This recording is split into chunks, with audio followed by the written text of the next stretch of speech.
Hey, everyone! If you enjoy my quantum audiobooks, you can support me by becoming a Patreon member. Your support helps me keep creating, and you'll get exclusive perks. You can also access my audiobooks directly through Google Drive. Check out the link in the description. Now, let's get started. Is this the so-called werewolf community?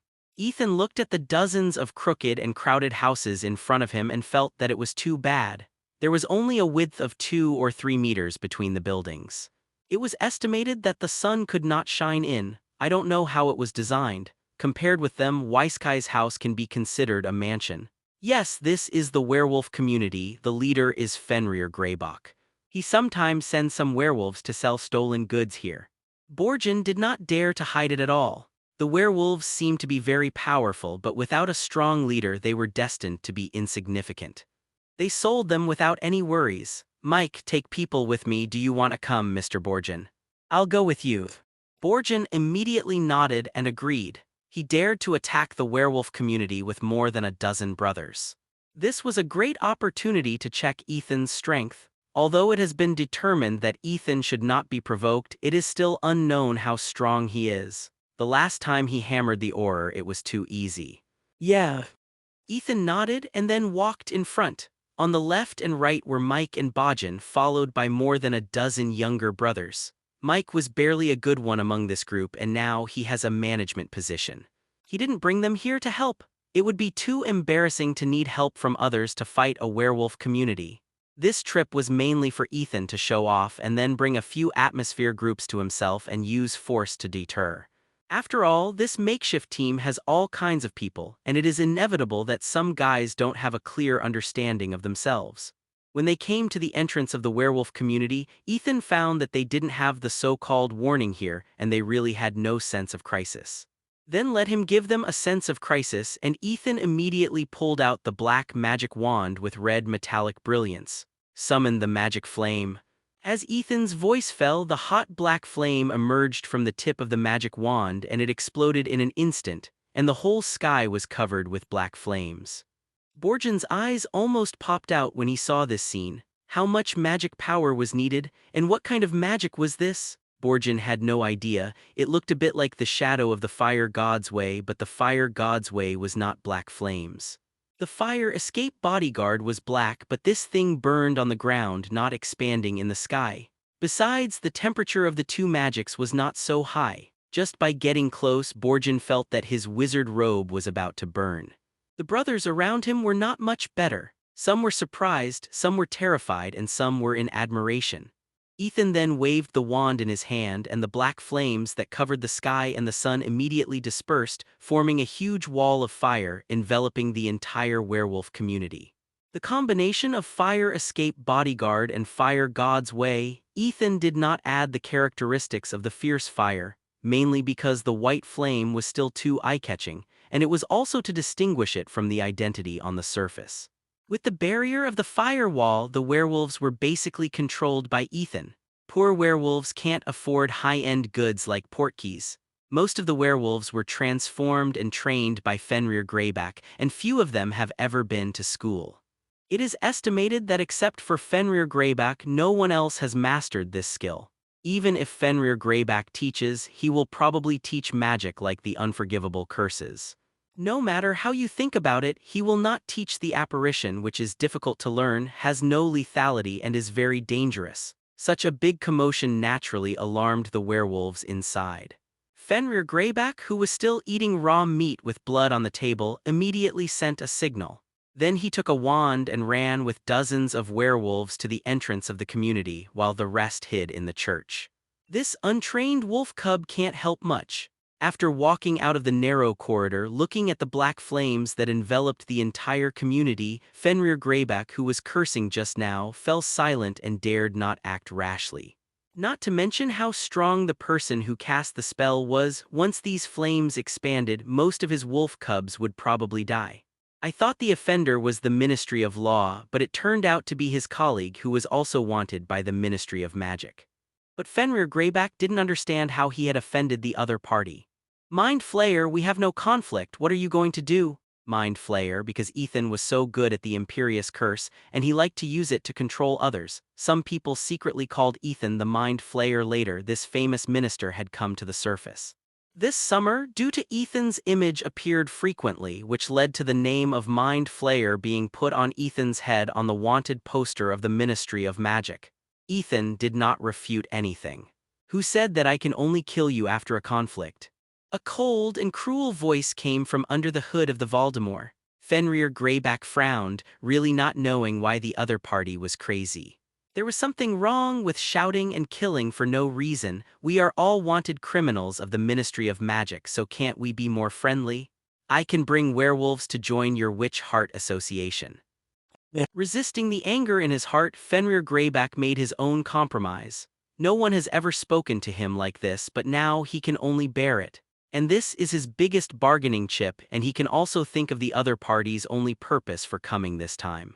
Fenrir Greyback also has his own ideas. He has always wanted to build a society where werewolves are supreme, and he has done so much for this, but he still can't see any hope. If he joins the Witch Heart Society and causes conflicts between them and the Ministry of Magic, then when they fight, he may be able to find a chance to fish. But I don't need you, trash. The moment the voice fell, a thick dark green light was thrown out by Ethan. Avada Kedavra. After Fenrir Greyback screamed, he grabbed a wolf cub he brought with his right hand to block himself. Looking at the green light that was completely blocked, Fenrir Greyback breathed a sigh of relief and then threw the wolf cub who had closed his eyes. Avada Kedavra. Crucia. Shatter to pieces. Listening to the constant sounds of spells, explosions, and screams coming from behind, Fenrir Greyback turned back quickly as if he had thought of something. He found that more than half of the more than 30 elite wolf cubs he brought with him were waving their wands at his own people. The Mind Flayer is worthy of being a Mind Flayer, and it did all this silently. Looking at this scene, Fenrir Greyback felt cold hands and feet. This was to destroy his werewolf community. As long as he was alive, there was still a future for werewolves, and the werewolf community could be established again in other places. Crucia. Fenrir Greyback, who was halfway through the apparition, suddenly fell to the ground, covered his chest and shrank into a ball. His mouth kept emitting heart-wrenching wails. His entire right arm had disappeared and blood gushed out from the broken end. When talking with Fenrir Greyback just now, Ethan used the Imperious Curse to control his subordinates. The reason why he didn't use it on Fenrir Greyback was to let him die in the most painful way. Avada Kedavra. Green lights were thrown out by Ethan. No matter whether they were controlled by his Imperious Curse or not, Ethan didn't let them go. This scene made Borgin sweat coldly. Fortunately, he knew the situation and didn't offend him. Instead, he tried to please him.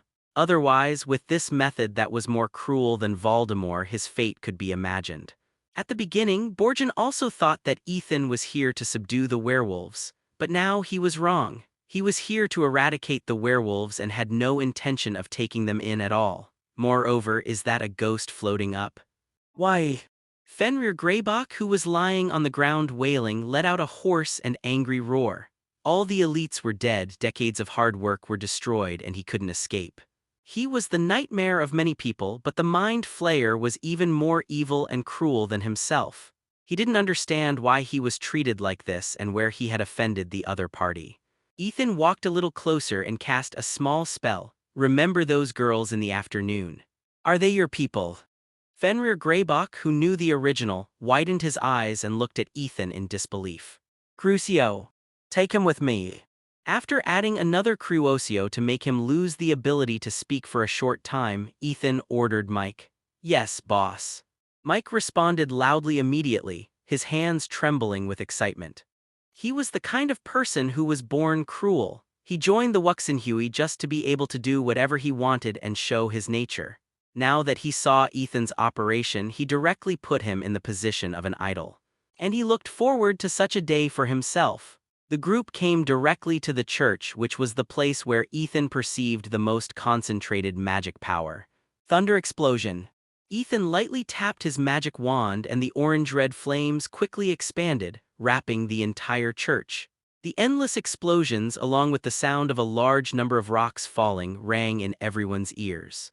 When everything calmed down, only the ruins were left for everyone, exposing the 70 or 80 werewolves inside to everyone's eyes. Among them, there were more than a dozen children around 10 years old, and now they all looked at Ethan and others with a look of horror. Ethan had no need to be soft on them. After a brief gaze, everyone lined up one by one to receive their own Yoshiingua.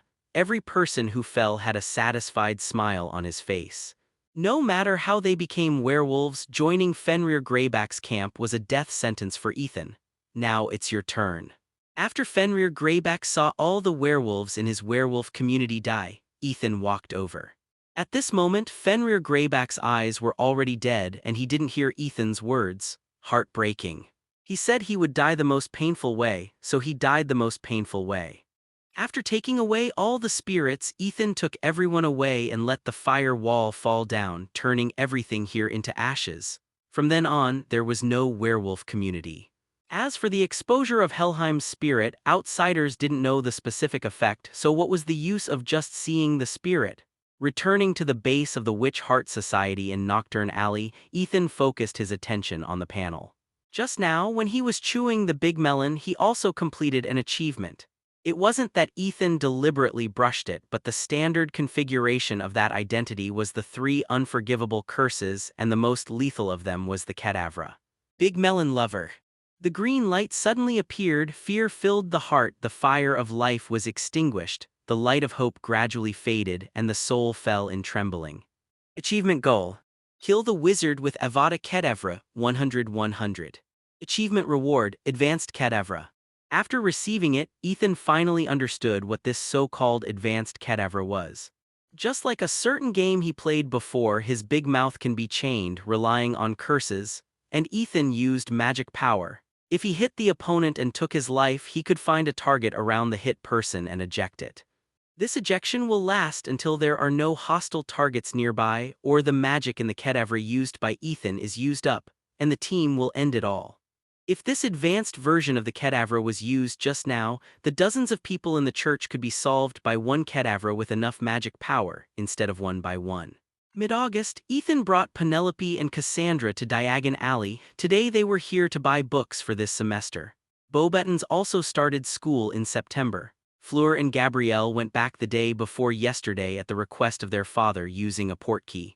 Ethan, this calendar. Hermione and Cho Chang stood on the side of the road and waved to Ethan from a distance. Both of them held the new ice cream cones launched by Flo's ice cream shop this year.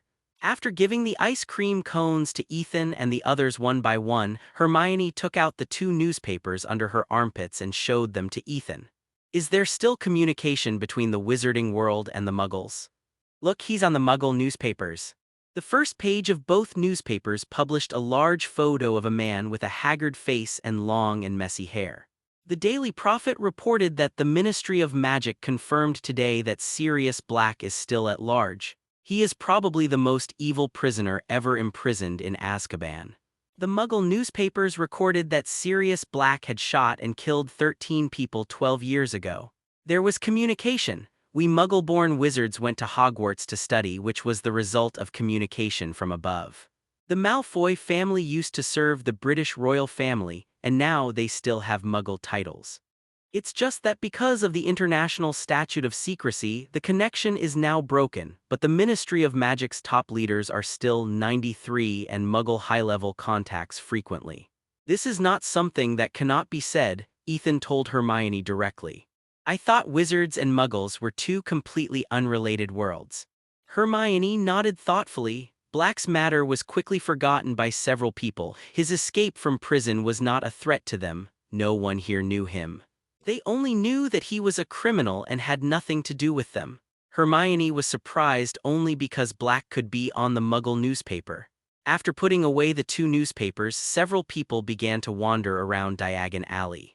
When passing by the Quidditch boutique, I saw that the store was full of excited wizards, both men and women, young and old. Ethan, look, there are new flying brooms. Let's go in and take a look, Qiu Zhang said excitedly, pulling Ethan. Okay. Anyway, there is a lot of time today, mainly buying a few books, and the rest of the time is to accompany them to stroll in Diagon Alley. Ethan led a few girls into the store with the flow of people. A platform was built in the store, and a very gorgeous and imposing flying broom was placed on the platform. Although Ethan had no feelings for it, the people around him looked at the flying broom with uncontrollable love in their eyes. Just out sample.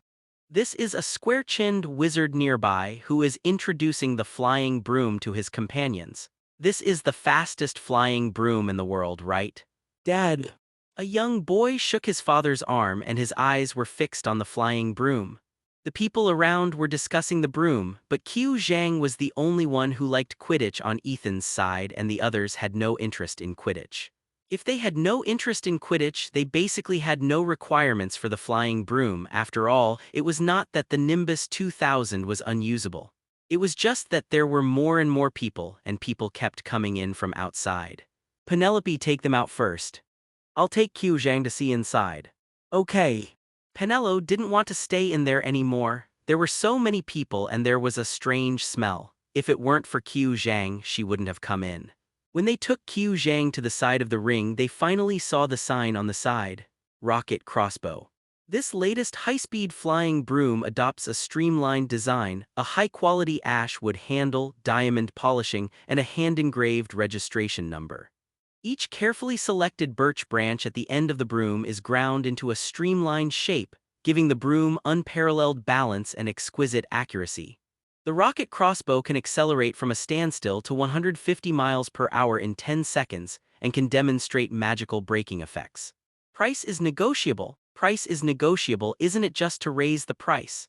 This acceleration is really good, 150 miles, that is 241 kilometers compared to Ethan's McLaren F1, it is definitely nothing, but for other flying brooms it is definitely a dimensionality reduction attack.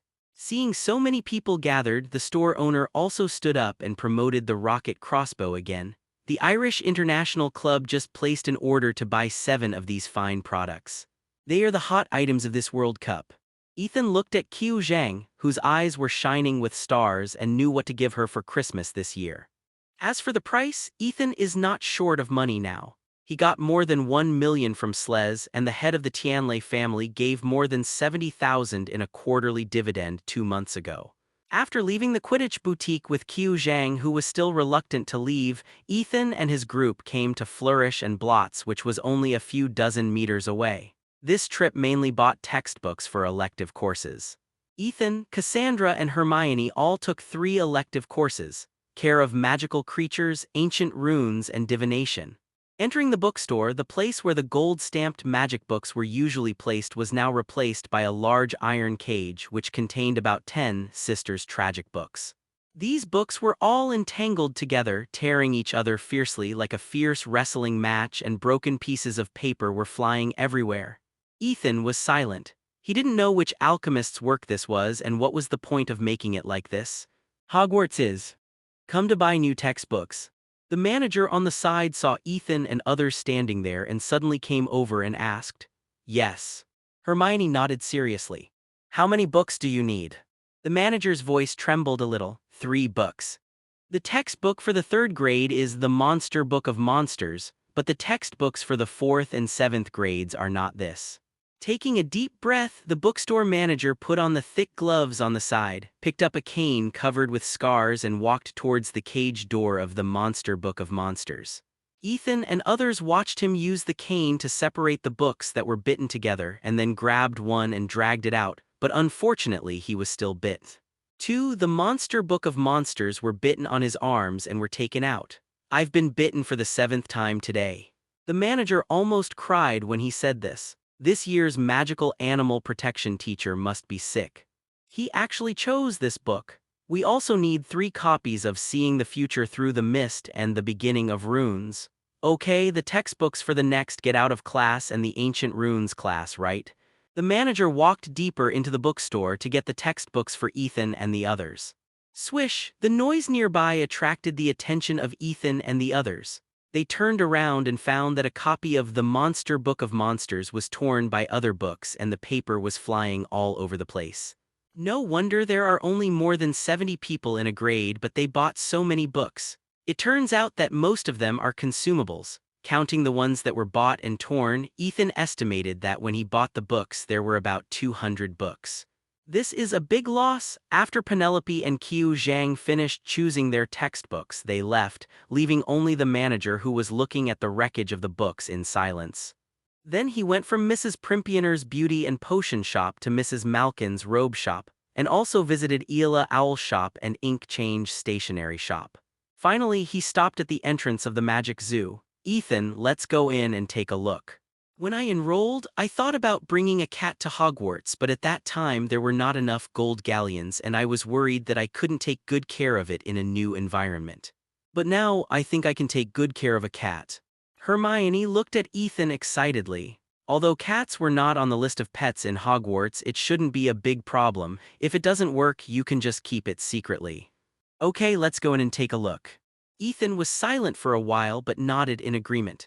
I remember Hermione had a very ugly cat. Could she have bought it here? It was only because she really liked these little guys, otherwise someone else would have abandoned them long ago. Hermione looked at this very crowded pet shop which was full of various animal calls and noisy and frowned a little. I feel good. She doubted whether she could buy a suitable cat here, but it would be impolite to leave like this since everyone was here.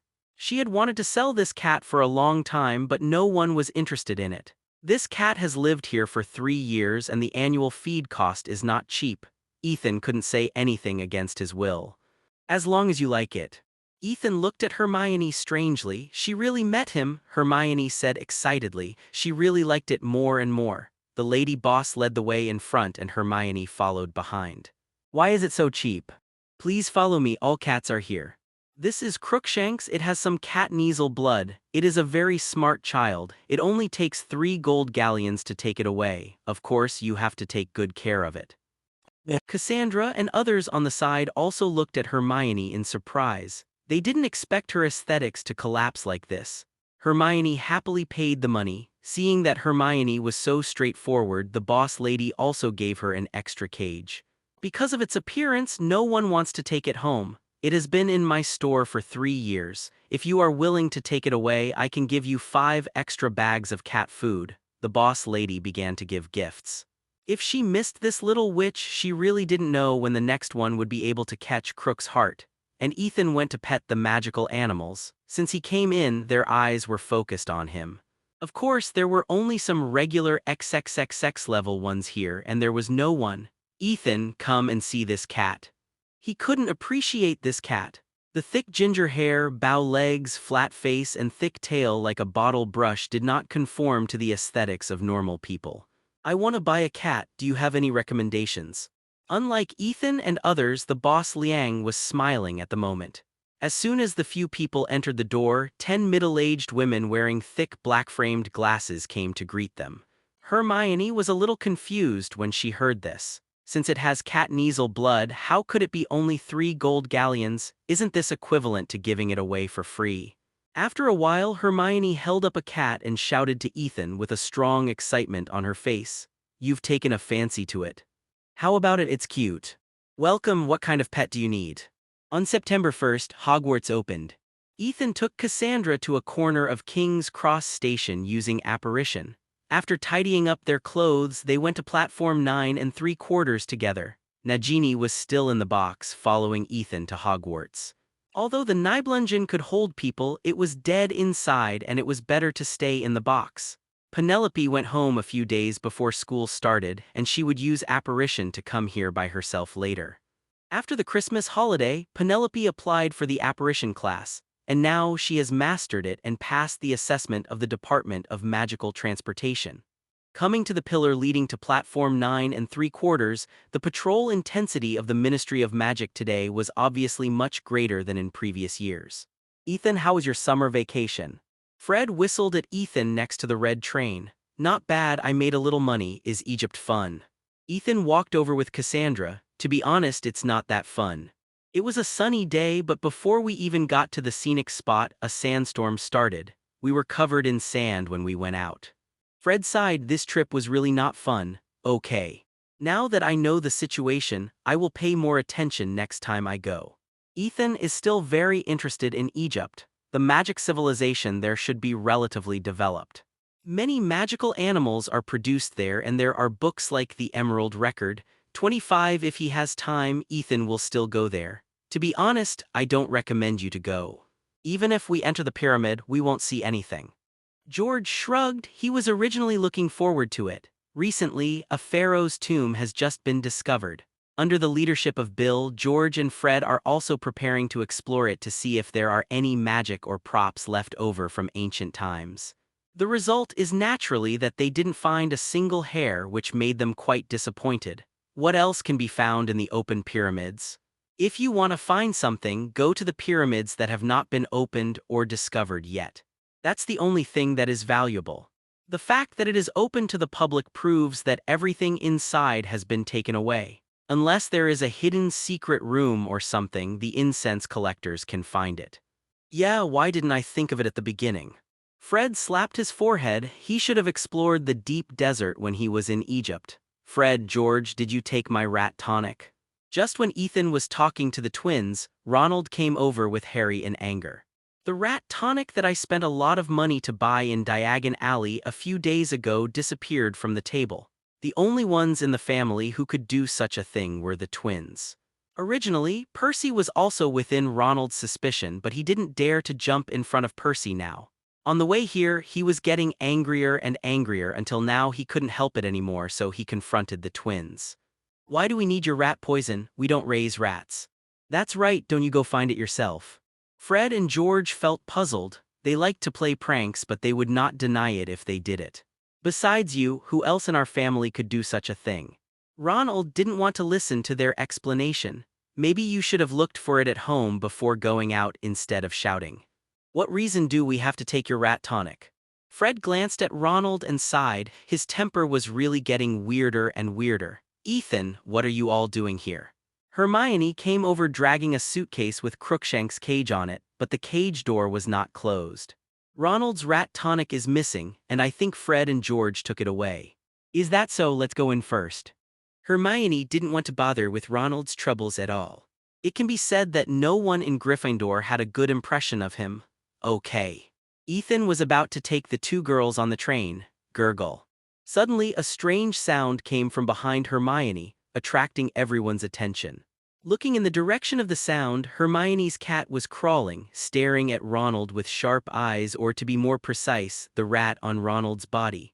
Suddenly, Crookshanks moved, rushed out of the cage, and pounced directly on Ronald's chest. Stop, Crookshanks, stop. Hermione screamed directly. She didn't know what was wrong with Crookshanks and why he suddenly attacked Ronald. Scabbers, who had poked his mouse out of Ronald's pocket, also saw this scene. He knew that the cat was definitely targeting him. He immediately slipped out of Ronald's pocket and fled madly the moment he landed, while Crookshanks chased him closely. Scabbers. Ronald was also confused by this sudden scene. He shouted and hurriedly chased after him, but how could Ronald catch up with a cat and a mouse? In the blink of an eye, the cat and the mouse ran under the track and Ronald couldn't get down. Granger, hurry up and catch your cat back. Scabbers is already very old and can't run faster than a cat. Ronald ran back in a rage. Harry was the only friend left, but there were some things that even Harry couldn't say, so he could only confide in Scabbers. This also made Ronald pay special attention to this mouse at this moment. Hermione ignored Ronald. She was also anxious. She didn't know what happened to Crookshanks suddenly. Finally, Scabbers was forced to the wall by Crookshanks. The legs of both of them were not at the same level. How could Scabbers run without taking advantage of the terrain? A claw stretched out like lightning and pressed Scabbers under his feet. The store bit the mouse's head and shook it left and right. With his hands stretched out in the air, Scabbers and Crookshanks flew uncontrollably towards Ethan, one in each hand. Hagrid told Ethan this when he wrote to him some time ago. He originally wanted to buy it in Diagon Alley, but it was not available. Scabber is just a mouse. It's very old and probably doesn't have any abilities. Even if it has, it can only find some wild mice outside. One was placed in Hermione's arms, and the other was thrown to Ronald. Ronald picked up his package and slammed it at Crookshanks. He had to save Scabbers no matter what. This is the kind used by animals in Hagrid. This bottle of potion is worth 100 of your rats, Ethan said, throwing a bottle of red potion to Ronald. Hermione was also annoyed by Ronald's attitude towards her cat, but after all, it was her cat who provoked it first, and she was a little lacking in confidence at the moment. Ethan and the others continued to move forward. When they passed a carriage, they saw Ronald, who kept talking. Next to him, there was a middle-aged man sleeping against the wall of the train. His clothes looked quite worn out. There were about 2 carriages behind. Ethan led Cassandra and the others into the carriage. Qiu Zhang and Luna were sitting inside. Seeing that Scabbers was cornered in order to prevent him from being exposed, Ethan had to take action. Ronald looked at Scabbers, who had lost a lot of hair all over his body, and looked at Hermione angrily. He asked Ethan where to buy it. If it still doesn't work, he is ready to go to the black market. It does have a certain tonic effect, but it is more of a Q-promoting effect, mainly for forcing magical animals to mate. Okay, I'll give you this bottle of magical animal tonic. Isn't your rat tonic missing? It's its nature to catch mice, and Crookshanks doesn't know that this mouse can't be caught. I will teach it a lesson. Hagrid wants to cultivate a new type of magical animal.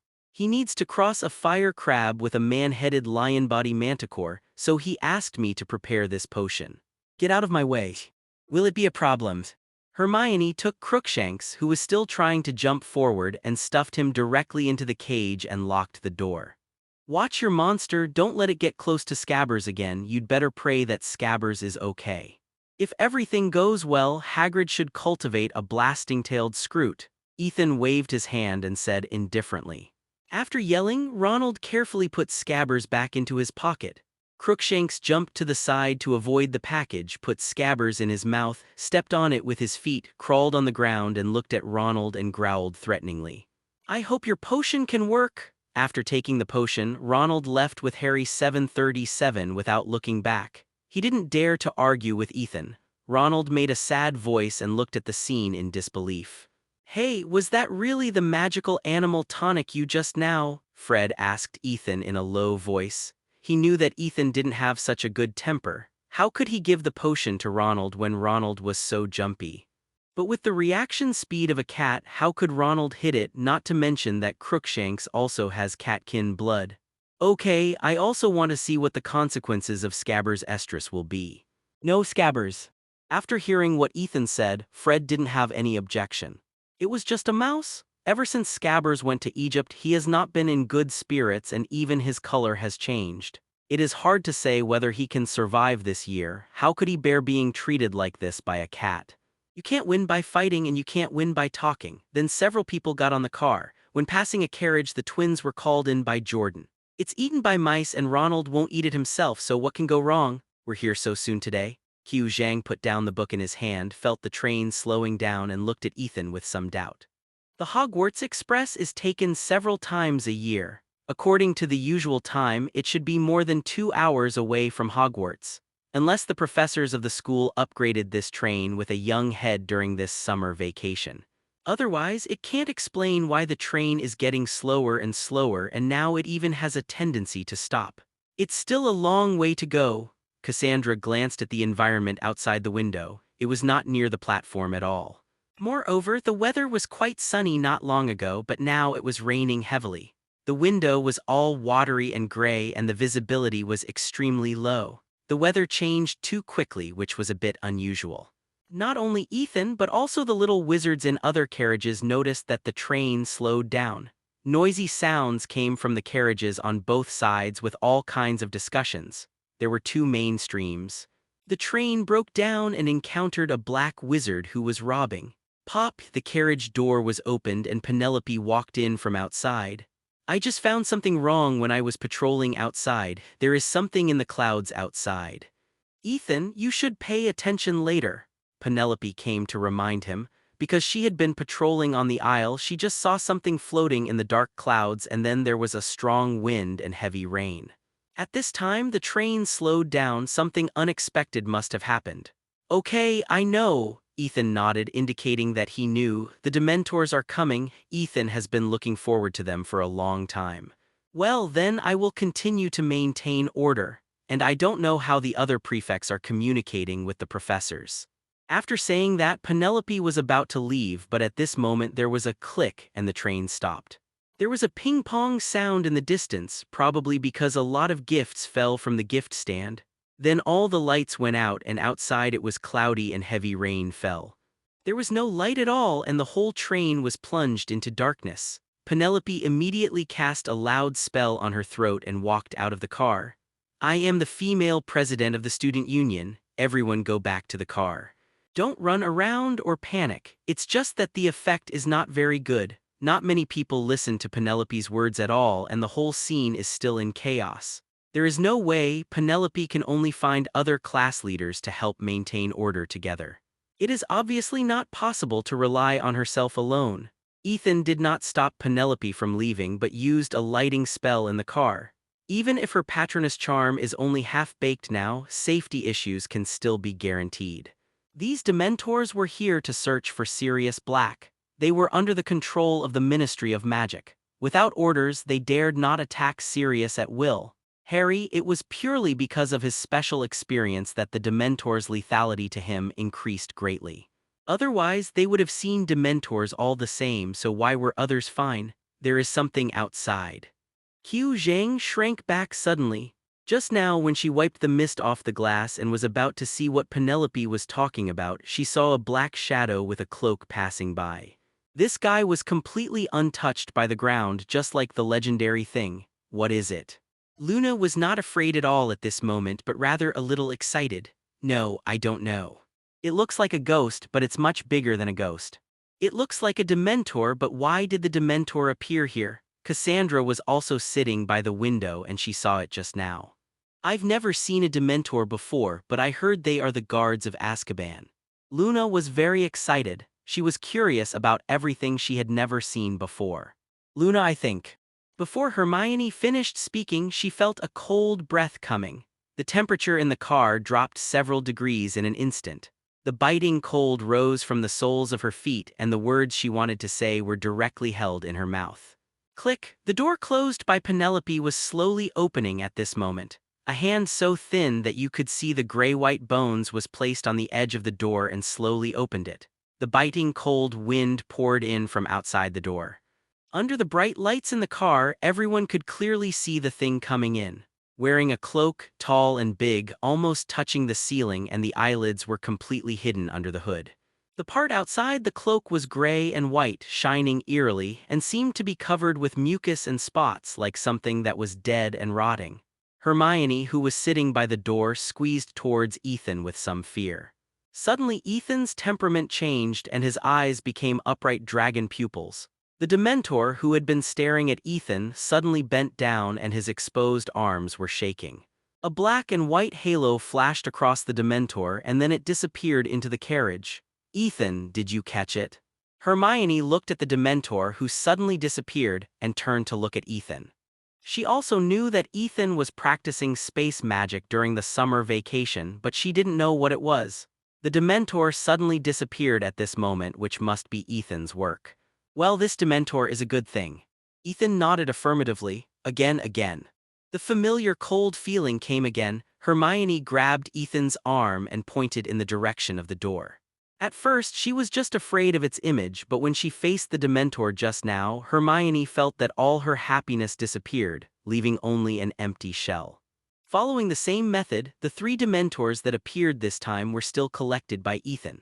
After all, practicing the Patronus charm is not a matter of a day or a night, especially for a Patronus charm difficult person like me. Maybe I have to sacrifice a few Dementors in the middle of the journey, and at this moment, of course, the more the better. I don't know what's wrong. One Dementor after another disappeared in Ethan's carriage, but soon there will be new ones. So at this moment, my magical animal attracting physique is a trap for Dementors, right?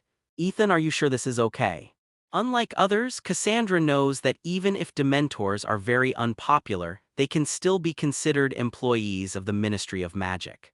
More than 30 were collected in one go. It would be strange if the Ministry of Magic didn't get angry. What can happen?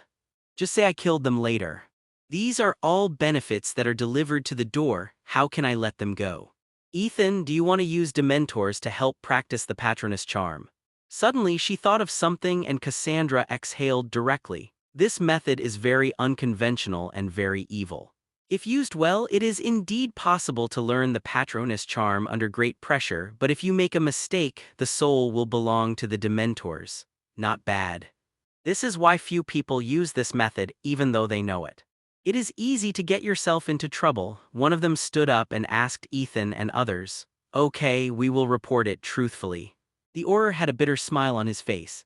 The two of them were selected law enforcement officers to supervise the Dementors this time, but now 1/3 of the Dementors have been killed. In Cassandra's view, this magic is useless and not very practical. It can only be regarded as a spell to prove identity. Ethan can't use it at all. These Dementors were ordered to investigate whether there were any fugitives on the Hogwarts Express. Why did you kill them? This evil method has a mortality rate of more than 3 levels. Now there is no trace of fire, so we can only imagine it. Ethan's control is strong enough, otherwise it can't explain why dozens of Dementors suddenly disappeared. They don't like Dementors very much. They used to have 2 systems, but they were asked by Fudge to do this. What can they do? Why don't you just not learn the Patronus charm? This magic seems to be useful only for Dementors and Voldemorts. Just report it like this. We don't know the news. There must be a problem with the communication from above. Cassandra frowned and looked at Ethan. But if you want to continue to develop, you must know the Patronus charm. Did a lot of Dementors enter here just now? In this world, magic is closely related to the mind and emotions. The Patronus charm of the reverse state is specifically designed for killing. This may be a bit interesting. Ethan smiled as if he had only done something insignificant. The tone was quite polite. He recognized Ethan's identity and Cassandra next to him. After all, the genius of the Volley family was quite famous in the pureblood circle. Even if he is arrested, he will be right at that time, and the unlucky ones will still be the 2 of them. There was no doubt that Ethan could kill the Dementors. At the duel competition, many wizards saw Ethan's control over Fiendfire and later publicized it. A few can still be fooled, but these dozens can show that the number of Dementors has decreased at a glance and they can't hide it.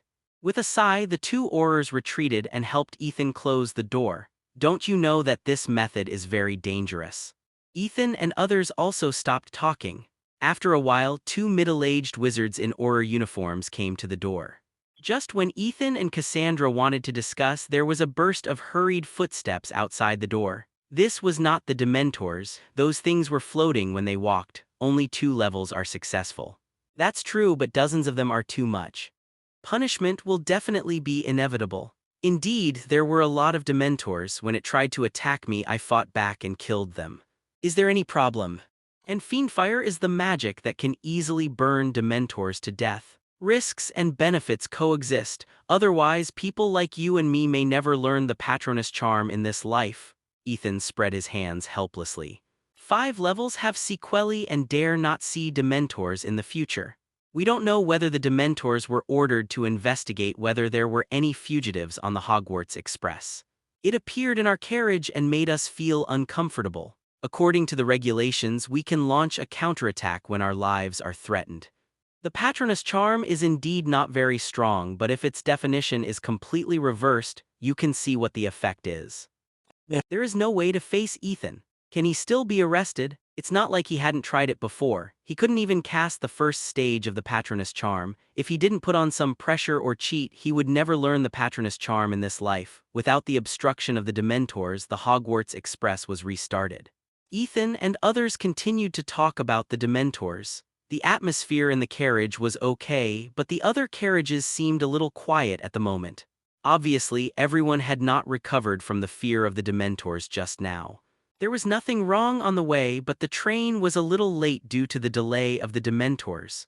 Finally, the train stopped steadily and Ethan and others followed the flow of people to the outside of the train. When they came to the platform, many young wizards shivered. They suddenly felt the cold outside from the warm carriage and there was a downpour in the sky that chilled them to the bone. Ethan didn't feel much.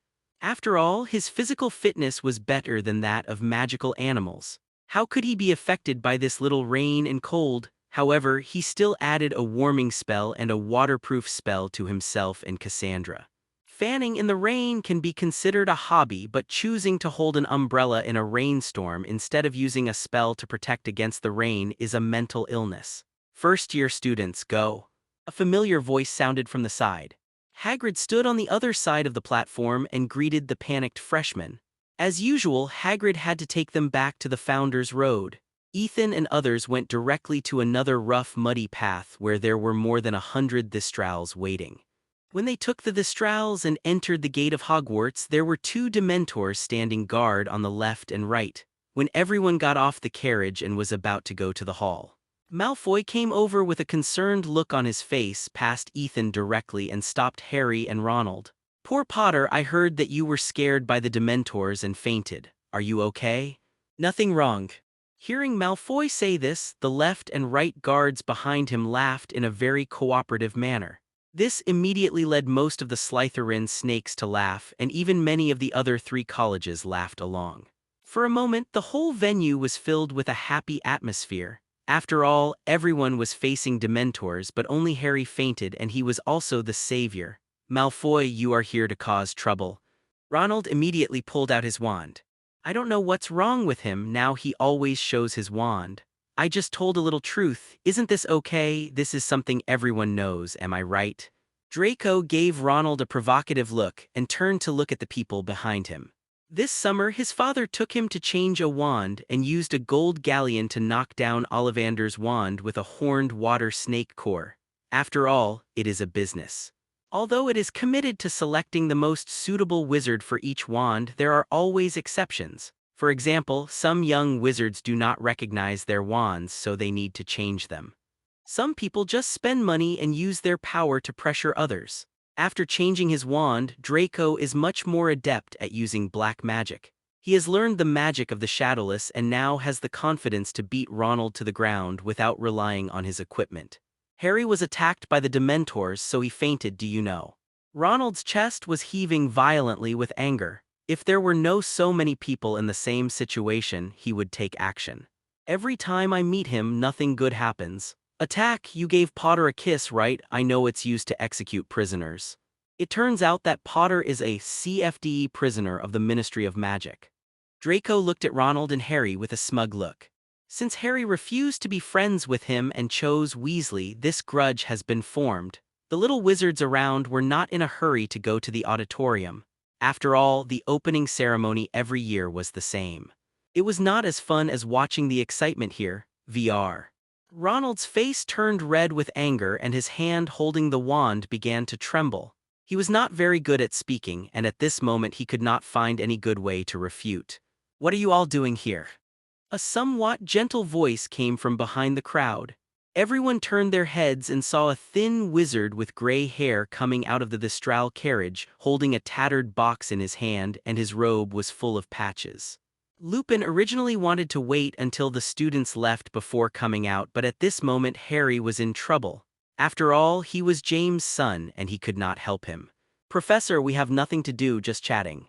Draco looked at Lupin arrogantly and walked towards the auditorium without looking back. He knew that it was not a good choice to conflict with a professor.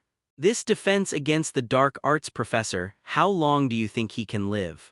Turning around, Draco started talking to his 2 followers about Lupin, his tone full of malice. Following the flow of people, Ethan and others came to the auditorium.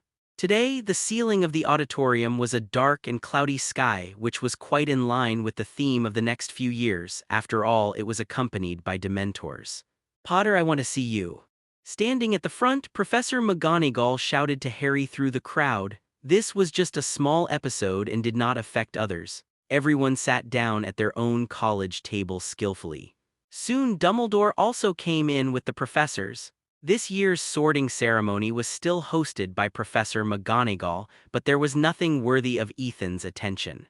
The only impression was that Daphne's sister Astoria was quite cute, better than her sister, and was still sorted into Slytherin. As for the others, there was no one worthy of Ethan's extra glance. "Welcome." Dumbledore stood up. It was his time now. "Welcome back to Hogwarts. I have a few things to tell you all, one of which is very important, so I want to make it clear before you enjoy your delicious meal and your brains become confused. Dumbledore cleared his throat again and continued. Our school is currently welcoming several Dementors from Azkaban. They are sent by the Ministry of Magic to perform official duties. I believe you all know this because they have already searched the Hogwarts Express. The little wizards below were furious. Although they were happy to laugh at Harry just now, they were not happy about the Dementors coming to Hogwarts. Just facing them just now, I felt suffocated. If I were to live with them every day, would I be able to bear it? Quiet. They are stationed at every entrance of the school. I must make it clear that when they are here, no one is allowed to leave the school without permission. No tricks, gimmicks, or disguises can deceive Dementors, even the invisibility cloak. Now most of the eyes in the hall were focused on Ethan. They knew there was a box where Dementors could not return, and that box was where Ethan sat. Is it true that all means could not reach Dementors? No one believed it. Maybe Ethan was not lying but killed Dementors directly. Then they could ask him if there was any way to deal with Dementors. There was no expression before because he was numb. He had done too many things. He could not be treated as a student. He would be autistic. Dumbledore also noticed the actions of the little wizards below, took a deep breath, and then said, Dementors do not understand excuses and begging for mercy by nature, so I remind everyone here not to let them find reasons to hurt you.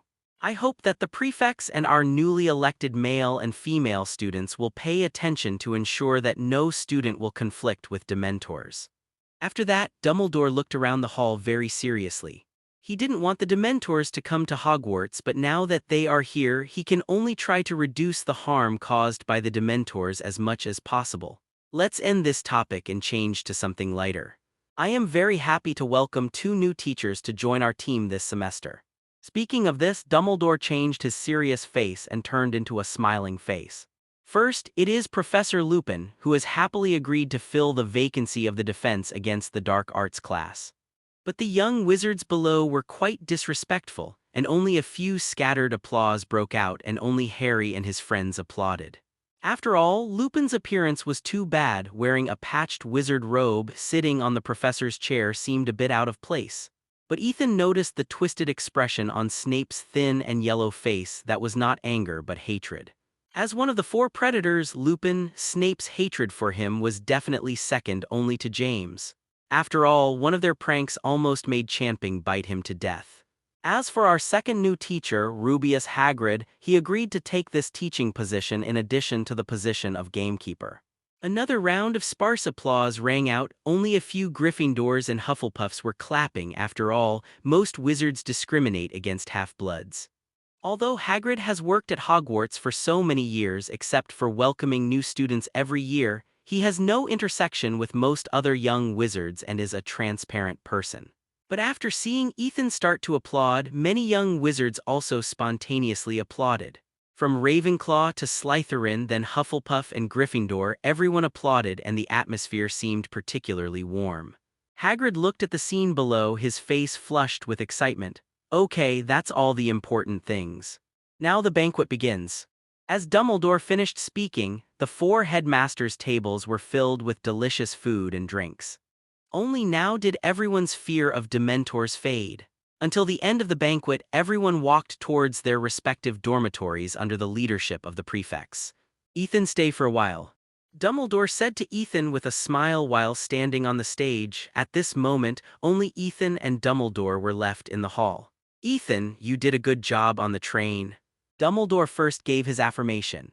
After all, he didn't like Dementors either. If it weren't for the Ministry of Magic's strong request, he wouldn't have let Dementors in. But don't do this kind of thing again. Fudge has communicated with me. He is very angry about your voluntary behavior. Ethan knew it was about the Dementors. After all, the school had just started. Even if he wanted to cause trouble, he couldn't do it at this moment.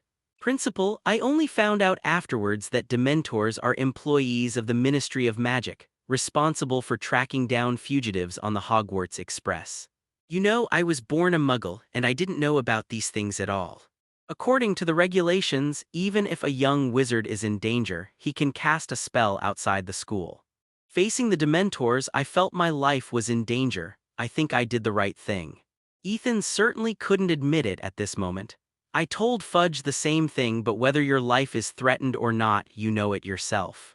I'm just telling you not to hurt the Dementors anymore, otherwise it will be difficult to explain later. Dumbledore could tell Ethan's strength from the surface. It was strange that he could feel the threat of life from the Dementors. He was definitely not careful on purpose. Fudge was very angry when he talked to him. If he couldn't find a reason, he would have to come to Hogwarts. It would be bad for Ethan to offend the Minister of Magic for no reason. I know. If the Dementors don't provoke me later, I won't provoke them. Explain? Who should I explain to? If I want to kill the Dementors, who can find out, but now there must be enough Dementors and there is no need to kidnap them. I hope so, Dumbledore shook his head. He could see that Ethan was not an honest person. He kept looking for trouble since he entered school. By the way, Headmaster, why did you let Dementors into Hogwarts? Just now, I heard a little wizard say that you don't want Dementors to enter the school. Ethan was quite speechless about Dumbledore's character. He is the first person in the current magic world and also the one with the greatest reputation. He was able to compromise under the pressure of the Minister of Magic. I really don't know what he was thinking. And later Umbridge came to Hogwarts, which was the result of compromise. Even if he doesn't want to be the Minister of Magic, it's okay to support a wizard close to him to be the minister. There is no need for Dumbledore to operate. As long as he publicly expresses his support for who to be elected as the Minister of Magic, it will probably be done. I am just the headmaster of Hogwarts and Fudge is the minister. Dumbledore was also a little helpless. He didn't want to be like this, but the creed he set for himself at the beginning was not to participate in any politics. He was also afraid of participating in politics and interfering in the Ministry of Magic. Once his ambitions expanded, he would be the biggest trouble in the world. The time he spent with Grindelwald still echoes in his mind, and he still hasn't forgotten the words for the greater good. If he gets in touch with power, Dumbledore can't guarantee that he can restrain himself again for the second time. You are the headmaster of Hogwarts, so you have to be responsible for the students and professors. Ethan didn't want to care what Dumbledore thought, but he could see that he was constantly compromising. You are right. Dumbledore sighed, and he also knew this truth, but compared with the two, he still chose to continue to restrain himself. Hogwarts is a cage. Once you break free, everything will become uncontrollable. Maybe he will join hands with Grindelwald and find a way to return to the top and fight again for the greater good. This is all possible. If it really comes to that time, Voldemort has not been solved, and there will be two bigger troubles in the wizarding world, and they will not be limited to Britain. Thinking of this, Dumbledore has a headache. Voldemort is indeed left with only a wisp of his soul, and the loyal Death Eaters are now imprisoned in Azkaban. But now there is another illegal organization that gathers dark wizards. After all, they are rampant in Nocturne Alley, and the Ministry of Magic dare not act rashly. According to the news received, the destruction of the werewolf community is also related to this new organization, the Witch Heart Society. It is really a troubled time and everything has come together. If Voldemort is resurrected and unites with this organization, can Harry still be the savior? Dumbledore himself is not sure about this. According to the description of the Aurors, this Mind Flayer is proficient in the 3 unforgivable curses. Even if his strength is not as good as his and Voldemort, he is definitely at the top level of the wizarding world, selected to surpass the professors of Hogwarts. After separating from Dumbledore, Ethan returned directly to Ravenclaw's tower. Dumbledore was unwilling to make changes, and he wanted to see what would happen if he and Fudge had a conflict. After all, the bigger the waves, the more expensive the fish. How can Ethan fish without thoroughly muddying the water? Ethan, tell me, how do you deal with Dementors? As soon as he returned to the dormitory, the 3 silly sons rushed over and surrounded Ethan with excitement. On the Hogwarts Express, the 3 of them were also in the same carriage, although they were not as scared as Harry to faint. But when facing the Dementors, they felt extreme fear, as if their heartbeats were about to stop. If the Dementors did not leave on their own, it would not be impossible to wet their pants. I thought I was safe after coming to Hogwarts, but who knew that this place was also occupied by Dementors? I will be with Dementors in the future. If I can't find a way to deal with them, I won't be able to sleep well. The Patronus charm is the best way to deal with Dementors. In addition, there is only black magic. Their entry methods were the same, first contacting the wizard mailbox, and then Ethan used his authority to pick people up. Terry hurriedly reached out to catch it and then looked through it with the other two people. The moment he pushed open the door and walked out of the dormitory, a blue light door appeared in front of Ethan, and Ethan stepped in without stopping. I have the learning method here, but I haven't learned it yet, so I can't teach you. Is it because his magic resistance is a bit high? Ethan looked through it and found that Cassandra had already arrived at the Ravenclaw Tower. Ethan directly used his authority to bring her in. Thank you. After a while, Ethan's wizard address book flashed. And Ethan had already memorized these materials in his mind, so he didn't need them at all. Cassandra was the first one, and soon Ethan's wizard mailbox flashed again. He did the same thing and brought everyone in. First, he restored the shrunk suitcase to its original size and released Nagini. Ethan threw a piece of parchment over. This kind of magic is not a secret. It is available in the Hogwarts library, but not many people learn it, and even fewer people are rich. After all, Ethan has the characteristics of magic resistance, which increases with the improvement of physical fitness, and he has sublimated it once after taking magic blood. While still on the Hogwarts Express, Cassandra gave Qiu Zhang and others a popular science on the dangers of learning the Patronus charm with Dementors. Now Ethan's magic resistance is higher than that of a fire dragon, so it is normal that the Dementors have no effect. With a sigh, Ethan immediately ignored the disgusting appearance of the Dementors and took 2 steps forward and came directly under the Dementors. Please give me flowers. Then Ethan disappeared into the corridor with the blue light door.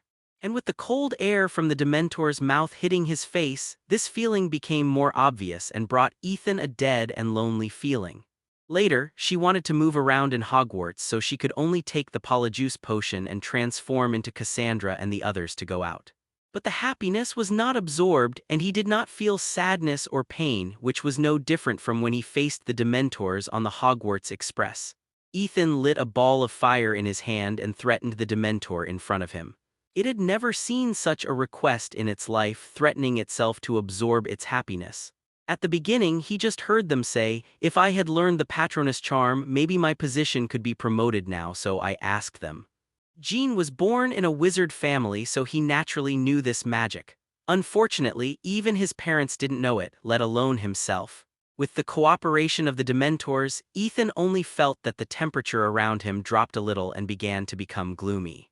For example, this. They asked that they could not practice alone and they had to be present. Ethan didn't pay attention to it. After all, he didn't understand it yet. Seeing the flame that could burn the soul, the Dementor nodded hurriedly. "Now that you are all here, I can start." Ethan looked at Cassandra and the others and said helplessly. "Okay, we'll watch you." Penelope came to Ethan's side. If Ethan failed, she would be the one to expel the Dementors. Although she was still in the first stage and could do nothing when facing multiple Dementors, this silver-white mist was still quite useful when there was only one. Penelope tried it on the Hogwarts Express. Opening a corner of the Nibelungen, Ethan directly pulled out a Dementor. Under the gaze of the women, Ethan raised his head and looked at the face of the Dementor while approaching it. But to everyone's surprise, the Dementor actually trembled and retreated. "Use your power to absorb my happiness, understand?" As he said this, a flame ignited in Ethan's hand, which emitted a terrifying high temperature. Several roommates couldn't help swallowing their saliva just by looking at it. At this time, Ethan did have a feeling and began to feel a little lost and depressed. "I know the Patronus charm, an ancient protective magic that is quite difficult to learn. The feeling is finally here." Ethan began to recall happy things, which were of course the times he had with Penelope and Nagini.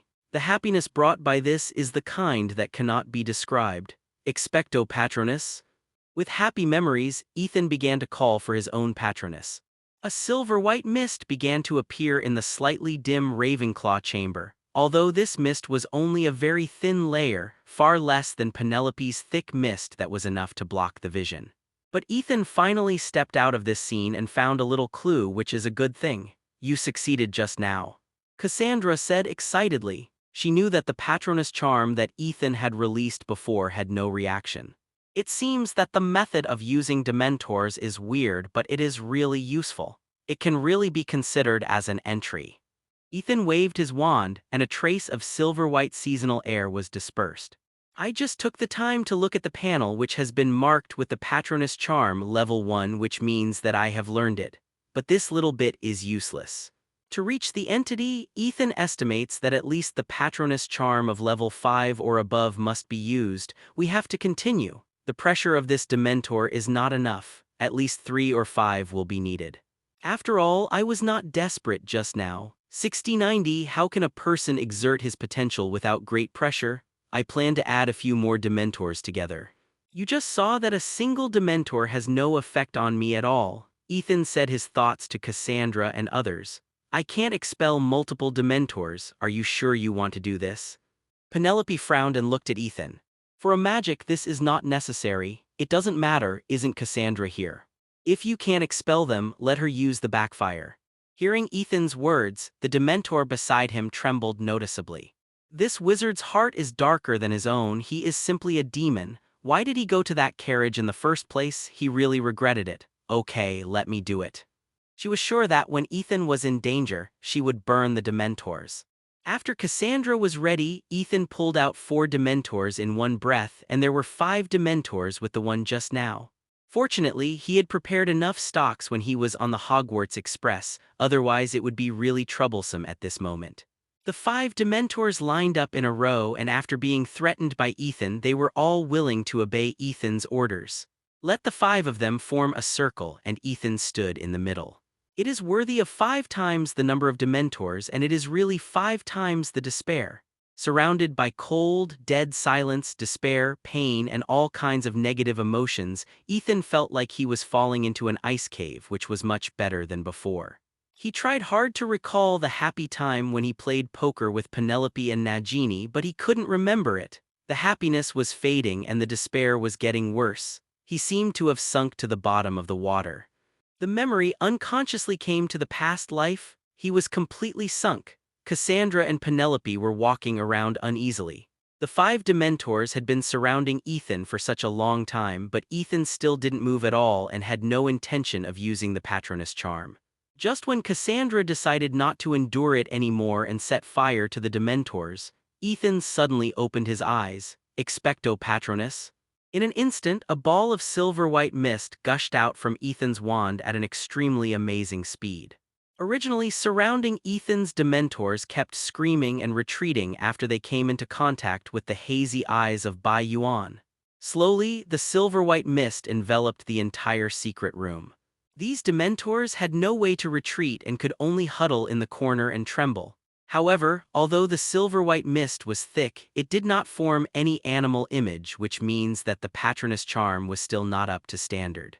Withdrawing the magic power, the silver-white mist that filled the entire secret room began to dissipate, revealing 5 Dementors huddled in the corner. At this moment, they were a little listless, as if their waists were hunched down.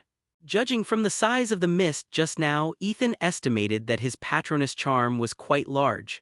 Under normal circumstances, the first stage of the Patronus Charm is a ball of silver mist, not like Ethan's that can cover the entire room. If they were all like Ethan, there would be no need for animal Patronus. They could be killed by a large amount of silver-white mist. Ethan, you have surpassed me in one go. Penelope felt a little sour. She had spent almost a whole year learning the Patronus last school year, but now she only had this immature Patronus. Ethan had made no progress before, but with the help of the Dementors, he surpassed her in less than half an hour. People's potential is most easily brought out when they are desperate. It's a very simple thing. If you don't know how to use magic when you are running and you are tired and can't run anymore, suddenly a dog comes to chase you, you will definitely get excited again and even faster than before. Ethan thinks that he has a lot of potential and what he needs is pressure. Under great pressure, even if some of his conditions are not suitable for the casting of the Patronus Charm, he will force Ethan to master it with the help of his potential and talent. After you succeed, I also want to try to use the Patronus Charm under the pressure of the Dementors. Penelope naturally knew the difference in their talents, but she was a little unwilling. Okay, Ethan did not refuse and originally planned to use the Dementors to help them cast all the Patronus Charms. Looking at the 5 Dementors who were about to die, Ethan could only put them into the Nibelungen. If they were beaten again, they might really die. Ethan, what will your Patronus image be? Hermione came over with some curiosity. Everyone's Patronus charm is the animal that best fits them. But this is also reflected in daily life. Generally, if you prefer that animal, your Patronus charm is most likely to be that animal. This is the news Hermione saw in a magazine, and she thinks it is still very credible. Hermione's own Patronus charm image is very likely to be a cat. I don't know, but it should be a big guy. Ethan shook his head. He really didn't know. If they knew Hermione's thoughts, they would definitely expose her mercilessly. Her Patronus charm is an otter and has nothing to do with cats. Looking at the panel, the Patronus charm has been raised to level 3 at this moment, and the upgrade speed is still quite fast. But it is still not as good as when I first came into contact with the fiendish fire charm, which succeeded on the first release and jumped directly to level 3, and by the time it was finished, it was already level 6. I'm going to try again. Still trying? Why don't you wait a few days to get familiar with it before trying? Penelope looked at Ethan in disbelief. You have enough magic power and a good mental state, why can't you try? Ethan looked at everyone with a smile on his face. Harry had only learned the Patronus for a few times, and he was also very lame at the beginning. Later, he was not, because he was saving Sirius and he suddenly mastered it under great pressure. Even Harry can do it, there is no reason why I can't. Compared with talent, I left him so far that he couldn't even see the taillights of the car. Seeing Ethan insist, Penelope didn't persuade him anymore. This time, Ethan directly pulled out all the Dementors except the first 5. This made Cassandra and others on the side very worried. After Ethan's fiendfire persuasion, the Dementors also made their own choices. It is a true 5-headed dragon. They were still guessing who would be the next unlucky one to be pulled out by the demon, but they didn't expect that everyone would be unlucky. As they looked at him worriedly, Ethan suddenly stood up, holding his wand high. Standing in the center of the Ravenclaw secret room, the Dementors floating on the ceiling formed a circle and slowly floated towards Ethan. It's very likely. Expecto Patronus. There is no doubt that this is due to insufficient space, but they only saw a part of it and knew that it was a fire dragon. The step was too big. Even if 10 Dementors were used, it would be fine. You don't have to rush to practice the Patronus charm. My Patronus image is a dragon, which may be related to taking magic blood. Ethan talked to them while walking towards the room of requirement. Cassandra was excited all of a sudden. She didn't have any idea about ordinary animals, but the image of magical animals was different. By then, my Patronus image will also be fire. The thick white fog mixed with white light illuminated the entire secret room. 2 huge wings covered the entire space, but they were not fully visible. The huge dragon claws and tail were constantly swinging, and the upper body had not yet appeared. Facing nearly 40 Dementors at once, is it really okay? As the Dementors kept approaching, Ethan became more and more depressed, and the whole person had squatted on the ground. Severe injuries and death, these guys with almost endless vitality naturally know how to compromise. Now we can add one more person. Ethan Adrian's Patronus is a dragon. After dissipating the Patronus charm, Ethan collected a large number of Dementors that had fallen. It was really thanks to him just now. Logically speaking, the space of the Ravenclaw chamber is definitely large enough, and it is impossible that it can't accommodate a Patronus. Ethan must find out what is going on. Otherwise, Ethan can't explain why his Patronus charm is such an image. Then there is Dumbledore's Phoenix, which may be related to his bloodline. The last one is Headley Fleetwood, whose Patronus is a mammoth which is extinct. Prepare to go there to see what his Patronus charm looks like. How can this blood sublimation be closer to that one? This is not right. There are 3 special Patronuses that Ethan remembers: the invincible Andros, whose Patronus is the size of a giant. Although there is no clear record, many people think that his Patronus is a giant. But when it comes to the head, it is a bit strange. There are 5 heads. Penelope and the others saw that their Patronus charm was a fire dragon, so how could Ethan not see it? After they came out, they floated in the air far away from Ethan. They saw what happened to the 5 companions who just went out. Before they could exert their strength, despair and loneliness arose from Ethan's heart. Ethan finally saw the appearance of his Patronus. The wingspan alone exceeded 100 meters. Like Onyxia, it is a 4-legged dragon. After arriving at the room of requirement, he asked for a room that is big enough. If you are familiar with it, you can definitely adjust the size freely, but Ethan is just level 5 and has not yet done that, so he can only go to the room of requirement. The next morning, Ethan woke up refreshed. The success of the Patronus charm yesterday made him feel quite good. On the other hand, the 3 roommates all had obvious dark circles under their eyes and were in low spirits. There was no way. When Ethan came back yesterday, they were still discussing the Patronus charm. They probably didn't sleep well last night. Ethan couldn't teach them either. He learned by high pressure. When the Dementors recovered a little, he could give them a try. Of course, this premise is that they have to have the courage. After washing up, Ethan and his group came to the auditorium. The first person who caught their eyes was not Draco. There was a large group of Slytherins around him and he was talking about something. Ethan walked over directly and started eating at the long table of Ravenclaw, and Terry squeezed into the crowd of Slytherins. How could he be missing if there was a lot of excitement? While eating breakfast, Ethan looked at the new schedule for this semester and found that the schedule was very messy. Just like the first class of the 3rd grade this morning, all of them are electives. Divination class starts at 9 o'clock, Muggle Studies still starts at 9 o'clock, and Divination is still at 9 o'clock. This is directly against 9 o'clock. If you choose these 3 courses at the same time, do you have to divide people into 3? No wonder after taking all the elective courses you will be allowed to apply for a time converter, otherwise one person can't take care of it at all. It's not a problem of energy, it's simply not enough time. But Ethan has no interest in this, even if he can control time to a certain extent. The rules of this world, the past cannot be changed, and what has happened is an established fact. Just like Harry thought that his father used the Patronus charm to save himself and Sirius, but when he used the time converter to go back to the past, he found that his father didn't have the ability to run back from the spirit world. It was his own sudden outburst that saved his past self. If it were me, someone wanted to go back to the past to kill me, even if his strength was stronger than Ethan in the past, he would fail due to various factors. Since we are already living in the present, the past cannot kill us. After all, this is not a world where timelines can be adjusted at will.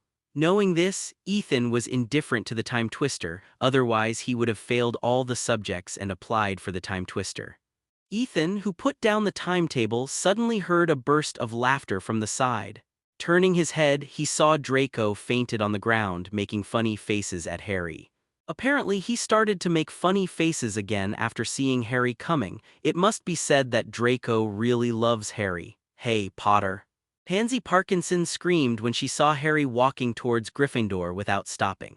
"Potter, the Dementors are coming, Potter, woo." Harry passed her with an ugly face and sat down on the long table of Gryffindor. He knew that he would be the joke of Hogwarts in the near future, especially Slytherin. At this time, Hagrid also walked into the auditorium, still wearing the moleskin coat he wore yesterday and holding a dead polecat in his hand. He came to have breakfast. In the past, he cooked his own food in his own cabin, but now, as a professor, he could eat in the professor's chair. Passing by Ravenclaw's long table, Hagrid excitedly said to Ethan, "You guys come to my first class, right after lunch. I started preparing at 5 in the morning, I hope the class goes well. I finally became a teacher, really." Hagrid was so excited that he was a little incoherent. He continued to walk towards the staff table, still swinging the dead mink in his arms. Ethan remembered that Hagrid's first class had a big problem. Because Draco didn't cooperate, he injured him. Then Draco went to his father to complain, and in the end the magical animal that hurt people was executed, and Hagrid also received a big punishment. This kind of thing, generally speaking, is not a problem if it doesn't make a big fuss, but Draco knows that Hagrid and Harry are friends, so he won't let him go easily. Now that Ethan is here, he will definitely not let Draco mess around. It can only be said that those who teach the protection of magical animals have no idea at all, and Kelburn has caused a lot of teaching accidents. When it came, Hagrid is still like this, dare to pull out a magical animal of XXXX level in the 10th class. This may not be a danger to him, just a little cute, but for the little wizard, it is definitely a fatal threat. After breakfast, Ethan and his roommates also walked towards the North Tower. The divination classroom is on the roof of the North Tower. However, Ethan and others came to the top platform, but they did not find the entrance to the classroom. There are already many third-year little wizards gathered here. If Ethan had not seen that the exam of this course could be easily fooled, otherwise only a fool would choose the divination class. This is an old charlatan and his predictions are not accurate many times, and it is easy to lead people into the ditch. In the end, no one knew who read the brass plate on the ceiling which opened the movable door and lowered a silver ladder. Following the ladder to the divination classroom, I found that the layout inside was quite strange. It didn't look like a class at all, but more like a mixture of an attic and an old-fashioned tea house. There were more than 20 small round tables inside, and around the tables were printed armchairs and bulging small cushions. Everything in the room was illuminated by a hazy red light, the curtains were drawn tightly, and many cups were covered with large crimson coins. Under the mantelpiece, which was full of things, a fire was burning, and on it was a large copper teapot which exuded a strong, disgusting fragrance and also made the room quite stuffy and suffocating. There were also many shelves on the round wall, and on the shelves were some dirty feather pens, candle ends, many tattered playing cards, countless silver crystal balls, and a lot of teacups. Entering such a classroom for the first time, the little wizards began to discuss, and some of them began to regret choosing the course. After all, it can be seen from the classroom that this teacher is not very reliable. Welcome!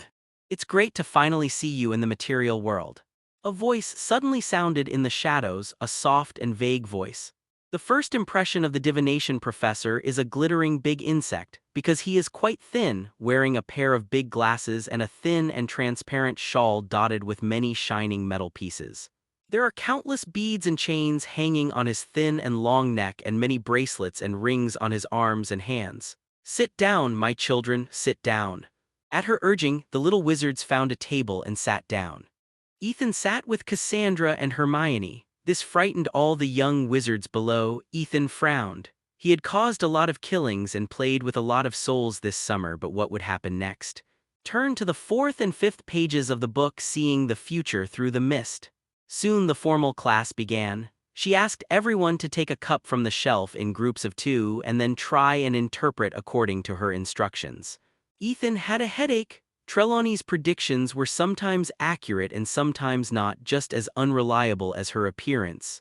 After class, walking on the spiral staircase, the little wizards began to complain about Trelawney. After Ethan and Cassandra filled their teacups, they returned to the small table and drank the boiling hot tea in a few gulps. The little girl was still shivering at this moment, just because of Trelawney's prediction to her just now. At this moment, Trelawney walked behind Ethan and took a look at Ethan's cup. This Trelawney is no exception. In groups of 2, Hermione directly pulled Lavender over.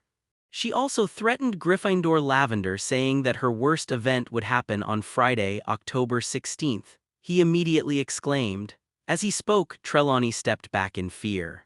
In front of all the young wizards, she predicted that classes would be suspended in February due to a severe flu, but she didn't say which February it would be. Trelawney said and turned to the other little wizards without any intention of explaining. "He's a liar." Ethan looked down at the teacup and couldn't see a thing. Now most of the little wizards looked at Ethan with doubtful expressions on their faces. Hermione looked at the somewhat tangled Ethan and the frightened Lavender and comforted them. "I can only see these, I can only see these. Oh my God, this is an ominous sign." According to Trelawney's instructions just now, they shook the tea leaves a few times, drained the tea 303 water, and then exchanged the tea leaves. They thought his predictions were not accurate at all. How could they all be omens? Ethan took Cassandra's cup and looked at it. It was just some scattered tea leaves and nothing could be seen. As usual, the teachers of each course like to raise the status of their own courses, show their own awesomeness, and suppress the little teachers below. Especially Harry, who said he had a premonition of death. Well, I don't know if her predictions are accurate or not.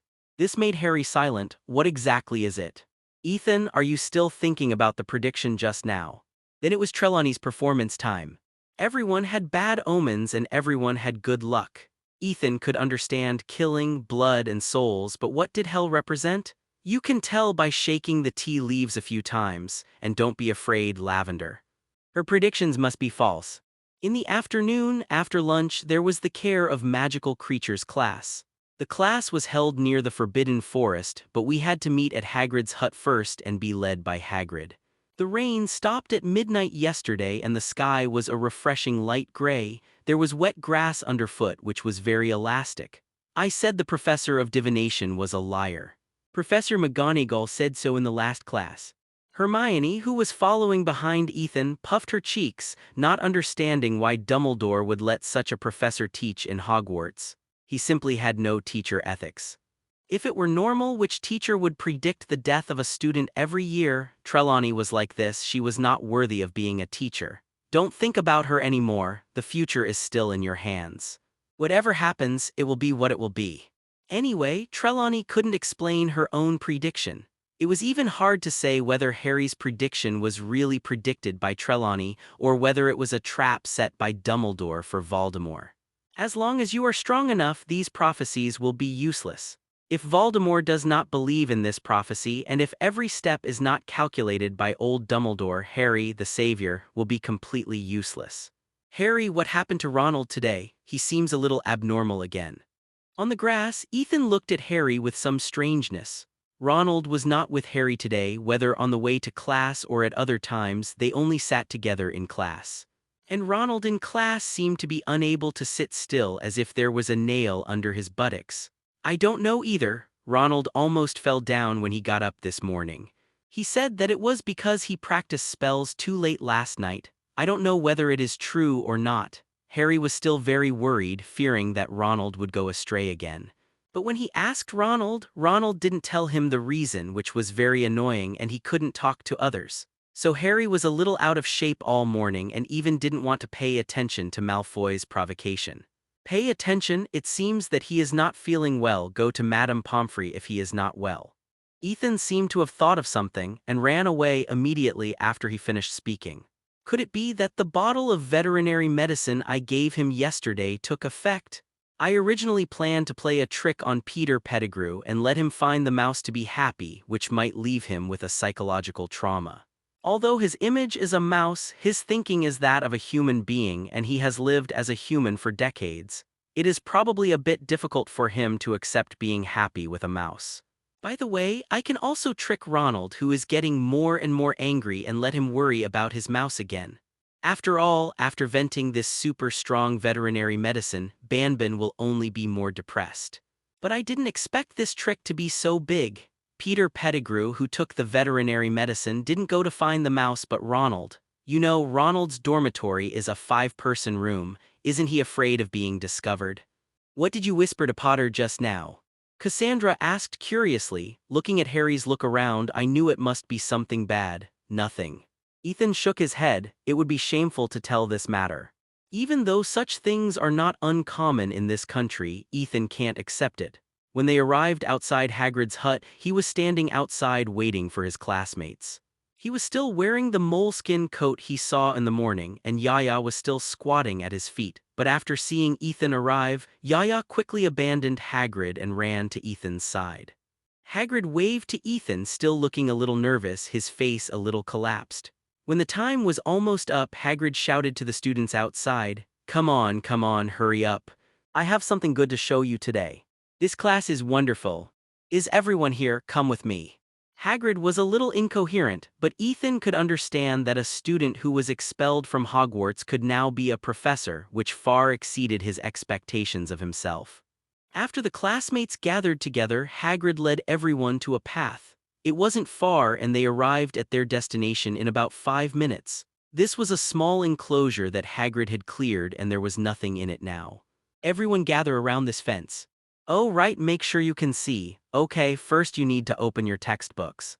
Everyone took out the textbook Monster Book of Monsters for the Care of Magical Creatures class from their school bags.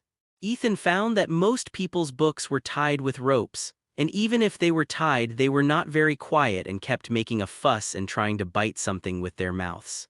Ethan, why is your book so quiet?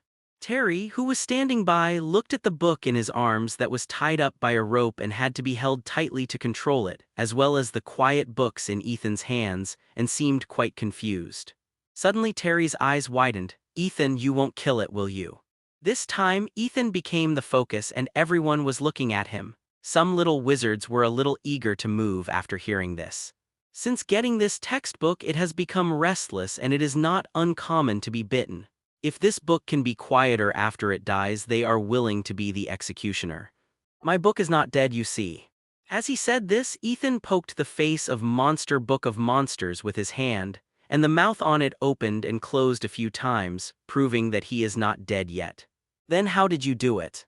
Terry still didn't understand. Was it the book's personality? Among the irritable books there appeared an honest book from Ethan's place, right? These books are the products of alchemy activation.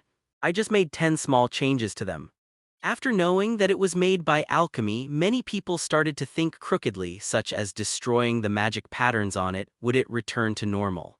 When they got there, Hagrid tied all the monsters to the fence and the students pushed back. But it was not a big problem. Ethan looked at Hagrid, who left like that, and shook his head speechlessly. He was indeed not ready to be a professor.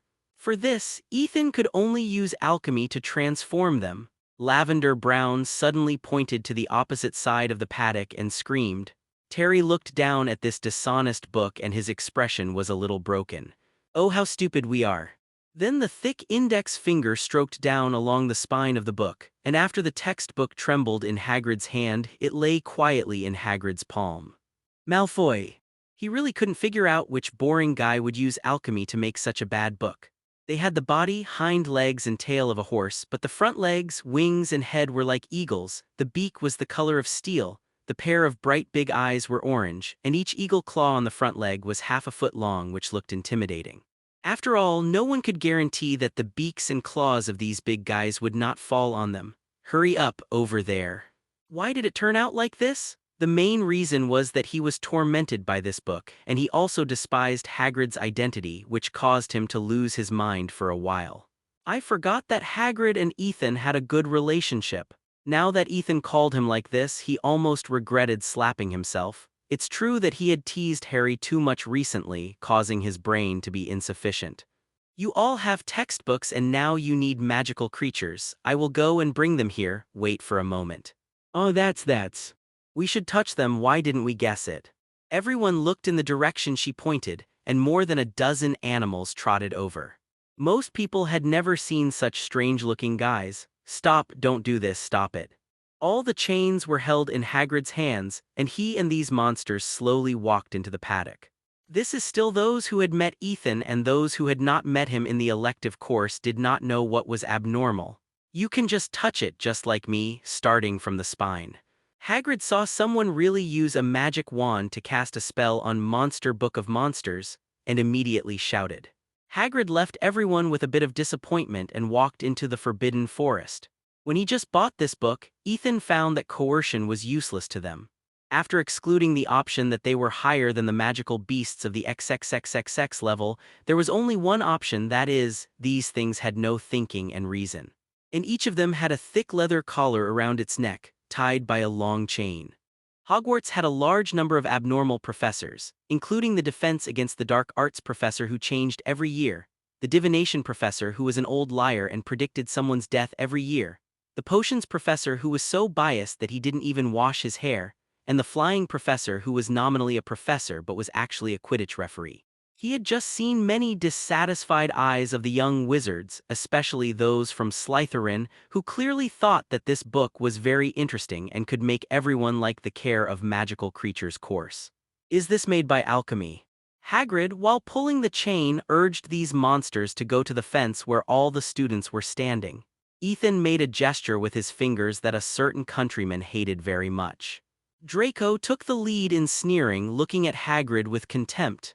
Hagrid took Harry's textbook, directly untied the rope that trapped it, and avoided its mouth that wanted to bite people. After hearing this voice, Draco suddenly paused and then retreated to the crowd of Slytherins. Hippogriffs! Hagrid waved at the students and shouted happily, "How beautiful!" This is what Hagrid specially selected for his first class. It is rare enough and has a relatively docile personality. As for the beauty Hagrid mentioned, hippogriffs are indeed good-looking, with shiny fur, and each one has a different color: stormy black, bronze, pink piebald, sparkling reddish-brown, and inky black. Ethan is quite familiar with them and will go over to dry their feathers from time to time. It's just that their feathers are not worth much, so they don't have much presence. But Hagrid had an accident in the first class, and it can't be blamed entirely on Draco. These hippogriffs are pure wild goods, and their orange eyes reveal a bit of rebelliousness. Hagrid can directly subdue them with his tall physique, but the little wizard can't do that. If this class was replaced with small and cute magical animals such as Bowtruckle and Moonbeast, the effect would definitely be better than Hippogriff and there would be no risk. Unfortunately, Hagrid prefers these big and fierce guys and has no interest in small magical animals. Or Ethan should be thankful that Hagrid did not bring Thunderbird and Fire Dragon over. If you want to see more clearly, you can try to get closer. Seeing that everyone was just watching from a distance, Hagrid immediately invited them. In his opinion, these hippogriffs are all good kids, nothing to be afraid of. Seeing that no one took any action, Hagrid was a little disappointed. He really wanted to introduce these big guys to the students below. You can rest assured that the hippogriff will not hurt people under normal circumstances. I mean when it is not angry, so as long as you don't provoke it, it will. Hearing Hagrid say this, many young wizards took 2 steps back. Many young wizards are thinking that I will not hurt people even if I am not angry. Who knows when it is angry and when it is not angry, and this big guy can resist the last bite? As long as you respect it, it will not lose its temper. They are all very proud. On the contrary, if you humiliate it, it will be in danger of losing its life. Hagrid could only explain in more detail, but the more he talked, the more scared the little teachers below became. Just now it was just a matter of hurting people, but now they are in danger of losing their lives, which is murder. Okay, who will go first? Hagrid glanced at the students below. No one dared to step forward because who knows if they will anger these big guys. This is not difficult. You walk towards it and bow. If it bows back to you, you can touch it. If it doesn't bow, you just leave it alone because those claws can hurt people. After listening to Hagrid's explanation, no one was willing to step forward. Looking at these hippogriffs shaking their heads and stretching their powerful wings, they seemed very reluctant to be tied up like this. Who dares to take the risk? Harry hesitated whether to go up to help Hagrid, but Trelawney had just said in the morning that he would be attacked and his life would be in danger. Although Professor McGonagall said that Trelawney's words were not credible, what if it was true? And she also knew that she had encountered a big black dog, which meant that he was not a bit capable. Ethan simply thought that it was useless to go up. He could ride any time he wanted. He didn't need any extra movements at all, and he couldn't set an example. No one. Hagrid looked at the indifferent people below, with a little begging on his face. Since the beginning of the class, Hagrid felt that everything was out of his control. This professor failed too much. Ethan kicked Terry on the butt. The hippogriffs were indeed good-tempered. As long as they followed the instructions, they would be able to ride. Hagrid taught me that even if I failed, there would be no danger. I know you, Terry Butte. Hagrid looked at Terry, who was standing out, and immediately went to meet him excitedly.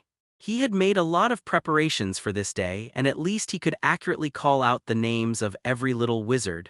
Me. Terry looked around in a daze, then turned back and looked at Yilin.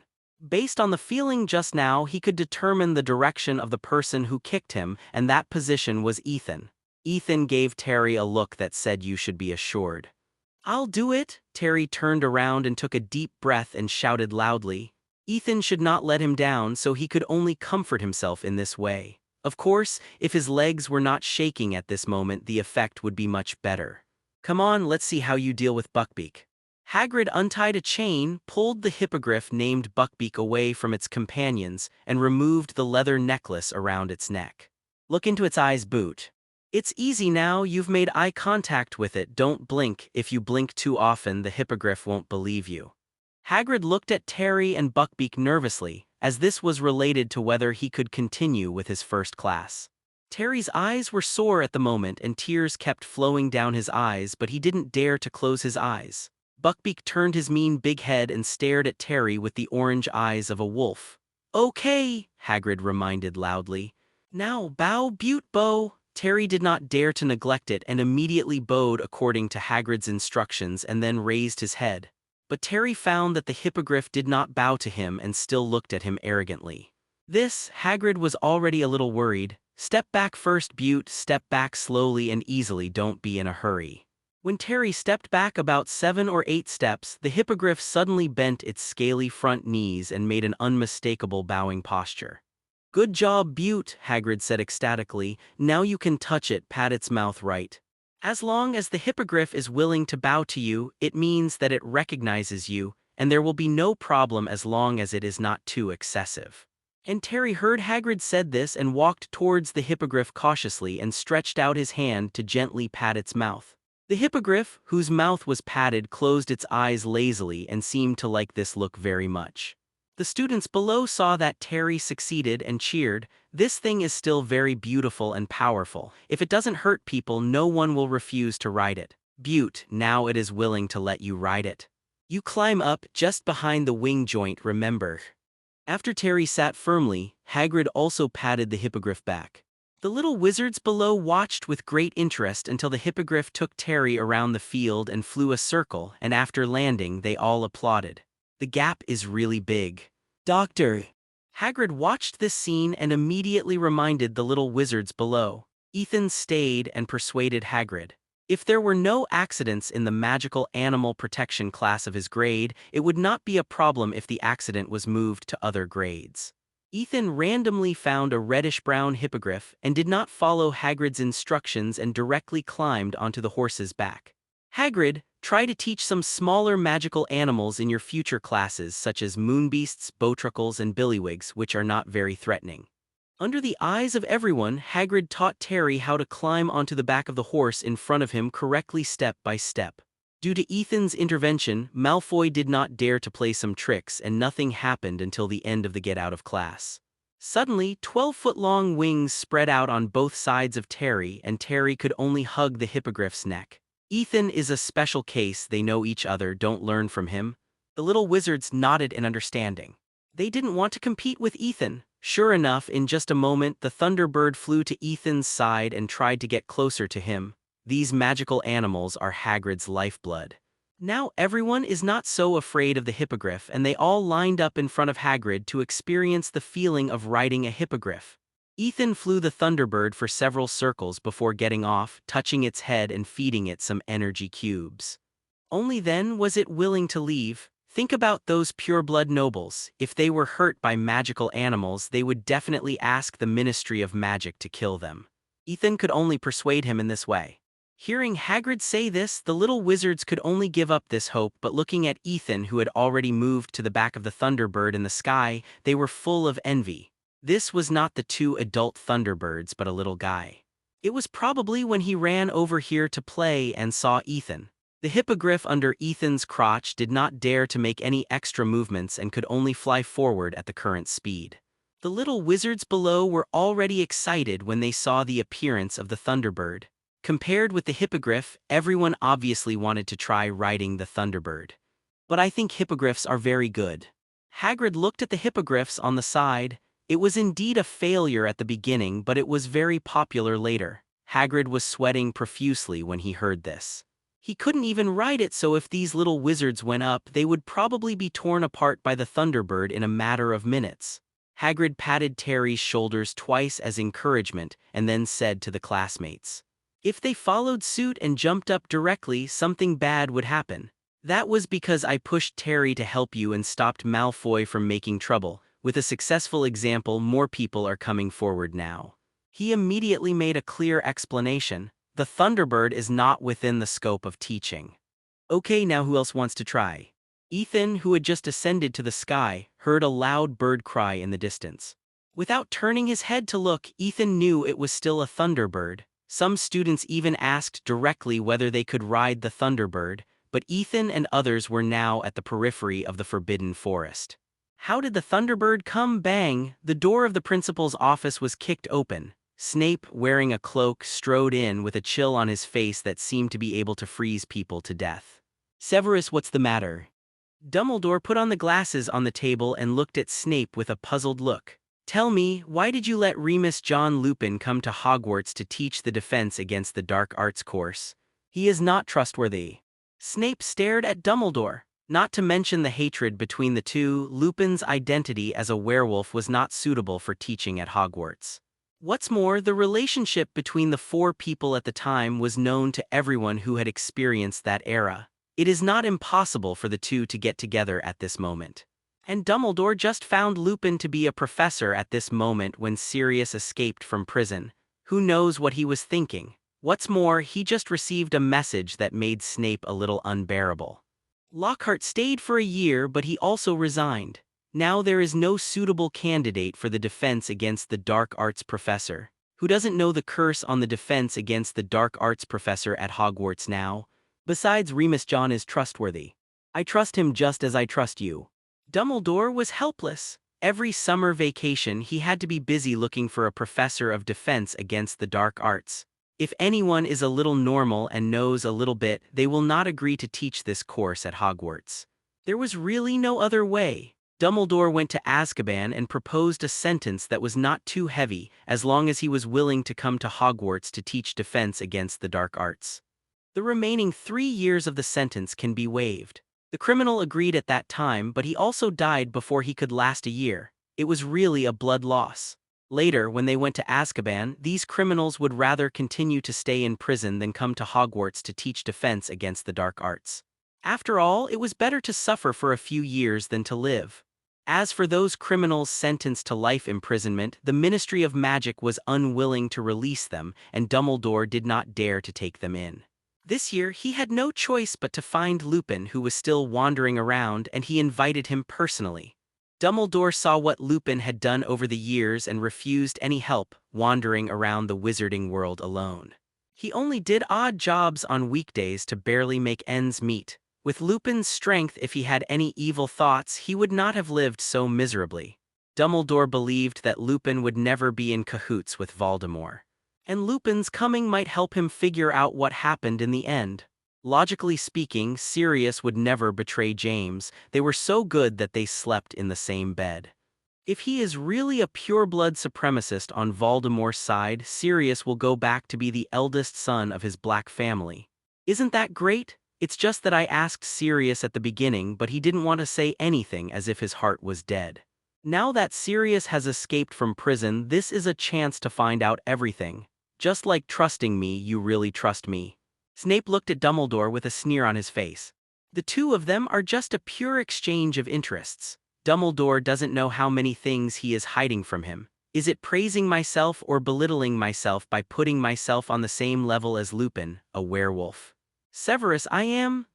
Stop, I didn't come here to listen to you today. Near Hogwarts, a muggle saw Sirius. If he doesn't have help, it won't be so easy for him to get here unless he can get help from someone.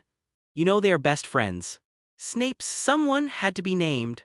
Wanted by both the Ministry of Magic and the Muggle world, and now Sirius didn't have a wand. It was not easy to avoid the search, let alone come to the vicinity of Hogwarts. The train to the beginning of the school term was also checked by the Dementors, and there was nothing wrong with it. But if someone was willing to help Sirius, it would be different. Just give him a box with a traceless extension spell and he could be brought here, or provide a wand and a door key. Now, Snape couldn't think of anyone else who could help Sirius except Lupin. Since Sirius was able to escape from prison, he must have had some means, and it has nothing to do with Remus John, I can assure you of that. Dumbledore was very clear about the conflict between the two of them. It was basically unsolvable, but they couldn't stab each other at this time. Your promise, when has it ever worked? Snape looked at Dumbledore deeply again and prepared to leave. After all, Dumbledore said so, what else can he do? I can only hope that Dumbledore is not old and blind this year. Don't forget to brew the werewolf potion for Remus John. Looking at Snape, who was about to leave, Dumbledore reminded him. This werewolf potion can only be brewed by Snape in Hogwarts. I don't want Hogwarts to have a few more werewolves. Snape stopped and looked at Dumbledore with a mocking face. Dumbledore stopped talking. He could hear the dissatisfaction in Snape's heart. Sirius and others locked Snape and Lupin, who had turned into a werewolf, together and almost caused Snape to be bitten, which left a deep psychological trauma on him. Humph. He glanced at the silent Dumbledore. Snape flicked his sleeves, closed the door and left. He had already started to think about what to add to the werewolf potion to ensure the efficacy while disgusting Lupin. Why didn't Lupin join the werewolf community and let the latest organization burn it down? Werewolves should die Thursday morning. Today is 2 consecutive potions classes, and there is also a defense against the dark arts class in the afternoon.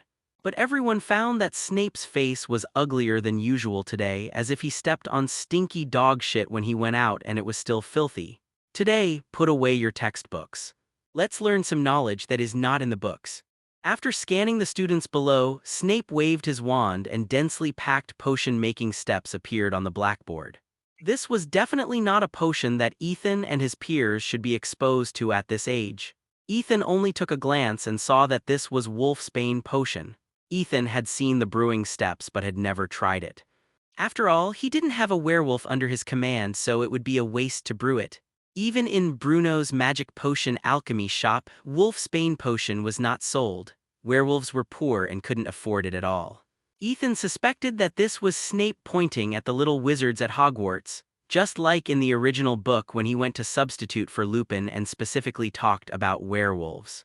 Do you have anything else to say now? However, he was disappointed. Everyone who dared to speak up, even Slytherin, did the same. Snape looked at the little wizards below and said slowly with a gloomy look. Marcos Belby of Hufflepuff stood up and questioned Snape. Ethan was speechless. This was another private matter. Did I ask you to speak? Let the students suspect whether there were werewolves in the school, and finally expose Lupin's werewolf identity with a little guidance. His uncle, Alex Belby, was the inventor of the Wolfsbane potion, so he was not unfamiliar with it. Then he could use the potion made by everyone, which would leave him a lot of money to buy Wolfsbane potion. The bell rang.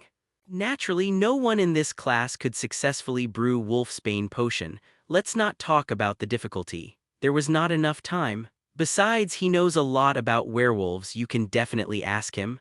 The topic ends here. Next term, Snape will teach everyone how to brew Wolfsbane potion. Thanks to Brother Yang for the monthly ticket. Thank you, Corpse. In the corridor, quite a few people began to talk about the reason why Snape was so abnormal at the moment.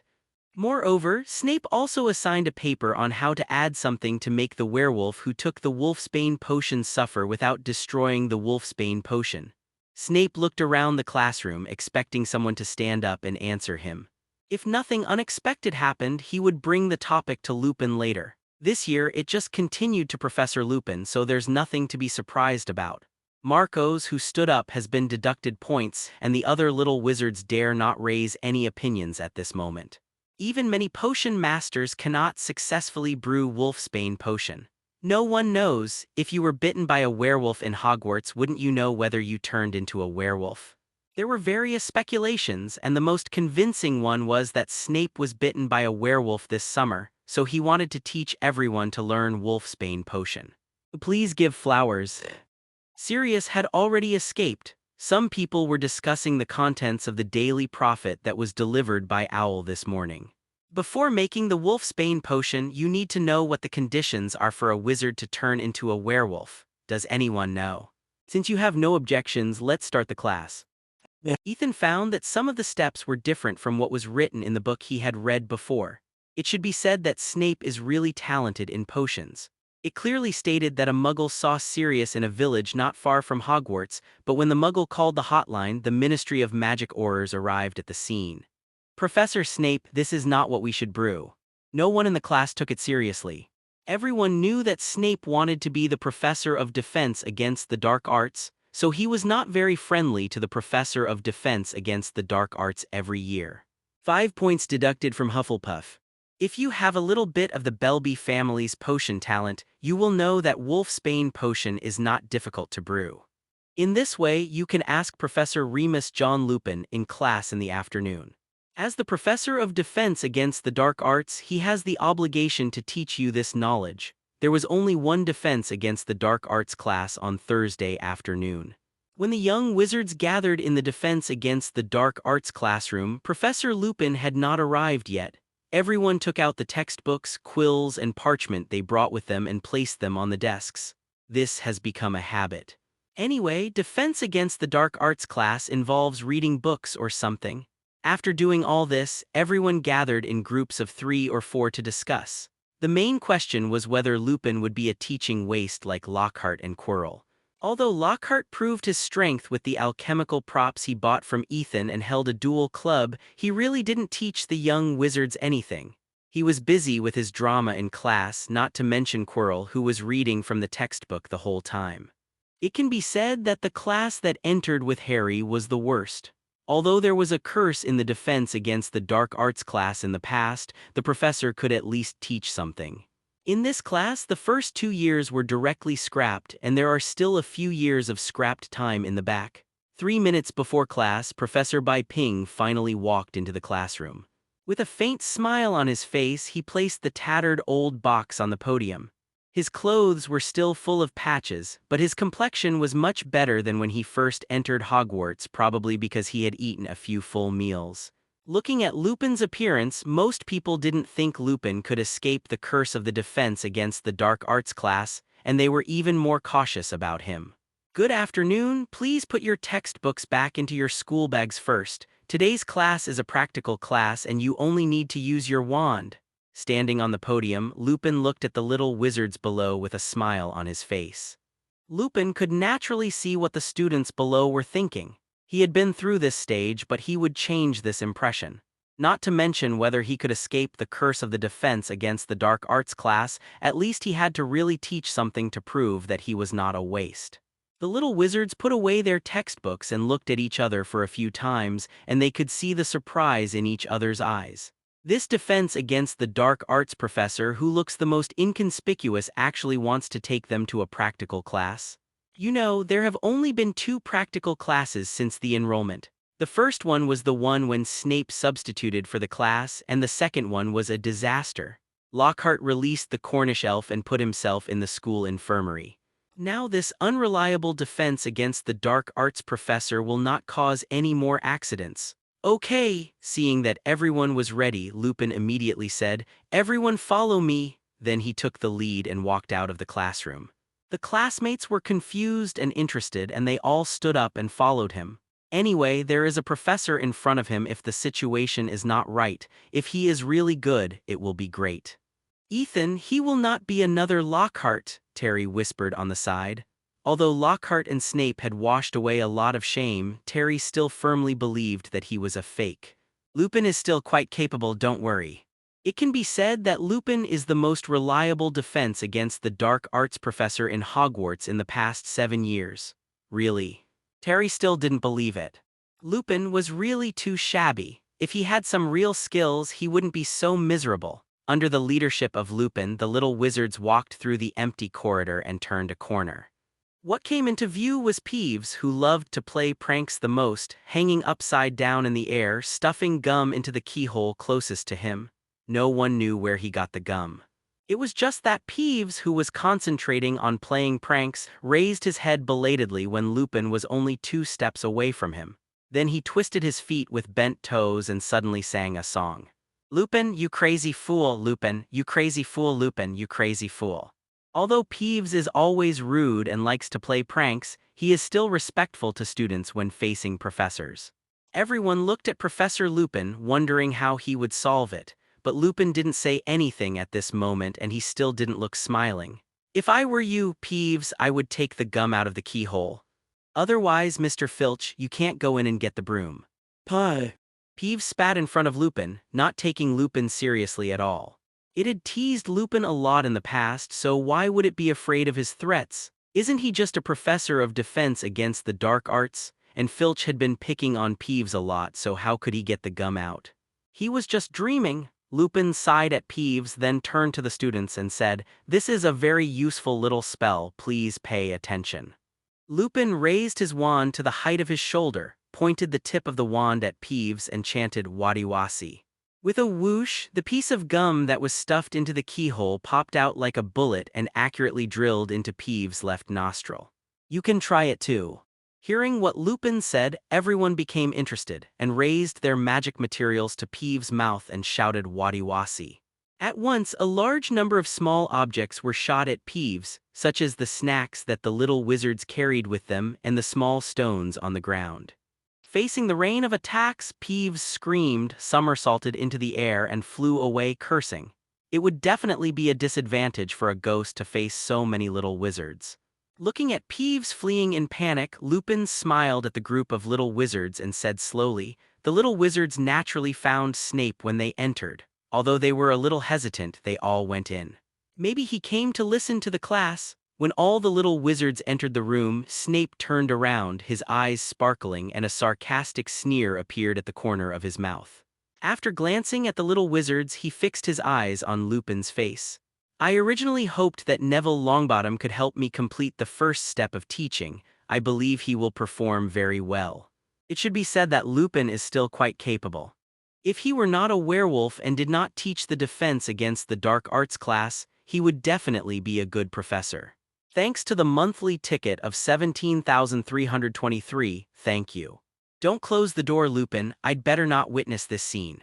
Hearing this, Neville's face turned red and he was a little scared, afraid that he would not be able to complete it well and live up to the trust of this new professor. Well done, all the students who succeeded just now, raise your hands. Lupin didn't want to pay attention to Snape and prepared to close the door. This is a teacher who is really capable and has a good personality, but he is a little poor. Snape looked at Lupin's mouth twitching, but he didn't say it after all. He closed the door with a bang and turned away. "Okay, now that the irrelevant people have left, we can start this defense against the dark arts class. Now it can only be said that it is a pity." Snape stood up and strode past the little wizards, his black robe fluttering behind him all the way to the door. Until this time, Snape turned his head. The staff lounge is a long room with wooden panels on all four walls and filled with mismatched old chairs. He wanted the students to discover his werewolf identity, and then he might hand him the werewolf potion in front of all the little benefits. "For your performance just now, each of you will get 5 points. When Neville heard this, his face turned red. He really didn't expect that Snape would say this about him in front of the new defense against the dark arts teacher and all the students in the same grade. "Maybe no one has reminded you, Lupin, there is a Neville Longbottom in this class. I suggest you don't give him any complicated things to do." Hearing this, more than 20 people raised their hands at the same time, all of whom had successfully cast the spell just now. Soon Lupin brought the little wizard to the corridor on the second floor and stopped outside the door of the staff lounge. Professor Lupin opened the door of the lounge and took a step back, motioning the little wizards to go in first. In this regard, Hagrid, who is also a new professor, is far ahead of him.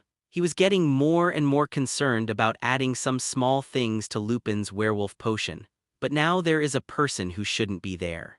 Professor Snape is sitting on a low armchair. Lupin won the favor of most of the little wizards at once, and everyone's eyes changed when they looked at him, no longer with disdain but with respect. Lupin also frowned. How could he not know the meaning of Snape's last sentence? He wanted to introduce the knowledge about werewolves to himself and point all the clues of Werewolves 1.4 to himself. "As for the second thing you mentioned, I will explain it. Follow my steps. This is the content of the third grade. You, the potions professor, don't need to worry about it here. You can go in now. The teaching content of this class is in here." The things he prepared were now placed in the classroom. Lupin put a smile on his face again and came to the cabinet in the front. Even though he was beginning to worry, Lupin could not show it at the moment and could only answer with a normal expression. "Let's move on. Oh, and one more thing. I just taught them how to make wolfsbane potion this morning, but the introduction of werewolves is not what I should teach. I hope you can teach them well in this regard." Bang, bang, the wardrobe suddenly began to shake and hit the wall, attracting everyone's attention. It was obvious that there was something inside. The few young wizards who were closer were shocked and jumped back. "There is only a boggart inside, which is what I need to explain in this class." Professor Lupin immediately comforted him. "The boggart is basically not dangerous and is quite suitable as the content of the first class." But the young wizards didn't think so. Most of them still looked at the wardrobe with horror. Neville was the most terrified. He just heard that Professor Lupin wanted to cooperate with the first step of teaching. Boggarts like dark enclosed spaces such as wardrobes, gaps under beds, and cupboards under sinks. Once I even met a boggart living in a grandpa's house. Professor Lupin could only patiently explain to the young wizards and then continued. "This boggart just moved in yesterday afternoon. I asked the principal to let the professors keep it for us to use in class. Then Lupin looked around at everyone and then asked, "Now, we want to ask, do you know what a boggart is?" Ethan raised his hand immediately. There was no way, and he didn't want to do this, but if he wanted to win the college cup, college points were a must. This year, whether there was Lockhart to give him extra points and there was no competition, the college points could only be accumulated bit by bit. Adrian, you answer. There were several people who raised their hands, but Jan Ping finally chose Yilin. I heard of Ethan's name before I entered Hogwarts. When Dumbledore introduced himself and Hagrid as two new professors, it was Ethan who changed the whole situation and made Hagrid receive a lot of applause. Okay, Professor, boggart is a magical animal that can transform. It can see through people's hearts and become what you fear the most. Of course, it has no ability to hurt people and can only intimidate others. The only way to deal with it is the boggart expelling spell. The spell is funny. This spell can make boggart change into the most funny appearance you think. If there are many people, the boggart does not know what shape it will become. At this time, it is the easiest to deal with. What can kill boggart is laughter. It will explode into a square of green smoke in laughter. The answer is very good and detailed. Ravenclaw plus 10 points. Lupin clapped his hands and was very satisfied with Ethan's answer. But Ethan said everything he needed to say later. What should he say later? However, Lupin still planned to follow his own steps and not let Ethan disrupt it. The boggart in the box has no specific shape yet. It doesn't know what the people outside the cabinet are afraid of. No one knows what the boggart looks like when alone, but as long as I let it out, it will immediately become the thing that each of us fears the most. The spell to repel the boggart, Adrian just said it, is funny, very simple, but requires strong willpower to succeed. But you also have to know that what really makes the boggart completely finished is laughter, so what you need is to force it to become an image that you find funny. We can practice now. Without the wand first. Then there was a large area of funny voices below. Ethan did not join in. Magic does not need to be learned. Besides, even if you don't know this boggart expulsion spell, there are many ways to kill this thing. Everyone has done a good job, but it's not enough to just rely on spells. I said, Neville Longbottom, you helped me complete the first step, now it's up to you. As Lupin finished speaking, the wardrobe began to shake again, but Neville shook more violently than the wardrobe. Neville trembled forward as if walking to the gallows and came to the front of the wardrobe. At this moment, he hoped that Professor Lupin would replace someone else. Very good, Neville, tell me what you are most afraid of first. Professor Lupin looked at Neville, who was a little nervous and scared, and immediately encouraged him. Neville's mouth moved but no sound came out. Sorry, Neville, I don't understand. Lupin still persuaded patiently with a smile on his face. Neville looked around in panic as if asking someone to help him, but this was obviously unrealistic. Finally, Neville could only whisper in a voice so low that it was almost inaudible, Professor Snape. At this moment, all the young wizards in the classroom laughed and even Neville himself grinned a little embarrassedly, but it was actually nothing. If you ask all the young wizards in Hogwarts who is the professor they are most afraid of, I believe most of them will say Professor Snape. Lupin looked thoughtful and immediately thought of a good idea. Although Lupin looks honest now, he still likes to play pranks and make fun of others in his heart. Otherwise, he would not have mixed with James and others to become the infamous quartet of marauders. Now he has only been smoothed by the continuous blows and finally became what he is now. Professor Snape, it's normal to be afraid of him, Neville. You live with your grandmother, right? Lupin began to induce. Oh yes. Neville was a little uneasy and immediately added, but I don't want boggart to become my grandmother's appearance. Although Neville is also afraid of his grandmother, he doesn't want his grandmother to become a funny appearance in front of so many people. No, you misunderstood. I don't want you to turn boggart into your grandmother's appearance.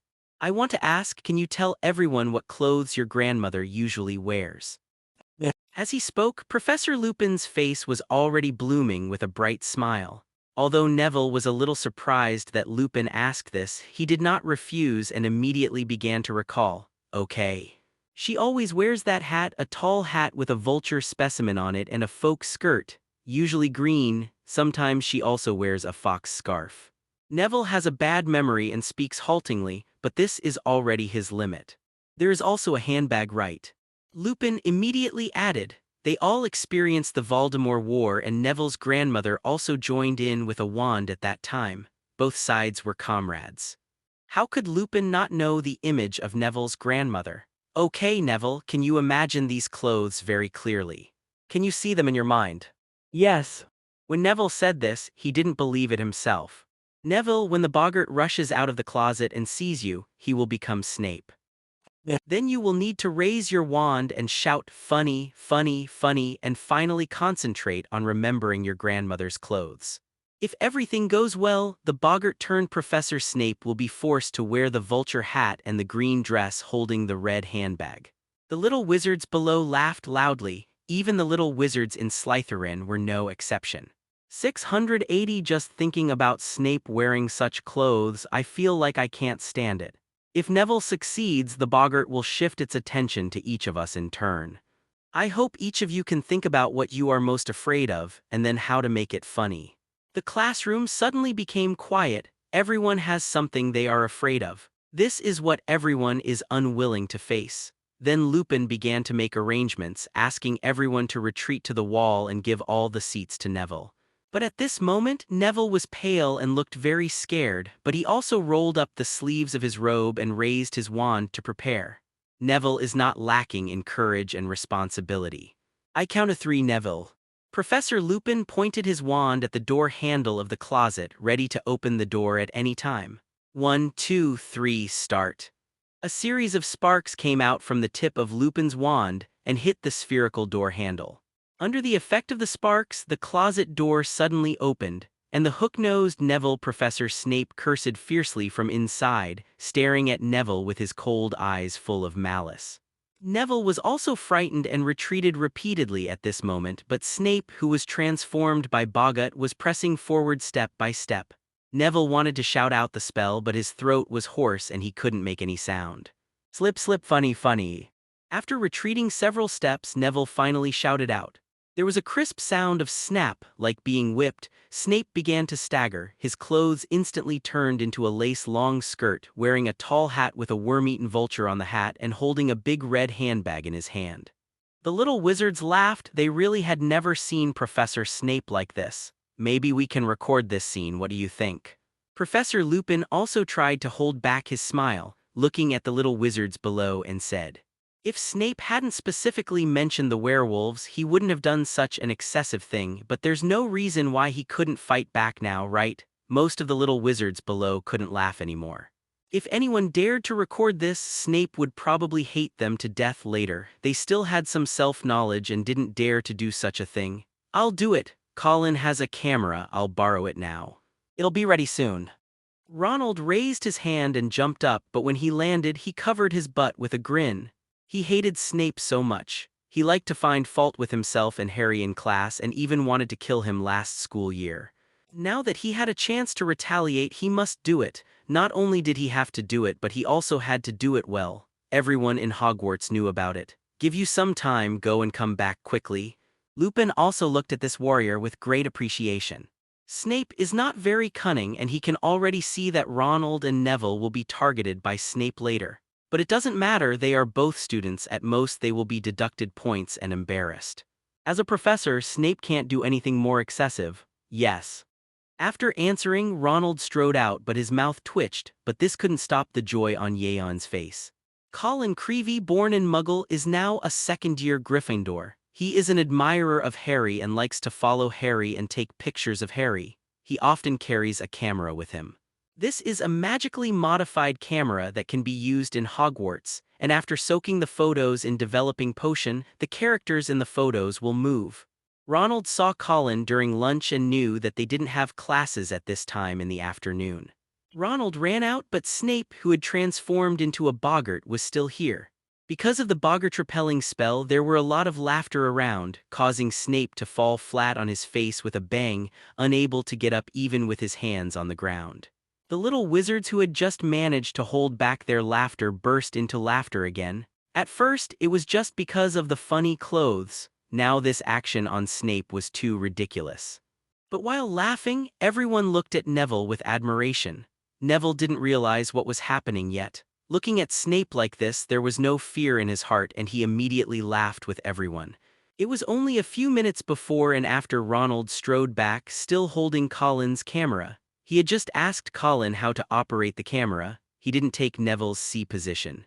He was just beside him, shooting wildly with the camera from all angles. For the admiring, encouraging and admiring eyes of the little wizards around him, Ronald was quite pleased. How long had he not seen such a look?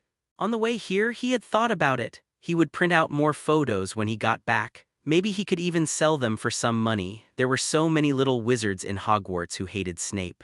There must be a lot of people willing to buy one for collection. Okay, let's continue the class, Tilda.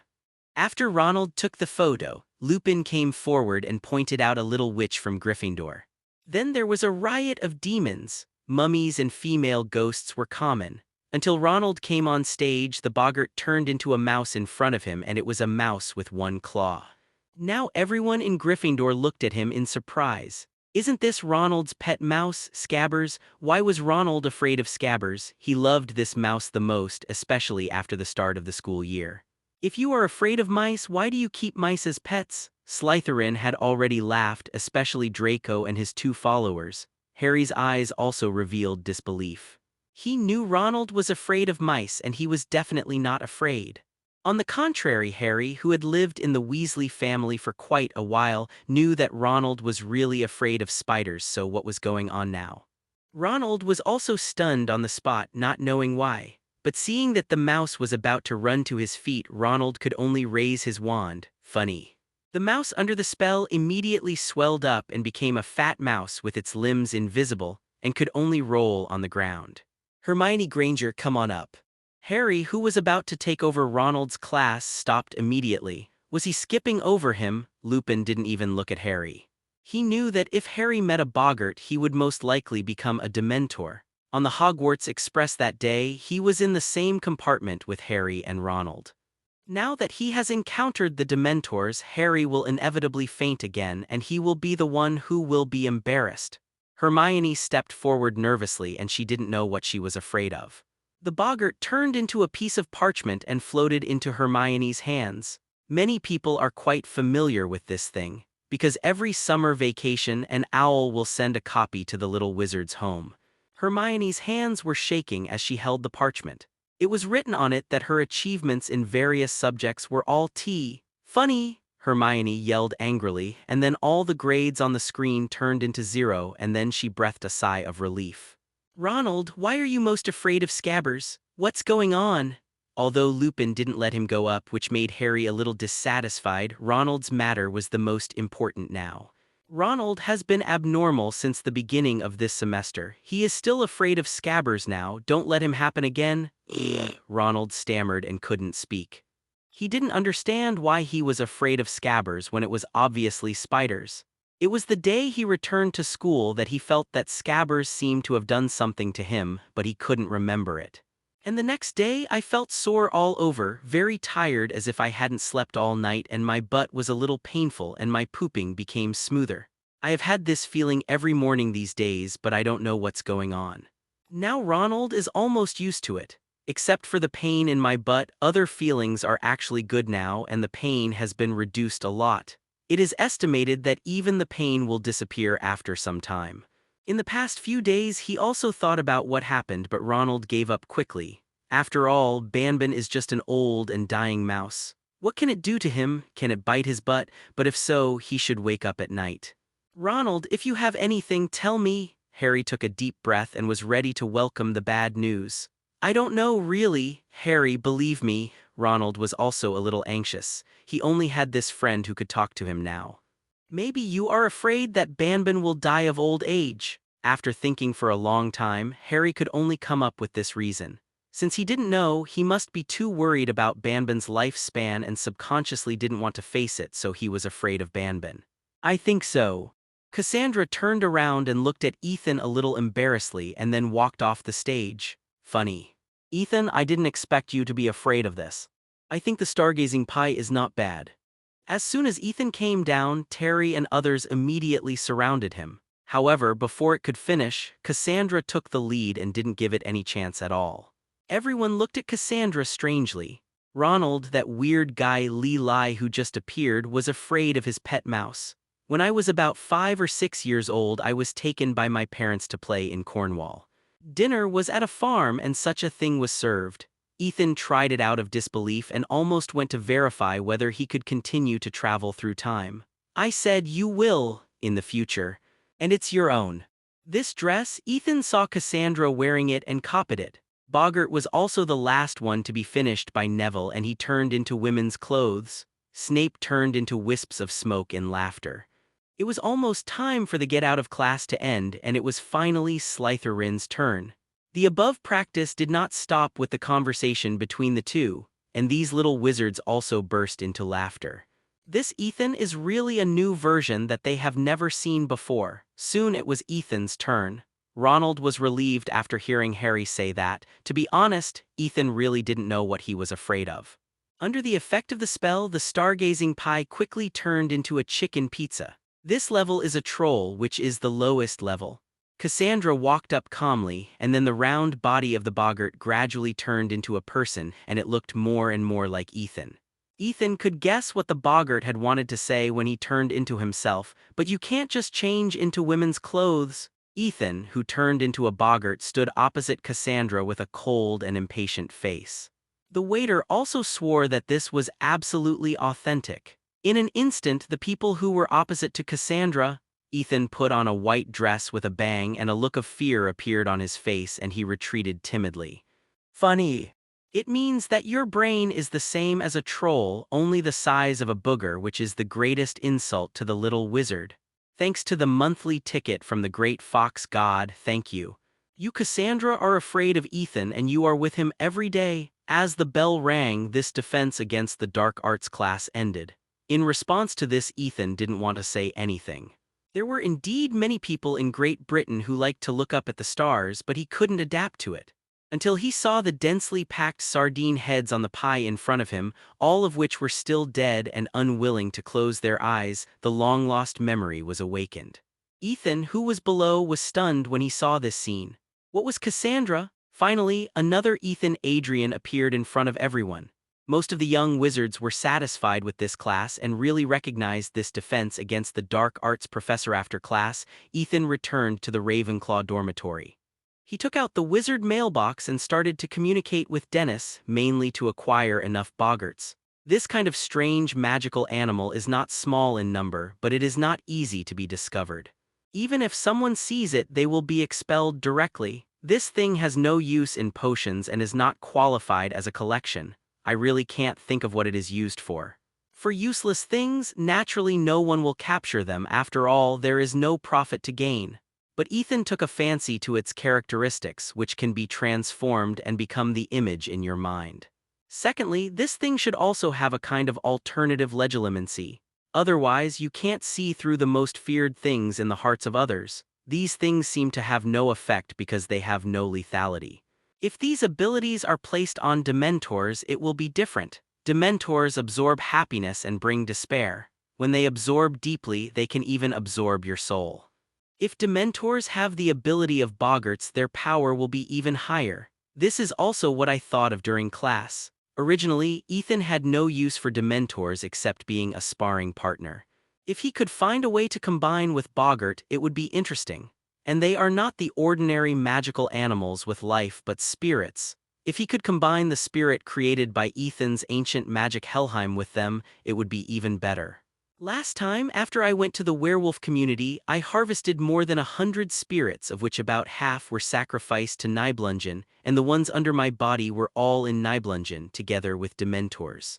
Ethan couldn't find any suitable use for these spirits, so he could only use the human wave tactics when there were more of them. Now they are useless, and I really don't feel bad about using them for experiments. 560 Dennis Gall, got it, I'll prepare it for you soon. Seeing Dennis's reply, Ethan put down the district mailbox. After the goods are delivered, Ethan can do soul experiments on these three things together. In Ravenclaw's secret room, there are many books related to this, and Ravenclaw's own experimental logs, hoping to make himself successful. Pulling out a Dementor from the Nibelung class, I found that its spirit was still a little sluggish. It seems that it will take a few days to recover. Whether it is doing experiments or letting them assist in practicing the Patronus charm, it is not possible now. In fact, it is also very simple to want them to recover quickly. Just give them enough happy emotions to absorb, but Ethan cannot satisfy this. The spirits created by Ethan in the Nibelung have no extra emotions, so the Dementors naturally cannot absorb them and can only rely on themselves to recover slowly. Ethan, I heard that you are wearing women's clothes. Ethan, who had just walked into the hall and was about to have dinner, was stopped by Fred and George. Both of them had a malicious smile on their faces. In the first defense against the dark arts class this afternoon, the news that the boggart changed into Ethan and Snape and dressed in women's clothes has spread throughout Hogwarts. The former is a well-deserved genius, the strongest of the new generation of young wizards in Hogwarts. The latter is the Dean of Slytherin and has attracted the hatred of almost all students in the other 3 colleges. The rumors about these 2 people spread very quickly. For example, Ronald is afraid of his pet mouse, but no one mentions it now. No, be careful or I will sue you for defamation. Ethan Seafaw glanced at the twins. This kind of reputation is definitely not something he can bear. I don't know why Cassandra's boggart-repelling spell is to dress herself in women's clothes. You can even dress up as a clown. But everyone says you are wearing women's clothes. This is not what I said. It's a pity that Ronald didn't record it for you, otherwise I would have kept a copy. Fred spread his hands and looked regretful. Do you still want to collect it? Ethan took 2 steps back and looked deeply at Fred and George. Don't get me wrong, I'm planning to collect it and sell it later. It may not be worth much now, but when you become the Minister of Magic, this photo will be valuable. Fred naturally saw what Ethan wanted to say and was immediately a little furious. It's a pity that your idea can't be realized. The boggart has been blown to ashes. It won't work even if you change a boggart. If this is something you are really afraid of, it is still quite difficult to change this subjectively. And if Ronald dared to record it, Ethan would definitely break all his limbs and burn the camera he borrowed. That's why I said it's a pity. Do you know what price Ronald sold the photo of Snape for? Fred looked around and seemed quite cautious. No, Ronald also sold the photo of Snape in women's clothing. Is he going to die? Ethan's eyes widened at once. He had never expected this rich Sheiju. As long as the price is not too outrageous, it is conservatively estimated that selling 200 copies will not be a problem. If you can take it to Hogwarts to buy, this number will definitely be 5 times more easily. Snape is so annoying in Hogwarts. Why would I lie to you? After you get out of class this afternoon, he secretly sold it in the Gryffindor dormitory. Someone told us. Fred and his classmates had a full class in the afternoon. This matter was also told to them by a 6th-year senior after class, and he showed them a photo of Snape wearing women's clothing.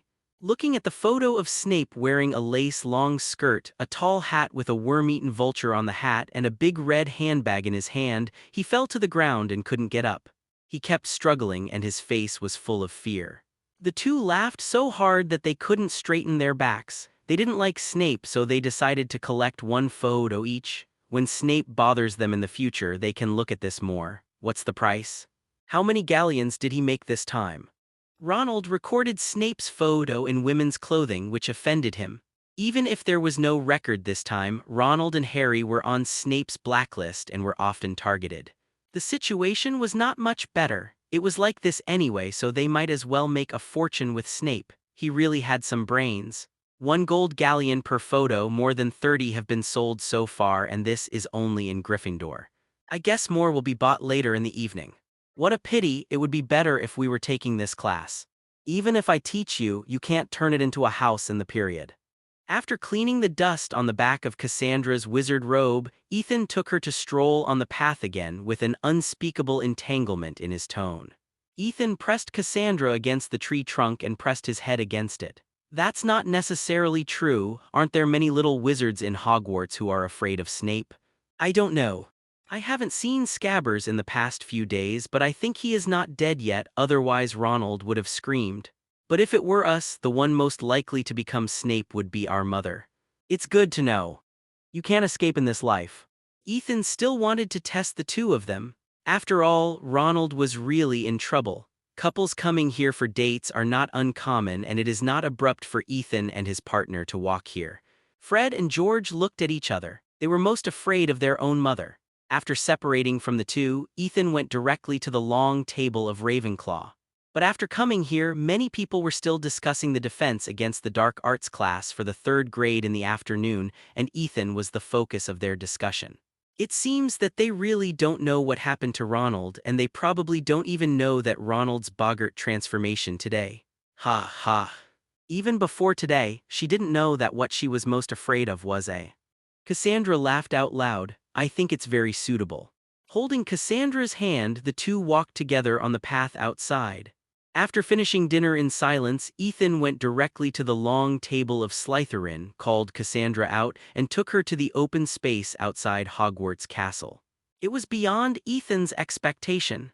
Ethan did not refuse and took a look at it and put it in his pocket. If it were later, the small woods next to it would be more lively. When leaving, George also stuffed a photo into Ethan's hand. Ethan didn't expect that Cassandra was most worried about this. She was so proud, but she was so insecure. What you worry about won't happen. Fred spread his hands and said indifferently, you are a little self-aware. By the way, do you know what happened to Ronald's mouse? They are not Ronald. How can they pay attention to a mouse all the time? Yeah, I know. Ethan ruthlessly broke their fantasy. I want to know why you thought it was funny to dress me in women's clothes at that time. Do you know how much trouble this brought me? Okay. After 3 minutes, Ethan raised his head and wiped the water stains from the corners of Cassandra's mouth. At that time, he was anxious to stop the boggart from turning into Ethan. He said the following words and then he cast the spell in a hurry without realizing what he was thinking. Cassandra was worried sometimes, especially when she was free. She tended to think too much. Who made Ethan so fickle? This is what we brought for you. It is quite collectible. Since they were young, they had been punished for their pranks. Percy also liked to complain. He would write letters back from time to time about what the twins did at school, which made them suffer every few days before going home for vacation. The next day, all the students who took the potion class were trembling with fear. Snape was in a low-pressure state from the moment he entered the class to the end of the class. How could he not know about the spread of such fierce messages? While adding a sentence to Lupin in his heart, he also quarreled with Gryffindor again. After 2 classes in one day, Gryffindor was deducted more than 60 points, which directly made Gryffindor's scoring hourglass reach the bottom. After class that day, many Gryffindor students were discussing that this year's house score would be lower than the previous year. And in the second week, everyone realized that Professor Snape was particularly gentle during the potion class last Friday. This week, Snape went crazy and did not let go of any of the 4 houses. Yes, including Slytherin. It's just that Gryffindor is still the main target of attack, that's all. The reason is naturally that he found that his photos of women's clothing were spread everywhere, and even Slytherin students bought this. As the culprits, Neville and Ronald were naturally the ones that Snape paid special attention to. In the potions class, Snape criticized them for nothing. They had to stand for the whole class. If they made a slight mistake, they would be scolded. In this class, even Harry could not attract the attention of the two, which made Harry have a relatively comfortable potions class. In addition, the two of them deducted all the points of Gryffindor's house that day. To be precise, they didn't have enough points to deduct. They were gone in less than half a class and they were just scolded afterwards. This time, Snape didn't think of saving face for Professor McGonagall. He had lost his own face, so who else could he save face for? At the same time, Lupin, who had already been punished several times, was punished again. It is estimated that until the graduation of these two people, as long as Snape was still in Hogwarts, their life would not be easy. However, even when Ronald was scolded, there was no frustrated expression on his face. This time he made a lot of money. He had never had so many gold galleons since he was born, if he could choose again. Ronald would still choose to record Snape in women's clothing and sell his photos.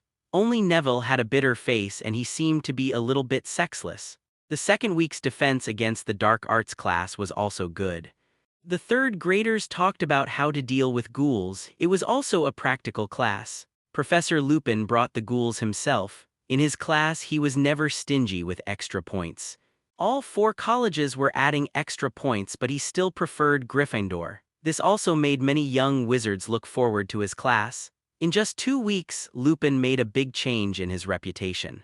He became the most popular professor of defense against the dark arts in recent years. Hagrid, who was also a new professor in this school year, was much worse.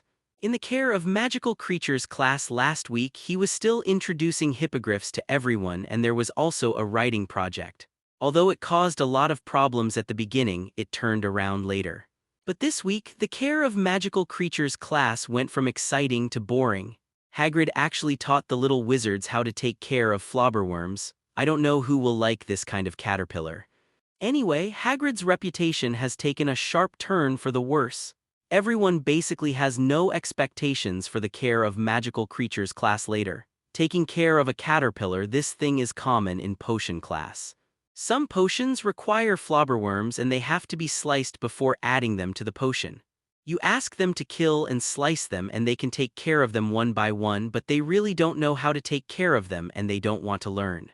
After the class, Ethan went to talk to Hagrid again and told him directly that XXX and XX level magical animals are fine, and don't do weird things. If it really doesn't work, cancel the contact teaching method, pull the magical animals over and introduce them and then let them go so you can take care of magical animals of XXXXX level. The premise is that you have to be sure that you can control it and not let it go crazy. As for whether Hagrid listened, Ethan didn't know and he could only judge it during the class next week. Except for the Ancient Runes class, which made Ethan a little sleepy, the other courses were basically the same as the previous 2 school years for Ethan. The 3rd week of September, at night, Ethan walked out of Hogwarts Castle and looked up at the sky. Today was a full moon. Put the prepared mandrake leaf in your mouth, which is a necessary step in practicing animagus. For a whole month, you must keep a mandrake leaf in your mouth. This 1 month is from the full moon to the next full moon. It must be this time period. It is not possible to do it directly from the beginning of the month to the end of the month. In addition, the mandrake leaf must be held in the mouth and must not be swallowed or spit out at any time.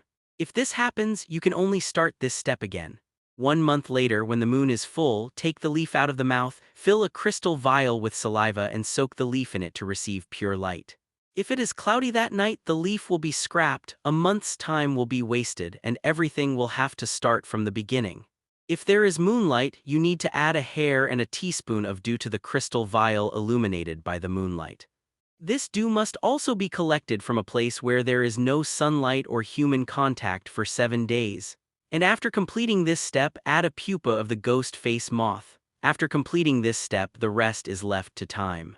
Put the mixture in a quiet, dark place and don't look at it or disturb it until the next thunderstorm. At this roar, the potion part is completed and the next part is the transfiguration part. I really don't know which great man invented the animagus, and in what state of mind did he come up with these methods. Anyway, Ethan is not used to holding the leaves of mandrake in his mouth now, and he doesn't know if he will accidentally spit it out when he sleeps. This is also the reason why Ethan didn't learn animagus last school year even though he had enough transfiguration skills. There are too many steps and the time span is too long. If you are still a little far away, you don't know what Ethan means at this moment. Today during the day, Ethan went to Hogsmeade Village and took the boggarts prepared by Dennis. There were only more than 30 in the time storage and they would need to be contacted later. Many animagus are illegal and do not want their image to be discovered. This is a magic that can save their lives at critical moments. When he came to an intersection and saw several Dementors, Ethan continued to maintain the shadow stealth state and directly pulled them in with the Nibelungen. For example, Sirius and Peter. If the animagus images of these 2 people are made public, everything will be reversed. But Ethan couldn't ask this question. Penelope made her own suggestion. And Peter Pettigrew, when he was a test subject in Ethan's hands, had already said that his Expecto Patronus image was also a mouse. Ugh. The animal image of the Patronus charm is usually the animal that best matches oneself. Hugh Zhang covered his mouth and laughed. Ethan nodded affirmatively, but the way he spoke was a little strange, and he was still not used to speaking with a leaf in his mouth. Ethan, you are really funny now. As for suspicion, there is no grudge. Why would I, Ethan, go looking for trouble with the Dementors? The Expecto Patronus and the Animagus form are generally related. And this image can be explained as an animagus. Combined with the previous examples, Ethan can basically determine his idea this time. Now that the boggarts were available, Ethan didn't want to use the ones under his command for the remaining Dementors. After all, they needed to accompany Penelope and the others to practice the Patronus charm. As for the reaction of the Ministry of Magic, Ethan couldn't control it. Anyway, there was no surveillance outside Hogwarts, and Ethan himself had the ability to cast spells without being seen by his own eyes, so that he would not be detected by any means. Even if the Ministry of Magic turned the world upside down, they would not be able to find that it was Ethan who did it. I also wanted to tie up a few Dementors. You are now like this, others will definitely notice it, especially Professor McGonagall. After going to 3 intersections in a row and tying up 17 Dementors, Ethan was ready to retreat. Yeah, zitty. That's all Ethan knew. Rita Skeeter's animagus form was a beetle and she didn't know how to cast the Patronus charm. Suddenly, Ethan turned into a shadow and disappeared on the spot. Ethan naturally had no idea of making it public. It seems that he will have to be a little more aloof in the future. Today, I came out not only to see if it was a full moon and whether I needed leaves containing mandrake. Ethan also thought about his animagus form and felt that it would most likely be a 5-headed dragon. I just don't know if Dumbledore's animagus form is a phoenix. He was a transfiguration professor. If he said he couldn't cast an animagus, Ethan would definitely not believe it. It cannot be said that ability is the target of suspicion. In this case, the first person to be suspected is Dumbledore, not Ethan. Today should be a full moon. For example, Professor McGonagall's animagus form and the Patronus image of the Expecto Patronus are both cats. James Potter's 2 forms are deer. Ethan, if you don't want to declare animagus, you should make your words clear before speaking outside. Otherwise, don't speak if you can. In addition, since they helped him successfully release the Patronus last time, these Dementors had some hard work, so he would not use them for the experiment and would work on them after the results were achieved. Came to the workbench? In the past, Ravenclaw's secret room was only used by Ravenclaw and everything was open. Now, Ethan has isolated it. By the way, if a boggart encounters a Dementor, what will it become? Ethan thinks this question is worth practicing. Take out a wooden box about 30 centimeters from a dragon skin pocket. The boggart is inside. These guys like dark and narrow places, and it is best to use this method for transportation. Then, open a corner of Nibelungen and pull out a Dementor that was just caught tonight. The Dementor that was pulled out looked at Ethan a little confused and then quickly shrank into a ball and retreated towards the corner. When the more than 10 unlucky guys just went in, they talked with the more than 40 brothers inside and knew what they were about to face. Unexpectedly, the first one to be pointed out was himself. Ethan glanced at it and threw an exorcism spell at it. It's not like learning the Patronus charm, so there's no need for them to cooperate at all. Besides, it's inevitable that it will struggle when doing the experiment later, so controlling it now is the best choice. The Dementor, who was curled up in the corner, immediately straightened his waist and floated to a place not far in front of Ethan's 623 and stretched out his dry and hideous hand to the round handle of the box. Click. The box was opened and Ethan could clearly see that the boggart was now a ball of black mist, and it was constantly rolling in the box. The whole process lasted for several seconds, which was much longer than the things that Du Xiaoying was afraid of. Finally, in a twist and wriggle, the boggart completed the transformation and became Ethan's appearance. It was just that the appearance it had turned into was black and its appearance was a little blurry. Seeing this, Ethan was silent. If I remember correctly, this was just the first time we met. I had no experience with this Dementor before and I just cast an exorcism spell on it. Now I am the one who is most afraid. Also, why did the boggart become like this? According to what I saw in class last time, what it turns into is the thoughts deep in my heart. As long as you have a clear understanding of it, the transformed boggart will be no different from the real one. Now there are only 2 situations. The first is that the boggart's understanding of the inner thoughts of magical animals is not enough, so the imitation is not in place. The second is the problem of the Dementor. It does not have a clear understanding of Ethan and its thinking or mind is relatively chaotic, or the perspective of the Dementor is different from that of humans. In their eyes, Ethan looks like this. After using a boggart exorcism spell to send this confused self back into the box, Ethan drove the Dementor aside. Then he stood in front of the box and used the brain occlusion technique. Ethan had never tried this before in the defense against the dark arts class.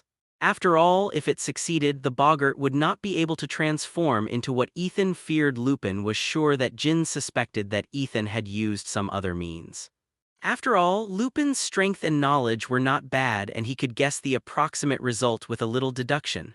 Lupin knew it, and Dumbledore basically knew it too.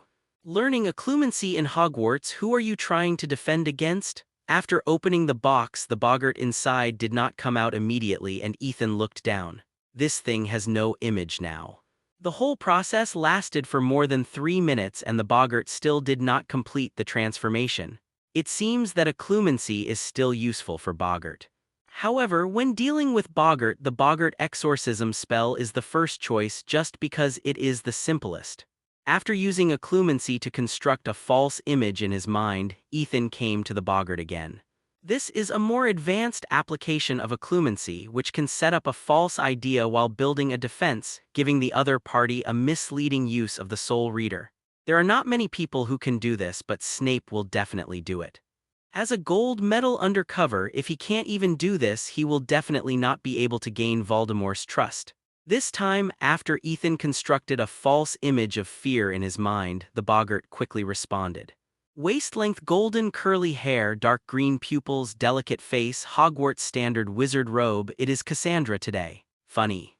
With a bang, Cassandra's wizard robe was replaced with a princess dress, bubble socks, small leather shoes, and even her hair was combed into a double ponytail. But it looks a bit awkward no matter how you look at it. It's better to be normal. Withdrawing the false image of fear constructed in his mind, the boggart also returned to its original state. The exorcism spell was thrown and the hit boggart waited on the side. Ethan pulled a goblin out of a box. With a light tap of his finger, a dark green light flashed, and the goblin that had just been pulled out lay down peacefully. Ethan put his hand on its head and pulled out a transparent soul. At this moment, its eyes were still a little confused, and it was obvious that the soul was now in a chaotic state.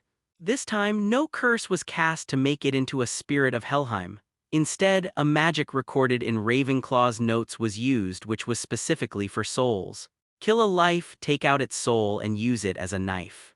The stronger the target's soul, the longer the duration of this soul knife will be. Kangjai will collapse as soon as it is formed.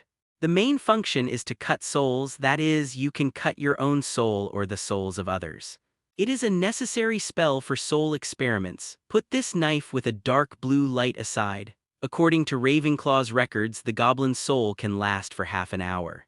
Under the effect of the exorcism spell, the Dementor automatically lay on the tool table no matter how reluctant he was. Ethan guessed that this might be because it contained vitality. It took almost an hour, during which time 2 goblin soul knives were made and the soul was almost dissected. If the connection between Dementors and boggarts is glue, this one is welded. Increasing the magic power of the exorcism spell, the controlled Dementor's body shook violently, and the 10 transparent lights under the broken body were pulled into a trance by Ethan. Just like the spirit created by ancient magic in Helheim, this is a combination of soul, life, and magic. A pure soul cannot survive in this world. Other normal creatures, the body is still there after the soul is extracted, and the soul will not die in a short time. Continue to increase the magic output. Now the Dementor's body is shaking constantly, and the exorcism spell can't calm it down. This is more like an instinctive reaction of the body. As Ethan's magic power continues to increase, the Dementor's body seems to be torn in half. If Ethan wants to use a knife, he must start with a pure soul. 2.9 After a long period of pulling, Ethan finally pulled the soul out. Overall, it was not much different from a normal person's soul, but it was extremely fragile. As if the soul was divided into 2, one part to maintain the stability of the body, and the other part, which was pulled out by Ethan now, was probably just a part of the original soul. Taking out the parchment, Ethan recorded everything about this experiment. I didn't expect that the connection between the body and soul of the Dementor is quite tight, much stronger than that of goblins. Amid the noise, the Dementor's body stopped trembling and the whole body turned into a puff of black smoke and dissipated on the workbench. There was really nothing left. Suddenly, a sound of nails scratching glass came out of the Dementor's mouth, which was quite harsh and noisy. But this experiment is still not over. Ethan opened the Nibelungen again and released a soul body made by the ancient magic Helheim. According to the experimental process just now on the body of the boggart as expected, the boggart also turned into black smoke and dissipated. Will it also dissipate the body and soul together at the moment when the soul is forcibly stripped out, just like the Dementor? More importantly, after Ethan pulled it out, it couldn't go back. Just the first step has stuck himself, except for Voldemort's residual soul because he has a Horcrux as a demarcation point. It seems that the connection between the soul of the Dementor and the substances that make up its body is deeper than he thought. Ethan was a little unbelievable that the pure soul of this thing could not be stripped out. Ethan found that the soul body made by Helheim has a higher degree of closeness between the body and soul, but the spirit creatures will look like this. Ethan really didn't expect it, and he had never done experiments in this regard before. About an hour later, the spirit body made by Helheim also began to turn into blue light spots and dissipate. If the Dementor doesn't work, then what about the boggart? Thinking of this, Ethan stared at the boggart on the side with ill intentions. The birth of boggart and Dementor was not designed with life in mind, so the soul is their main body. The moment the soul leaves the body is gone. However, the spirits created by Helheim, even if the soul is extracted, the body still has vitality to maintain, but without the soul to coordinate, the vitality will not last long and will collapse. After the soul appeared this time, the body of the spirit did not dissipate, but just lay there expressionlessly as if dead. What is needed now is to extract the pure soul, which can be done with the exorcism spell. The soul can be taken out without harming life, of course. This requires the other party not to resist. Dead. Next, Ethan studied this soul body to see how it was different from a normal soul. Anyway, Ethan is not short of the number of test subjects. Although magical animals such as Dementors and boggarts are spirits, they are similar to things like peeves. They are not pure souls, but a combination of emotions, magic, souls, and other messy things. Sure enough, these experiments on the soul are not so easy to do. Dumbledore, who received the message from the Ministry of Magic, covered his forehead in pain in the headmaster's office. 17 Dementors disappeared overnight yesterday, and now he was asked to go and talk. But this was really not his doing. If he wanted to, let alone 17, he could kill all the Dementors outside Hogwarts in one night. But the message from the Ministry of Magic had come and he had to go. After a long sigh, Dumbledore stood up and looked at Fawkes on the bird stand. Amid the sound of birdsong, Fawkes swooped down and a pair of claws firmly grasped Dumbledore's shoulders, and then a burst of fire appeared. Dumbledore appeared again, and now he was already in the Ministry of Magic. Along the way, he greeted the wizards coming and going, and Dumbledore went straight to Fudge's office. Bang, bang. Hearing a knock on the door, a middle-aged fat woman in pink clothes opened the door from the inside and welcomed Dumbledore in. Then the pink toad retreated very discerningly and closed the office door. She is not as arrogant now as she was later. Cornely, I didn't cause the Dementors to disappear this time. Sitting on the chair, Dumbledore looked at Fudge, who was pot-bellied across from him with a serious expression. Hearing this, Fudge adjusted his bowler hat and his expression became ugly. If it's not you, who else could it be? Oh no, there's also Ethan Adrian, that brat who can make 17 Dementors disappear quietly. Besides that, who else could it be? You have to know that these Dementors are all employees of the Ministry of Magic, and they are all members of the Ministry of Magic. This morning, after receiving a report from the person in charge of supervising Dementors at the Ministry of Magic that after 17 Dementors were missing, Fudge's 10th suspected target was Dumbledore. When he first proposed to let Dementors enter Hogwarts to search for Sirius Black, he was very reluctant. Now it is very likely that Dumbledore is protesting against the Ministry of Magic in his own way. Besides, the relationship between Dementors and the Ministry of Magic cannot be considered as superiors and subordinates, but a cooperative relationship. The Ministry of Magic provides Dementors with a safe place where they can enjoy themselves. That is, the prisoners in Azkaban can be tortured by Dementors as long as no one dies. Correspondingly, Dementors must also ensure that the prisoners in Azkaban will not escape and perform their duties as jailers. Sirius escaped from prison this time because the Dementors failed to do their job, so they were allowed to come out to capture the Dementors. It is still difficult for the Master to command them.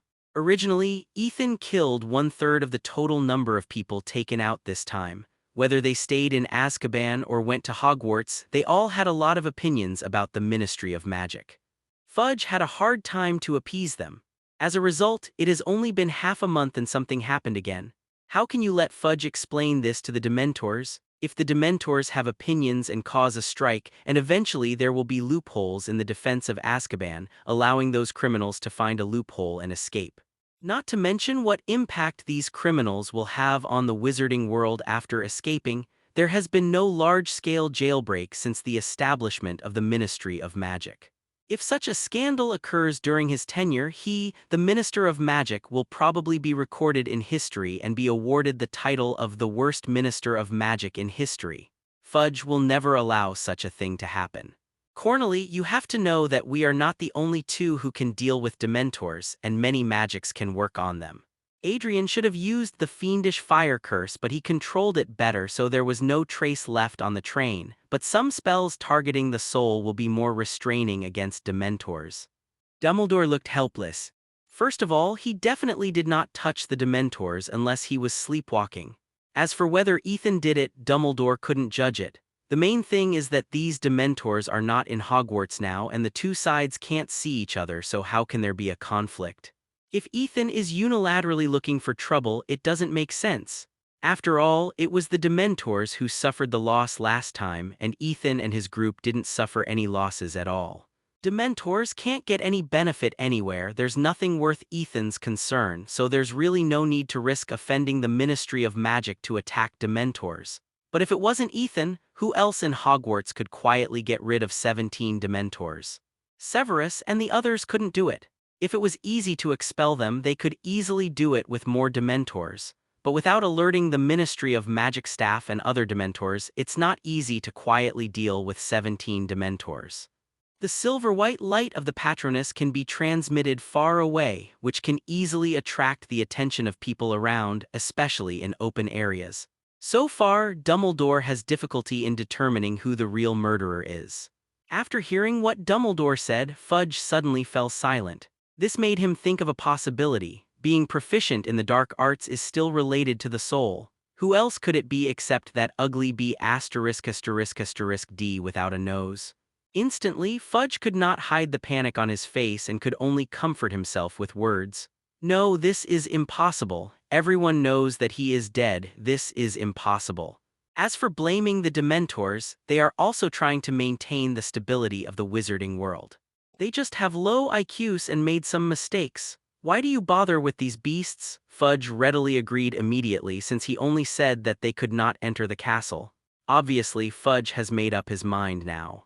If he refuses, there will definitely be a conflict. Okay, I can assure you that the Dementors will never enter the Hogwarts castle. If he waited until Voldemort was truly resurrected, Fudge might make some stupid moves. After a moment of silence, Dumbledore compromised.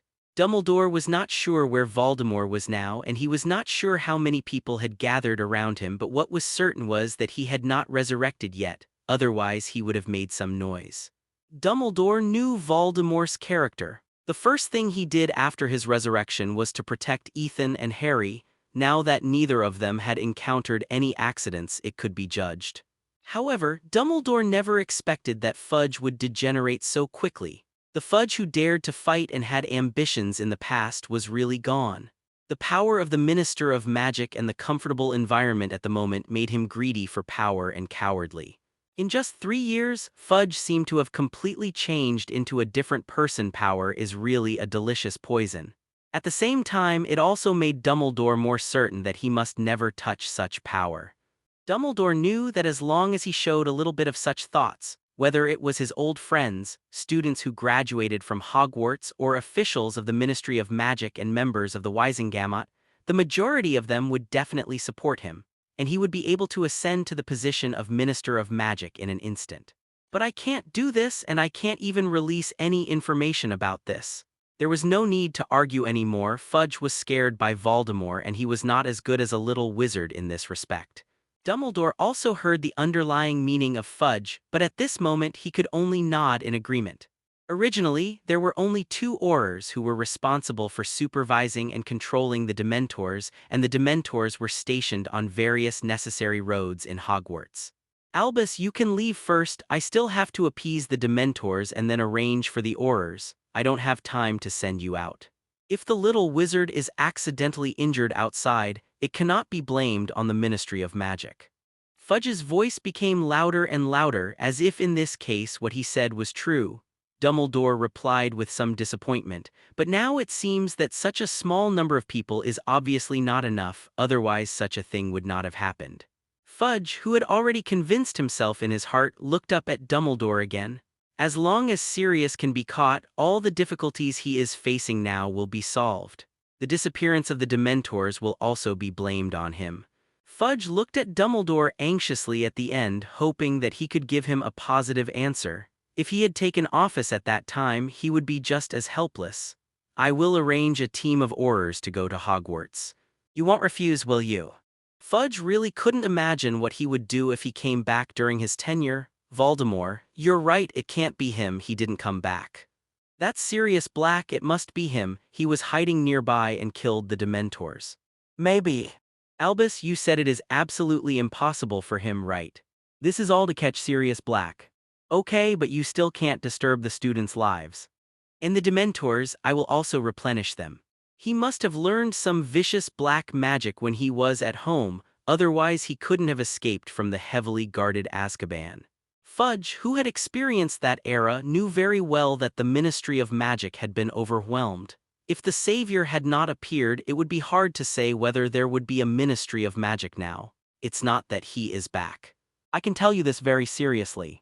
Dumbledore sighed and answered Fudge's question very seriously. Can he deal with him? It was October. The new Quidditch players for this school year had been selected and the training had begun. As usual, conflicts between the various colleges occurred from time to time in order to compete for the right to use the Quidditch field. Lupin had also completely established himself in Hogwarts. After more than a month of recuperation, he was no longer as thin as before and he was much more energetic. He got his first month's salary and changed into a wizard robe. He was completely different from before. His courses were also quite popular among the young wizards. Taking Ethan's 3rd grade as an example, they later learned the red cap, which was an ugly little thing similar to a goblin.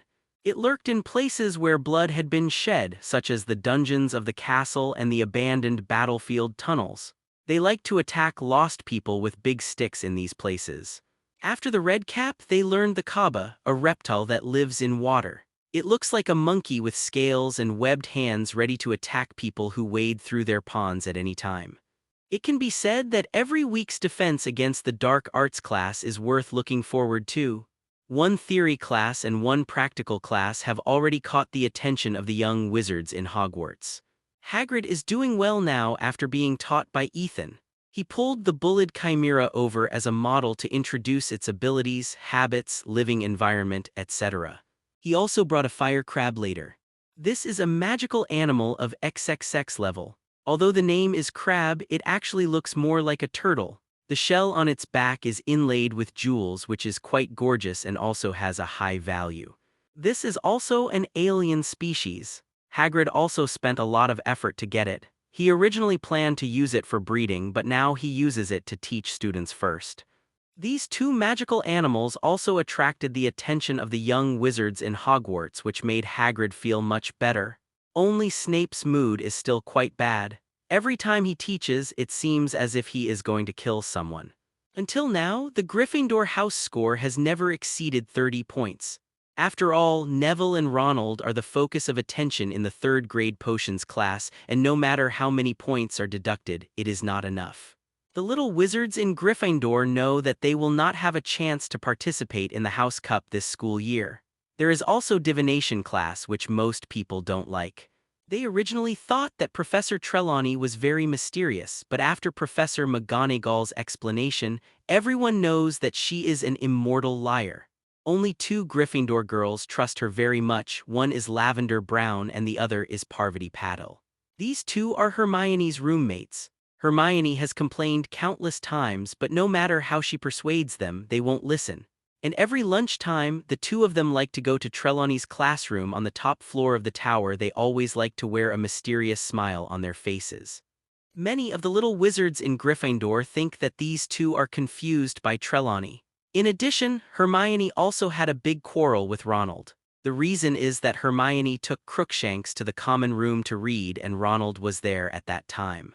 The result is obvious. Crookshanks went after Scabbers again. This made Ronald very angry. Although Scabbers took after taking the tonic, Ethan did gain some weight, but Banban's age cannot be changed. At such an old age, how can he withstand the torment of a cat? This made Ronald angry and kicked Crookshanks hard, but Crookshanks was a catkin after all, so it was not so easy to hit. In the end, Ronald was the one who got hurt, therefore the two of them quarreled. Hermione no longer brought the cat to the common room. Whenever she went out, she put the cat in a cage. She only let Crookshanks out when she was in the dormitory or with Ethan. At the same time this month, the school also posted a notice that the third graders could go to Hogsmeade at the end of this month, just before Halloween. Of course, the premise is to get the signature of the parents, otherwise they can only stay in Hogwarts. This made quite a number of young wizards very happy, and these were basically those who had never been to Hogsmeade or heard of the name of Hogwarts, a pure teacher village. For Ethan, Hogsmeade has been visited a lot and there is nothing special about it. In addition to these, the only thing that can make what Ethan paid special attention to was the weather on the full moon day in October. But after class in the morning, Ethan came to the grounds outside Hogwarts and found that the weather was not very good. The clouds today were quite thick and it was a truly cloudy day. And when soaking the mandrake leaves in saliva, they must be exposed to pure moonlight, otherwise they will have to start over. This month, Ethan was really fed up with the days of calling for a leaf. He was often awakened at night fearing that he would push the leaf out or swallow it. So Ethan would never choose to start this step over again. Then we have to find a way to solve these dark clouds so that the moon tonight can shine on the earth clearly. Ethan also has an unreliable method for this, but he doesn't know if it will work. In Fantastic Beasts, Newt Scamander can use the Thunderbird to summon dark clouds, and with the venom of the winged demon, he can erase the memories of half of the New Yorkers in the city. Newt's Thunderbird can do it, but Ethan has 5 of them, so there is no reason why he can't. As long as these dark clouds stop raining, won't the moon come out at night? Came to the habitat of the Thunderbird in the Forbidden Forest. Cry!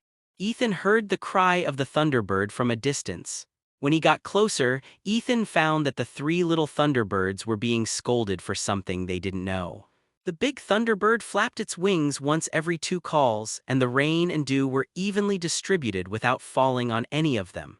The mother Thunderbird found Ethan's arrival and immediately flew to Ethan and landed in front of him, making a cheerful cry. After Ethan put a handful of energy cubes in its beak, he turned over and rode on it. After joining the other 4 Thunderbirds, Ethan expressed his request. They naturally would not refuse this and immediately carried Ethan into the air and came to the bottom of the clouds.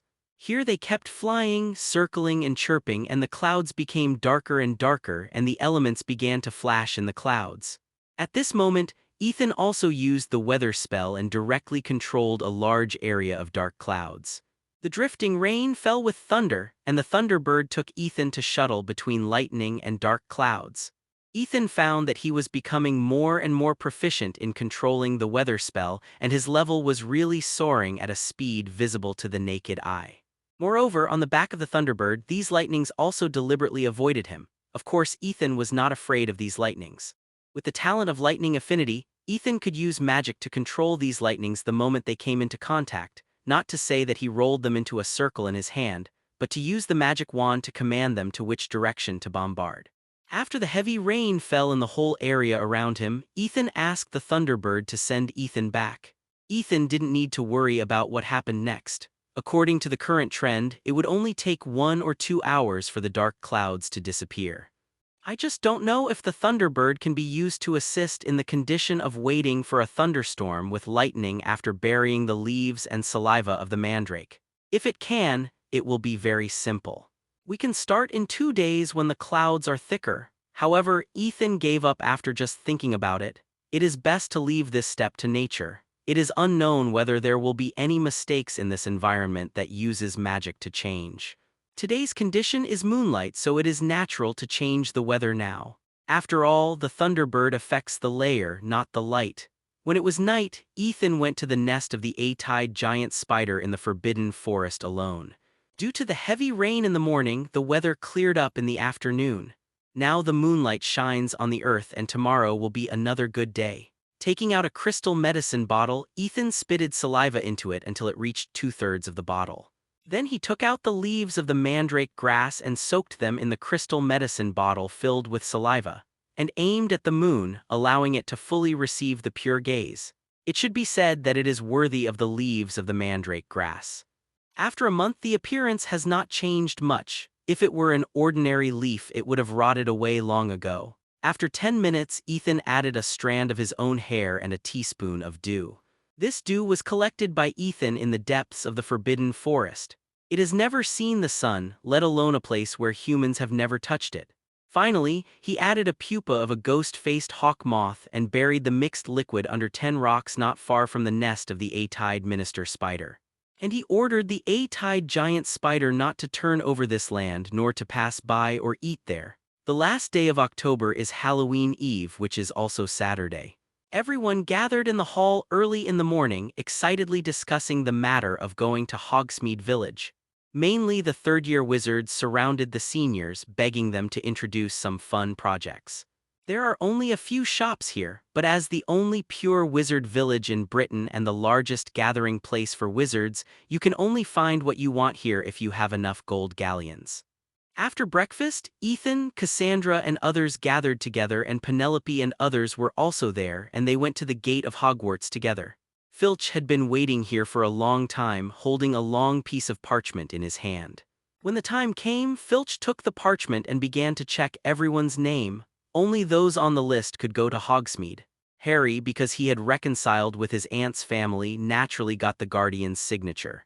At this moment, he was also standing in the crowd with uncontrollable excitement on his face. Ethan did not see Ronald's words. After taking Mrs. Norris to check everyone and make sure there were no fakes, Filch began to arrange people to take the night mule carriage to Hogwarts Village. Ethan and others got on a carriage. Originally, it was a standard 4-person carriage, but it could still fit if they squeezed. For example, now Ethan held Penelope in his arms and let her sit on his legs. It was most comfortable when she held him. After the carriage started running, Ethan opened the box and let Nagini out and sat between Cassandra and Hermione. It was impossible for Ethan and others to go out to play and leave her in Ravenclaw's secret room. The Strals didn't care about the sudden extra weight. Not long after 983, the carriage began to slow down until it stopped on a small road. The little wizards who got off the car looked around curiously, and some of them were heading in one direction with a purpose. When they came to the commercial shops in Hogsmeade Village, beautifully dressed witches stood at the door of each shop to attract customers. Every time Hogwarts students came, the turnover of the commercial street in Hogsmeade Village would increase by times. Unlike Ethan, who didn't follow the rules at all, Hermione had never been to Hogsmeade Village, let alone Nagini. Pulling Ethan, Hermione first came to Honeyjuke's candy store. After receiving the notice that she could come to Hogsmeade Village, Hermione asked the senior sister of Gryffindor about Hogsmeade Village. Among them, the most interesting one was Honeyjuke's candy store. Although she was born in a dentist family, it did not mean that she did not like snacks. She just restrained herself before coming to Hogwarts. But after knowing that potions can completely solve the problem of tooth decay, Hermione no longer has this concern. It is not that she eats snacks as meals, but the frequency is higher than before, which is similar to that of ordinary little wizards. Arriving at Honeyjuke's candy store, she smelled all kinds of sweet smells at the entrance. At this moment, several little wizards have come here, and there are still a large group coming here. The store is also newly decorated, which is quite different from when Ethan came before. On the shelf opposite the door, there are all kinds of chocolates and their signature sizzling honey candy. There were various advertisements on the walls of the shop, some for Lockhart, some for Fudge, and one for a beautiful witch in her 20s dressed quite coolly with her eyes closed and full of seductiveness, holding half a chocolate in her mouth and sending it forward. Of course, all of these were dynamic. Ethan didn't know who this witch was, though. He had never seen any reports about her in the magazines and newspapers that Ethan customized daily, but her appearance and figure were so top-notch that even Ethan couldn't help but take a second look. Ethan could understand that an unknown witch and Lockhart would accept the endorsement, but he couldn't understand why Fudge also accepted the endorsement. In fact, the most suitable one was Dumbledore, who liked to eat these desserts. It was estimated that as long as Dumbledore was provided with afternoon tea desserts for a year, the endorsement should be won, but it was a pity that the boss lady didn't know the goods. And now the boss lady of Honeyjuke's shop was showing everyone new products. She ate a blue bubble gum, chewed it for a few times, and then kept spitting out blue bellflower-colored bubbles from her mouth. These bubbles were spit out continuously and floated outside the store. This movement once again attracted many people to enter the store. "Ethan, do you know what's going on?" Hermione's eyes flashed with excitement. How could a teenage girl refuse this? It should be a reaction caused by adding some magic potion. If you want, go buy some. The things here are not expensive. 1 gold galleon can carry a small bag. Little wizards can afford it as long as their families are not too poor. Seeing Hermione happily running to choose candy, Ethan said to Nagini on the side, "Take whatever you are interested in. I will pay the bill in the end." At this time, the proprietress who had finished her performance also came over with a smile on her face. "Ethan, I will give you a 20% discount." She likes little wizards like Ethan who spend a lot every time and don't bargain. Especially before Christmas, when one person's spending is higher than his daily turnover, he needs a better owl to deliver it. "Thank you." Ethan nodded and thanked him. The two of them have known each other for quite some time. The passage that Ethan, Fred, and George took to Hogsmeade Village leads directly to the basement of Honeyjuke's candy store. With the introduction of the two of them, they all have a good relationship. Generally, candies needed for gifts are purchased here. Their products are made of real ingredients and taste good. CFBB, by the way, there is this, which is also a new product this year. Do you want to try it? The proprietress handed over a bag of black bread slices. Ethan looked at the proprietress with some suspicion. After Hermione and others came out with large and small packages, Ethan and his group went to the second stop. "No, don't worry, I'm not Fred or George. I'll definitely tell you about the prank products in advance." After coming out, Ethan immediately used Transfiguration to turn the cockroach-shaped chocolates that were still crawling in the bag into normal chocolate balls. This bread slice tasted of black pepper, although it was a bit weird, but it tasted good, just a little choking. Every year, Honeyjuke's candy store launches 2 new products, and this year's is the Little Black Pepper Urchin and the Blowing Super Bubble Gum just now. Little Black Pepper Urchin, this is its name, and there is absolutely enough here. Since the boss lady said so, Ethan also took out a piece of bread, and the rest was given to Penelope and the others. Many little wizards used this place as their first stop to play Hogwarts. Although this Lady Rosmerta still has some charm, she is over 40 years old. She is not her cup of tea and I cannot appreciate her. The boss lady patted her chest to assure, but now she's over 50 and not very attractive. Those prank candies are just made to suit the hobbies of some wizards and they can't be considered mainstream products in the store.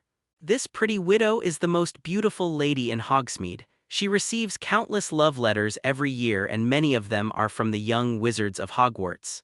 The 3 broomsticks bar. Compared with the bubbles just now, the little wizards still felt that the fire breathing was more interesting. As for what was added, Ethan would not explore it. This was all their own research and was considered a trade secret. When Ethan and others entered, there were already quite a few little wizards sitting in groups of 3 or 2. It was mainly because Hermione wanted to see why this famous tavern was so attractive, otherwise Ethan would not have wanted to come. After packing some cockroach piles, milk fudge, and sizzling honey candy, Ethan brought Cassandra out. There were already quite a lot of people in the store. After trying the cockroach piles at Dumbledore's place, Ethan felt that the chocolate tasted really good. From time to time, he would buy some and then use Transfiguration to make them look more normal, otherwise it would be a bit disgusting. Reaching out to feel it, it only looked like a flame, but it was actually red smoke and Ethan felt something was wrong just now. From time to time, some little wizards would peek at the proprietress, Miss Rosmerta. Besides, these potions were not very effective, they were just fun. Moreover, Ethan is a big customer and only a person with a problem in his brain would offend him. Ethan also took a deep breath and then a stream of red flames suddenly blew out of his nose. Ethan did not squeeze over but took Cassandra to stroll around the store. She had no interest in these snacks. Although this is just a candy store, some things are not to be eaten casually, such as the early product sour lollipop, which can burn a hole in the tongue. The proprietress took the little wizards to a shelf to introduce it. The sandwich candy, the kind that explodes, although it will not hurt, but the pain is real and the head is buzzing and it takes several minutes to recover. As Qiu Zhang sneezed, a stream of red flames blew out of his nose. Ethan hadn't tried these, but the twins had and had used them to trick others. Early in the morning, Ethan and his friends naturally did not order any drinks but only some violet water and conch cherry syrup soda. When the other little wizards saw the black bread slice that Ethan was eating, they immediately asked the proprietress, "Isn't it a prank product?" Qiu Zhang and Penelope also went to Hermione's place. It can only be said that this year's Honeydukes candy store was successful. The fire-breathing bread attracted little wizards, and the bubble hall that could spit out blue bubbles attracted little witches' lunch was also eaten at the Three Broomsticks. The regular food was available here. In the afternoon, Ethan and Cassandra were abandoned by Hermione and the other four. They were going to the Fenya brand wizard clothing store. This is a large clothing chain store in the wizarding world. Not only in Great Britain but also in Paris, France. It mainly sells women's clothing, including luxurious clothing made of magical animal fur. Of course, the price is quite expensive. But Hermione and the others can be considered as wealthy women now.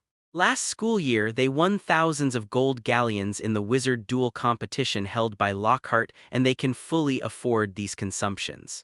Ethan and Cassandra each held a cup of conch cherry syrup soda and strolled around on the road in Hogsmeade Village. When they saw a store they were interested in, they went in to visit it. The two seemed quite relaxed and comfortable. Passing by Zonko's joke shop, it was also crowded with little wizards. Everyone was waving gold galleons and silver sickles to spend money here, and the Gryffindor teachers were the most. Although Fred and George have invented many prank props, they are not as good as Zonko's joke shop in terms of style and quantity. Among them, the big dung eggs and burp candy are the most famous, especially the former, which is really common in Hogwarts pranks. Even Fred and George would come to Zonko's joke shop from time to spend money, which was often ridiculed by Ethan as a ministerial behavior. It's just that Ethan didn't find Fred and George here today, which is a bit strange.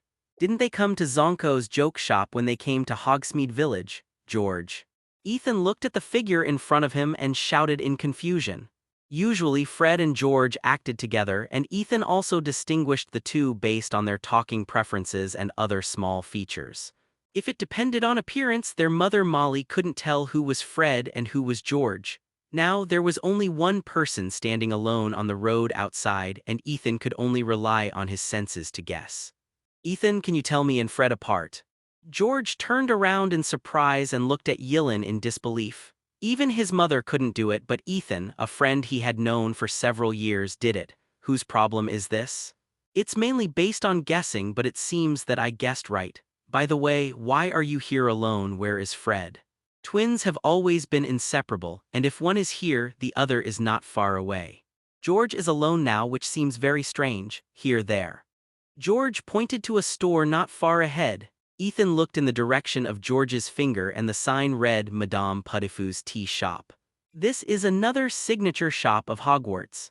The first choice for little wizards who are greedy for food is Honeydukes Candy Shop, and the first choice for those who like to play pranks is Zonko's Joke Shop. If you want to taste some alcoholic beverages and other drinks, the first choice is the Three Broomsticks. If you like all kinds of strange alchemical props, especially if you want to cheat in exams, the first choice is Davis and Band's store. They launch new cheating products every year, but of course they still can't escape the eyes of professors. And this Madame Puddifu's Tea Shop is the first choice for couples to date. Everything in it is decorated with lace, even the small round table is no exception, and there are fat golden angels as waiters in the shop. This fat angel is similar to the dwarf that Lockhart invited on Valentine's Day, except that the fat angel has a better face and is not as ugly as the dwarf. What is Fred doing in Madame Putifu's tea shop? Why don't you go in? Are you alone outside? Ethan couldn't figure out what the relationship between Mrs. Putifu's tea house and Fred was. It can be said that no matter which store they entered, they could not enter Mrs. Putifu's tea house. Well, you will know if you go and take a look. George sighed and didn't want to say anything more. Seeing this, Ethan didn't ask any more questions. He took Cassandra's hand and walked towards the location of Mrs. Putifu's tea house. "Hello, Senior Edwina." When he arrived at the door of Mrs. Putifu's tea house, Ethan realized that the one who greeted him was Senior Ravenclaw, who graduated last year. The two parties were not very familiar with each other, but they knew each other. It was natural to say hello when they met. "It's been more than a year since graduation. I didn't expect to see him here today, and he was really miserable." "Adrian, you are here." "It seems that Penelope still lost." Edwina looked at Cassandra in surprise. When she graduated, the senior sisters who were about to graduate had many guesses about Ethan's final choice.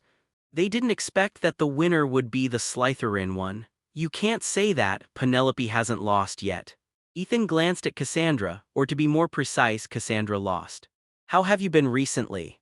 Edwina looked at Ethan meaningfully and didn't ask the previous question. After all, this is a harem and she is not joining in, so why should she answer so clearly? "Not bad, Ravenclaw won the college cup again last year." "But you, senior sister, why are you working here now? You are a graduate of Ravenclaw and your grades are pretty good, above average. But now you have become a receptionist and I don't know what to say. You know, this is not a formal job, it can only be regarded as a temporary job. There is no receptionist in Madame Putifu's tea house on weekdays, only Madame Putifu and a few fat golden angels. Muggle-born, no background, no gold galleons. If you want to stay in the wizarding world, you can only do this kind of work." Edwina's face did not change much. The blows over the past year have made her accept the reality. She didn't know how long she could hold on. If it really doesn't work, she can only return to the Muggle world and I will get married and live my life. If you want, you can go to the Wizard Mailbox store in Diagon Alley. They are still short of staff, mainly responsible for connecting with foreign goods. Now the store is getting bigger and bigger. Last year it was in Europe and this year it has opened in America. There will be an Asian market in the future. As for Africa, forget it, it's too poor there and you can't make much money. As for Edwina, with her grades in school, as long as she has a little background, she can enter the Ministry of Magic.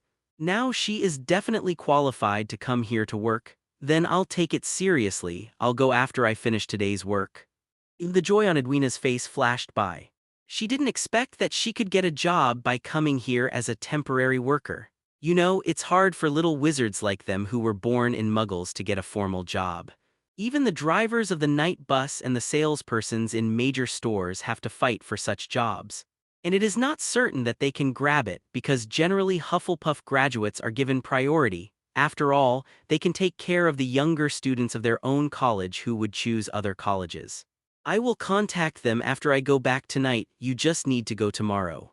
It's a pity that the secret identity is not easy to expose, otherwise it would be a considerable force to win over those who can't make it in the wizarding world. "Thank you, boss." Edwina also quickly brought in her identity. Then, under the leadership of Edwina, Ethan and Cassandra came to a semi-open box where many couples gathered, and Fred was also here. Across from him sat a strong-looking little witch with dark skin, and Ethan recognized her identity. A member of the Gryffindor Quidditch team named Angelina Johnson is said to be quite popular in Gryffindor, but Ethan can't appreciate her. Unexpectedly, Fred is now mixed up with her. Ethan, who has read the original book, knows that Angelina Johnson eventually married George. This is really a rather bloody story. Originally, Angelina Johnson was Fred's Christmas dance partner. There was no need to say much about their relationship at that time. After graduation, the specific relationship was unknown. But after Fred died in the Battle of Hogwarts, Angelina Johnson married George. Then the son was born, and in memory of Fred, he was named Fred Weasley. But Ethan sat here for a long time and Fred over there seemed to have not discovered him. He was now constantly talking to Angelina Johnson across from him. Just sitting here drinking tea without realizing it, after a few sips, Ethan took Cassandra away. This trip was originally to find out what Fred was doing here. Anyway, the purpose has been achieved now. George, Fred has found a girlfriend. What about you? After Ethan came out, he found that George was still here, but his expression was even more sad. I want to too. George's face fell instantly. Influenced by Ethan, Fred and George agreed at the beginning of this school year that they would be single together this school year, but Fred did it and he is still single now. Even though they look similar, why can't he be single? This makes George quite sad. Then think about it more. Ignoring the lonely single dog behind him, Ethan continued to hang out with Cassandra. After all, even Ethan can't help with this kind of thing. It was dusk, and it was almost time to gather. There was a Halloween dinner waiting at Hogwarts tonight. Ethan and Cassandra also walked out of the Hog's Head bar, which was the only bar in Hogsmeade that dared to sell Little Wizard liquor. The environment inside was also relatively dirty, but some people liked it here, such as Hagrid, and some people engaged in illegal transactions. Now it has become a small market for illegal transactions. The time the young wizards were riding the Thestrals back to Hogwarts, the sky had already darkened. Ethan had taken Nagini back while he was in the carriage. Now was not the time for her to be exposed to Dumbledore. Even in Hogsmeade, Ethan asked her to stay away from the Hog's Head. These two people remembered Nagini's appearance. As for the rest, they were very far away at the moment and it was basically difficult to meet, so there was no need to worry too much. Now, as long as Nagini didn't go out in front of them or was photographed by anyone, it would be fine for her to wander around outside. After all, Nagini was just a beautiful Asian witch. This range was too broad and it was impossible to associate it with Nagini, who had been missing for decades. If they didn't see the real person, they couldn't believe that Nagini was no different from before. After sending Nagini back to Ravenclaw's secret room, Ethan came to the auditorium. It was not appropriate to miss the Halloween dinner today. In half a day, the professors have decorated the auditorium. Hundreds of pumpkins with candles, a large group of flying bats, and many orange banners with flames. They are like colorful water snakes, floating lazily on the ceiling that is brewing a storm. The little wizards gathered together, mostly discussing what they saw and heard in Hogsmeade Village during the day, with smiles on their faces, obviously very satisfied with this trip to Hogsmeade. Harry, why did you go to Hogsmeade Village alone today? Seeing Harry coming out of the door, Ethan asked curiously, "What is Ronald's state now?" Ethan feels a little confused. During this period, he was honest with Harry and didn't lose many points in class, but he didn't answer questions and he was very low-key. Ronald said he had been to Hogsmeade Village before, but he was not interested in it, so he didn't go this time. Harry replied with a smile. I had a great time in Hogsmeade today, especially Honeyjuke's candy store where I tried all the products. Then I bought 2 big bags, including a gift for Ronald. I have also been to other famous places. For Harry, who is not short of money, the experience is really good. Do you think he is normal recently? Normal. In the past half-month, Ronald seems to be no different from before. He was a little impatient before because he was worried about Scabbers' lifespan. Anyway, Ronald's current state is similar to that of the first grade, which makes Harry very accustomed to it. It is better to get along with Ronald like this. It is better to talk about Quidditch and play wizard chess when there is time and do less messy things. It's just a pity that he didn't go to Hogsmeade today. Did Scabbers finish the tonic I gave him? Is he okay now? After school started, Ethan hadn't seen Scabbers. He only heard about it from others and didn't know what state it was in at all. Veterinary medicine has the effect of replenishing physical strength and spirit and is rich in nutrients and has a certain fattening effect.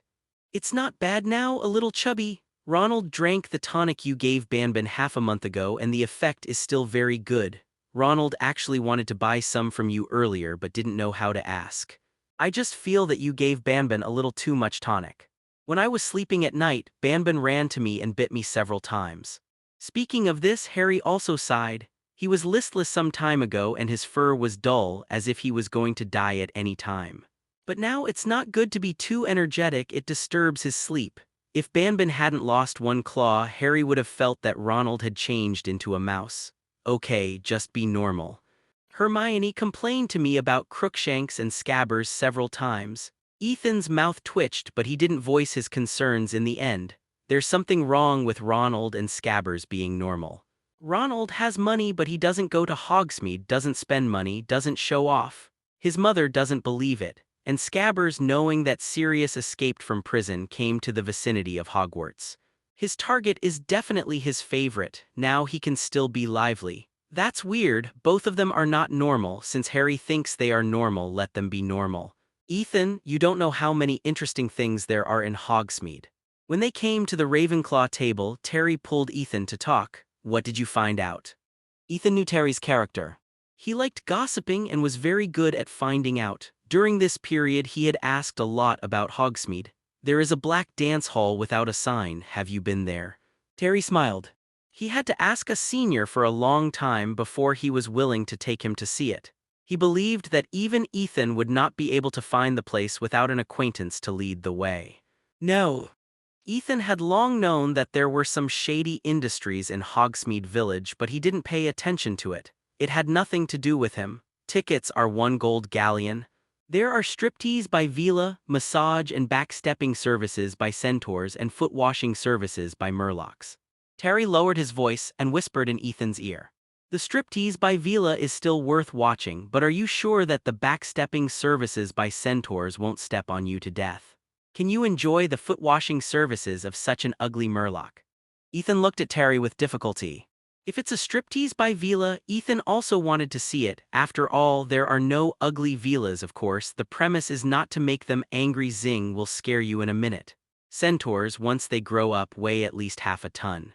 It is estimated that except for creatures like trolls and giants, other creatures will be crippled if they are kicked by them. And the feet of centaurs are hooves. It must be a heavy taste for it to step on your back. As for mermaids, they are simply ugly. At least the mermaids in Hogwarts are like this. According to the book, Fantastic Beasts and Where to Find Them, there are 3 types of mermaids, and the one in the Black Lake of Hogwarts is one of them, and it is also the ugliest one. No, I just watched the striptease of the Vila. There is a project later, but I didn't order it. Terry hurriedly distanced himself from the question. You didn't order any Vila items. Since there was a Vila striptease, there couldn't be no Vila service items. It was just a matter of whether you had enough gold galleons. Terry made a lot of money from brewing the Bafe brain refresher at Ethan's place. Although not as much as Michael, he had 200 gold galleons. He didn't have any big spending items. If he wanted to enjoy himself, he definitely had the money. No, I'm sorry. Terry's face turned red all of a sudden. He wanted to order it at that time, but he didn't know how to start. In the end, after watching for several minutes, he went in with his pants up. Waste. Ethan shook his head. He was still too young. Dinner started during the chat. As Dumbledore's speech ended, various delicacies appeared on the long tables of various colleges. There was still hot pot today. Last Christmas, I heard from people who stayed in Hogwarts to celebrate the holiday that they also ate hot pot, and for several consecutive days. It was delicious, but it was not delicious when they went to the toilet. The professor's seat. Snape still had a dark face. To be more precise, since Lupin came, Snape has never had a dark face. The little wizards also like hot pot very much. Even if their stomachs are full of Hogsmeade delicacies, they are still enjoying it. At the end of today's dinner, Dumbledore did not invite any dance troupe or the like, but directly let the ghosts of Hogwarts perform a segment. They jumped out from the walls and tables, forming various formations to perform sliding. Among them, the ghost of Gryffindor, Headless Nick, reenacted his experience of being beheaded, which won a lot of applause from the audience. When leaving, Draco shouted to Harry in front of all the little wizards, "Potter, the Dementors say hello to you." This attracted the attention of many little wizards, but Harry looked indifferent. He had a good day today and he didn't want to quarrel with Draco now. Ethan and others returned to in the common room of Ravenclaw. The Yin family was chatting here. It was only about 10 minutes later that the little wizards of Ravenclaw received a notice from Professor Flitwick. The prefect took all the little wizards to the auditorium. As for the reason, this was not said. The little wizards were all confused and didn't know what happened, but they could only do as Professor Flitwick said. They immediately gathered under the leadership of the prefect. After confirming that there was no shortage of people, they went to the auditorium together. When they arrived here, they found that the little wizards of Hufflepuff and Gryffindor had arrived. The little wizards of Hufflepuff also didn't know what happened, but Gryffindor knew something. When they just returned to the common room, they found that the portrait of the fat lady was destroyed and the fat lady was missing. Later, after Peeves confirmed, the fat lady found Sirius Black, the wanted criminal, because he was not allowed to enter the Gryffindor dormitory. The portrait was torn up by Sirius in revenge, and Sirius is still in Hogwarts, but his exact whereabouts are unknown. This led to them being brought to the Great Hall. After listening to the story of a young Gryffindor wizard, Ethan finally understood that Sirius had chosen to take action today. Dementors are coming. The Slytherin wizards had just arrived, and someone suddenly shouted in the crowd. The whole hall was in an uproar and everyone was in a mess looking at the doors of the hall. Sure enough, some shadows floated past the door of the hall and the windows above. This size and color definitely cannot be a ghost, which means that what the man just said is true. Everyone's face was immediately filled with fear and some even wanted to find a place to hide in a panic. Back on the Hogwarts Express, everyone had experienced the fear of Dementors and now no one wanted to face them again. Standing on the stage, Dumbledore, who was about to start his speech, could only hold back his words. Now the first thing he needed to do was to maintain the stability of the scene, and he immediately picked up his wand and aimed it at the ceiling of the cloak. Boom! Boom! The sharp sound of fireworks attracted everyone's attention, which made everyone look at Dumbledore on the stage. The commotion was much smaller. After all, Dumbledore was also known as the #1 person in the magic world. Seeing him at the scene, the sense of security increased sharply. After Dumbledore cast a loud spell on his throat, he looked at the little wizards below with a serious face. "Everyone, be quiet. I and the deans will protect you here. Don't worry." Dumbledore didn't expect the Dementors to get involved. Everything was really rushed together. And Fudge had just promised himself not long ago that the Dementors would never enter Hogwarts Castle. What's going on now? After hearing what Dumbledore said, the 4 deans on the side also stood up and came to the opposite side of the entrances of the auditorium. Lupin also joined them at this time. As for the other professors, they were just making up the numbers. There shouldn't be this scene in the original book. Ethan didn't remember that the Dementors would enter Hogwarts on Halloween night. It was obviously Sirius who made a little noise. Sirius was able to enter Hogwarts, which should be the result of Dumbledore's indulgence.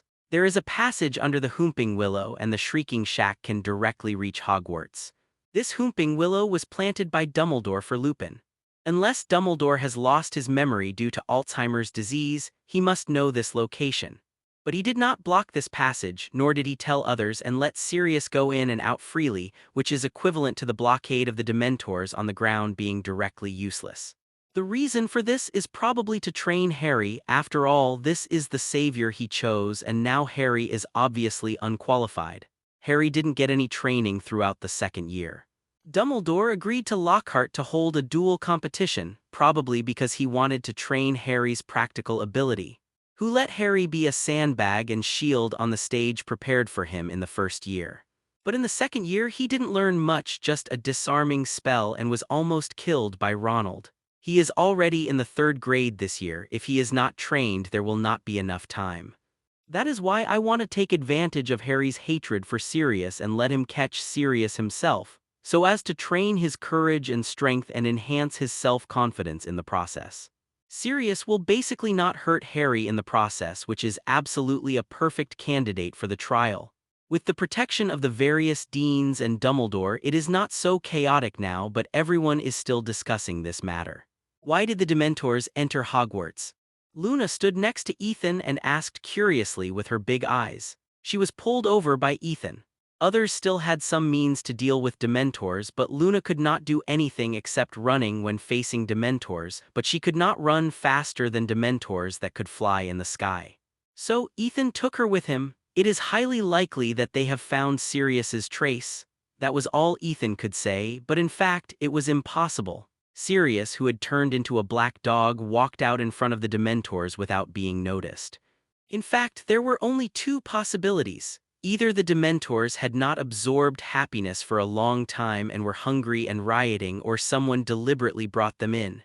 Intentionally brought them in, it is not impossible. In order to catch Sirius, the Dementors were probably projected into the Hogwarts castle, and the one who had this idea was probably Peter Pettigrew. Ethan immediately pulled out the wizard mailbox and contacted Hermione in the hall. If he wanted to confirm Ronald and his mouse, it would definitely not work. Now the prefect was maintaining order and he could not act without authorization. And Hermione was the best candidate, she had just brought Crookshanks down. Ronald would definitely bring Scabbers out if he encountered such a situation and put him in the dormitory. As long as Scabbers is within a certain range, Crookshanks will be aware of it even if he doesn't see it. He only needs to observe Crookshanks' expression to know whether Scabbers is around. On the other side, Hermione, who put the cat cage at her feet, holding books and wizard mailbox in her hands, soon found that the font on the wizard mailbox in her hand was flashing. The Dementors stopped for a moment but then moved forward again. No matter whether there are criminals or not, they came here and they couldn't go back empty-handed. Expecto Patronus? Sure enough, now that both of them are not here, there must be something wrong, and Harry and the prefect did not report this matter to the professor. Did he find an excuse to go out? Now only Snape felt a little embarrassed standing among these professors. Snape stood at the front, looking at the Dementors who broke in with a dark face and shouted in a hoarse voice. But at this moment, as the number of Dementors joining the battlefield increased, Yinping's Patronus also became inflamed.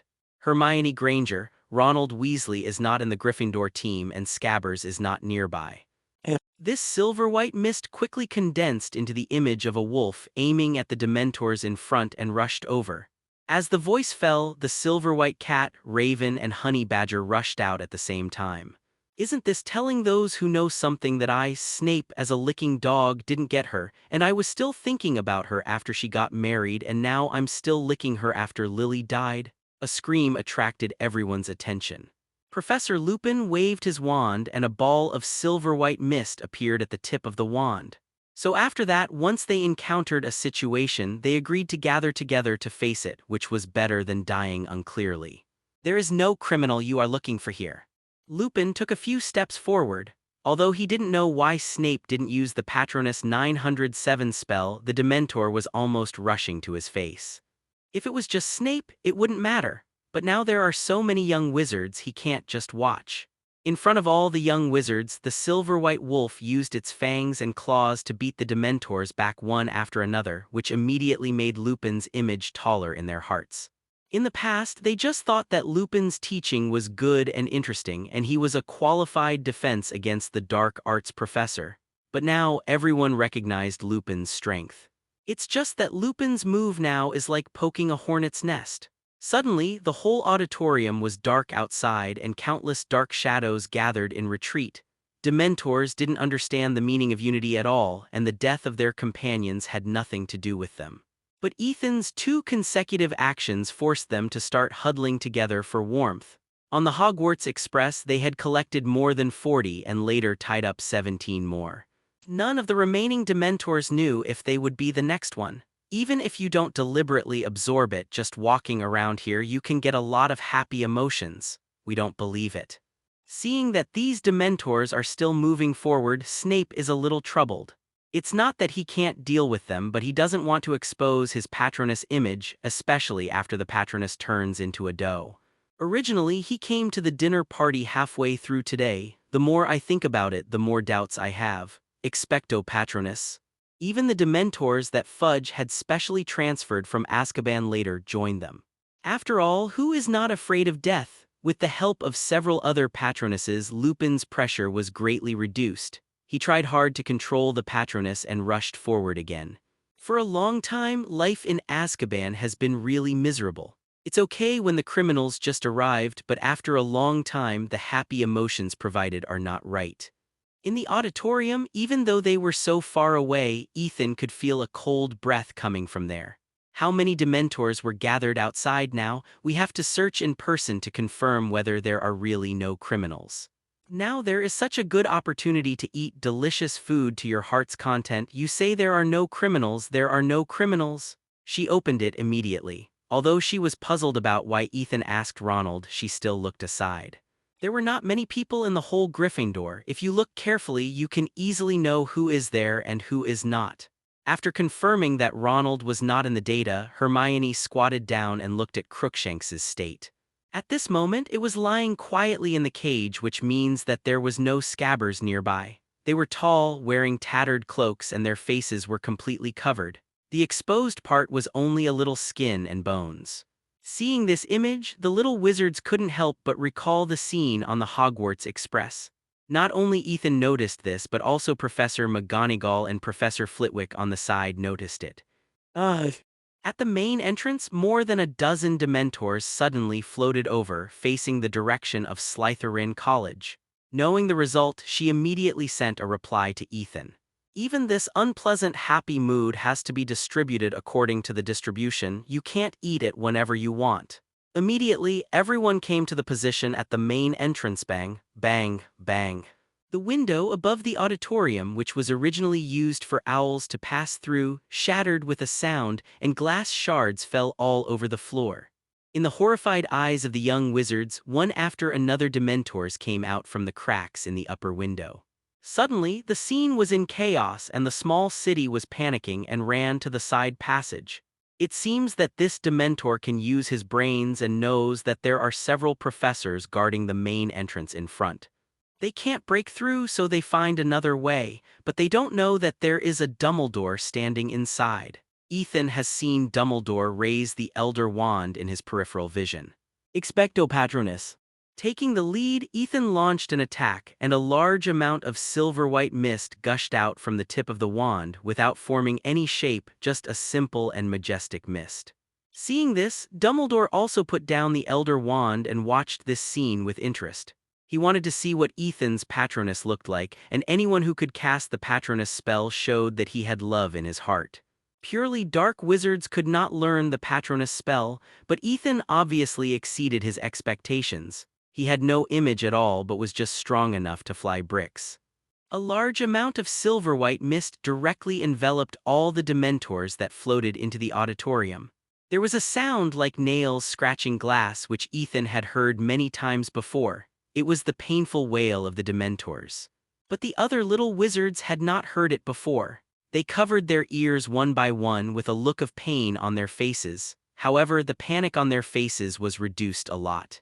They found that after Ethan took action, these Dementors could not break through these silver-white domineering auras, and they screamed one by one inside. Obviously, the Dementors were tortured by these silver-white mists. Although I already knew there was a way to deal with Dementors, I didn't expect that he was stronger than the professors. The professors couldn't deal with so many Dementors at once. The young wizards were relieved one by one, but Dumbledore was so nervous. Ethan, stop first. Dumbledore, realizing that something was wrong, shouted immediately. Looking at Ethan's posture, he was going to kill the Dementors. But this Dementor is an employee of the Ministry of Magic. Last time, only more than 10 Dementors disappeared and he was invited to have tea. But this time, there are at least 40 or 50 Dementors floating in. If they are all killed by Ethan, it will not be as simple as having tea. Although it was the Dementors who violated the rules and entered Hogwarts first, as long as they wanted to find them, the Ministry of Magic could always find excuses for these Dementors. Ethan, who heard Dumbledore's figure, turned his head with a puzzled look on his face, but the action in his hands did not stop. These Dementors are employees of the Ministry of Magic, just expel them. Dumbledore could only say helplessly at this moment.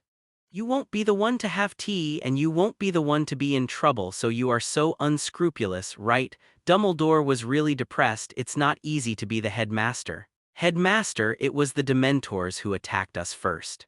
Even if they are employees of the Ministry of Magic, we can't just let it go. Ethan sped up the progress and refuted Dumbledore. The little wizards around also agreed with Ethan's words and looked at Dumbledore strangely. It's fine if he didn't take action just now, but now he asked Ethan to help. You are the headmaster of Hogwarts, not the Minister of Magic. You have to be responsible for the students. Just give them some punishment, and I will ask the Ministry of Magic to give an explanation later. Dumbledore naturally noticed the strange looks of the little wizards below, but he positioned himself not to conflict with the Ministry of Magic so that there was no other way at this moment. Since the headmaster said so, then okay. As he said that, Ethan took back his wand directly, and the silver-white mist above the hall also dissipated at a speed visible to the naked eye, until 3 Dementors shivering in the corner of the ceiling were revealed. Dumbledore looked at the 3 Dementors and then looked at Ilan. His face was full of doubts, as if asking, only 3 left. It seems that he has to go to the Ministry of Magic again. Ethan looked at Dumbledore helplessly and then walked into the group of Ravenclaw students. Just now, he used the first stage of the Patronus charm to trap and weaken the Dementors. At the same time, Ethan also opened the Nibelungen and collected them. Covered by the silver-white mist, the situation inside could not be seen clearly by the naked eye. Once it was invisible to the naked eye, Ethan's ability to not be discovered unless seen by the naked eye came into play. Directly use Nibelungen to pull these Dementors in. Dumbledore has no idea what happened. At most, he just thinks that these disappeared Dementors were killed by Ethan again. Anyway, Dementors will not leave corpses after death, so there is no need for Ethan to disguise the scene. Last time, 17 Dementors were tied up and they have been almost consumed. Ethan originally planned to make a ticket again. Unexpectedly today, the Dementors actually delivered themselves to the door.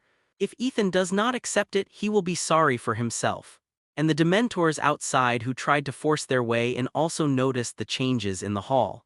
They immediately began to retreat, fearing that they would leave too late, and ran faster than each other but disappeared without a trace in the blink of an eye. It was not until all the Dementors left Hogwarts Castle that several professors breathed a sigh of relief and put away their wands. Lupin looked at Ethan with puzzlement in his eyes.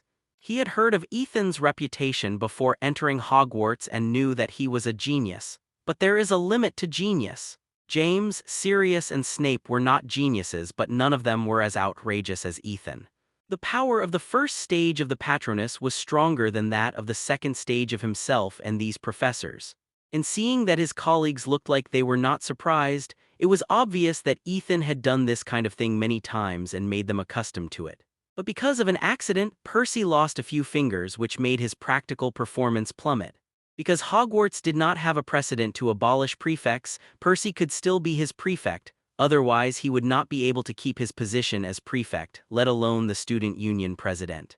Ethan was dealing with a group of people's compliments at the moment. He had no other intentions but mainly wanted to build a good relationship so that when they encountered Dementors, Ethan could go up and help them. After that, Dumbledore led the professors out of the hall and closed the door casually. However, no one paid any attention to him at all. Everyone is still chatting among themselves. Ethan not only sent a message to Cassandra but also to Draco. His father was surrounded by a circle of pure-blood nobles, big and small, basically all Death Eaters who had escaped a catastrophe, and they were also a force that could not be ignored. Okay, you can sleep well now. You still need. On the contrary, keeping this waste would cause a lot of trouble in the future. The main point is that, although the attack of the Dementors did not cause any damage this time, Ethan was thinking at this moment whether to get Fudge down. This time I saved so many young wizards in Hogwarts, so I have to get myself a first-class Merlin Knight badge. After giving the order, Dumbledore was about to leave but seemed to have thought of something and immediately stopped and turned back. For your own safety, I'm afraid you can only spend the night here. I hope the prefects will guard the entrance to the hall. I will entrust the male and female student unions to manage it. If there is any situation, report to me immediately. But what if there is a next time when the professor and Ethan are not with them? As long as Ethan could stir up their emotions and make them complain to their parents, and the pureblood families would work together. Adelaide Walker, who had obtained Dumbledore's authorization, stood up immediately. After all, such a big thing happened. The little wizards present are almost the next generation of the entire British wizarding world, including the major pureblood families. When the professors and Dumbledore left, the hall immediately rang with chatter. Dumbledore looked at Adelaide Walker, who was waiting on the side. You can send a ghost to pass the message. Now the professors and I need to conduct a comprehensive search of the castle. It can also be regarded as a little preparation for my future position as Minister of Magic. But we can't just waste such an opportunity. The pressure exerted by the major pureblood families will be much stronger than Dumbledore. Everyone get into the sleeping bags, hurry up, no one is allowed to talk anymore. Turn off the lights in 10 minutes. Adelaide Walker is the 7th-year prefect of Slytherin and the male student union president. Originally, this position of president belonged to Percy. Whether in theory or practice, Percy had the upper hand in previous competitions. Dumbledore waved his wand, and the tables and chairs that had just been scattered due to the panic flew to the side of the hall and automatically leaned against the wall. He waved again, and hundreds of soft purple sleeping bags appeared on the ground. Ethan, Adrian, Cassandra, talk to your father about the Dementors breaking into Hogwarts Castle and trying to attack the little master. At least we have to fight for some benefits for ourselves. If he could teach them the correct way to cast the Patronus charm, it would be even better. Professor McGonagall and Professor Flitwick also used the repair spell to repair the glass broken by the Dementors and closed all the doors of the auditorium. If there is a first time, there will be a second time. The Dementors will come at any time. If you don't want this to happen again, you parents need to put some pressure on Fudge. In this situation, it was not difficult to take down Fudge. Dumbledore cleared his throat and said again the words that were interrupted by the Dementors. But after thinking about it, Ethan found that it would not be good for him to drive Fudge away. There were also several Slytherin families such as Greengrass. As long as Ethan added them to the address book, he sent them a message. The young wizards of Hogwarts only rested in the hall for one night and returned to their dormitories the next day.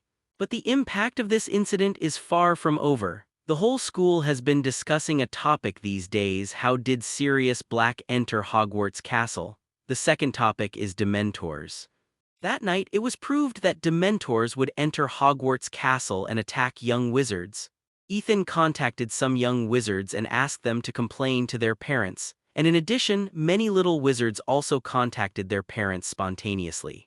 No one wants to live with Dementors in their school life. Dementors are responsible for capturing Sirius Black, but now Dementors have not caught anything and have become a threat to themselves. How can they be tolerated? According to the report in the Daily Prophet, the Ministry of Magic receives at least 20 howlers every day, as well as some other protests. These have made Fudge very busy, and this is the result of Ethan not exerting much effort.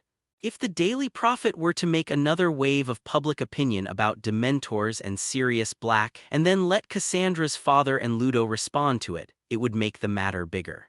Fudge would definitely not be able to cover up the truth by then, and since he was not very likable to begin with, Fudge would have no other choice but to step down. Unfortunately, it was not that time yet. In addition to this, the Quidditch training of each college was also on the agenda. The first game of this school year was about to be held. Similar to this season in previous years, the weather was quite bad during the training and the first Quidditch game. It was either cloudy or rainy, and the Quidditch team members could only train in the heavy rain. The only good news is that there is no influenza this year, and Madame Pomfrey's work in 607 is much easier, so the little wizards who practice Quidditch every day can suffer less. What makes Ethan feel sorry is that there has been no thunder and lightning in so many days of rain, so Ethan's potion mixed with mandrake and saliva is still buried in the Forbidden Forest. Time passes day by day. Ethan practices magic for a while every day, does experiments for a while, and sometimes takes Nagini and Penelope to do exercises that are beneficial to physical and mental health. The days are quite happy. Soon, the first Quidditch game will start, and the time is tomorrow. The opening game is Slytherin versus Gryffindor. In the morning, Ethan got up from the Ravenclaw dormitory and found that the wind was howling outside and the rain was heavier than ever. The corridors and classrooms were particularly dim, so they had to add more torches and lanterns. When they came to the defense against the dark arts classroom, many little wizards had already arrived. Everyone had a smile on their faces and talked loudly about something. After talking about the happy things, he laughed out loud. It can be said that the defense against the dark arts class is the most relaxed, enjoyable, and interesting class in Hogwarts now. The main reason is that Lupin is easygoing, he will not lose his temper and deduct points randomly. He always has a smile on his face and he is also patient enough. In addition, when the Dementors attacked, Professor Lupin used the Patronus charm to show off, and his aura was already at the level of the 4 deans. But when the class was about to start, Professor Lupin still did not arrive, which made many young wizards confused. In the past, Professor Lupin always arrived 3 to 5 minutes in advance and never had the habit of coming on time. Accompanied by the ringing of the class bell Ayab, there was a muffled sound from the door of the classroom. Everyone turned their heads and looked over. The person who came was indeed not Lupin but Snape, who had been teaching the defense against the dark arts class for a period of time. For this result, Xiaogang and others were immediately a little disappointed. It's not that Snape's teaching is bad.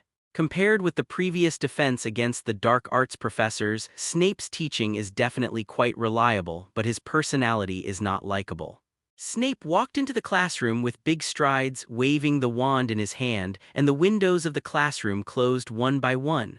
All the way to the podium, Snape's hawk-like eyes swept around the classroom and then slowly said, "Lupin, he said that he was not feeling well today and could not come to class, so he had to ask me to substitute."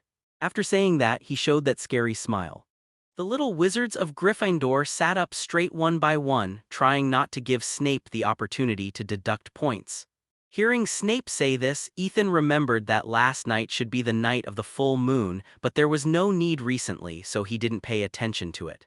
But it was still a rainy day yesterday, but the rain was not as heavy as today. If the moon is not visible, will the werewolf transform? The reason why Lupin couldn't come is also very simple. The side effects of taking the wolfsbane potion, let alone what small ingredients Snape will add to it to give Lupin some negative status. It is a normal wolfsbane potion. After taking it, there will be a week period. It is difficult to walk during this period, let alone come to teach the little wizards. What did you learn this semester? Lupin didn't leave any records. Hearing Snape's question, Hermione immediately replied, "We learned about Boggart, Ghoul, Redcap, Cabba, Grindylow and are preparing to learn." Be quiet. I didn't ask any questions, I was just criticizing Lupin's teaching for lacking barrier techniques. 5 points for Gryffindor. Hermione glared at Snape unwillingly. If a Slytherin had answered this, it would definitely have been a plus. He is the best defense against the dark arts teacher we have ever had. Andy Thomas mustered up the courage to refute loudly, and this move also attracted the approval of many young wizards. After seeing this scene, Snape's face became even uglier. If you talk back to the professor, Gryffindor will lose points. I have never met a student who dares to support me loudly in all my years of teaching. Lupin actually has this ability, I just don't know if he can still get so many supporters after his werewolf identity is exposed. Last time I suggested to Lupin that he explain the werewolves, he should not have taught you yet. Red hats and grindylows should be something that first-year students can deal with. What we are going to discuss today is werewolves. According to Lupin's teaching plan, we should learn Hinkapunk today. Although the young wizards were somewhat dissatisfied with Snape for disrupting Lupin's teaching plan, they did not dare to speak out. The class had not even started yet and Gryffindor had already been deducted 15 points. Who would dare to provoke Snape? Since you all have no objection, turn to page 394, everyone quickly. The young wizards rolled their eyes indignantly, muttering quietly, and Rai opened the textbook. They didn't know why Snape always liked to go against Professor Lupin.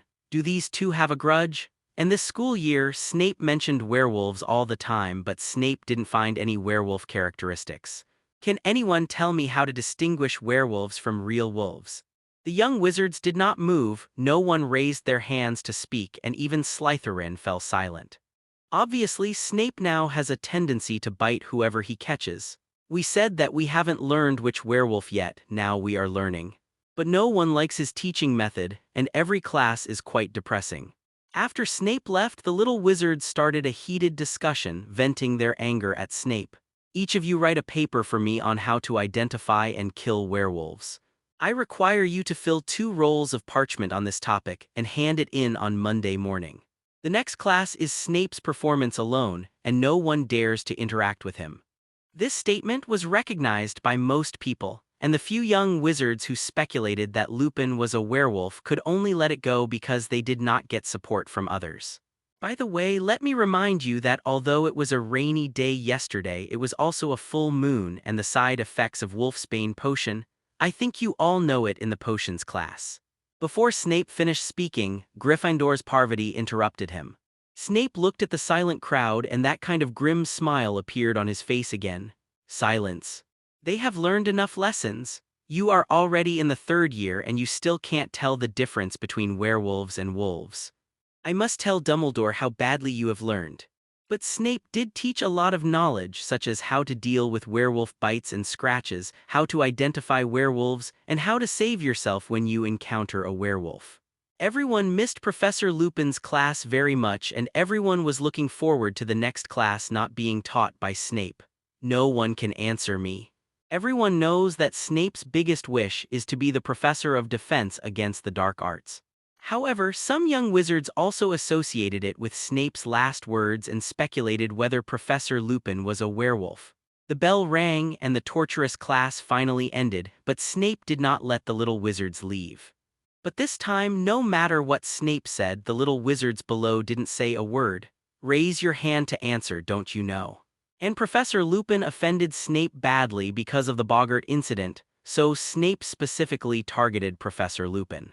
Snape's face changed. The werewolf looked at Parvati. Are you saying that Lupin didn't tell you the fundamental difference between the two? Gryffindor will lose another 5 points. But it was quickly denied by other young wizards, and most people believed that this was a slander from Snape the day of the Quidditch match. In the early hours of the morning, Ethan was awakened by the sound of thunder above his head. In addition to the thunder, there was the sound of wind hitting the castle wall and branches snapping in the forbidden forest in the distance. The weather was bad enough and I could only hope that the victims of today's Quidditch match would have good luck. However, it was a good thing for Ethan, the animagus potion was ready. As long as the storm stopped, Ethan could dig out the potion and then transform into animagus. When Ethan got up in the morning, he found that the storm outside was even louder. Even if the weather was so bad, Hogwarts would not delay the date of the match. After all, if wizards couldn't even overcome this difficulty, what else could they talk about? Fortunately, it's not our match today. At the Ravenclaw long table, Qiu Zhang, who had already sat down to eat, was relieved. Although I can cast a waterproof spell to prevent myself from getting soaked, the strong wind affects my balance, especially when flying high and fast. If I am not careful, I may crash. Rain also has a great impact on vision, especially for chasers. The golden snitch is small, flexible, and fast. If the vision is not good, it is possible that I cannot catch it even if the game starts in the morning and ends in the evening. If I cannot catch the golden snitch, the game will not end. This is a nightmare for both teams. Every year, the opening game is Slytherin versus Gryffindor. When it is Ravenclaw's turn, it will be December and at most it will snow a little.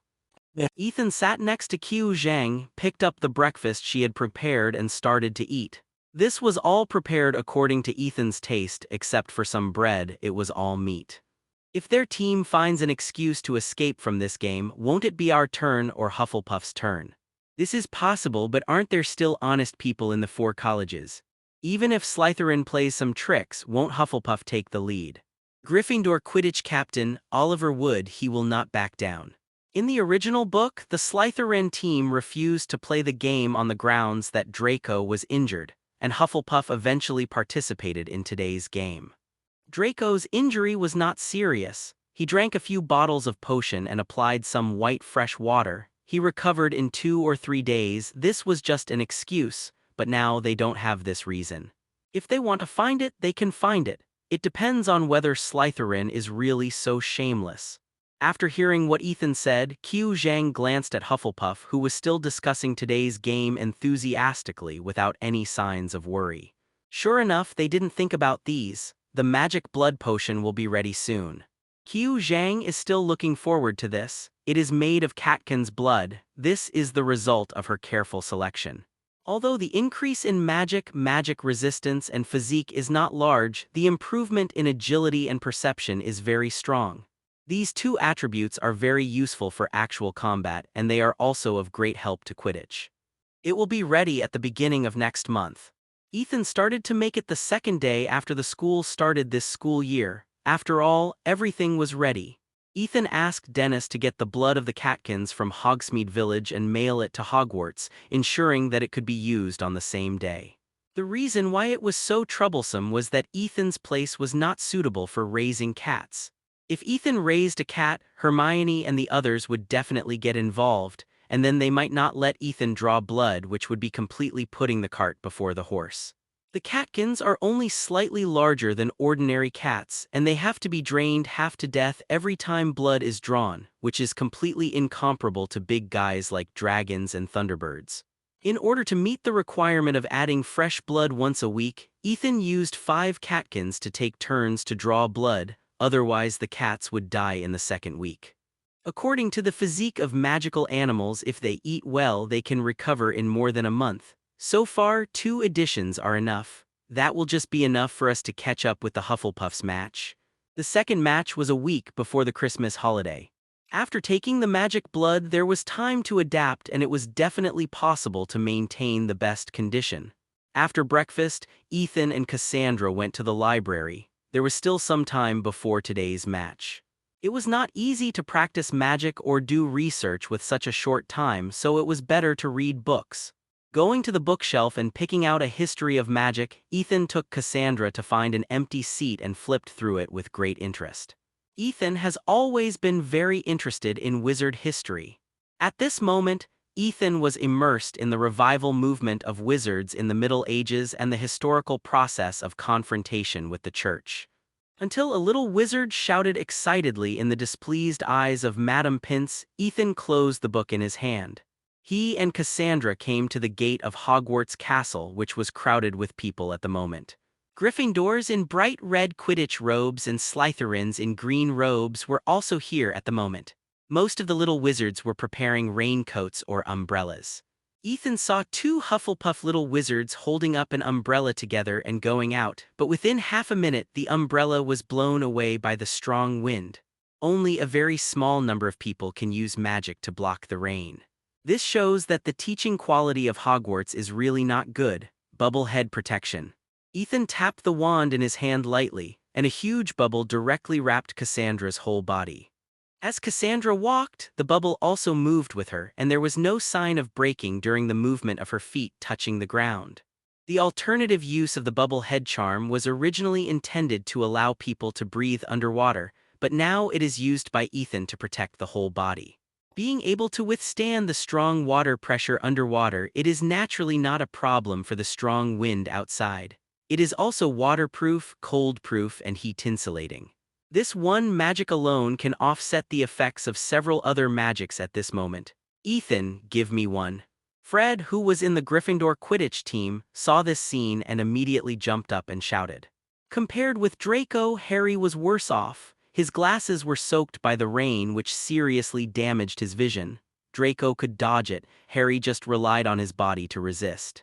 Although Fred and his friends are sitting on brooms when playing Quidditch, they are still exercising vigorously, which will definitely increase the depth of oxygen consumption. If the time is a little longer, it will have an impact on people. After sitting for about 20 minutes, the game finally started. Until Ethan added a bubblehead spell to all the little wizards here, he took Cassandra and others away. Bubblehead protection. After a whistle, the game officially began. As long as it does not harm his own interests, Ethan does not mind doing such a small thing. He still attaches great importance to the honor of Quidditch. If it can affect the state of the game later, it will definitely not work. Just touch the bubbles, but don't touch them if you have bad breath, otherwise you will be very uncomfortable later. Then the little wizards around looked at him.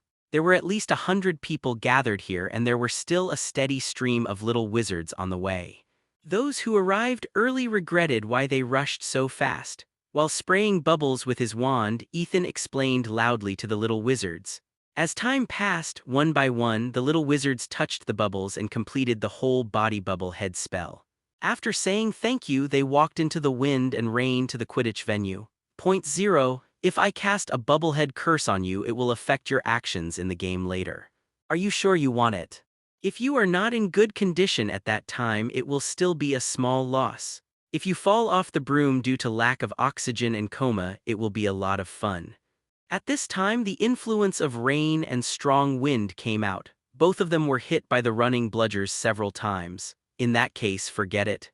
Seeing the movement behind, many little wizards who had already run out with umbrellas and raincoats also came back. As for those who have not arrived yet, they can find a way by themselves. Ethan can't wait here. Sitting in the audience seats on the Ravenclaw side, at least half of the people around are little wizards who have been cast the Bubblehead spell by themselves.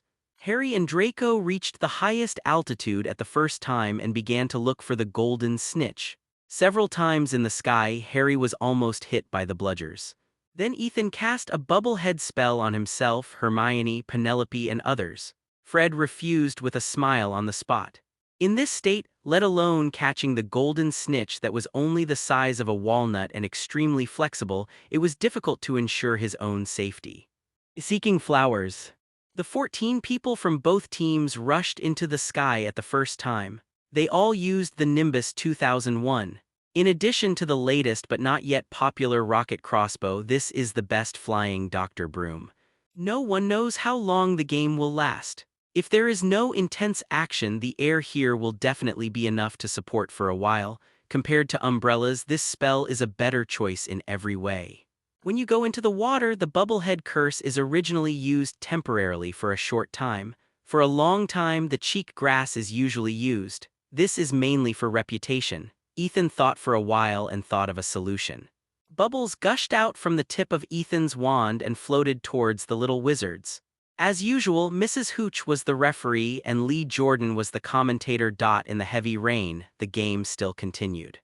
The sky became darker and darker as if the night had come early. Ethan saw Harry almost crash twice, once with a Slytherin batsman and once with Fred's girlfriend Angelina. This supervision is brought by taking magic and changing the blood. I don't know if this potion can cure myopia, but Ethan will not spread the potion formula. If nothing unexpected happens, he may not have the opportunity to do this experiment in his life. It's already afternoon.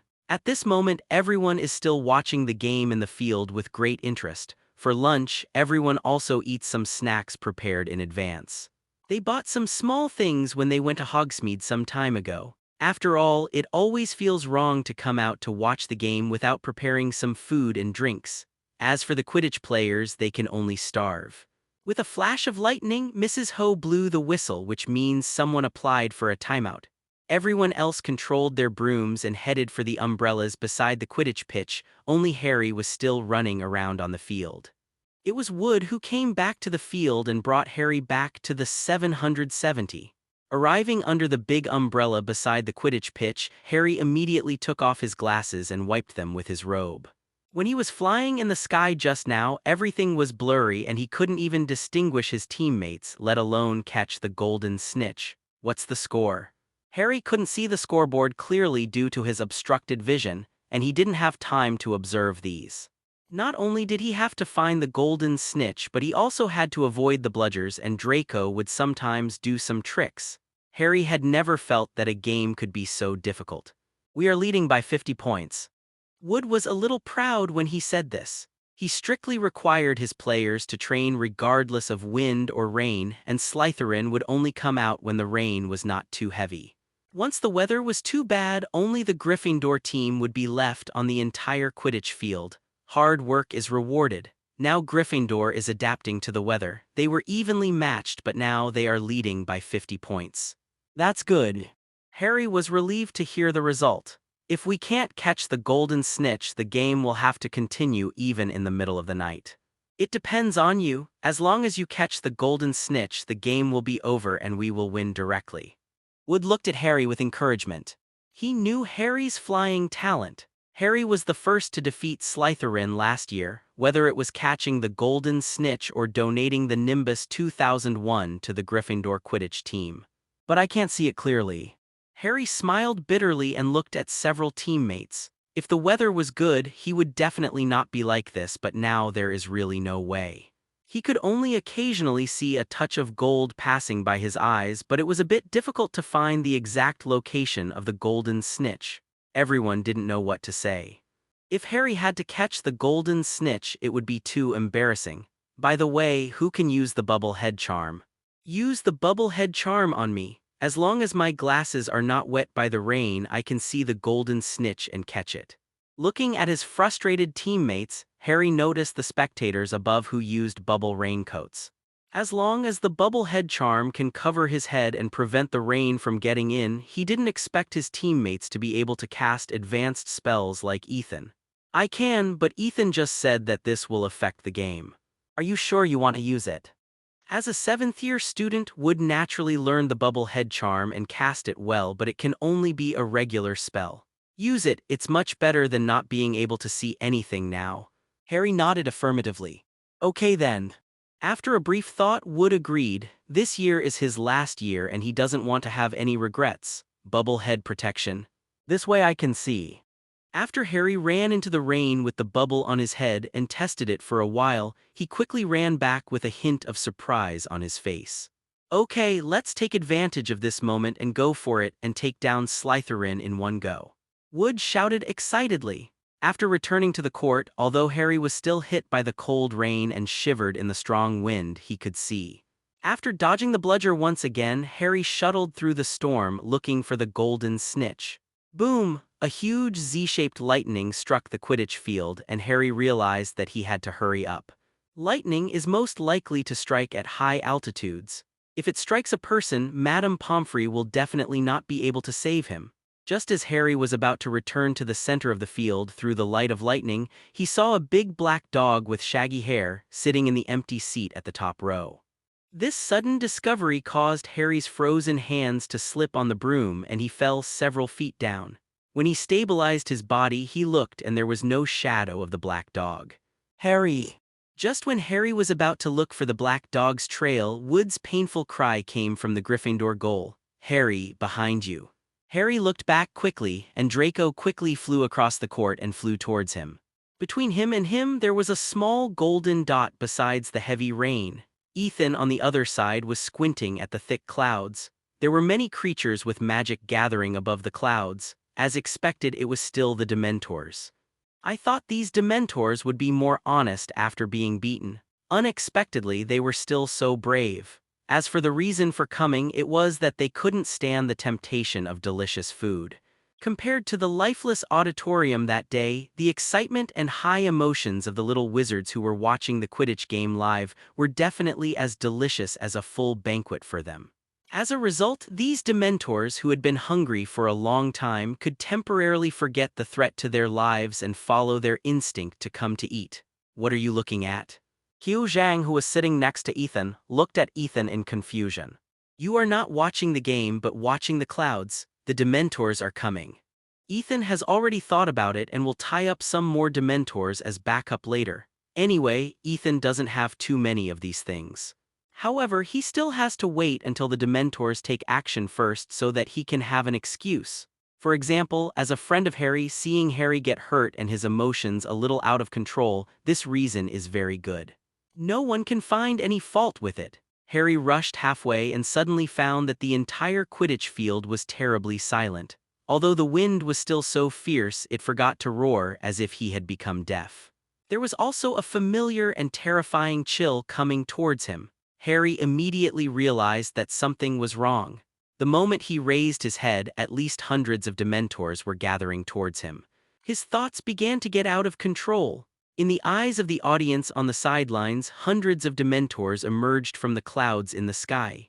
Harry's whole body was stiff, and then he lost control and fell from the sky. It was not until this moment that they realized that the Dementors attacked again, and the first victim was Harry. The little wizards screamed in panic and prepared to run into Hogwarts Castle. Ethan felt that this time had come, so he stood up and raised his wand. Just as Ethan was about to release the Patronus charm, a silver-white phoenix flew out of the tower and crashed straight into the group of Dementors, emitting silver-white light all over its body. The Dementors were awakened by the blow. Although the food was delicious, it had to be enjoyed alive. They turned around and ran away one by one. Only Ethan was left standing there with a look of pity. Ethan was sure that Dumbledore, the old B*********, had prepared the Dementors in advance. He wanted to get ahead of him and not let Ethan get involved in 3.0. It was really too much. Is there no trust between people? The Dementors came and went faster. The young wizards were relieved by the crisis of Dementors and sat down again, but in just a short while Draco had caught the golden snitch. He was holding up the golden winged ball in his hand amid the cheers of the Slytherin players. Although most people just focused on the Dementors and did not see how Draco caught the golden snitch, according to the rules, the game was over after the golden snitch was caught. Gryffindor was ahead by 70 points, but Slytherin got 150 points for catching the golden snitch, and now they are ahead by 80 points. However, the discussion on the field was not about the outcome of the Quidditch match, but about the attack of the Dementors. Ethan was right, there was always a Dementors who wanted to attack the students of Hogwarts. This time it was on the Quidditch field, the professors were there, and it was the headmaster who did it. What should we do if we encounter Dementors when we are alone? They decided to contact their families after returning to the dormitory. Storm and thunder lasted until midnight. Ethan didn't want to wait any longer, so he braved the heavy rain and came to the Forbidden Forest. He had waited long enough for today, and luckily he was in the Scottish Highlands. If it was in the desert, it would take a lifetime.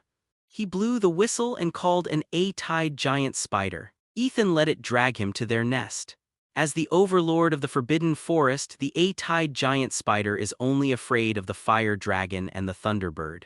Others, whether they are in groups or alone, dare not provoke them. Ethan is absolutely relieved that the potion is buried next to their nest. When he came to the rock next to the nest, Ethan squatted down and dug for more than 10 minutes before he found the bottle he buried. In order to avoid being affected, it was buried quite deep. And Ethan was also afraid that if he used too much force he would break the bottle. With the help of the little lights that flashed through the sky, Ethan could clearly see that the originally turbid liquid inside had now turned blood red. The pupa of the ghost-faced swan and the leaves of the mandrake had also disappeared at this moment. Putting the potion in his pocket, Ethan rode the A-tide giant spider again and returned to the edge of the Forbidden Forest. It is of course not possible to transform into an animagus here. There are still some risks in the process and there is no room for any mistakes. A quiet and safe environment is required.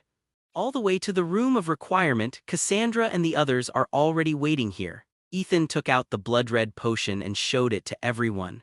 After a careful comparison, Cassandra and the others found that there was nothing wrong with the potion, so they returned it to Ethan. Came to the center of the empty space. Ethan drew out his own wand, poked it in his chest and aimed it at his heart. Amado, Animaud, Animadu Anagus. This is also a necessary spell to complete Animagus. It needs to be started when the crystal bottle of potion is buried, and it should be done once every sunrise and sunset. It cannot be interrupted, nor can it be more or less until you can feel the second beating heart in this process, then it is considered to be the beginning. But after entering the door you cannot stop. This step must continue until the moment when the thunderstorm comes, and it is considered to be over after taking out the potion and taking it. So, at this moment, Ethan is already familiar with this process. After feeling his second heart start to beat again, he swallows the blood-red potion in one gulp. The potion is cold when held in the hand, but it becomes hot and fiery after entering the throat. It feels that the whole mouth and throat are hot and soon spreads to the whole stomach and body. Ethan only feels that the whole person is in a furnace at this moment. At the same time, Ethan can clearly feel that his heart is beating violently and there are two hearts beating, and the strange thing is that the frequency is not the same. At this time, the image of the creature that was about to transform also appeared in his mind. It was a huge dragon with 5 dragon heads. Each dragon head had a different color, namely white, black, green, blue, and red, and the huge and sturdy body was scattered with beautiful stripes composed of these colors. The image of the creature that appeared in his mind at this time was the image of Animagus. Sure enough, there was a relationship between the Patronus charm and Animagus. If nothing unexpected happened, the Animagus would be the same animal that appeared in the Patronus charm. Dumbledore's Animagus form was definitely a phoenix. And the reason why he didn't reveal it was probably because the Animagus in the form of magical animals was too terrifying, so he didn't register it and didn't use it in front of others. Ethan kept feeling himself. At this moment, the pain was weakening, and the two completely different heartbeats began to reduce the frequency of beating and were gradually synchronizing with each other. Ethan knew that so far all his states were positive and he only needed to keep it up to complete the animagus. As the heart beats in unison, he closes his eyes and the first animagus transformation begins. The first thing he feels is that his skin is changing, which is somewhat similar to the dragon transformation state with a layer of dragon scales growing, but the dragon scales are thicker now. Then the muscles, organs, and all the organs in his body are changing. This process is very slow and the pain is okay at the moment. But during this process, Ethan unconsciously feels a series of negative emotions such as violent destruction in his mind. There are also relevant records in the book, "Stay awake and don't let the animals' thinking affect you." Compared with ordinary animal-shaped animagus, Ethan's current image is much more difficult to control. But fortunately, a lot of buffs are stacked, including the improvement of thinking and the mental resistance brought by the unendowed determination. The mental resistance that was useless in the past now shows its effect. Otherwise, it would not be as easy for Ethan to keep a calm attitude as it is now. During this process, Ethan found that his clothes began to disappear and turned into the form of dragon scales. Then his arms completely turned into dragon claws and his legs could no longer support him to stand on his feet. Ethan, who had no choice but to fall to the ground, felt itchy on his back and the top of his buttocks. A thick, scaly black tail first popped out, followed by 2 dragon wings growing from his back. Each flap could bring huge wind pressure to the surroundings, and Cassandra and others kept retreating. This flapping was not controlled by Ethan but was completely an instinctive reaction of the body. It had come to this point, and it was impossible to stop even if he wanted to, otherwise there might be another 5-headed dragon-shaped magical animal in the world, filling the whole body with magic power to assist in the smooth completion of this transformation. Then Ethan felt that he was getting higher and higher from the ground. This was because his body was getting bigger and Ethan understood this. His head began to swell and ache at this moment and something was about to pop out from the corner of his forehead. This step was crucial. From the time the head began to transform, it was necessary to stay awake, otherwise it was easy to lose oneself in the past. I don't know how many people fell at this step. Ethan also felt that all kinds of negative emotions were getting worse and worse, and he could only force himself to calm down. Then his neck began to itch and ache and a blue dragon head stretched out. Then the blue dragon head and the red dragon head began to stare at each other. They could clearly see what the opposite side looked like at the moment. Ethan found that both heads were controlled by himself and there was no such thing as an extra head and an extra thought. It was this feeling that Ethan was not used to. Then the green dragon head, the black dragon head, and the white dragon head stretched out, making Ethan completely change into the appearance that just appeared in his mind. At this time, Ethan found that he could also control his body, but it was very uncoordinated. When controlling the red dragon head, the other 4 heads were like frozen and motionless. But if you control 5 heads at the same time, there are too many fields of vision and it is a bit difficult to take care of them. If you want to control it perfectly, you still need to practice more. After carefully feeling his body, Ethan found that he had a body length of more than 100 meters. If the wings were spread, it would exceed 300 meters. This was too scary. Even Onyxia, who was already a giant among the fire dragons in the native world, was only the size of a baby in front of him. As for his current abilities, Ethan could breathe and cast magic without a wand. He still needed to explore other abilities. He asked the room of requirement for a few super large targets. Ethan turned around and made the whole room tremble with a few steps. The red head opened and a cone of flames spewed out from the dragon's mouth, burning the target as easy as breathing.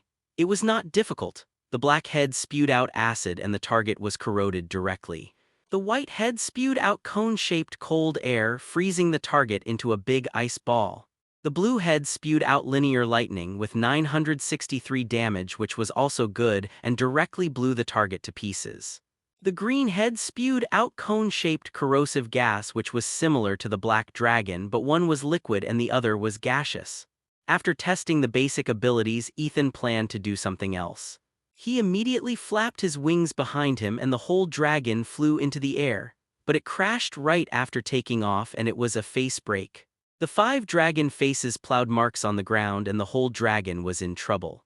Fortunately, his body was strong enough and his face was thick enough. Ethan didn't feel uncomfortable after getting up. After thinking carefully, Ethan took off after a run-up. After several face breaks, he finally found some tricks. Fortunately, his learning ability was strong enough, otherwise he didn't know how long it would take to learn to take off. After a while, a strange-looking dragon was seen flying crookedly in the air, which made Cassandra and others below worried. They were not afraid that Ethan would get hurt by the fall but that he would hit them. "Try magic on me, I feel that my physique is now terribly strong." The 5 dragon heads spoke to Cassandra and others below at the same time. Then Ethan saw their hair and wizard robes were blown back and they looked confused. After a while, when they recovered, Ethan controlled a dragon head and lowered the volume to complete the communication. Dragons have high magic resistance, not to mention his current image, and he also stacked the talent of determination. Watching Cassandra and the others being torn into pieces and shattered until the thunderbolt exploded, there was not even a trace of the scales on Ethan's body. In the end, he had to borrow a Mjolnir to find some traces on the dragon scales. The test was almost done and Ethan was ready to return to human form. During this process, Ethan could clearly feel the changes in his body and it took a long time and he changed back after a few minutes. If he wanted to complete the instantaneous transformation between human and animal like Professor McGonagall, he had to continue to work hard. The next day, which was Sunday, it was still stormy outside. Ethan, who had successfully completed the animagus transformation, was still very excited and in a very good mental state even though he hadn't slept all night.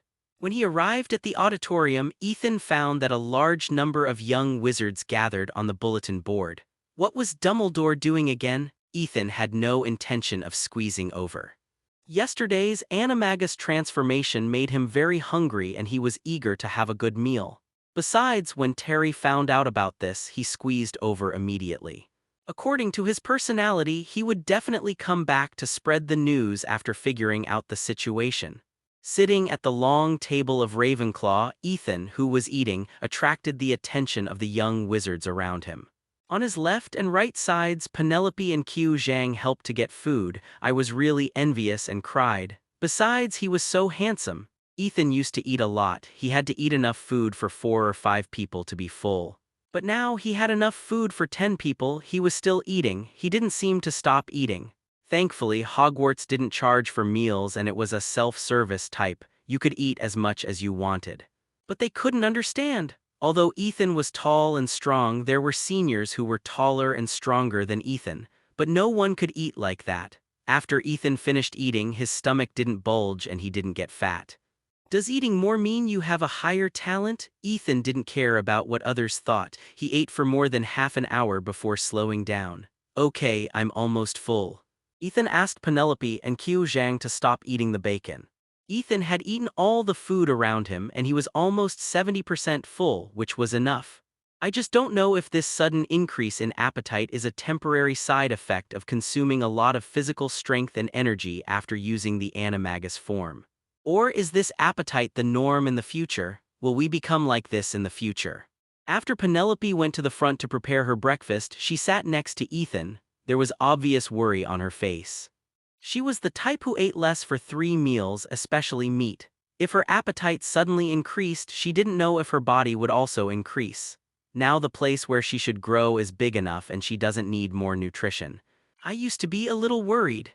Ethan's appetite was a little more than that of ordinary people at the beginning, but it was just a little bit. But the next day after taking the magic blood, it soared to 4 or 5 times that of ordinary people. Now, after learning animagus, his appetite is even more terrifying. It won't be long before I have to take the magic blood, and as for animagus, according to Ethan, this must also be learned, but it has to wait until the level of transfiguration is high enough. The appetite will definitely increase, but it won't be like mine, don't worry. And with the improvement of physical fitness, digestion and metabolism will also improve. As long as you don't take in too much energy, you won't get fat. Ethan could see their worries, but they didn't have blood sublimation, just ordinary magical animal blood, and the improvement in all aspects would not be as great as Ethan's.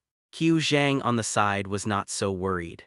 Cats were not big and they were not fat and they had a small appetite.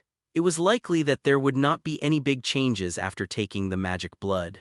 After all, except for a few cats, other cats were not fat but their hair was longer and they looked big. Once they got wet, they would be beaten back to their original shape. Ethan, you have eaten all the breakfast here. Terry pulled Michael and others over from the bulletin board, looking at the empty breakfast around Ethan, feeling a little incredible. Although Ethan can eat, but not to this extent. Well, what's written on the notice board? Minister of Magic Cornelius Fudge is coming tonight and he wants to give an explanation about the Dementors. This is what's written. After reading the announcement just now, he communicated with other young wizards for a long time. Everyone speculated that Fudge couldn't stand the pressure. After all, after Harry was attacked on the Quidditch field yesterday, the young wizards who had been somewhat quiet began to communicate with their families again. Many of the communications with their families followed the same template.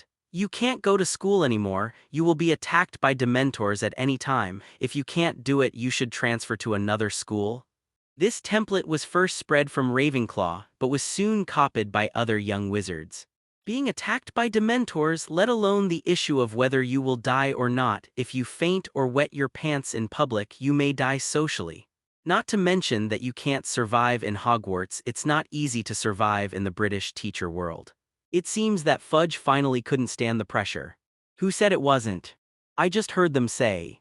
Terry didn't even bother to eat breakfast now, and he kept talking about what he had just heard and his guesses.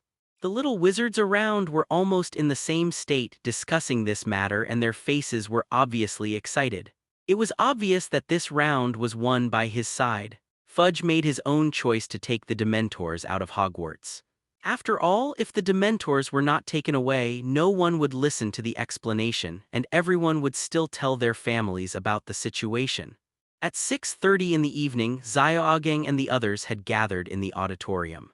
The auditorium was also redecorated today. It can't be compared with Christmas and Halloween, but it is also at the level of the first day of school.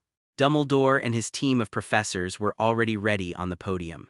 Sitting on the side were Cornelius Fudge and the Pink Toad. In addition to them, there were a few new faces. As expected, these were all officials from the Ministry of Magic. It's still Dumbledore stood up first, still dressed the same, looking at the little wizards below with a smile on his face. Classmates, today we have to explain to everyone the problem of Dementors attacking Hogwarts many times. Fudge, who could barely maintain a smile, froze in an instant after hearing what Dumbledore said. Isn't it obvious that he is giving me a cold shoulder? I will remember this grudge. For the sake of the future, what does it matter if I apologize? Now please invite Ethan Adrian to the stage.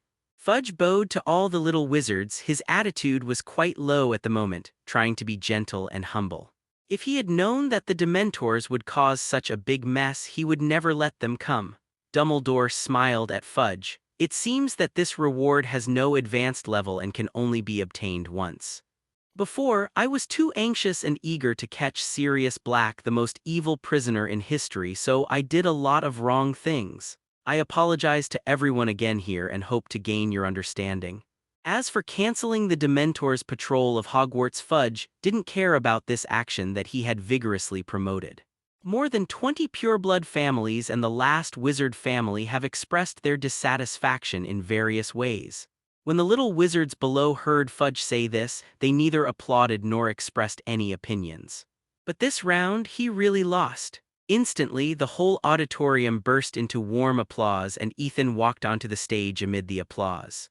First, he gave Ravenclaw 200 extra points, and then he talked about some arrangements after the Dementors left Hogwarts, etc. First of all, I'm sorry for the series of things that the Dementors did. From today on, I will take the Dementors away from Hogwarts and promise not to let them step into Hogwarts again. Otherwise, how can we say that Ethan saved the little wizards of Hogwarts?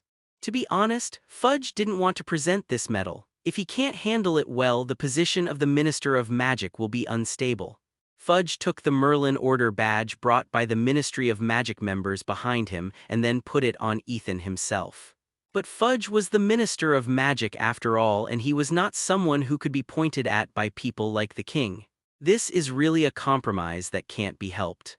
Last time, Ethan killed dozens of Dementors at once and he thought he was going to be taken for a talk. Fudge retreated after presenting the medal. Dumbledore continued to speak. Fudge was not surprised by this. What he needed now was to give both sides a step that they could accept. We can't just turn a blind eye. Ethan's 2 massacres of Dementors were undoubtedly a loss of face for himself, but admitting his mistakes meant admitting Ethan's achievements. Isn't it just a slap in the face? Fudge bowed to the little wizards below. Compared with the last time, although this awarding ceremony was quite informal, it was okay with so many little wizards witnessing it, but Ethan didn't give any prompts after completing the achievement until he stepped down. Unexpectedly, the little wizards asked their parents to put pressure on Fudge.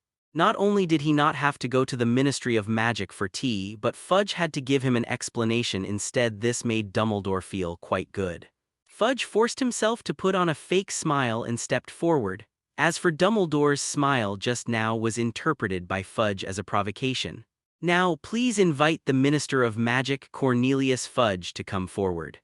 Anyone with a normal mind could hear the evasion and insincerity in Fudge's words. Not to mention, Fudge would take the Dementors away later. In addition, due to Ethan, Adrian saved many Hogwarts students, so we decided to award him the Merlin Order First Class Badge. It was December. The Dementors left Hogwarts and Ethan was very reluctant to let them go. There was no source of replenishment for the time being, and the Dementors in hand were one less each time they were used, unless one day they went to Azkaban to make a big move. This also made Ethan very careful when doing research, fearing that a Dementor would be wasted. Experiments that can threaten life are basically done with boggarts. It is cheap and there are many of them, so life is cheap. Dementors can actually reproduce, but not the biological reproduction of male and female mating. The environment required is quite special, and some negative emotions and the help of other Dementors are needed to give birth to new Dementors. Azkaban is a place that can meet these conditions.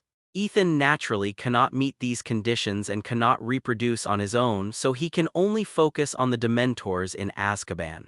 The other little wizards were overjoyed at the news, especially Harry. After he came out of the hospital, he learned that the Dementors were cleared out of the Hogwarts campus, and he was happy for several days.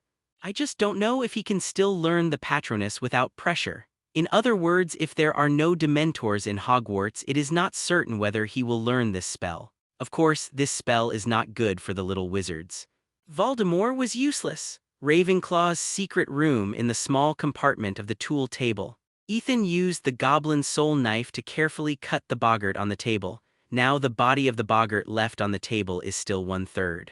Whether it is a boggart or a Dementor, Ethan tried several times and tried all kinds of ideas. The soul and the body must not be separated. If they are separated forcibly, the only way is that the soul will be scattered, which blocks Ethan's idea of stripping the pure soul. So Ethan didn't worry about the separation of the soul and the body later, but tried to keep its core, that is, the heart and brain, remove the excess parts. Today it is finally about to succeed, and Ethan's cutting speed is getting slower and slower. Until there are only 2 black things left on the workbench, Ethan put away the knife. The only 2 remaining things were still beating, just like a real heart and brain. But as time went by, the frequency of the 2 things beating was getting lower and lower. If Ethan was right, they were losing their activity. It seemed that they still needed a body to support them. After 7 minutes, the beating frequency was about to stop, and Ethan took action. He immediately offered sacrifices to a spirit made by Helheim magic. This was not the spirit made by the werewolf that Ethan had harvested, but the body of an earth elf. This little thing also contained magic power and was qualified to be a spirit, and there were a lot of them. Not to mention that they were all over the world. Goblins were rampant in many places. As long as you gave out a little gold galleon, you would get a lot. It really can't be consumed no matter how you consume it. Ethan has already offered hundreds of them to Nibelungen to improve its stability and range. As the blue light spots merged into the 2 dark things, the 2 things started beating immediately as if they had been injected with adrenaline, and the frequency was even stronger than before. It seems that his idea is correct. Pure magic and vitality can also keep these things alive without relying on a body made up of messy things. After offering sacrifices to the 2 earth elves again, Ethan put them away. Judging from the vitality just now, there will definitely be no problem in the short term. Then Ethan pulled a Dementor out of Nibelungen. Before Ethan used the exorcism spell, the Dementor trembled and crawled on the ground. It was scared. During this period of time, all the Dementors pulled out by Ethan never appeared again. What does this mean? They don't know, but there is no way their lives are in the hands of the other party. After Ethan took a glance, a spell was cast on it, and then the Dementor lay obediently on the workbench. Since Fudge took the Dementor away, this was the first time Ethan had used a Dementor. Previously, he had used a Boggart. Now that he had achieved some results, it was the turn of the Dementor. He threw aside the props in his hand, which had consumed most of their durability, and took out another goblin from the box of the Traceless Extension spell, and then used the killing spell to harvest the life, using the soul as a knife. Ethan was already quite familiar with this step. After doing all this, the cloak on the shelf next to him floated over the goblin's body and cleaned up the scene. Voldemorts, Boggarts, and Dementors are similar things. But in terms of number, Voldemorts are even rarer. Dementors at least have a habitat where there are hundreds of them, but Voldemorts live in the rainforest and their number is extremely rare and they are solitary. Ethan also asked Slez's people to collect them. Now there are 5 in the American headquarters, most of which were captured in the Amazon in South America, but the number is far from enough. Some of the poachers are still catching them inside, and Ethan pays for this part of the money out of his own pocket. Of course, this cost is much cheaper than buying outside. The reason for this is that even if you become a boss, you can't let the people below work for you for free. Otherwise, who will follow you? Even if there is a mark of a ghost, the people below are not convinced and will not work hard, and the problem will not be solved at that time. Anyway, he had collected decades of savings from the former boss of the Threz organization, and the Threz organization was also continuously providing money. The cooperation with the Wally family had income every quarter, but Tom's Nocturne Alley Abe had no income yet, and the protection fee collected could only cover some expenses. In short, Ethan really had no shortage of money now. It was just that the Dementor had been following him for so long that he hadn't done anything to it. Otherwise, he would have used it for experiments long ago. Ethan took the azure blue knife composed of magic and soul and kept slashing the Dementor's body. Ethan knew all the parts of the Dementor's body, but in just a few moments, most of its tissues were removed. These tissues turned into black smoke and dissipated in just 30 to 50 seconds after being removed. As Ethan's hands moved the knife more and more slowly, the Dementor's body tissues were getting smaller and smaller. Unfortunately, in the end, no one knew which step went wrong and the separation failed. As a result, the remaining part of the Dementor's body turned directly into black smoke and dissipated. There was no other way, so Ethan pulled out another Dementor and repeated the previous action. Like the previous Boggart, only 2 beating things were left, but the Dementor's remaining individual was larger and a little grayish in color. It's finished every bottle. Cassandra Worley, Fire Dragon Magic Blood. So there is a gap of nearly 3 hours between the first and last bottles, and each bottle of potion has a small label on it. And at this moment, except Luna, everyone is here. Luna is not suitable to take this potion now, and the reasons have been mentioned before. At this moment, the alcohol lamp that had been burning here for several months has been extinguished, and several crucibles have been cleaned by magic and placed aside. Bring all the potions, let's go to the room of requirement. There will be a lot of noise later and this place can't stand it. Ethan, who had experienced it once, immediately reminded. The moment I took the magic blood, it was like the magic power bursting out when the little wizard awakened, and this was an enhanced version. I will make up a chapter tomorrow and I'm going to sleep. I have a headache, I don't know if I have a cold. Similarly, not long after, the beating rate of both the Dementor's brain and heart began to slow down. In order to keep it alive, Ethan could only offer sacrifices to the Helheim spirit again. These labels and containers for the magic blood potion were prepared in advance. There was a knock on the door and Ethan directly put away all the items on the tool table. This is also to make the operation more convenient. Whether adding blood or stirring, it takes time. Okay, I'll go and see. Penelope Clearwater, Thunderbird Magic Blood. In addition to doing experiments, today is also the day for the successful brewing of magic. Dong, dong, dong. Hermione Granger, Unicorn Magic Blood. For such a long time, Ethan naturally couldn't just wait by the side, so he handed the last step to Cassandra and others. Luna Lovegood Cat Magic Blood 2. Since the last step is not that troublesome, you only need someone to watch and extinguish the flame to cool the potion at the most appropriate time. Is the potion finished? They know how difficult it is to brew the potion and how much it costs. Since each bottle of potion was brewed, Ethan deliberately staggered the time. If you can't do this little thing well, you are unworthy of being a 7th grader. There are several bottles of blood red potions on the table. Ethan, who has taken it once, can tell at a glance that it is successful. Now in Ravenclaw's secret room, only Cassandra and the others could knock on the door. Ethan opened the door and asked Penelope outside. This step can be done by anyone who has a basic knowledge of potions. Nagini Basilisk Magic Blood. It was not until the 4th Dementor that he succeeded, Ethan said and walked towards the place where the potion was brewed. Qiu Zhang, Cat Civet Magic Blood 2. And Ethan came here to do the experiment and asked them to call him after success. However, even so, the girls were still very nervous. From the time they arrived at the Ravenclaw secret room to now, they have been staring at the crucible for boiling the potion, fearing that something went wrong. Ethan brought Cassandra and others to the room of requirement. Looking at the women in front of him, Ethan asked, "Who will start first?" Although there was no danger when Ethan took the magic blood. But during this process, people are very uncomfortable and in a state of loss of control. In this state of loss of control, Ethan feels that it is better for him to stay here to observe, even if there is any accident, he can help. As for the dangers caused by loss of control, it is not a problem for Ethan. Cassandra and Hermione and others looked at each other for a few times. Just when Cassandra was about to come out, Penelope spoke first. "I will do it." Ethan nodded. Penelope is indeed more suitable. Among the women, except Nagini, Penelope is the strongest and the oldest. "You can go to the small room next to it and wait or go out. I will stay here alone." Ethan can guarantee his own safety, but he can't guarantee that he can guarantee the safety of everyone else while observing Penelope. "Okay, then we'll go out and wait and not compete with Penelope for the space in the room of requirement."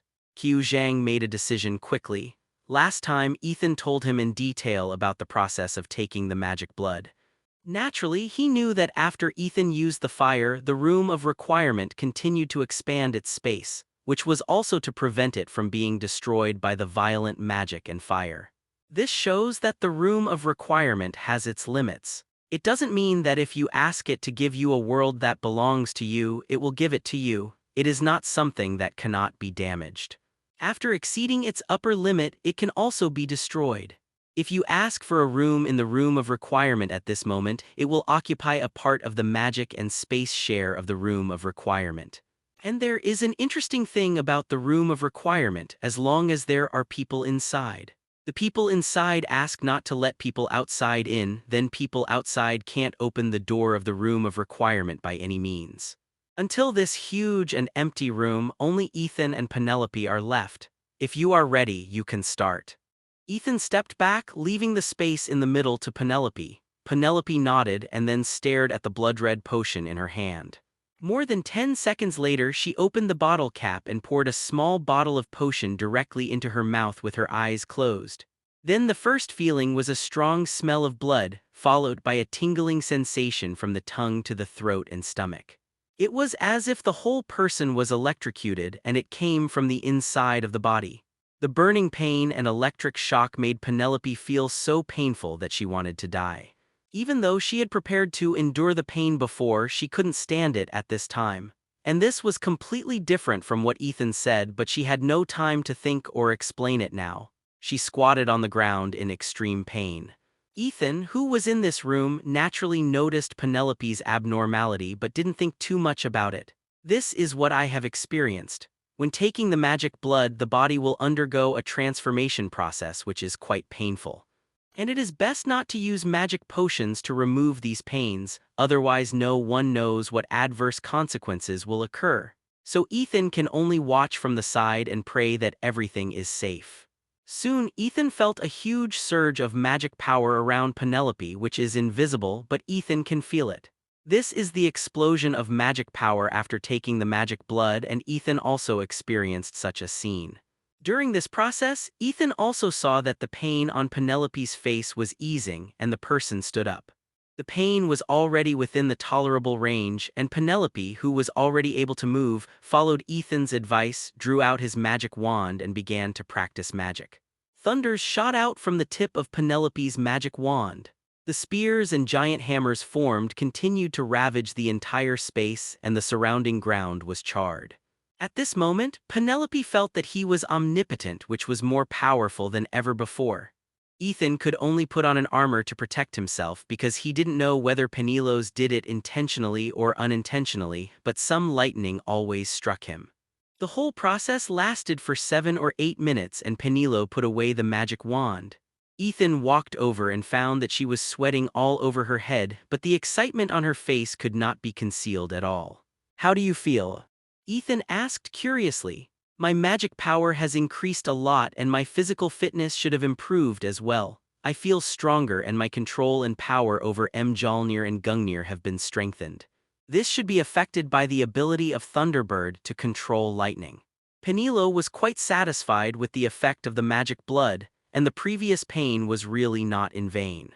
Before taking the magic blood, the release of Gungnir was not very successful, but now there is no problem with the release, and the release speed of Mjolnir is faster and more stable.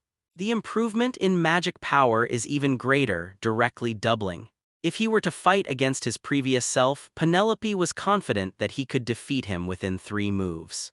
"Okay, as long as you are satisfied, I will let them in now. You can tell them about your feelings later."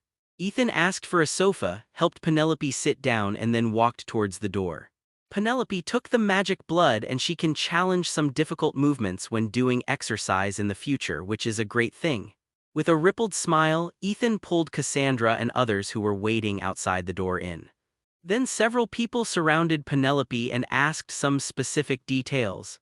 After all, only Ethan had taken it once before and there was too little reference experience. It was only after hearing Penelope's account that Ethan realized that her feelings about taking magic blood were different from Ethan's. But at the same time, this also further ensured the safety of magic blood. "Okay, it's getting late now, who's next?"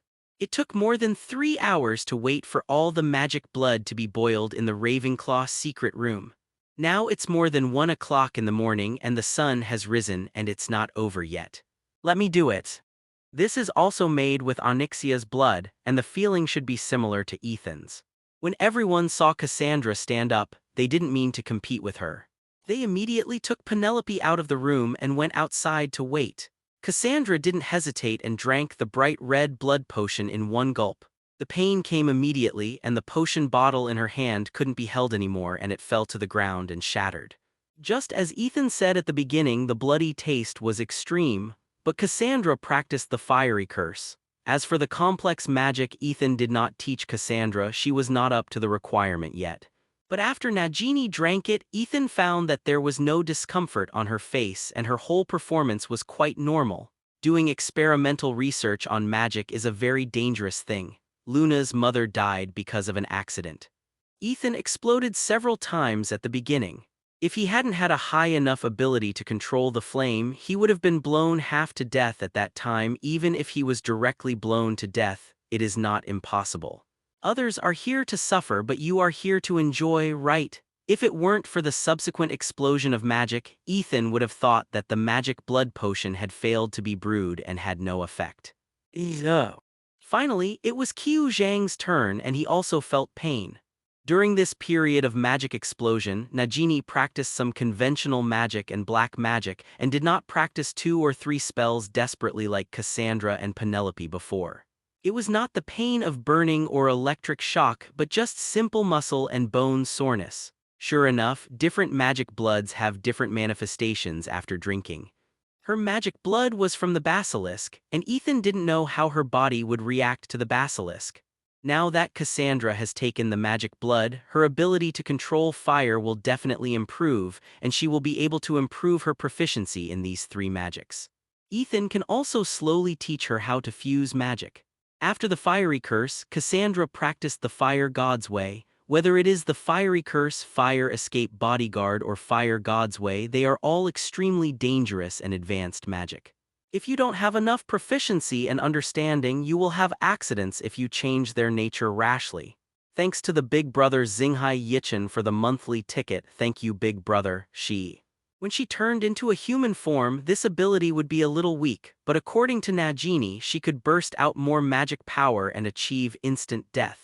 Ethan also watched Cassandra's face turn red at a speed visible to the naked eye, but Penelope didn't have this phenomenon just now. The noise of the magic explosion was also the smallest. Ethan probably thought it was related to the fact that Nagini had been transformed into a snake frequently because of the blood curse, and then she had been transformed into a snake for several decades, so her body would not be affected by the side effects of the magic blood. After finishing, Nagini expressed her feelings, which was a chill but not very uncomfortable, and she was transformed into a snake on the spot. In the past, when she transformed into a snake, she only had the ability of poison, but now her eyes have the ability of instant death.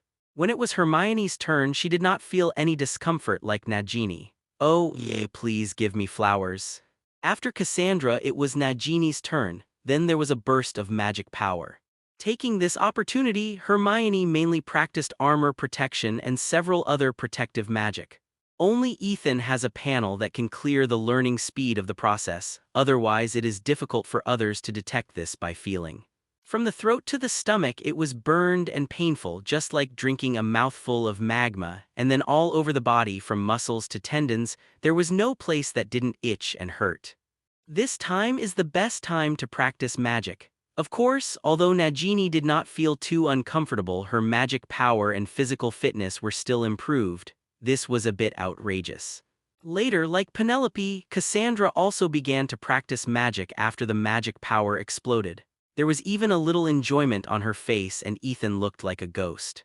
Afterwards, Hermione said that after drinking the magic blood, she felt a little warm, as if she was taking a bath, and she didn't feel any discomfort. 2 weeks before the Christmas holiday, heavy snow fell in the Scottish Highlands.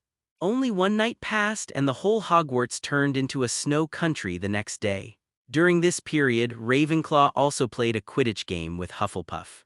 The captain of the Hufflepuff Quidditch team graduated last year, and this year the new captain is Cedric, the actor of Ethan. At the same time, he played the position of Seeker in the Quidditch game. Unfortunately, during the game, facing Qiu Zhang, who took the magic blood, Cedric could not get any advantage. There was no way Qiu Zhang was better than Cedric in agility, perception, or dynamic vision. Not long after the game started, Hufflepuff led by 30 points. But Qiu Zhang caught the golden snitch in a short while and directly got 150 points to reverse the situation and end the game. The whole game ended less than half an hour after it started, which was completely incomparable to the last Gryffindor versus Slytherin. At the same time, this game was not very interesting. After Qiu Zhang walked around in the sky, he seemed to be able to predict where the golden snitch would run and blocked it on the spot. After the second Quidditch game, May 17 ended, Christmas was approaching. The castle was also filled with a busy Christmas atmosphere. The little wizards discussed where to spend the holiday or what kind of Christmas gifts their families would prepare for them. Professor Flitwick would decorate the classroom every time, whether it was Christmas or Halloween. This time was no exception. He decorated the classroom with colorful lights. These lights were all cast with spells. They could turn into real fairies and fan the fairy in the air. This scene was well received by many little wizards. At the same time, Ethan and others also completed the holiday application. Not many people can stay in Hogwarts to spend Christmas every year. Those who stay in Hogwarts to celebrate the holiday with professors are either from families with bad relationships or orphans. In addition, there is another opportunity to go to Hogsmeade Village in the last week before the holiday. Just like last time, the Guardian's signature is required for release. In previous years, there were not so many opportunities to go to Hogsmeade. There was only one chance per semester. I don't know what's going on this year. These little wizards are naturally very excited about this matter. They are not with Ethan like Fred and George can run to Hogsmeade at any time. This is not a night tour. You can move freely in Hogwarts by avoiding Selch. Without knowing the tunnel leading to Hogsmeade, it is very difficult to arrive at Hogsmeade without being discovered by the professors. This time before Christmas, it is open to Hogsmeade and you can buy something and take it home directly. Whether it is to have a happy Christmas for yourself or to choose Christmas gifts for friends and family in Hogsmeade, this is a good choice. Ethan naturally went to Hogsmeade this day, braving the heavy snow. The weather has been like this for several days in a row. The purpose of this trip is mainly to buy some Christmas gifts. If you come here today and get these, you won't have to go to Diagon Alley specifically for Christmas gifts. Hogsmeade also received the news in advance. When the little wizards arrived, the place had been decorated in advance with a bit of Christmas flavor. There were also many part-time staff dressed as Santa Claus to welcome guests outside. The senior sister Edwina I met last time is no longer doing these part-time jobs. She successfully joined the company last month and found a stable job in the wizarding world. Today, Ethan is not in the mood to wander around.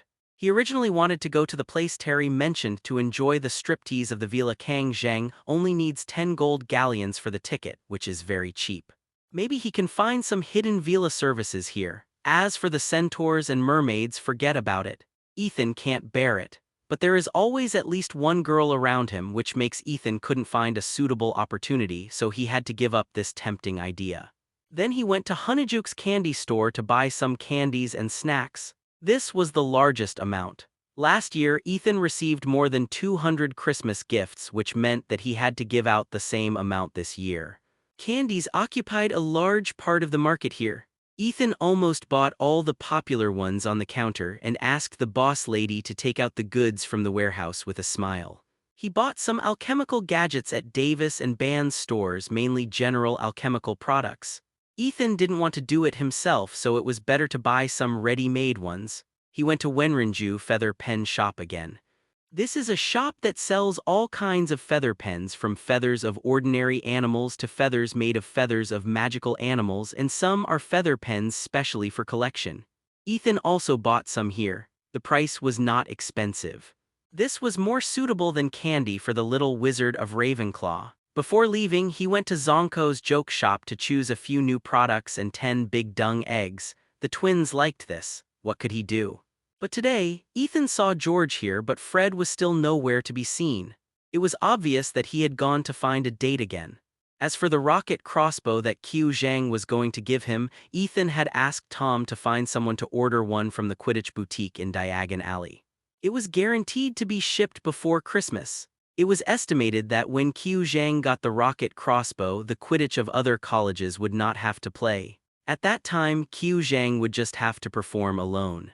During this process, some people were naturally curious about what the Minister of Magic was doing here, and he entered the box with Professor McGonagall, and yes, it was Madame Rosmerta. Thanks to the big guys Tianluo Heian for the monthly tickets. Thank you, big guys. Once Harry encounters Sirius outside, there is basically no chance of escape. Dumbledore's plan was not told to Professor McGonagall. Although Professor McGonagall was very sad that his former student had done such a wrong thing, he did not think that someone had wronged him and even thought that Sirius, who betrayed James and his wife, would let Harry go. One camp believed that this was Professor McGonagall and Fudge going on a blind date at the Three Broomsticks bar, although Professor McGonagall was a little older and she was not married yet. Harry's current level was far inferior to Sirius when he was still in school, and if he really met him, Harry would probably be in danger. And Sirius can also look for Harry without restraint, without having to be as timid as he was in Hogwarts. Although Fudge was fat and ugly, he was the Minister of Magic anyway, and his status was still very high. There were also some 6th-year students and 7th-year students who were adults and could sit in openly. Who made this charming widow so attractive to these teenage boys with bursting hormones? Some even listed the Three Broomsticks as a must-check-in place every time they arrived at Hogsmeade Village. But all these requests were rejected by Dumbledore. Fudge and Professor McGonagall appeared in the Three Broomsticks and talked about Sirius with the proprietress, Mrs. Rosmerta. Otherwise, the hatred of his parents being killed would likely make Harry lose his cool and seek revenge on Sirius. After dinner in the hall and listening to gossip, Ethan returned to Ravenclaw Tower. He had to accompany Cassandra and the others to practice the Patronus charm. This made many people think of eavesdropping, and they all wanted to prove that their statements were correct. When Professor McGonagall heard about it, she came out to refute the rumor and said that it was not true. It was not impossible for these two people to go on a blind date, and this statement was recognized by many people. Seeing that the little wizards below did not believe what she said at all, Professor McGonagall had no choice. And these rumors were spread by these eavesdroppers, and the possibility of lies was not high. This made Professor McGonagall very worried, and now Sirius has escaped from prison and his target is Harry. All signs show that Sirius is nearby and can enter and leave Hogwarts Castle. The Three Broomsticks was already popular with many young wizards, and these people came to see where Mrs. Rosmerta gathered. Many people were very gossipy about this and had many speculations, mainly divided into two camps. Even though the Three Broomsticks did not accept underage wizards because of the arrival of the Minister of Magic that day, there were still many people outside, but everyone obviously didn't believe it. After all, Professor McGonagall and Fudge did not hide their tracks when they appeared at the Three Broomsticks, and this scene was seen by many people. It would be fine if Harry didn't avoid Sirius, but if he took the initiative to find him, there was a chance that they would meet. Many people are discussing this now. The second camp was to think that Fudge wanted to bring Dementors into Hogwarts again, and this time he came here to get the support of Professor McGonagall. In this regard, Professor McGonagall was a little dissatisfied with Dumbledore's decision, but there was nothing he could do. Professor McGonagall even applied to Dumbledore to prevent Harry from going to Hogsmeade and returning home during the Christmas holidays. Hogwarts was the safest place. As a result, they heard such a news which was completely different from what the two sides had guessed, but it was also enough to be explosive. After returning to Hogwarts in the evening, a piece of gossip spread in the school. Many people also agreed with this view. When Fudge came that day, everyone with a discerning eye could see that he had not given up, and the action that night was just the result of compromise. Now it was completely possible for him to make a comeback. And they also talked about the things between Sirius Black and Harry's parents and how Sirius betrayed the Potters. She originally denied this statement because she did not want Harry to know about it. The two sides argued endlessly and no one could convince the other, and each had their own reasons. Expecto Patronus. Several voices sounded at almost the same time, but except for a wisp of white mist floating from the tip of Hermione's wand, nothing happened to the others. Ethan could only drive the Dementors aside. Without the depressing atmosphere brought by the Dementors, Cassandra and the others were relieved. Looking at the people with obvious fear in their eyes, Ethan gave each of them a piece of chocolate. It was bought at Honeyjuke's candy store during the day. Eating sweets such as chocolate can release serotonin in the brain, which can have a positive effect on people's emotions, help drive away depression, and make people feel more excited. In the original book, after Harry was frightened by the Dementors and fainted, he was soothed by eating chocolate instead of drinking the joy potion. Now there is even less pressure for these mild patients. Anyway, as long as there is chocolate, you can save the effort of preparing potions, so why not? How do you feel? After the emotions of several people stabilized, Ethan asked. When facing the Dementors, the whole world is silent, people are desperate and sad, and they unconsciously recall the past. Qiu Zhang said after carefully recalling his feelings just now. I didn't expect that facing the Dementors directly would be like this. No wonder Cassandra said that this method is weird and the failure rate is very high. Either you die or go crazy, so this is the case. When Ethan was facing dozens of Dementors in order to learn the Patronus charm, what kind of pressure did he face? Putting himself into the scene at that time, Zhang felt a little chilly. Now you take a good rest and start the next round later. Now it's Penelope's turn to try. Cassandra and the other four had never learned the Patronus charm, so they were asked to try it together. If Penelo is included, it would be meaningless. Penelope is already quite proficient in the first stage, so a Dementor would not be a problem for her. Hermione was able to successfully release it for the first time, even if it was only a little bit, which surprised Ethan. I don't know if this is a hidden effect of her taking the unicorn version of the magic blood. After all, other people have all undergone various changes after taking the magic blood potion. Even Qiu Zhang's catnip magic blood potion is like this. But Hermione, except for the improvement of magic power and physical fitness, there is nothing special about her. Now it seems that this is an increase in positive, optimistic magic. In the original book, Hermione said that this spell is quite difficult. If Hermione could make some progress from the beginning, she would definitely not say that. And the reason for such a change is that the magic blood potion she took some time ago played a role. By the way, Luna also did not get to learn the Patronus this time. After taking the magic blood, she is in the most suitable state for learning. Penelope, how many Dementors do you want to try? The more Dementors there are, the greater the pressure will be. If they gather together in groups, even the professor will find it difficult. Penelo had already faced Dementors on the Hogwarts Express. If she only sends one now, it is estimated that it will not be very effective. 2. If it's not enough, add more. Originally, Penelo wanted to say 5 at first, but after seeing the scene of Cassandra and the others, she decided to reduce the number. After all, if you don't have Ethan's talent, don't learn from him. Okay, then let's start with 2. The more than 40 Dementors at the beginning are still. Ethan had captured more than 30 Dementors in the back, which was enough for practice. After such a long rest, even if they didn't absorb the emotion of happiness, they all recovered at this moment. Under Ethan's control, the 2 Dementors approached Penelope. As the distance got closer, Penelope frowned and her face became quite ugly. Expecto Patronus. A large piece of silver-white mist floated from the top of the wand in Penelope's hand and hit the 2 Dementors directly.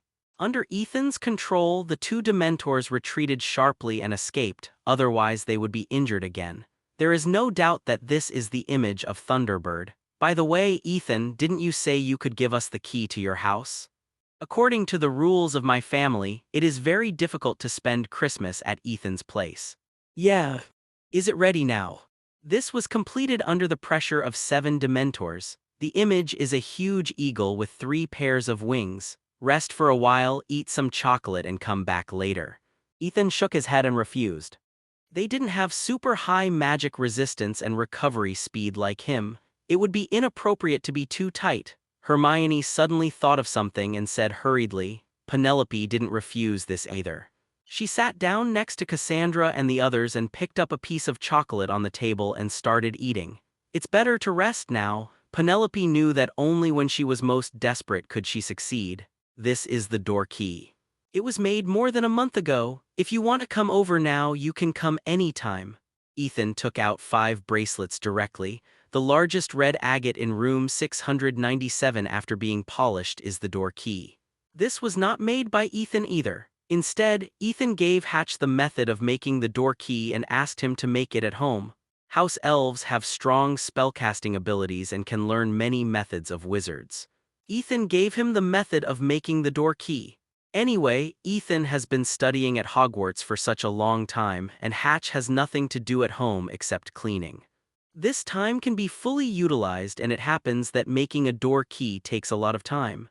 Hatch sent it over a few days after Halloween after completing it all, so after having a house elf, it has to be put to good use. Then we'll take it. When I returned home, Hatch was already waiting here and dinner and other things were already prepared. Either spend it at home or apply to stay in school and spend it at Hogwarts, but if I want to go out after returning home, my old father will definitely not agree. Penelope, Qiu Zhang and Luna did the same. Cassandra and others have no objection to this. After everyone got off the train, Ethan said hello to Hermione, Luna and Qiu Zhang, and then took Cassandra and others to activate the portkey and returned directly to their home in Godric Hollow. Once injured, it would take a lot of time to recover. Hermione took one and put it on her wrist. Time passed very quickly. As for Cassandra, the first portkey Ethan made was taken by Cassandra's mother and then given to Cassandra. At the same time, this also proves that after taking magic blood and possessing the blood of magical animals, the image of the Patronus charm will change. Ethan's situation is not an isolated case. This also makes Cassandra and the others work harder. Under the heavy pressure of the Dementors, there have been some progress, such as Cassandra can release a wisp of silver mist. If it weren't for the high-pressure environment of the Dementors, Ethan and Cassandra would never be able to learn 10 points in their lifetime. Hermione's progress is much better than Cassandra and the others. Although she has not reached the second stage, she is almost there. Now she is also trained alone by Ethan, not with Cassandra and the others. The follow-up training of the Patronus charm will wait until the holiday comes. Now we should have a good Christmas. Well, I don't want to touch this thing during this holiday. In the carriage of the Hogwarts Express, Qiu Zhang nodded, quite agreeing with Ethan's opinion. Dementors are unlucky at first glance. If you encounter them during the holidays, you will be unlucky for the whole year. Then they started chatting, mainly about how they spent the Christmas holiday and all the interesting things that happened to themselves and their families in the past Christmas. The last one was put on Nagini's hand by Ethan. Although she always followed him, she had to have what others had. There is no way. I am not old enough to learn apparition, and Ethan does not teach this magic. As the sky darkened, the train arrived at King's Cross Station. During this period, I have been practicing the Patronus charm with Dementors all day, which has caused me to have a bad rest.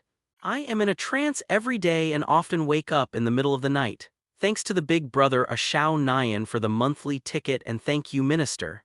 If I want to meet Ethan, the best thing to use is the key, but I still need Ethan to send me back. And Hermione and the others were all picked up by their families. I have seen Ethan several times, so there is no need to make myself familiar with him now. And as soon as it appeared, it seriously injured the 7 Dementors that Ethan used for Penelope to practice, so that they retired and recovered in advance. Add another one, and I feel that the pressure is still not enough. Today is a holiday at Hogwarts. For the past few nights, Ethan has been practicing the Patronus charm with Cassandra and the others. It wasn't until last night that Penelope completed the second stage of the Patronus charm. In the morning, Ethan woke up from the big bed at home. The air was filled with the smell of heather. Penelope and Nagini were on his left and right. At this moment they had a satisfied smile on their faces, but they had no intention of waking up. Ethan did not disturb them. After taking the magic blood, the physical fitness of the 2 women improved greatly, especially Nagini, whose endurance was now quite strong. If it were not for Ethan's blood sublimation and the buff that added physical fitness, last night would have been difficult to end. After carefully removing the arms and thighs on his body, Ethan came to the clothes rack where there were brand new clothes. After changing clothes and washing them, Ethan went out and gently closed the door. Cassandra was sitting on the sofa. When she heard the sound coming from the stairs, she turned her head unhappily, glanced at Ethan, and continued to look back at the magic book in her hand. Now Cassandra has gotten used to it, but she just hates why she still has a few years to become an adult. In terms of height, it has reached the standard, and the front armor has also had some fluctuations now, but she is still too young. Ethan could naturally see that Cassandra was resentful. He immediately took her to the restaurant, and Hatch brought breakfast over with great insight. Ethan also personally fed Cassandra breakfast, which took nearly an hour, and there was no lack of mouth-to-mouth feeding postures, and only then did Cassandra coax it. At this time, Ethan felt that he was too bad, but there was no way. He had come to this world, and a good girl should not be let down. After breakfast, Ethan and Cassandra read magic books for a while before leaving home. The Voldemort had been transported back a few days ago, and 2 more were caught later, so there are now a total of 7. Originally, they were going to be sent to Hogwarts, but Ethan thought that he was about to have a holiday, so he didn't let them do so. Now Ethan is going to take the Voldemort and then do an experiment to see if his guess can succeed. If it succeeds, the backbone of his makeshift team will be there. Unlike now, apart from himself and Tom, there are few capable fighters. The Threz organization is similar. The members responsible for poaching outside are quite powerful, but in fact they are not even as good as Aurors. Only the former deputy leader Montgomery Abbott, who was later defeated by Tom, has the strength of an elite Auror. Overall, it is still a bit too lame. Relying on himself and Tom to support the facade, this is totally not good. It is a bit unmanageable. Compared with Voldemort's team in Azkaban, it is still a bit behind. Using apparition to directly reach Dennis's base in Nocturne Alley, Dennis has been waiting there for a long time. Boss, Voldemort is ready, and I will bring it to you right away. The first time Dennis found Ethan, he came up with a humble smile on his face. Now Dennis is very glad for his original choice. If he had hesitated a little because of Ethan's age, the grass on his grave would be taller than him now. How could it be like this? Because he joined early enough, he now controls the European Wenyuan market. Life is really comfortable with money and power. Even Jim, the current boss of the Threz organization, the big brother who led the surrender, has to be polite to him now. Ethan was not satisfied with Dennis's attitude. When this guy knelt down to surrender and kissed his shoes, Ethan knew that he didn't have much ability, but he knew how to deal with the situation. He kept him because he felt that he was useful. Now he is doing well, but his strength is a little weak. Soon, under Dennis's arrangement, 7 suitcases were brought up and they were all detained in solitary confinement after being caught. Ethan put them away and left the base. Wearing a bat robe, Ethan was quite eye-catching walking on the streets of Nocturne Alley. The wizards around him frequently cast awe, admiration, fear, and other eyes. Ethan didn't care about these things and went directly to the base of the Witch Heart Society here, a small single-family Western-style building. Of course, there are also various magics set up inside. The space is not small. It used to be the lair of a group of black wizards who specialized in illegal activities in Nocturne Alley. Later, after being wiped out by Tom, they set this place as their base. Tom, you did a good job. Before Ethan came, someone had already returned to the base after seeing Ethan and notified Tom.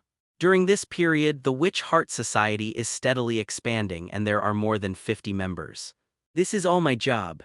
Tom showed a forced smile. After all, he was not Voldemort, he was just a special existence after a remnant soul gained life.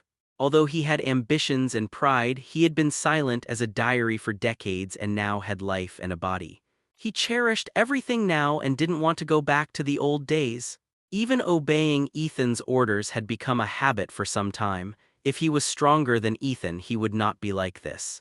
He would have retaliated long ago and accepted Ethan as a dog instead of being a dog for Ethan. But now he had no choice. He couldn't beat him and his life was in his hands. What else could he do if he didn't behave himself? Seeing this, Ethan didn't say anything more. He patted Tom's shoulder and went directly to the laboratory in the base. Little Tom is now often doing some magic research, so naturally there is such a position. He took out a box that Dennis and others had just handed over to him and opened it directly. Inside was a transparent cage of the same type as the one that Ethan saw and the bat that was imprisoned on his body. He opened the cage door directly and threw a spell of exorcism directly on it. The bat immediately became obedient and floated on the workbench beside him. Seeing this scene, the bat on Ethan's body couldn't help but tremble. It knew exactly what would happen next. Fortunately, he followed the boss early, otherwise he would not be able to escape such a fate. He pulled out a goblin, sucked its life and turned its soul into a knife. Ethan took a deep breath and prepared to act. He was more cautious and careful than when he cut the Dementor. It was really not easy to get some bats. As the body of the bat left on the workbench became smaller and smaller, Ethan's movements became more and more gentle. A layer of fine sweat appeared on his forehead, which was caused by his high concentration. Half an hour. Looking at the broken blade in his hand, Ethan realized that so much time had passed. When Ethan used the knife on the boggart, it never took more than 10 minutes. Finally, he took out the spirits of 20 goblins outside the alchemy array. The light in the alchemy array began to fade, revealing a figure in the middle who was about 2 meters tall and dressed in a gray-black robe. He looked 7 times similar to the previous werewolf wizard, but he was particularly thin. Ethan is still looking forward to them. Whether it is a Dementor or a volley bat, these are things that ordinary wizards cannot deal with. Biological alchemy composed of them should not be bad. With the previous experience, the speed was much faster now. During this process, Ethan also continuously offered sacrifices to the spirits of these goblins to replenish the vitality of the creatures to be born inside.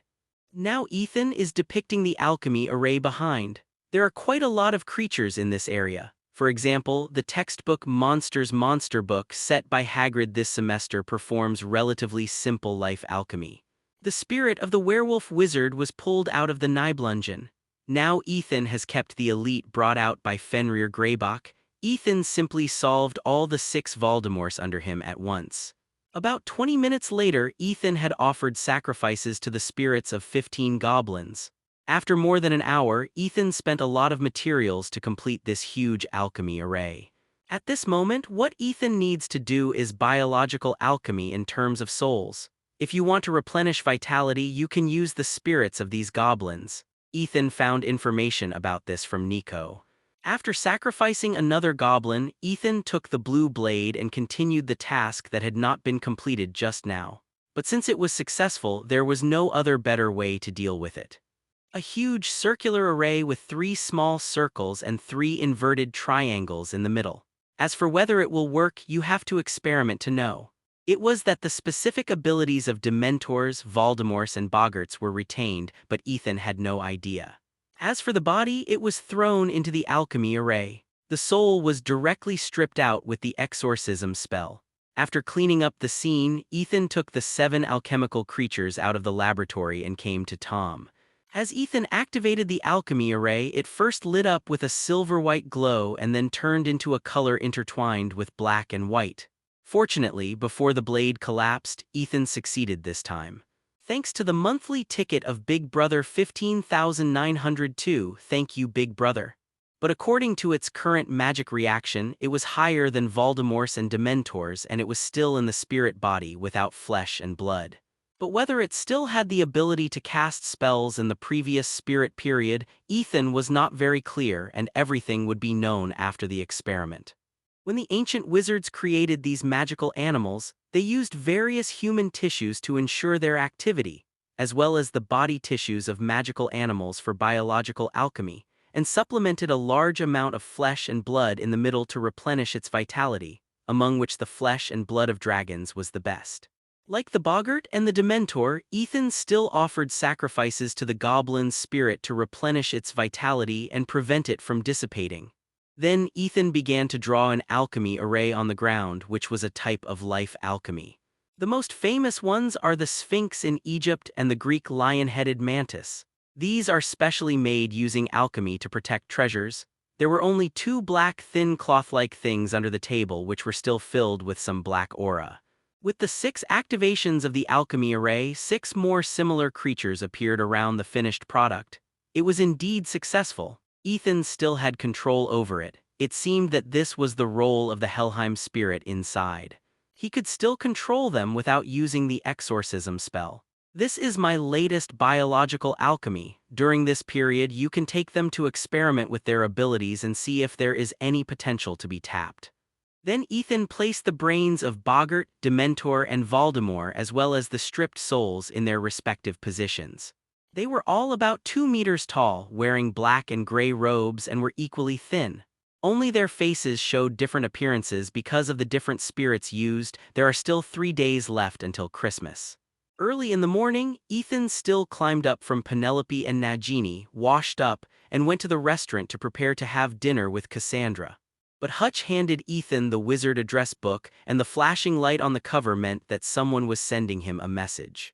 During the holiday, Ethan directly threw the wizard mailbox into the living room and notified Hutch that if someone sent him a message, he would notify himself. Of course, Hutch was not qualified to check the information, and the only thing he could do was to notify himself. After taking it, Ethan did not rush to open it anyway. It was impossible to be urgent. If it were Hermione and the others, they would have said that they were very anxious, and they would have come directly with the door key and would not have used the shield at all. As for the messages from other people, Ethan basically did not feel that there was anything urgent. The classmates at Hogwarts just chatted at most, and Tom and the others just reported some things. What's the hurry? After Ethan had breakfast, Hatch made a cup of coffee and Ethan sat on the sofa and opened the mailbox. Sure enough, the first thing that caught his eye was Terry's message. The message was sent at around 10 o'clock last night, but at that time Ethan was still happily exercising with Penelope and Nagini. Even if Hatch saw the message coming to the wizard's mailbox, he didn't dare to disturb him, so he delayed it until now. But this is not a big deal, since Terry earned a lot of gold galleons from Ethan, at least more than the pocket money of a pure-blood wizard from an average family. This also allowed him to buy a lot of small things in Hogsmeade Village and take them home. Some of them were for himself to eat and play, and some were given to other classmates as Ethan's original choice as 677 Christmas gifts. But yesterday there was a small gathering at their house, and the uncle's 7-year-old son somehow found out the wizard snacks that Terry had hidden in the room. Among them were chocolate frogs, various candies, and black pepper urchins, which made his cousin perform a fire-breathing performance in front of everyone. At that time, Terry could only bite the bullet and say that these were magic props he had found on purpose. Later, his uncle's family and several relatives did not ask too much about it, but Terry was still very nervous. He knew that he could not casually tell Muggles about the wizarding world. Parents could be considered an exception, but parents were not allowed to explain these to others. Terry's explanation to others about going to Hogwarts was that he went to study in another place. Although he did not tell others about the wizarding world and did not perform magic in front of them, this type of snacks was almost the same as magic. As a student of Ravenclaw, even if he was more gossipy at ordinary times, he still liked to read books and was quite familiar with some of the rules and regulations of the wizarding world, especially in the area of Muggles. And this time he felt like he was in trouble and sent several messages in a row overnight and was very worried that he would be visited by the Ministry of Magic.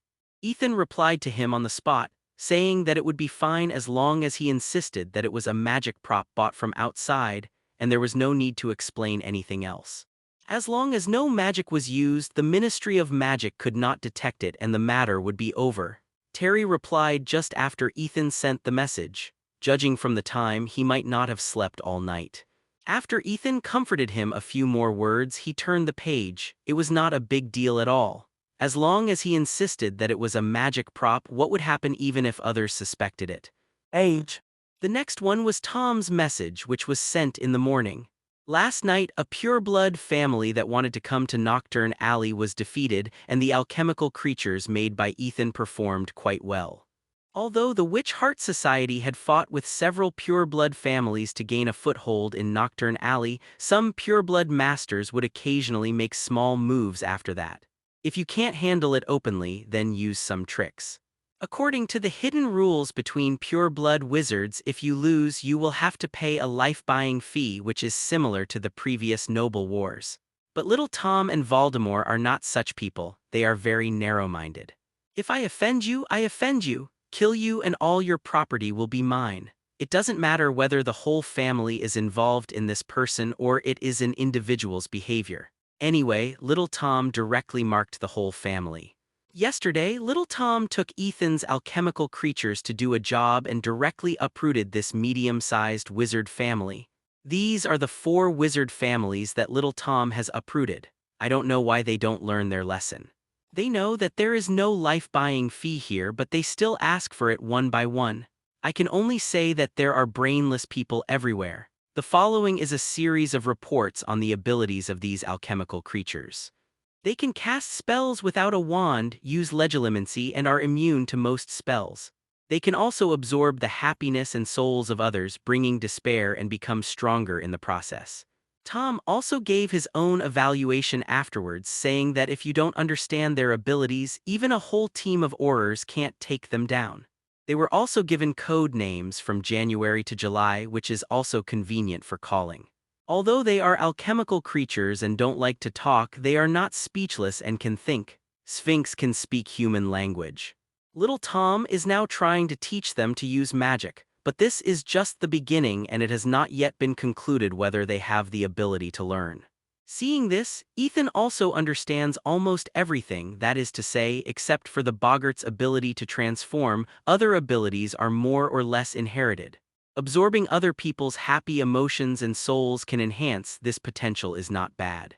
It's a pity that the number is too small. Finally, there is Draco's message, which was also sent this morning. Ethan also added his contact information, and usually Ethan sent him a message when there was something. This is the first time he took the initiative to send a message. Looking carefully, it was not Draco who said anything to him but his father Lucius. A few days ago, the Malfoy family received an invitation to an auction. A magic book was recently discovered in Greece, and this book was handwritten by the despicable Helbo himself. Not only that, this book is also a Horcrux of the despicable Helber, and like Voldemort's diary, it is a Horcrux that accidentally gave birth to Kangxi. After stirring up a lot of commotion in the Balkan Peninsula, it is now obtained by a black market manager there. There is not much use for him to keep this kind of thing in his hands. In addition, there is an auction at Christmas, so he simply adds this Horcrux. Moreover, the Horcrux of the Despicable Helber is also qualified to be the finale product. Invitations were sent to major dark organizations in Europe or families with thick wallets and interest in black magic. After Lucius received the invitation, he himself had no interest and had no intention of participating. But thinking of Ethan, he might be interested in this kind of Horcrux. After thinking about it, he came to ask about it. At the beginning, Ethan faced Voldemort's Horcrux and destroyed it. People who know some inside information know these 10 points. Voldemort will definitely not give up after destroying his Horcruxes, and the two will fight sooner or later. If you want to deal with Voldemort, you must first destroy his Horcruxes, and the Despicable Herbo is the inventor of the magic of Horcruxes. The books he wrote and the Horcruxes that gave birth to thoughts must have played a role in this regard. Voldemort doesn't know when he will be resurrected yet, so now he can use this to win Ethan's favor and bet on Ethan in advance. If the Horcruxes of the Despicable Herbos were ordinary Horcruxes without wisdom, Ethan would naturally have no interest in them, but now it's different. This is a figure at the level of the ancestor of dark wizards. He created the Horcruxes and the Basilisk, and he is a Parseltongue. He is famous 1,000 years earlier than the 4 founders of Hogwarts, and he is a serious figure before the Common Era. He immediately replied that he would participate in the exhibition. As for the current status of the Despicable Herbos, Ethan also has some guesses. The Horcrux is still there, which means that the main soul is likely to still exist, but the state may not be very good. For such a famous black wizard, it is impossible for him not to cause trouble. As long as he is still alive and has the ability, he will definitely make some noise. But looking at the history of the wizarding world for so many years, there is no news of the Despicable Herbo stirring up trouble, and there is not even a trace of legend about him in the later era. There is only one possibility, that he met a genius of the era and sealed him up, and this seal has lasted until now. Looking at the history of the wizarding world, every few decades or more than 100 years, there will be one or several monsters who are so powerful that they are in 2 dimensions from ordinary wizards. And the Despicable Herbo probably fell into the hands of such a person, causing him to disappear. Therefore, Ethan didn't worry about any bad consequences of taking the Despicable Herbo's Horcrux. Even if he escaped, it would not matter. A person who lived more than 2,000 years ago with only a remnant soul left for so many years, he probably did not make much progress. Whether he could be successfully resurrected and whether he could beat Dumbledore after resurrection, it was still unclear. Not long after Ethan sent the message, the other side replied and agreed to meet on Christmas Day and invited Ethan to visit Malfoy Manor and then took Ethan to participate in the auction. Ethan naturally agreed to this. The auction was held in the evening and Ethan could go to Malfoy Manor in the afternoon. But now Ethan has another problem. If the Malfoy family can receive the invitation letter, it makes no sense that the Threz organization cannot receive it. The Witch Heart Association was established too recently and it was only active in Britain. It was normal that they didn't know about Greece, but Threz was an international organization and was also quite active in Greece. Dennis is now in charge of European affairs and Ethan sent him a message to ask. Ethan was speechless after getting the result. He thought that this kind of thing was not of much value and might even provoke the Despicable Helbo, so he asked someone to reject the invitation letter. A few days ago, he was still said to be reliable, but this is the result. I wonder if I can ask. Ethan decided to deduct 1 year's salary and half a year's dividend from him on the spot so that he would learn a lesson. Ethan spent Christmas at home in London. Penelope and Cassandra went back yesterday. After getting up in the morning, Ethan felt a little uncomfortable when he touched nothing with his hands. When he came to the living room, his parents were already sitting on the sofa. After greeting and eating breakfast, Ethan focused on the gifts on the side. A magic was cast and the gifts floated in the air and were automatically arranged according to their size.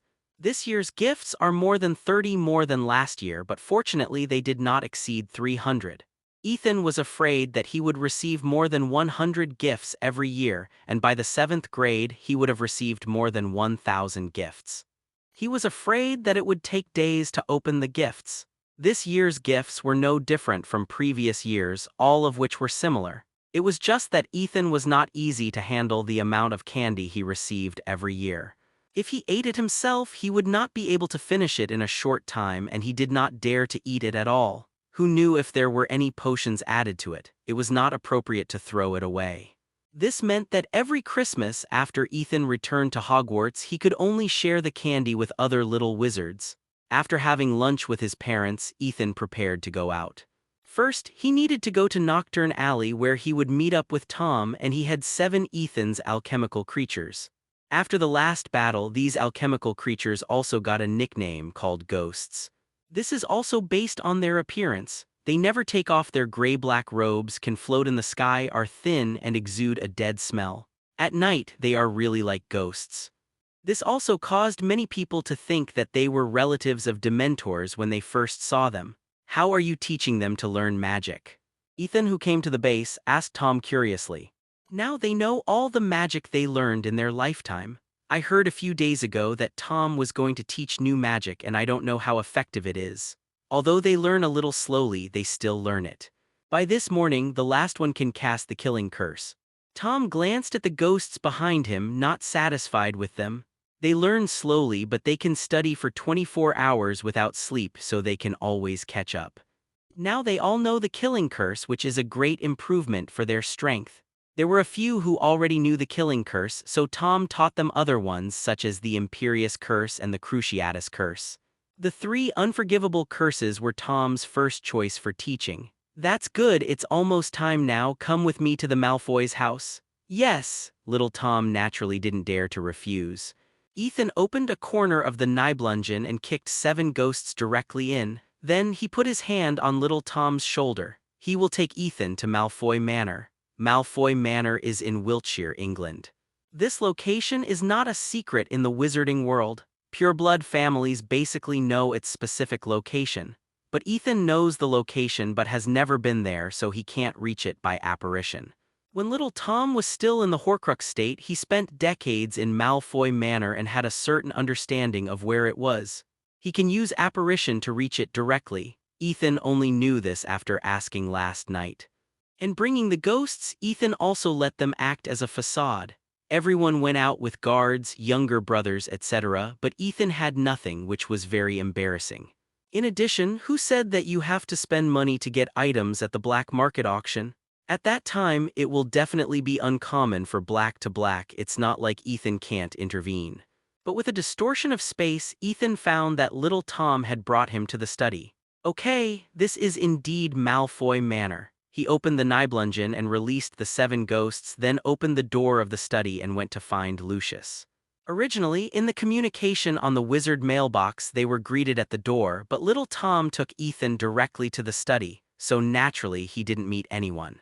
When he came outside, just after walking a few steps, Ethan met a middle-aged and bald European master. The other party drew out his wand the moment he found Ethan, but his action was still not as good as little Tom's. A red light easily confiscated his wand. If Ethan hadn't been a guest at this moment, little Tom would have thrown out a green light. I am Ethan Adrian, invited by Mr. Malfoy to be a guest. Apparition directly teleported to the manor and took me to find him. Looking at the middle-aged man knocked to the ground by the disarming spell, Ethan said slowly, "This should be a role similar to a servant." "Yes, follow me." The middle-aged wizard stood up with a grin and came to the front to lead the way. He knew that Ethan was a guest today and he had no power to fight back, so there was no need to deceive himself. It was just that he could not be gentler, but he almost sprained his waist. With a servant leading the way in front, Ethan was also observing the Malfoy Manor, which was no worse than the Wally family. Compared to his home in Godric Valley, it was even more luxurious. The whole way was a carefully designed garden path with all kinds of flowers blooming under the effect of magic. In the middle was a fountain, and the water gushing out was shining golden under the sunlight. And on the grass in the garden, a group of white peacocks were playing and fighting. Hearing the footsteps coming from behind, Lucius turned his head in confusion. Who was coming to him at this time? Did he not know the rules? He was about to curse, but he choked. How did Ethan come from his home and the young man next to him and he looked like a young man? And after Voldemort was resurrected, why didn't he summon the Death Eaters but was with Ethan instead? This was obviously wrong. Oh, please give me flowers. Although he had never seen it, his father and Crassus Malfoy were classmates with Voldemort, and they were seniors a few years older than him. When he graduated, Voldemort had already made a name for himself, but seeing Voldemort's appearance as a follower, he couldn't figure out the relationship between the two. Lucius could only pretend not to know him. After all, he really didn't know this version of Voldemort. As for the 7 weird-looking wizards following behind, Lucius ignored them directly. While the area was large enough, the decoration was really gorgeous. All the way to the banquet hall, Ethan finally knew why Voldemort chose Malfoy Manor as the headquarters of the Death Eaters. Narcissa Malfoy on the side also noticed Lucius's abnormality. Previously, he had come out of another way but didn't know it, but now he knew it. Just call him Tom. If you have anything else, go in and talk. But now there is a suspected Voldemort. Lucius doesn't want Draco to get involved. Ethan took the initiative to greet him. After all, seeing Lucius like this, he probably didn't know what to say. Even if he could be forgiven, the punishment was inevitable and Voldemort's punishment was not pleasant. Others didn't know, but how could he not know? The two sides also had a group photo which was now at home. I had seen it many times and could never forget their appearance. Now he looks different and so is his name. There is absolutely no mistake. There were luxurious wooden furniture everywhere and the decorations were the same as the Ministry of Magic, all golden. I don't know if it was gold-plated or pure gold, but it highlighted a sense of luxury. Thinking of this, Lucius began to tremble. She turned her head immediately and then trembled with fear like Lucius, and she also recognized the appearance of little Tom. She knew some of the things her husband had done, which was equivalent to abandoning the identity of a Death Eater and betraying Voldemort. Now that he suddenly saw this face, he would be a ghost if he was not scared. His father said that when Voldemort was in Hogwarts school, he liked Tom Riddle. Lucius smiled apologetically, and at this moment he was a little confused. After arriving at the banquet hall, Lucius directly drove his son out. If only Ethan came, it would be fine for Draco to be there, or it would be more appropriate. Yes, please follow me. And he joined forces with Ethan. As Ethan walked in, he also found that the couple was different. They were both so scared that they were sweating. Ethan knew the reason. Little Tom was also recognized by several people in Nocturne Alley, but so what? Would they dare to report it to the Ministry of Magic? More than 10 years ago, the Ministry of Magic was suppressed by Voldemort. Those who could recognize little Tom had experienced this period. Everyone knows what the Ministry of Magic is like now under the leadership of Fudge. Dumbledore is getting older. Facing the returning Voldemort, the younger version of him dares to say anything, unless he wants to die. If he wants to die, or if he really has such a strong sense of justice, he will not hang around in Nocturne Alley. This is why little Tom has been exposed for so long. Those who have recognized him can only bury this secret in their hearts and can only persuade their family members not to provoke him. Some dare not say a word. They are afraid that Voldemort will know and come to retaliate. This also led to Lucius not knowing anything about little Tom. He only knew that the person in charge of the Witch Heart Society was a young wizard with great strength. Voldemort was resurrected. Draco, who was following his parents, looked at them with a puzzled look on his face. He didn't know what was wrong with these two people. They seemed to be more afraid of Ethan than himself. Long time no see, who is this? Lucius also knew the name Tom. Isn't this Voldemort's real name? But according to the news he received, the two of them had a grudge. Mr. Malfoy, long time no see. Mr. Malfoy, I'm sure you also want to know his identity. In fact, he is also related to you. Related to me? Lucius was a little confused. He is a Death Eater and is related to Voldemort, which is natural. But other than that, there should be no relationship. Ethan is obviously not talking about his identity as a Death Eater now. So apart from this, Lucius really doesn't know how he is related to Voldemort. Let me tell you. Little Tom has no good feelings towards Lucius, although it was the main soul who gave him to Lucius for safekeeping. But if he had given himself a chance, he would not have been silent for so many years and then met the devil Ethan, and he might have been reborn long ago. Remember the diary? I handed it to you personally, but you were particularly wary of it and finally you threw it to the Weasley kid. Tom looked at Lucius with a bright smile on his face.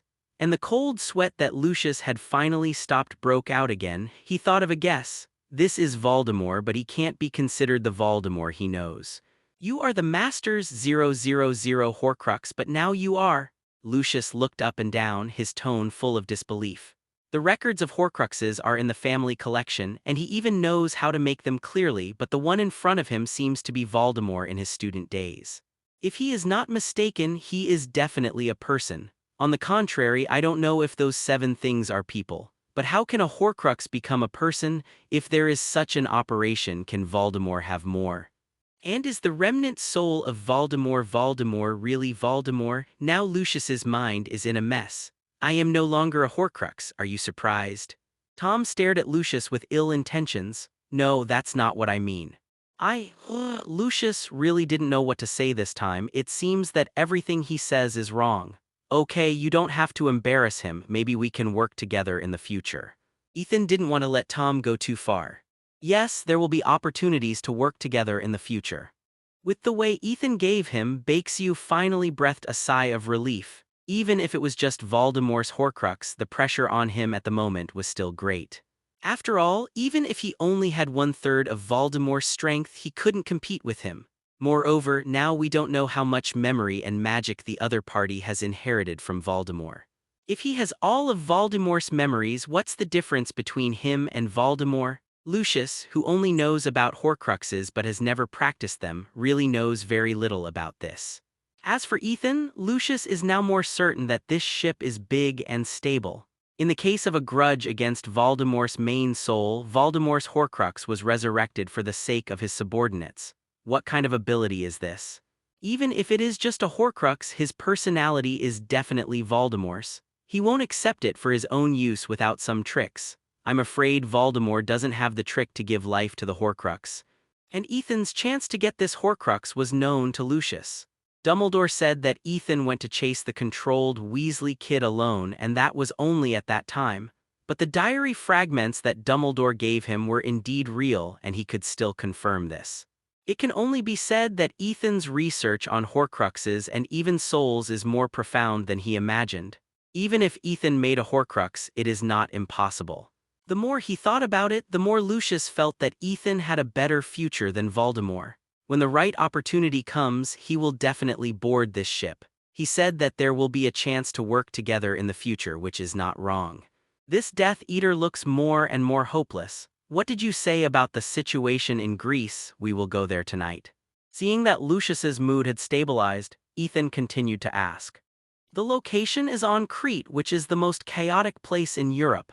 Many dark wizards from Asia and Europe gather there to engage in some illegal activities. It can be said to be a transit point for 3 states. When the Greek Ministry of Magic was established, it also promised that it would not interfere in the management of the place, which led to the further deterioration of the situation on Crete Island. Now it has become a paradise for criminals. Human trafficking, smuggling of contraband, spreading of cult ideas, robbery and murder on the street are common there. It can be said that there is no good person on Crete Island. The situation is more than 10 times worse than Nocturne Alley. If Ethan hadn't wanted to go, Lucius would definitely not have gone to this shitty auction. First, the soul of the despicable Herpo was not attractive to him. Second, any normal wizard who knew the situation in Crete would not want to get close to it. Originally, Lucius was planning to bring more people with him, which would be safer. He could really encounter anything there. But now that he knew Tom's identity, why would he bring a ghost with him? Don't the ministries of magic in other countries care about such a place?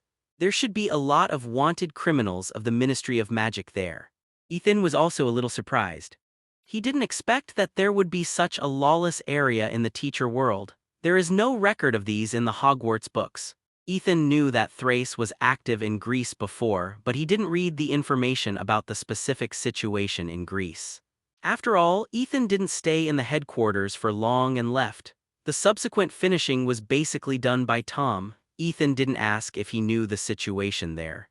But Ethan thought Tom should know that Tom had absorbed the soul fragments in the crown and gained the memory of that time. The The crown was found in the Albanian forest. When Tom went there when he was young, it was impossible for him not to understand the surrounding wizard forces. In the past, Crete was only a place where dark wizards lived, but when the Ministry of Magic was established in various countries, the pureblood families in Europe and West Asia discussed and deliberately left here. This is the last way left for those who made mistakes in their families. Lucius did not hide it. There were records of this in the family, and the Malfoy family was also involved. When the Ministry of Magic was established, they knew that order had arrived. Even if the Ministry of Magic was still controlled by purebloods, they had to save face. So in order to protect the family members who committed unforgivable crimes, they left such a place for them to live. But after so many years of development, the situation has changed. Crete has involved the interests of countless people. Even if the Ministry of Magic wants to control it again, it is basically impossible to achieve. The resistance is too great. Ethan understood that this was the result of the indulgence of the pureblood family and then asked, what is his identity as the one who obtained the Horcrux of the despicable Herpo? The controller of the southern area of Crete, but I don't know the details. The Malfoy family is not active there. Around 9 o'clock in the evening, after the dinner hosted by the Malfoy family, Ethan, Lucius, Tom, and 7 ghosts went to Nocturne Alley together, found the merchant who teleported and went to Crete. It was not until this time that Lucius discovered that Ethan actually had another identity, the Mind Flayer, and had the Wizard's Heart Association under his command. Tom was the one who managed the Wizard's Heart Association on behalf of Ethan. Lucius knew about the Mind Flayer, who was extremely proficient in the 3 unforgivable curses and was hailed as the next Dark Lord. His strength was absolutely beyond doubt. There was a rumor that the werewolf community was destroyed by the Mind Flayer and no one escaped. Compared to Voldemort, the Mind Flayer's methods were not so cruel and his activities were relatively rare. He was too low-key, not as clear as Voldemort in resisting the Ministry of Magic. This disappointed many dark wizards. If the Mind Flayer was more high-profile, he could definitely replace the Mind Flayer. Voldemort's position in the hearts of dark wizards. Now that I think about it, it's not that he is too low-key or not cruel enough. He just has to go to Hogwarts to study and has no time to do business, which gives others such an impression. And the time is right. Every time the Mind Flayer appears, it is when Hogwarts is on vacation. It's true that the shock I received today is greater than in the past few years. 5.7 I just learned another piece of news. Is it really not dead? Can I join the Witch Heart Society? Walking on the beach of Crete, Lucius felt that he couldn't wait any longer. He already knew Ethan's hidden identity and Tom's identity. He also knew what the Witch Heart Society did under the leadership of Tom. Once he provoked him, he would be like Voldemort and would definitely kill you. He didn't want this day to come to him. It's better to get on the ship as soon as possible to avoid living in fear every day. Okay. I will plant the mark of the Witch Heart Society in you now. The effect is similar to the dark mark, but it will not appear outside. As he spoke, Ethan drew out his wand and gave Lucius a ghost mark. He wanted to join voluntarily, so why should Ethan refuse? You don't have any tasks to arrange, just keep the status quo. There is no need for Lucius now, but after Voldemort's resurrection, he is somewhat useful. In addition, he will be needed when contacting pure bloods and wanting to rise to power in the future. Yes. Lucius nodded respectfully. His identity was different, so his attitude had to change. The southern part of Crete, a gathering place for wizards. Ethan and his party have arrived and are now heading to Martin's bar. The auction house is underground and the bar is the entrance. There are 5 entrances and exits, all of which are bars. At this moment, Ethan has put on his Voldemort cloak and changed into the outfit of a Mind Flayer. Tom and the 7 ghosts also covered their faces with black fog, and Lucius also put on a mask, the type he wore when he appeared as a Death Eater in the original book. This situation is quite common here, and it is basically some outsiders like Ethan. Only local wizards will walk here openly without any cover. The surrounding buildings are no different from Diagon Alley, all of which are houses with their own characteristics. There are also many vendors and shops along the way, but the environment is very poor. Conflicts and bloodshed occurred quite frequently along the way, and Ethan witnessed 2 along the way, arrived at the door of Martin's bar. Unlike the noisy surrounding shops and pubs, this place is silent and the lights are quite dim. Most of the guests here are covered in wide black robes with their faces covered by various means, and they gather together quietly, drinking from their glasses. Some of them sit on the chairs at the door and look at the guests in the bar unscrupulously. They are all dressed like normal wizards and do not cover their faces. When Ethan and his group walked in, these people turned their heads in unison like sharks smelling blood, looking at the sudden guests with inexplicable eyes. Ethan doesn't like such eyes, as if he is the prey and the other side is the hunter. After smiling at those who were looking at him unscrupulously, Ethan and his group sat at an empty small table. 7 song ghosts stood behind them. The auction starts at 11 o'clock and the entrance is at 10 o'clock. There is still some time now. The bar owner standing at the counter greeted the customers with a smile. After saying hello, Lucius threw him 3 gold galleons. Not long after, several glasses of blood-red wine were served. The price was at least 5 or 6 times more expensive than that of Great Britain. Ethan took a look at the wine, and the next moment the 3 glasses of blood-red wine on the table suddenly boiled and rolled, but in a moment the blood-red mist enveloped the entire bar. There were exclamations and shouting around, and the sound of chairs falling to the ground was heard frequently. Some people rushed to the door of the bar as soon as they reacted. Ethan was still sitting there. He could hear 5 or 6 languages, and some of them were completely incomprehensible. Suddenly, a dark green light burst out from the entrance of the bar. Along with the sound of spells that were louder and louder, lights of different colors kept shining at the entrance of the bar. Explosions and screams were heard. The guests in the pub also quieted down at this moment. They hid in the corners with their wands to be on guard. No one dared to rush to the door suddenly, let alone approach the place where Ethan and others had just sat. Judging from the situation of the killing curse flying at the entrance of the bar, anyone who dared to go there would die if he was bitten. And as for Ethan, someone just saw the red mist spreading from him. Who would believe it if they said it had nothing to do with that group of people? Most of the guests here came from all over with invitations, and they brought a lot of gold galleons. The first reaction at this moment was that they were robbed. Everyone knew that this place was in chaos, but they didn't expect it to be so chaotic. The auction hasn't even started yet, and someone has already captured all the guests who participated in the auction. They are very eager to hope that the tavern owner can stand up. After all, he is the official person holding the auction. But the bar owner has not said a word since the red mist spread until now, as if there is no such person here. As the sounds produced by the collision of various spells began to stop, the blood-red mist also began to dissipate. Ethan also closed Nibelungen at this time. He had just harvested more than a dozen spirits and the quality was pretty good. This blood-red mist was also a modified version of the magic misty cloud that he had chosen last school year. Normal misty cloud is white mist that blocks the line of sight and is used to hide whereabouts.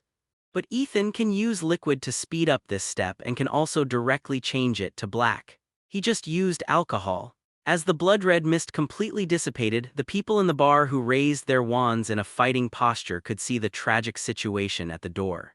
Blood and body parts were scattered all over the ground, and there were few complete bodies. Moreover, the wands and alchemical items on the body were gone, as if they had been looted. It was only at this time that the boss came out from under the counter.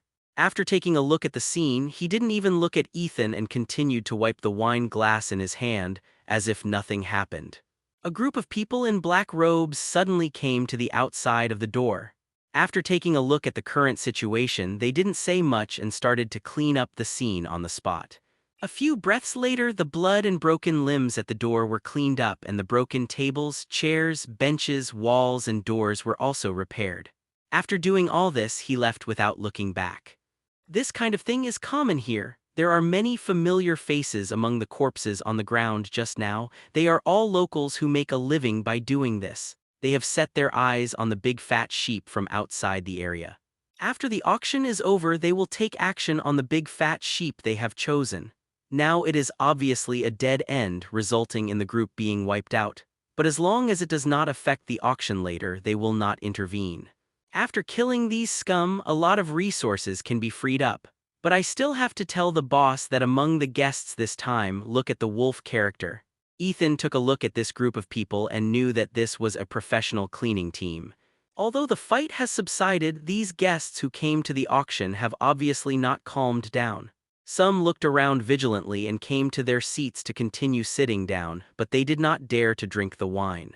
Another part of them made a defensive gesture and left on the spot, not intending to participate in the next auction. No one can guarantee whether they can really leave. At the same time, the atmosphere on the scene is even more depressing. There were some whispered conversations before, as well as the sound of wine glasses colliding and drinking.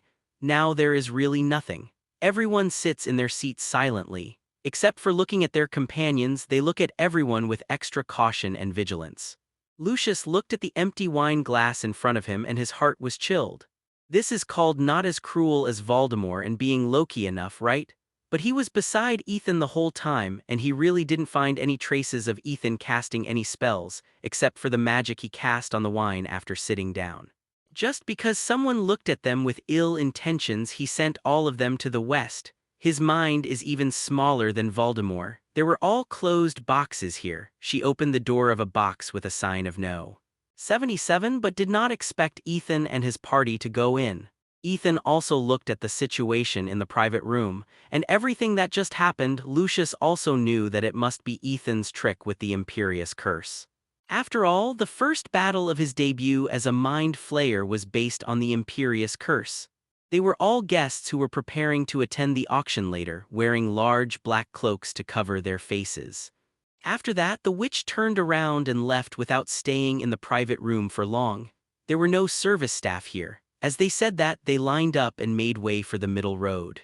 After taking out an invitation letter exactly the same as the one in Lucius's hand and handing it to these black-robed personnel, the black-robed personnel, simply 247, distinguished the authenticity without any identity verification, and nodded and let the people in. Obviously, no matter what the identity of the visitor is, as long as there is an invitation letter, they can enter and they don't need to care who they are. It was 10 o'clock in the evening. Thanks to the boss for the monthly ticket for loving it. If no one loves it, thank you, boss. When I walked to the glass wall, I saw many people in black clothes shuttling back and forth below. Apparently the auction is still being prepared. The space is relatively large. Ethan and his 3 people plus 7 ghosts seem quite spacious here. Following the witch, Ethan and his party walked down the corridor and arrived at the location in a short time. The back is a rest area with matching sofas, coffee tables, fruit plates, and so on. There is also a wine cabinet on the side. There are red wine and champagne in it. Finally, there are some warnings and the like. After Ethan and his party entered, the witch closed the door and explained the auction rules to Ethan and his party. All guests participating in the auction, you can enter now. Lucius handed over the invitation letter, and the 2 black-robed men in front looked at Ethan and his party for a few times before nodding. In the front is a huge glass facing the auction room outside. The golden bell and microphone are also there. There are also 3 sofas for sitting there for auction. It seems that he is really like his nickname, able to control the minds of others silently.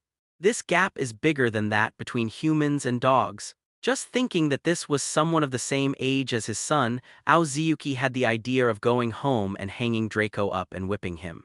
After the auction is successful, someone will bring the auction items up immediately and collect the gold galleons.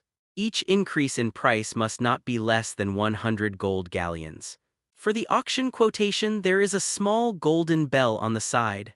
After pressing it, you can use the golden microphone on the side to make the quotation. In the following period of time, nothing happened. None of the locals who looked at the guests unscrupulously like lambs to be slaughtered came. After Ethan and his party walked in, a young witch immediately came up and made a gesture of invitation. The transaction was completed on the spot. Ethan and his party also came to the black-robed man at this time. The door on one side of the tavern was opened on time, and 6 people wearing the same wizard robes as the floor cleaners just stood at the door. The outside world's view of Ethan, the Mind Flayer, is really just superficial. For this point, Lucius dares to guarantee that even Voldemort's understanding of the Imperious Curse is not better than Ethan. As soon as they appeared, someone came forward to prepare to enter. Hello, everyone. Thank you very much for coming here to participate in this auction today. It is still me, your old friend Douglas, who will host this auction. Just as Ethan was leaning on the sofa and flipping through the magic books he brought from home, there was finally some movement on the auction table below. The black-clad men who came and went disappeared. On the red stage that had been built, a white young man in his 30s wearing a decent tuxedo stood on the auction table in front with a smile. In front of him was a black table with a golden chopping board and a small hammer made of pure gold on the table. Today's auction will definitely not disappoint you. First, let me introduce the first auction item. As the host finished speaking, the witch, dressed in cool clothes, walked up to the stage from below, dragging a tray with both hands. The tray was covered with a red cloth and it was unclear what was inside. Rocket crossbow, the latest product of the flying broom in the British wizarding world, only a few people can get it by ordering. As the latest high-speed flying broom, it adopts a streamlined design, a high-quality ash wood handle, diamond polishing, and a hand-engraved registration number. Each carefully selected birch branch at the tail of the broom is polished into a streamlined shape, giving the broom unparalleled balance and exquisite accuracy. It can accelerate from a standstill to 150 miles per hour in 10 seconds and can demonstrate magical braking effects. The host introduced it while lifting the red cloth to show everyone this rather gorgeous and stylish flying broom. Ethan is still very familiar with the rocket crossbow. Yesterday, Ethan sent Qiu Zhang one as a Christmas gift, spending 5,000 gold galleons. I didn't expect that this thing would be auctioned here, and I don't know if there is a market. Anyway, in Great Britain, as long as there are gold galleons, you can make an order at any time, but it takes a little time. Ethan waited for almost 3 months before he got it. Rocket crossbow, starting price 5,000 gold galleons. After the host showed the rocket crossbow in his hand, he signaled the official start of the auction. 5,500 gold galleons. 5,700 gold galleons. 7,100 gold galleons. Box 131 bids 7,100 gold galleons. Is there a higher price? Dong. Dong dong, congratulations to Box 131 for winning the first lot. With the third sound of the golden hammer falling, the first lot was settled. Ethan felt a little unbelievable sitting in the box. This money was too easy to make, a premium of 2,100 gold galleons just for a rocket crossbow. Even when the rocket crossbow just came out, it would not cost so much to ask someone to buy it for you. According to the salary of the Ministry of Magic, taking Arthur Weasley, the office director, as an example, he did not earn 2,100 gold galleons after working for 2 years plus bonuses. Next, some special products from various countries were sold, including the flying carpets from West Asia, but these flying props were not allowed in Britain. In terms of speed, the flying carpet is definitely not as good as the flying broom, but in terms of comfort, the flying broom is definitely better than the flying broom. In terms of popularity, the flying broom is still better. After all, many areas in the wizarding world have Quidditch and Quidditch teams, and you must have a flying broom to play Quidditch. In this regard, the popularity of the flying broom far exceeds that of other flying tools. More than a dozen auction items have passed, and Ethan has not made a single bid. Lucius and Tom are not interested in these auction items. The auction of potions will be held below, and the first one to appear is the Felixir of Life. As the host's voice fell, a witch walked onto the stage holding a red tray. On the tray was a transparent glass bottle filled with golden liquid. Ethan immediately became energetic. Ethan naturally knew the effect of the Felixir of Life. It is said to be a lucky potion that will bring you good luck. You will find that no matter what you do, you will succeed in the long run. But it is prohibited to use in many competitions and assessments. And you can't take it in excess, otherwise you will feel dizzy and you will be reckless and arrogant during the drug's effect. Because the production process is too complicated and takes a long time, Ethan has never made it after getting the formula. Bruno tried twice, but both failed and wasted a lot of potion materials. So far, Ethan has never taken the Felixir potion, nor has he ever obtained it. Of course, if Ethan wants to buy it with his current connections, he can buy it. After all, there are still several potion masters in Britain who can configure the Felixir potion. This Felixir potion is probably useless for the system's rewards, but it may be useful for magic experiments or other things later. Ethan decided to take it immediately. This bottle of Felixir potion has 5 ounces and the starting price is 10,000 gold galleons. The host raised the Felixir potion in his hand and showed it around before putting it down, indicating that the auction officially began. 13,000 gold galleons. 18,000 gold galleons. This time the price is soaring faster than ever before, but Ethan, who was sitting in the box, sneered. This amount of Felixir is worth at least 30,000 gold galleons. The bids look so fierce. Are they trying to get a bargain? But it is unlikely that there will be a bargain here. 1 ounce is 29.57 milliliters, and the best choice for taking Felixir at a time is 3 milliliters. Now that there are 5 ounces of Felixir, you should know how many times you can take it. How can the price be so low? 35,000 gold galleons. Box number 19 bids 35,000 gold galleons. Is there a higher price? The host knocked the golden hammer below and shouted to the boxes above. Box 77 bids 37,000 gold galleons. Box 19 bids 39,000 gold galleons.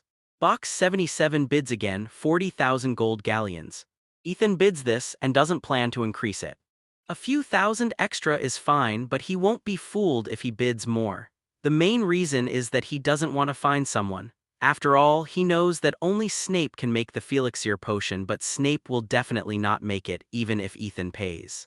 If he wants to persuade him, apart from Dumbledore, it is probably only Harry. If you find someone else to contact the potion master, you either spend gold galleons or owe a favor, which is about the same, but the price is at most this. 40,000 gold galleons for the second time. Is there a higher price? 40,000 gold galleons for the third time. Congratulations to the distinguished guest in box 77 for successfully bidding for the Felixir potion. With the third hammer sound, the auction of the Felixir potion also came to an end. Soon, the next item was auctioned and the door of the box next to Ethan was knocked.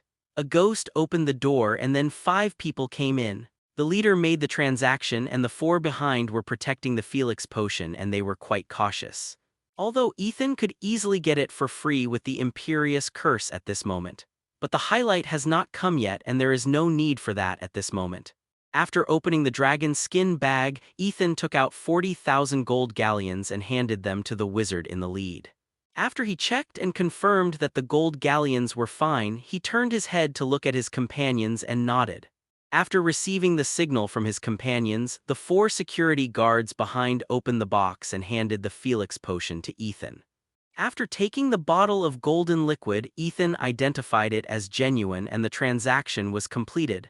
After putting away the Felix potion, Ethan's attention was once again on the auction. Now it is still the magic potion stage. The potions that can be auctioned are relatively rare, and there are many magic potions from other countries that Ethan has never heard of.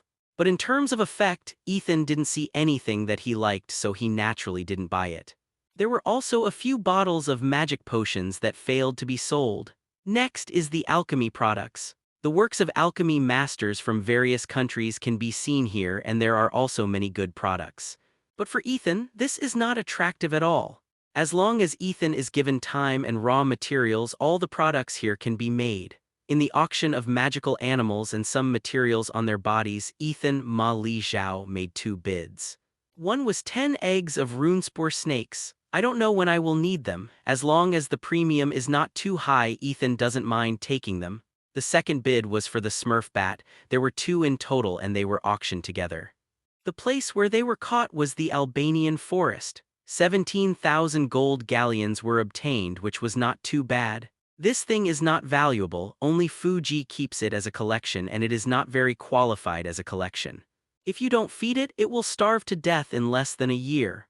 But to feed it, you need to know the Patronus charm, otherwise it is easy to be attacked by it. 2 can be worth 17,000 gold galleons, and that's because it is rare and a XXXXX magical animal. Thress didn't catch the stomping bat on purpose before. The one Ethan got at the beginning was also an accidental encounter. After all, he couldn't let it go. It was worth some money, but it couldn't be sold in the end, so it flowed into Ethan's hands. This time, Thress also provided them with some magical animals. Of course, they were sold at a fixed price, not an auction price. Not only Thress but also other poaching organizations provided them, resulting in quite a lot of magical animals appearing this time. But it didn't have much appeal to Ethan. If Hagrid came, Jai-Do would be very excited to press the golden bell. Now it's the last item of this auction. I believe that most of the distinguished guests who came here are here for it. Before that, let me introduce you to the despicable Herbo. He is one of the earliest black wizards and played a vital role in the development of black magic. To this day, some of his legacy still has a profound impact on the development of the wizarding world. He cultivated the basilisk, invented the Horcrux, and wrote the book. I believe everyone knows the value of it.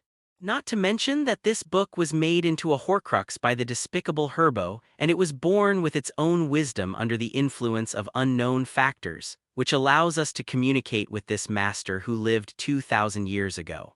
Listening to the host on the stage below talking endlessly, Ethan knew that this was to increase the value of this Horcrux. After all, there was no mention of any shortcomings throughout the whole process. As the host finished speaking, it was still the witch who walked onto the stage with a tray. The red cloth was unveiled by the host himself. It was a transparent glass cover with a brown book lying inside. With Ethan's eyesight can see clearly even without the help of props. This material is definitely not paper but the skin of some creature. It may be human skin, and dragon skin is much thicker than this. I don't know how this book was found. Did they find the old curtain where the despicable Helber hid his soul? Or, this book was kept by the despicable Helber in a family, and now they can't make ends meet, so they exposed this book, causing this auction. But no matter what, this despicable Helber, the intelligence born from the Horcrux, is definitely more twisted and darker than little Tom. After all, the time he has experienced eternal loneliness is many times that of little Tom. If 927 wants to be trained at that time, it will probably take a lot of effort. Now, the starting price of this despicable Horcrux of Helbo is 100,000 gold galleons. The host directly reported a figure that was a sky-high price. Not many families can afford such a high price. At this moment, those who can come here to participate in the auction are basically the rich ones, but 100,000 gold galleons is not a small amount. Ethan was sure that if it weren't for the strict guards here, there would be many wizards to maintain stability here and protect the safety of the goods.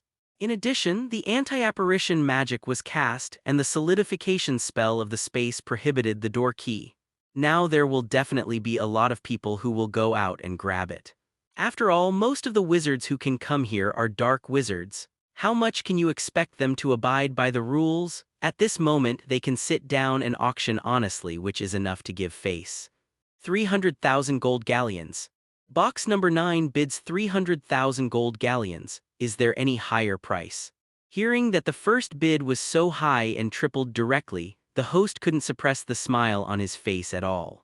In his heart, although this despicable Helbo Horcrux was exaggerated by himself, it was amazing to have a maximum of 500,000 gold galleons.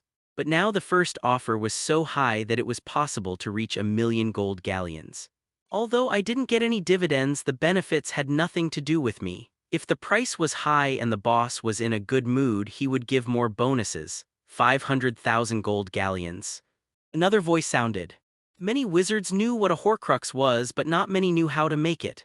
Those who knew would not spread it. This was a black magic that could guarantee immortality. Everyone hoped that they could practice it, but they didn't want their enemies to learn it.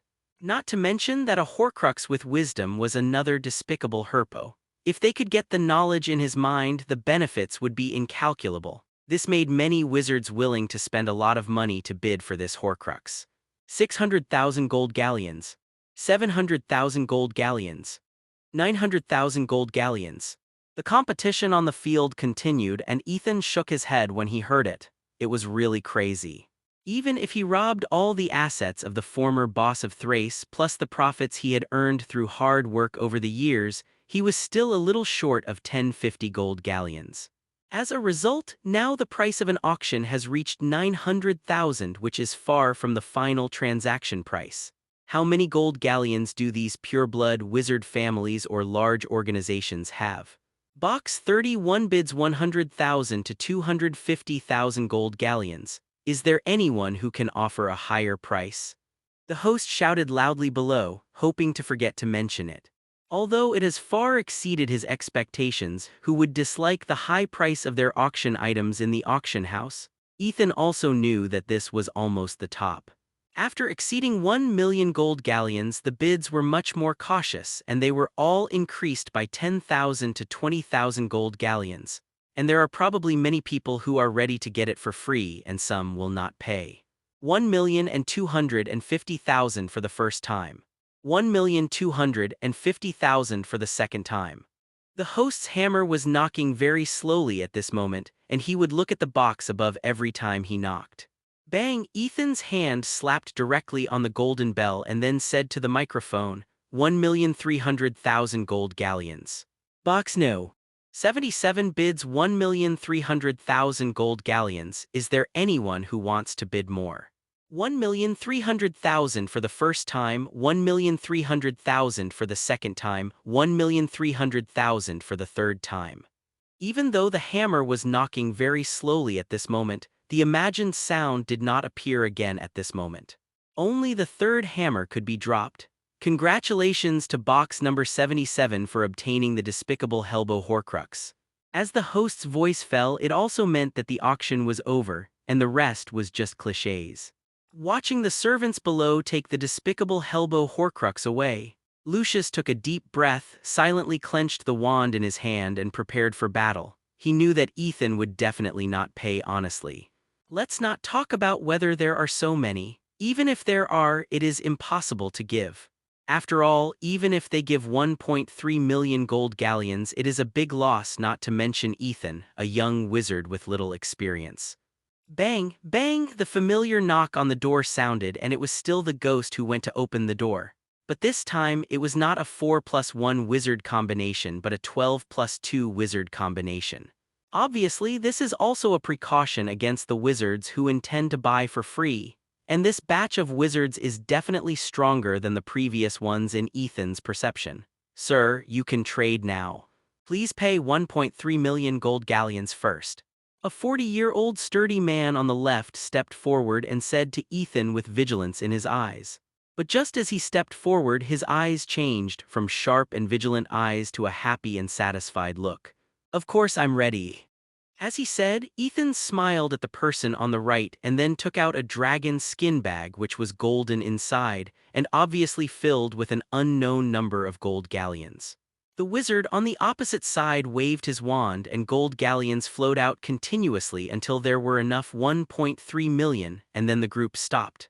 After that, they did not do any inspection and put the gold galleons away. The 12 security guards behind them had no objection to this and directly handed the goods in their hands to Ethan. After Ethan took it, he also checked it. It was indeed a Horcrux and there were fluctuations of the soul inside. The material was indeed human skin, which looked a little dirty, but all the pages were well preserved and the handwriting was quite clear. As for whether it had its own wisdom, it would be unknown unless it communicated with itself now. Or Ethan could only know after he directly pulled it out with the exorcism spell, otherwise it would not reveal any flaws and nothing could be seen from the outside. But this basically confirmed that it was genuine. The transaction was completed and the 12 guards and 2 transaction staff first recovered their eyes and then walked out as usual without attracting anyone's attention. Lucius looked at this scene in surprise. He just thought that he was going to kill it, but he didn't expect to be fooled like this. Sure enough, this imperious curse is so good that he is not afraid of anything wherever he goes. And the gold galleons just given out are obviously problematic and they were not even tested. Leave now as soon as possible. Maybe by the time they find out something is wrong, all of us will have returned to Great Britain. Just as Lucius thought, the gold galleons given out by Ethan are indeed problematic. They are all made of sand, and they were directly changed into 5 million gold galleons before coming. But it is easy to break, so it is necessary to control it with the imperious curse first. But the 3 previous payments made by Ethan were all genuine gold galleons, which was also to avoid alarming them. Throw the despicable Hellbow Horcrux directly into Nibelungen and do research after returning to Great Britain, so it is better to go out first. And there is a big battle waiting outside. I don't know how many people are waiting to block people outside after the auction ends with the purpose of buying for free. After all, as long as you spend a few gold galleons, you can bribe the staff inside and find out that the person who drew the despicable Herpo soul will leave that place. They are all dark wizards. How can the staff here have so-called professional ethics? This price is much less than going to the auction directly. Along the corridor they came from, Ethan led Tom and Lucius to the outside, and the exit was still the bar when they came, leaving the door of the box. People came out of their boxes from time to time along the way. Some people in the box near Ethan saw Ethan and others coming out of box 77 with a little more surprise, greed, and desire in their eyes, but they soon lowered their heads and dared not show any. The boxes in this area are basically all guests of the bar where Ethan came, and a large number of them have experienced the scene in the bar. The strong sense of fear made their reason overwhelm greed. It was very quiet along the way and no auction staff could be seen, and no one led the way out. When Ethan and his group arrived at the entrance of the bar, there were two official staff standing in the room where they entered like gatekeepers. Continuing to walk out, they came to the door of the bar. It was dark outside, all wizards wearing black robes, basically locals who didn't cover their faces. According to Ethan's visual estimation, there were nearly 300 people. For wizards, this is already a lot of people. There are only about 70 people in a grade at Hogwarts, which is more than most of the students at Hogwarts. Moreover, there are wizards gathering here continuously.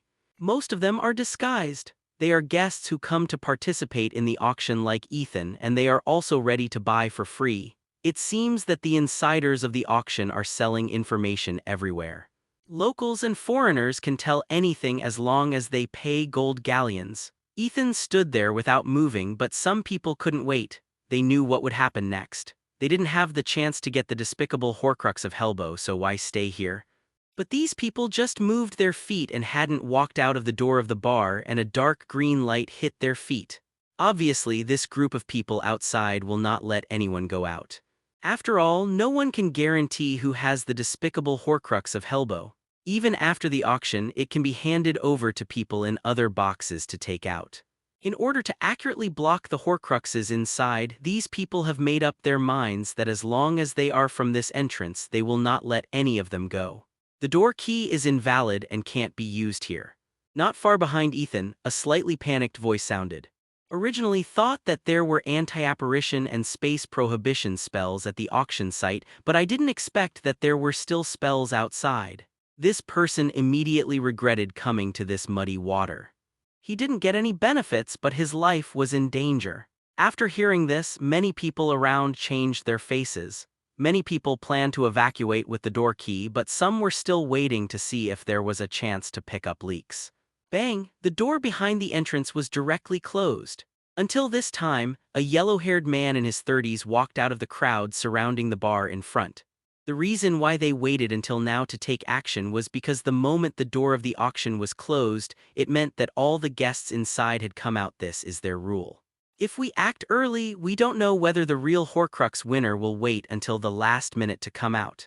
If we take advantage of the situation, we might be able to let him run away. Box 77, I'll give you a chance to stand up and hand over the Horcrux you bid for. The yellow-haired man looked at the people in the bar with a contemptuous expression, and his high-handed attitude seemed to ignore other people as if Helbo's relics were already his Jianzhong things. He did have the capital. As a representative of local dark organizations of all sizes, he gathered more than 200 people and arranged in advance to prevent everyone from escaping. As for the income, it was divided according to the degree of participation. The more effort you put in, the more you get. This is not the first time to do this. In the past, many people were able to get out with the auction items.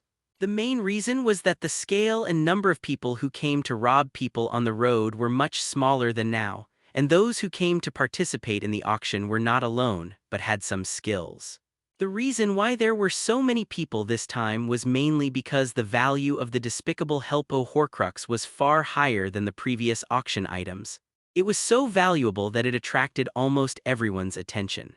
The guaranteed value was hundreds of thousands of gold galleons. Even if this money could be taken out in Crete, it was only the people in power above, who wouldn't be jealous of these little Karami below.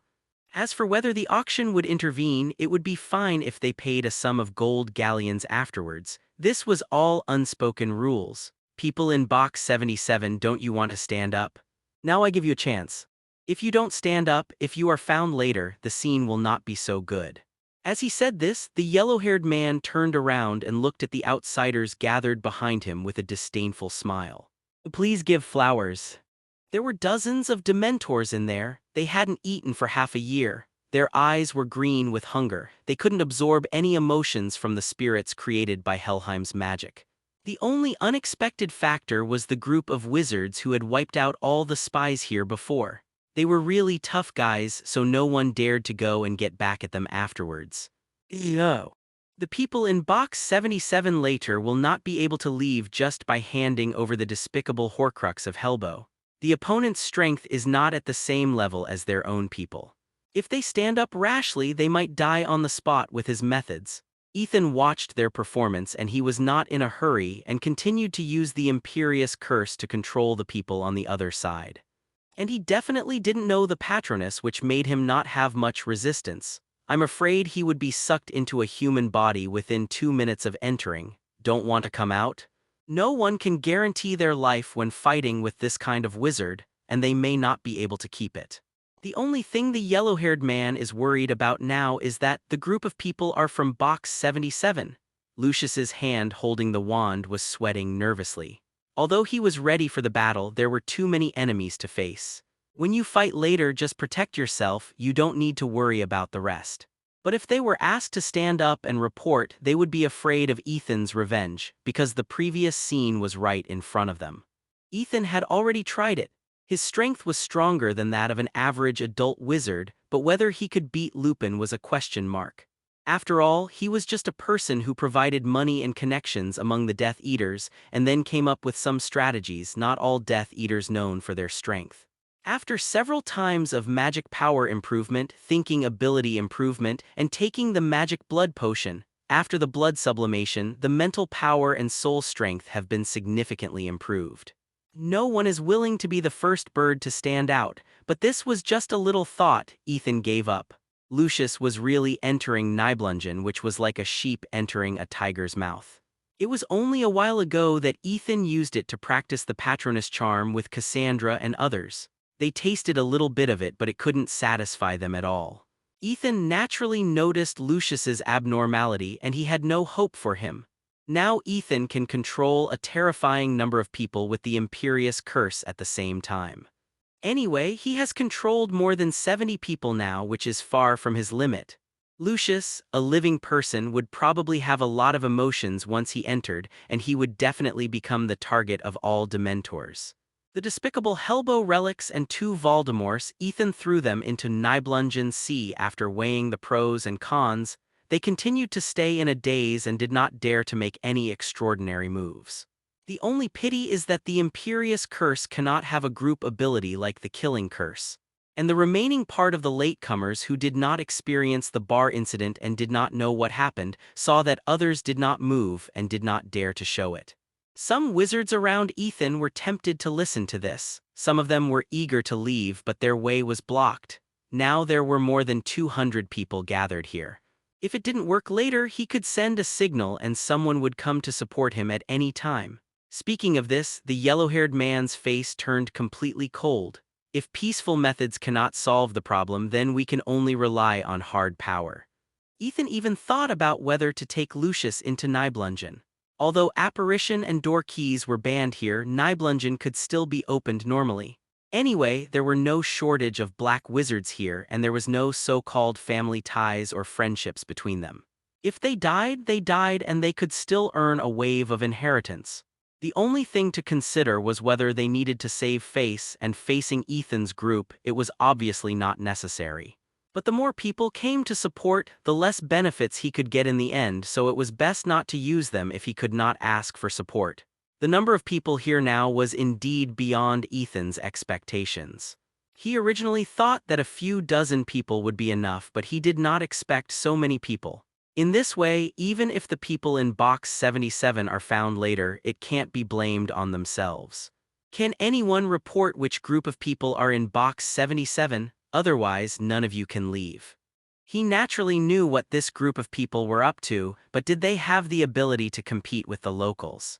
Even if he was the best among the Death Eaters, it would not have any effect if he was not put here in sufficient numbers.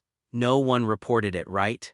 The yellow-haired man's face had completely darkened, and his cold eyes swept over everyone in the bar. If it weren't for the group of people who were not easy to deal with, they would have taken everyone down long ago, and they wouldn't have said so much to them at the beginning. Take everyone down, don't let anyone go. Seeing that no one was still willing to talk, the yellow-haired man couldn't help it. Even if they were strong, it didn't matter. At most, I would give a little more burial money later. Anyway, I wouldn't be the first to go up. As long as I had money, I would have no shortage of cannon fodder here. With so many people here, can't the gang wipe us out? Ethan looked at the people who were taking action, took out the pure black magic wand and pointed it at the ground in the air. A ball of dark flame spread out, enveloping Ethan, Tom, Lucius, and 7 ghosts. Ethan took the lead, and the people on the opposite side also launched an offensive, and colorful spells shot towards this side. The crowd around Ethan also immediately entered a defensive posture. Everyone knew that the battle had begun. The people outside were also unreserved at this moment. Horcruxes were not so easy to destroy. As long as they could kill everyone in the bar, they could still obtain the Horcruxes.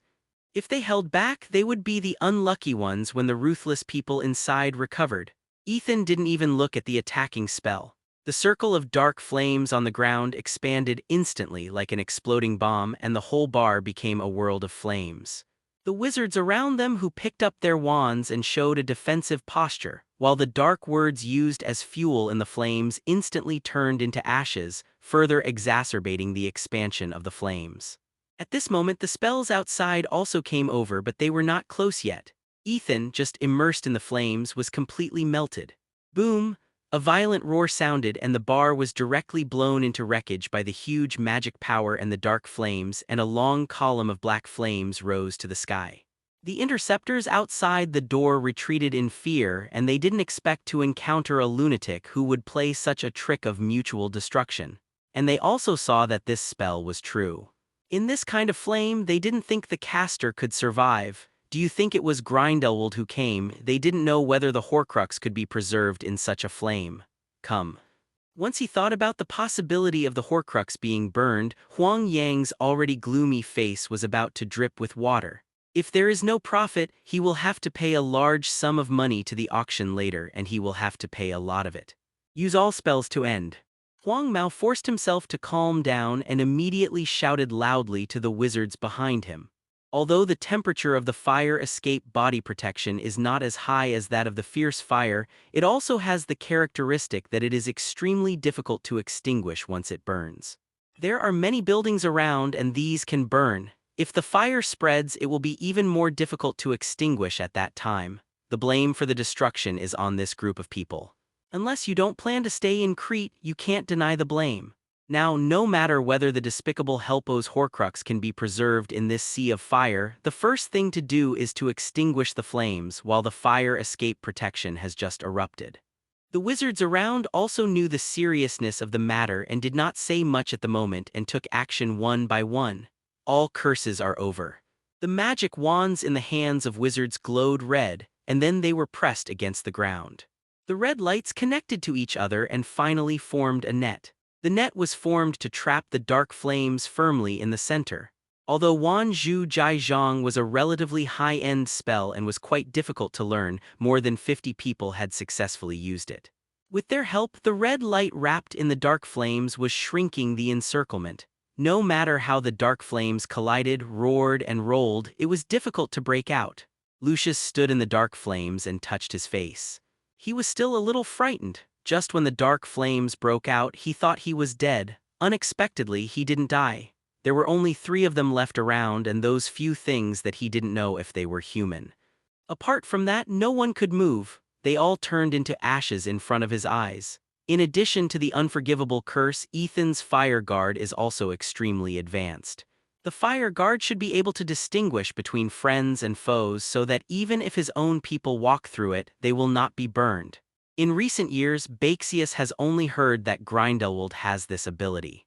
I really didn't expect that Ethan could reach this point. In addition to being good at bewitching people, the first generation of Dark Lords was also very proficient in war magic. The second generation of Dark Lords, Voldemort, liked to use the 3 unforgivable curses the most and was the most proficient. As for Ethan, he might be a combination of the 2 generations of Dark Lords. At this moment, Ethan naturally knew that the outside world was using Wanju Jijang to fight against him, but Ethan didn't care too much. Directly put the nearly 80 spirits into the Nibelungen. While those people outside were talking nonsense, Ethan not only controlled a group of people with the Imperious Curse, but also cursed everyone. This curse Ethan has converted into a range expansion based on some of the characteristics of the Nibelungen. As long as there is magic power, it can be infected outward with Ethan as the center. The infected person does not feel any discomfort. If you don't check the body carefully, you can't detect anything. Because this curse is nothing special, it will only erupt at the moment of death. After the spell frenzy subsided, the crowd maintaining the end of all curses was directly lost in 8 layers, and the remaining 2 layers also reacted quickly and launched defenses, or they were lucky and did not encounter the curse. Bone explosion. Bone explosion. Bone explosion. The yellow-haired man who also heard the movement turned his head suddenly and saw this shocking scene. He didn't care about maintaining the end of all curses. Bone explosion. Thunder explosion. Not only did the black wizards who came to participate in the auction take action, but there were also people from his own group who participated in it, and there were more of them.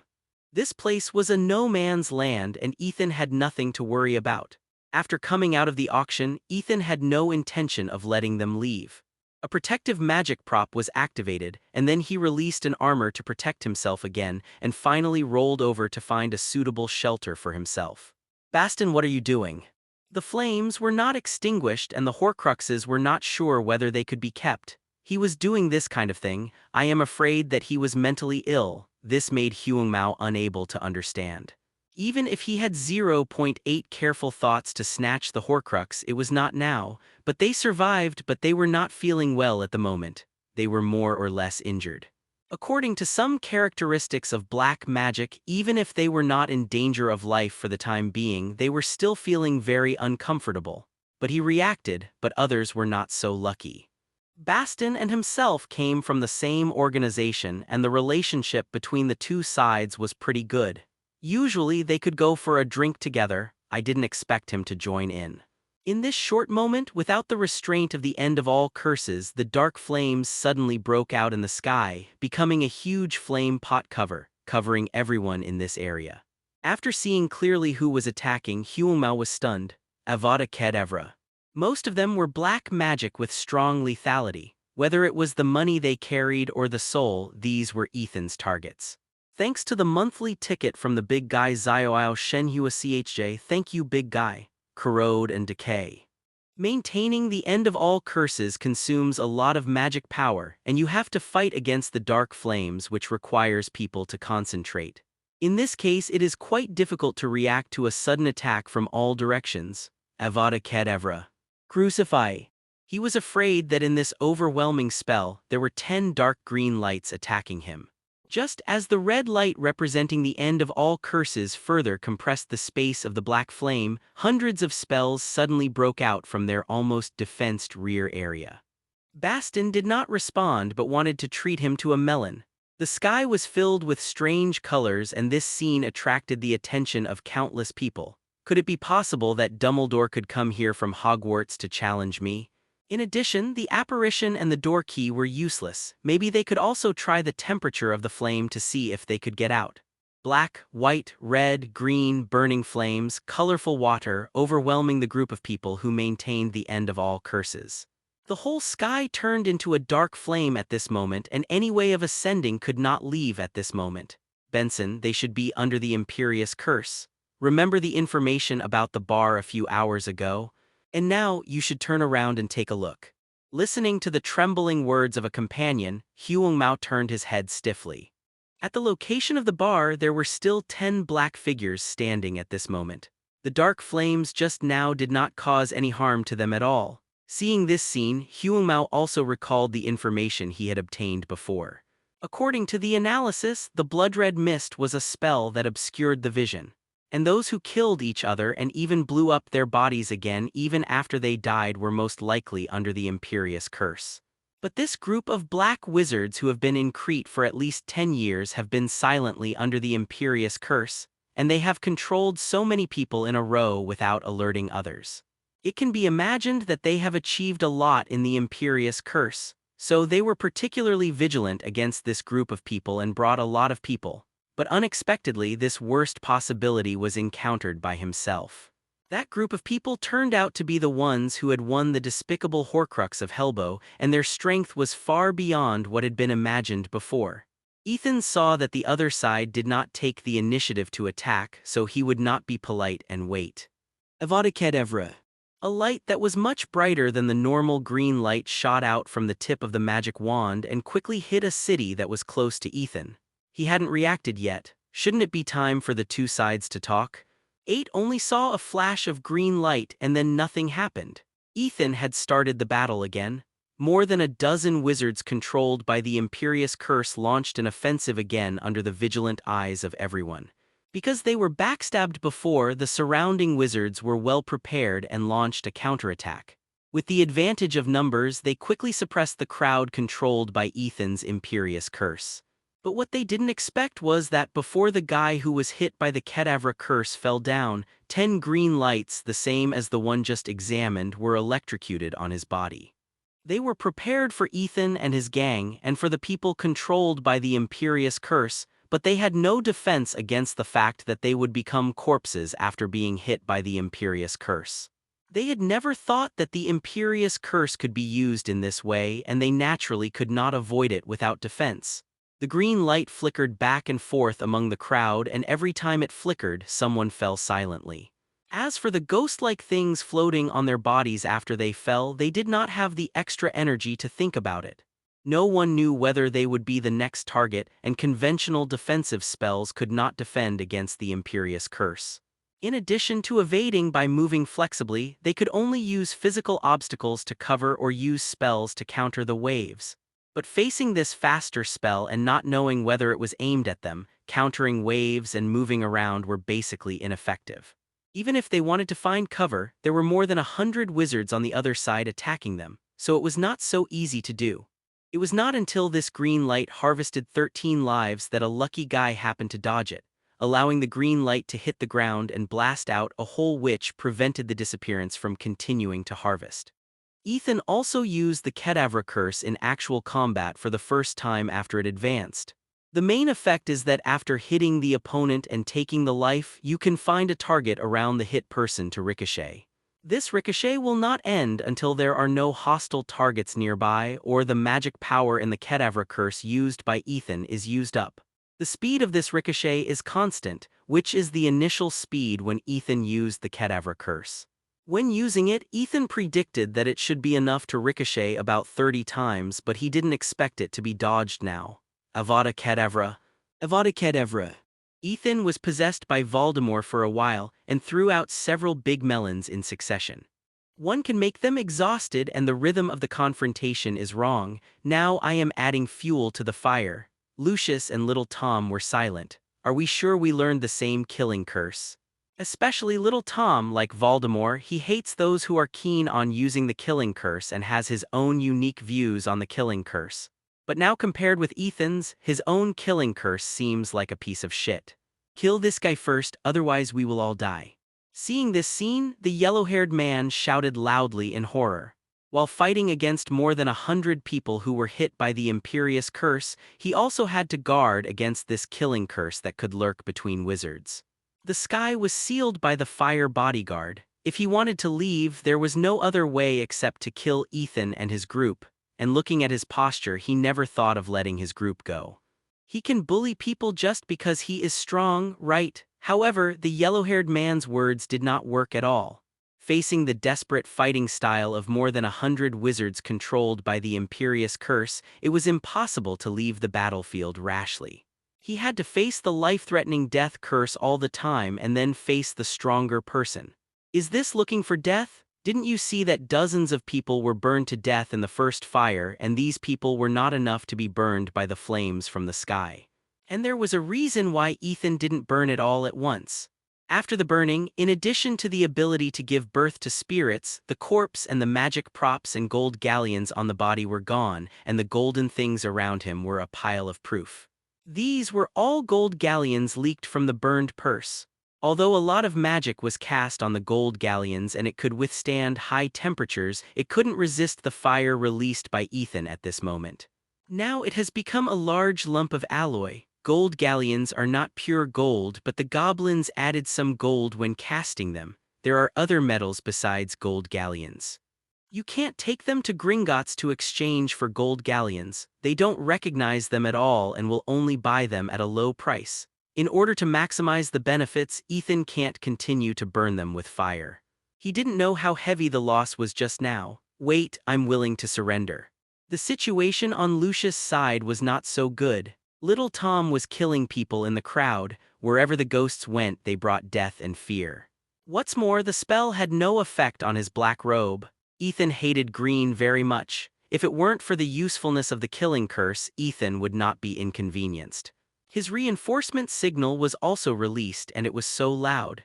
Anyone who is not blind can see that no one outside can come in now. Either they are powerless or they have been abandoned. The last werewolf community was an exception. Whenever the location was changed, even in Nocturne Alley, more than 100 wizards were slaughtered at one time. The whole wizarding world would be shaken. Until this moment, this group of wizards really considered the words of the yellow-haired man. This man did not follow the rules of the wizards. If you want to live, you must kill him. Little Tom turned into a black smoke and floated into the air, landing directly in the crowd. When he raised his hand, a green light appeared. Thanks to the monthly ticket of 15,902, thank you. The surrounding land was blown up and flew onto the dark flames, but even so, he was still targeted. The orange-red flame continued to expand from the tip of Ethan's wand until it completely spread to 1/3 of the battle area. No matter how many explosions there were in front of them, they could not shake the thick wall. Ethan had no time to pay attention to him. With all the alchemical tools on his body, it would be too bad if he couldn't even save his life. Avada Kedavra, times N. Avada Kedavra. The 7 ghosts also took action at this moment, ignoring the opponent's attacks. When they approached, they brought great pressure and fear to the opponent, and then raised their hands and still had green light. A wizard who had finally escaped from the battlefield and was covered in a black robe threw down his wand and knelt in front of Ethan. He was about to step forward to fill Ethan's shoes. This was all taught by little Tom. He was a true lover of the Kedavra curse. I can pay for my life and obey orders. Why is this happening? After Ethan used 2 spells to rescue Lucius from being beaten, he also walked leisurely to the vicinity of the yellow-haired man. Seeing that the light in his eyes was gone and he was completely different from the beginning, he raised his hand and a green light flashed. So Lucius was the only soft persimmon. He was chased around by several black wizards in this circle of fire. Can't win, completely can't win, thunder explosion. He immediately tapped the ground with his magic wand, and the ground began to wriggle. A thick wall instantly rose up, covering Ethan, and his group were protected in the rear. 930 after the battle started, he had no intention of taking action at all. He just followed Ethan's instructions and could ensure his safety here. The moment the green light came, the wizard didn't understand why the other party was unwilling to accept it. There are more than 200 people on his side, plus more than 100 people who participated in the auction and wanted to intercept the main Horcrux. There are nearly 400 people. At this moment, there are less than 200 people alive, including those controlled by the Imperious Curse. The overwhelming green light attacked Ethan, and all you could see was green. Whether they were controlled by the Imperious Curse or not, they were all shrouded in it, and explosions sounded here one after another. Avada Kedavra. From today to the end of the day, Ethan calculated that he could harvest a total of about 500 wizard spirits, which is basically unimaginable in the British territory. Huang Mao dodged the death curse that was still flashing everywhere while being cautious and alert, but his heart was dead at this moment. What's wrong?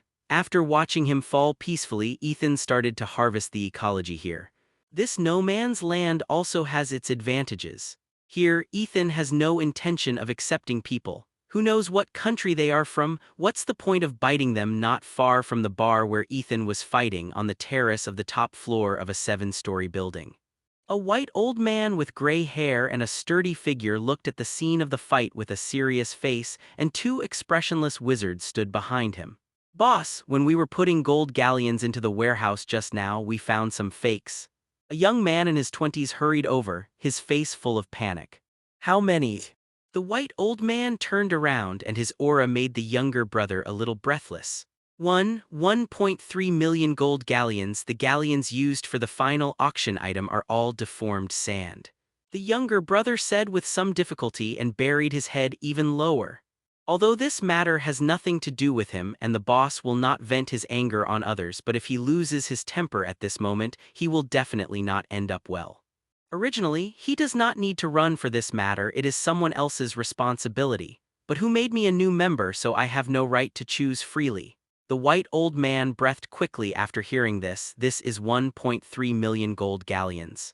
But looking at the scene of the battle, it is useless to be unwilling at this moment. He knew it just when the battle broke out. After all, a bar was destroyed above the auction and the passage was also half destroyed. He left the auction immediately and came to this place. At the same time, he also saw the strength of this tough guy. He knew clearly what level the wizards here in Crete were. The overwhelming black flames were not something that his people could make. Otherwise, how could he still sit in this position with this ability? Since the outsider who came to the auction had such strength, no matter whether the group of people in box 77 was that group or not, the despicable Horcrux of Herpo was destined to fall into the hands of this person. In this way, it didn't matter who used the fake gold galleons to pay the money and how they concealed it from their subordinates. If the person in box 77 was the one who used this magic, he couldn't afford to offend him, and he even had to ask him to leave quickly. If not, the ending was already doomed. Could he still go to a dead area to collect the debt? As for going to the organization or family behind to collect the debt, he didn't know who to go to. All the invitations sent out for this auction were the same, and the people who came also covered their faces. The distribution of the boxes was also based on the order of the bar and the order of entry. There was no place to prove the identity throughout the process, which led to the fact that they themselves were not sure of the specific identity of the auctioneers. They only knew which box they were from and which exit they would go out from. Boss, Andy and the others were under the imperious curse, and the 1.3 million gold galleons they received were all fake. Seeing that the boss didn't react much, the younger brother who came to report the news whispered again. When the gold galleons were checked again after entering the warehouse, the surrounding personnel immediately subdued the companions who participated in the transaction after discovering the problem. There were some casualties in the middle, but they were finally taken down. Now the soul-stealing curse has been lifted, but they are still detained, waiting for the boss's punishment. You should at least say a few words. Get lost. The white old man came back to his senses, his eyes were stern, and he shouted coldly. The sudden change made the young man a little at a loss, but he didn't dare to say much and immediately ran away in shame. Until his younger brother disappeared without a trace, the white old man sighed and continued to watch the battle in the distance. In fact, nothing can be seen, all covered by flames. This loss can only be regarded as a loss of money to avoid disaster. Otherwise, can't we kill and take back the soul? This side Ethan had already cleared everyone but was still collecting the lost magic props and gold galleons. With the spirits busy here, Ethan didn't need to do anything. Although Lucius was very curious about what magic Ethan was using now and what the space that suddenly opened just now was. But he had been among the Death Eaters and knew very well that if he wanted to live longer he should talk less and do more. Especially don't ask the boss any questions. After the last spirit returned to Nibelungen, Ethan turned his head and looked at Lucius and Tom. Retreat. As he said that, Ethan turned into a black mist and rushed into the sky. Little Tom and Lucius followed closely behind, and the 7 ghosts also had the ability to fly, hanging directly behind everyone. Directly passed through the dark flames and flew to the periphery of the island. anti-apparition, and door keys, this range is destined to be great. When you reach a suitable location, you can naturally use the door key to return to Great Britain directly. Before coming out, all these have been prepared, but just above a dark forest, Ethan and others disappeared in a twisted space. The moment Ethan disappeared, the dark flame canopy suddenly lost control and fell directly, instantly turning the corpses and buildings below into ashes. And with the blessing of the burning objects, it expanded further, and dozens of dark fire dragons were formed in the flames, constantly wandering and spreading around. In just a few breaths, the flames expanded several circles. The wizards who were hiding in the distance and watching appeared one by one, cursing, and they also saw it when Ethan and others left. After all, several obvious black mists rushed out of the flames, but they thought Ethan would extinguish the flames when he left. Generally speaking, it is easy to set a fire but difficult to put it out. But for a wizard with such attainments, controlling these flames is absolutely easy, but he just didn't do it and he had to leave with a trick. But no matter how dissatisfied he was, he still had to put out the fire at this moment, otherwise everyone would suffer the loss if everything here burned down. Let people gather together. The white old man also ordered a guard behind him. He owns almost 1/3 of the industry here, and he can't just sit there and wait for death. And to extinguish a flame of this scale, it will definitely take a lot of manpower. Ethan, who has returned home, naturally won't pay attention to those. Lucius returned to the Malfoy old house, little Tom went to Diagon Alley, and Ethan went to his home in Godric Valley.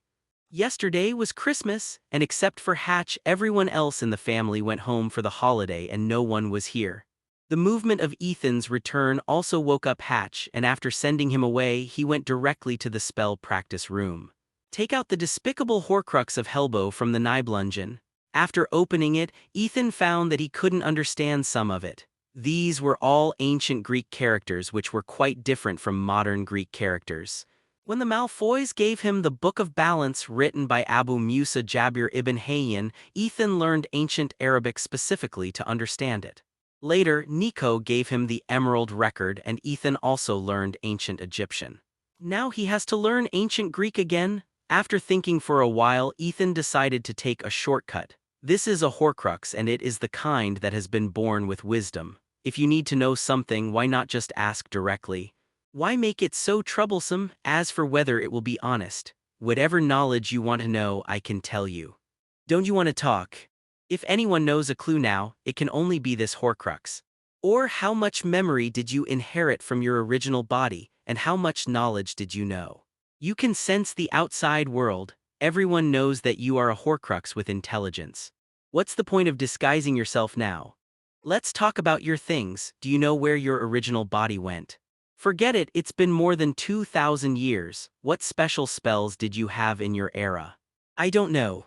I haven't seen it since I was born with intelligence. Like Voldemort's Horcrux, it was in an extremely ugly and deformed baby state. We are all dark wizards, or the top ones.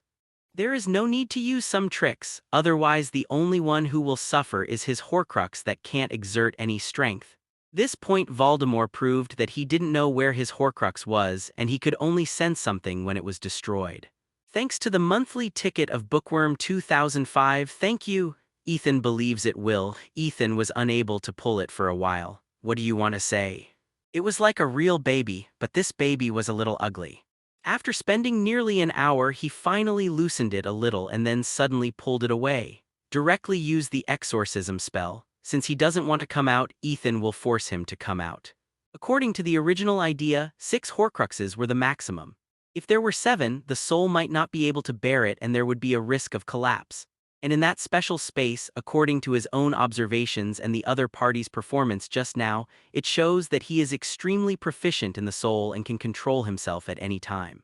If he is not honest now, will he be honest after suffering? After all, there is no mutual induction effect between the two sides unless the distance is quite close.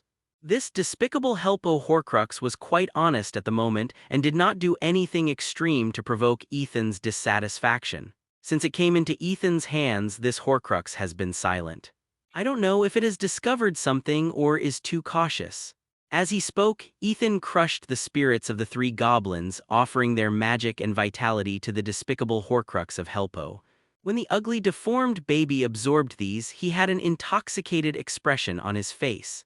And because the production of Horcruxes will have irreversible effects on the soul, body, and mind, the baby forms of these Horcruxes are all deformed and ugly guys. I should be the last Horcrux, but I don't know what I mastered afterwards. After all, my time stopped at that moment. And in a halo of light, his image changed, and he looked over 80 years old with white eyebrows and beard and no hair at all. There was no way. When it fell into Ethan's hands, he sensed through his soul that it was his own kind. Although it's a pity, if the despicable Helpo original body didn't leave any information at the time, the Horcrux really wouldn't know. The ugly, deformed baby who had been keeping his eyes closed suddenly opened his eyes, and his voice was quite unpleasant, as if boiling water was poured into his throat, extremely hoarse. In terms of appearance, he was just a vicious and cruel old man, which was more pleasing to the eye than the deformed baby. This may be a common problem of Horcruxes. The cut soul must be a complete human form to maintain stability, but because the soul is too small, it can only maintain the form of a baby. I don't know if it's because of the level when the Horcrux was cast, or because it has been too long, the soul and the container are no longer distinguishable. Okay, I'll give you some vitality and magic first, and then we'll talk. At the end of January, after the Christmas holiday, Hogwarts has been in school for more than 3 weeks. Expecto Patronus. The silver-white mist flashed with dazzling brilliance, and a silver-white horse with a shoulder height of about 2.2 meters emerged from the white mist. The most peculiar thing was the spiral horn on its head, which was about 80 centimeters long. After the silver-white horse took shape, it immediately stepped on its hooves and ran. Under the effect of the silver-white glow, the 15 Dementors surrounding Hermione retreated under the silver-white light. And this silver-white horse still rushed forward relentlessly. With a single horn collision, the Dementors that were concentrated were immediately sent flying dozens of meters, and their bodies also turned gray. Ethan immediately collected these Dementors, and he couldn't let it continue to attack them. The silver-white horse, which had lost its target, began to run around the room of requirement, emitting a dazzling silver-white glow all over its body, giving people a sense of sacredness. Compared with Ethan and Penelope's Patronus charm, it is more eye-catching. After seeing her Patronus image, Hermione was relieved, and a long-lost joy appeared on her face. Ethan and Penelope's Patronus images are all special magical animals. The next one is her. This still makes Hermione worry for a while whether her Patronus image has changed. The unicorn Patronus just born can force back 15 Dementors just by approaching. Very good. Ethan also applauded. It is probably because the magic blood she took is the unicorn version, which has a higher resistance to Dementors. Penelope only forced out the second stage of the Patronus charm with 7 Dementors, but when Hermione faces 7 Dementors, it is not her limit at all.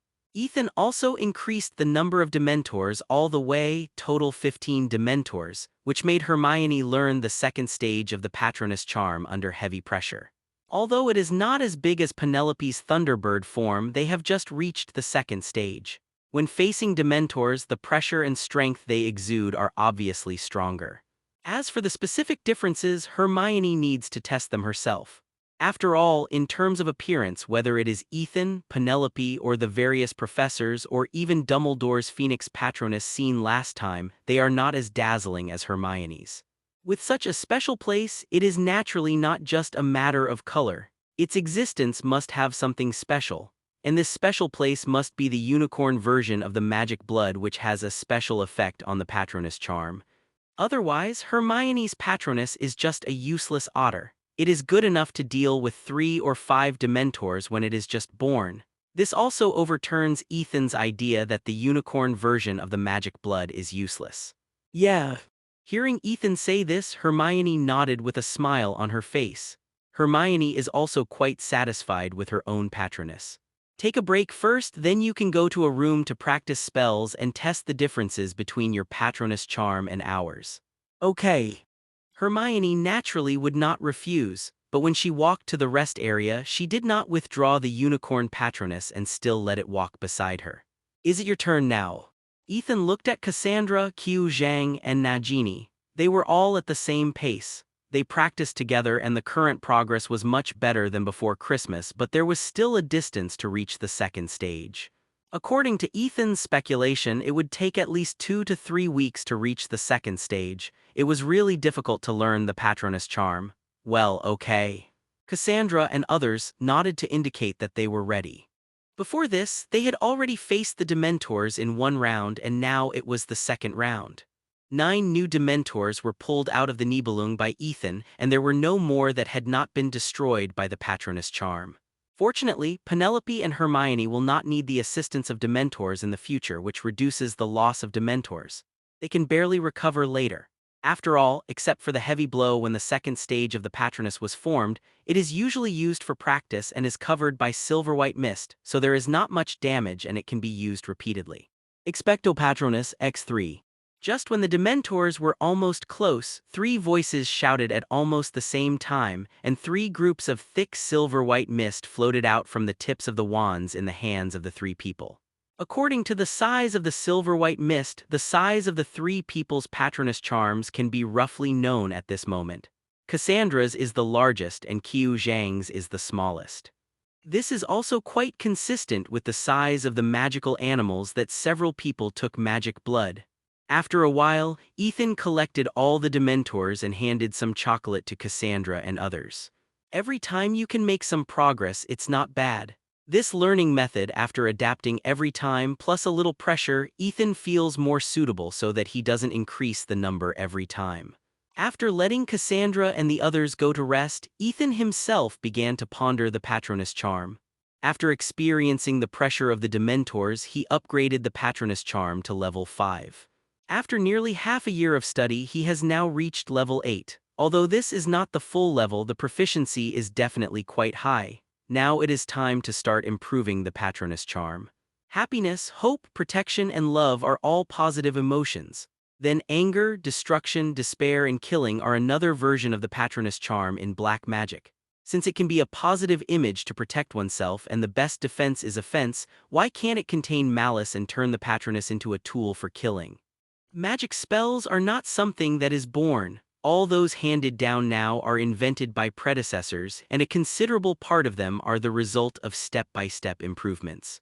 Just like Snape, many steps of his potion are different from those recorded in books outside, and many of them have been optimized. Not only potions, he also invented several spells, which is creativity. Now Ethan wants to make a fundamental change to the Patronus charm. Although it is a little difficult, it is not impossible. Especially Ethan has a talent for darkness, and he has a natural advantage in learning and creating black magic. But this is not a big problem. After cutting my hair, I will drink a bottle of hair growth agent. The face is even simpler, just need to be washed. Fortunately, Ethan transformed into a dragon at the critical moment, allowing the dragon's scales on the surface of his body to further strengthen his resistance to both physical and demonic forces so that he was safe. What's wrong? No. At most, his internal organs were slightly injured. After drinking a bottle of magic potion plus his own recovery power, he would probably be repaired after sitting down and resting for a while. He didn't have any talent in this area. The magic wand waved a few times and the silver-white open-headed ears immediately dissipated and became invisible. Although he has the talent of the Heart of Darkness, Ethan does not need the assistance of emotions to use any black magic. Ethan turned his head and waved his hand, indicating that he was fine. Your hair and face. Ethan really didn't know, he could only feel the situation of various parts of his body. His face did hurt a little. But now it is to transform the original magic, which naturally requires the assistance of emotions. Cough, cough. After coughing twice, Ethan got up from the ground. His good wizard robe, which was a high-end robe made of spider silk from an A-tied giant spider, was now directly a beggar's outfit. In this process, compared with the smoothness and naturalness just now, it feels that the magic power is a little difficult to operate. After hearing what Ethan said, the girls looked at Ethan for a long time and then felt relieved. It seemed that there was nothing wrong with him, but Cassandra and others who were knocked to the ground by the strong wind pressure rushed to Ethan's side as soon as they got up. Still follow the operation method of expecto patronus just now, but transform the emotions in the heart into anger, destruction, despair, and killing. And his hair became a killer, and a considerable part of it was burnt, which was ugly in general. Ethan then saw his appearance at the moment. His face was black, probably because he had just been blown black. Although the dragon scales protected him, this change still remained on his face after the dragon scales fell off. But with the protection of the dragon scales just now, it shouldn't be that disfigured. Even though they knew that Ethan had a high physical fitness and a strong level of magic, they couldn't help but worry. Except for some pain in his body, there was no other problem, at least no missing arms or legs. Ethan, you are dead. Fortunately, this step is not too difficult. Just bring in the emotions on Crete some time ago. At that time, although the use of black magic did not require emotional assistance, it is impossible not to have emotions in the process of killing. Thanks to the monthly ticket of Zaya Ocean X007Z, thank you. Caught off guard, Ethan was blown away directly and a small mushroom cloud rose directly on the spot. Ethan was also blown to the ceiling of the room of requirement and then fell directly from the sky. Penelope took out a small mirror she carried with her, opened it and put it in Ethan's hand. However, Ethan still made some progress. The silver-white mist behind him was mixed with wisps of black, but this mist that was neither white nor black had just formed the outline of 10 minister dragons when it exploded. Expecto patronus? Nagini pointed at Ethan's head. If it were someone else after this wave of explosions, it is estimated that he could still piece together a complete person, no doubt. They all saw the power of the explosion just now. Ethan suspected that it was Seamus who was staring at him just now, otherwise how could the Patronus become an explosion spell? A silver-white five-headed dragon appeared above Ethan's head. Although it looks ferocious, it has a sense of sacredness. Ethan, haven't you learned the Patronus charm? What was that just now? From the beginning, Cassandra and others have been paying attention to Ethan's movements.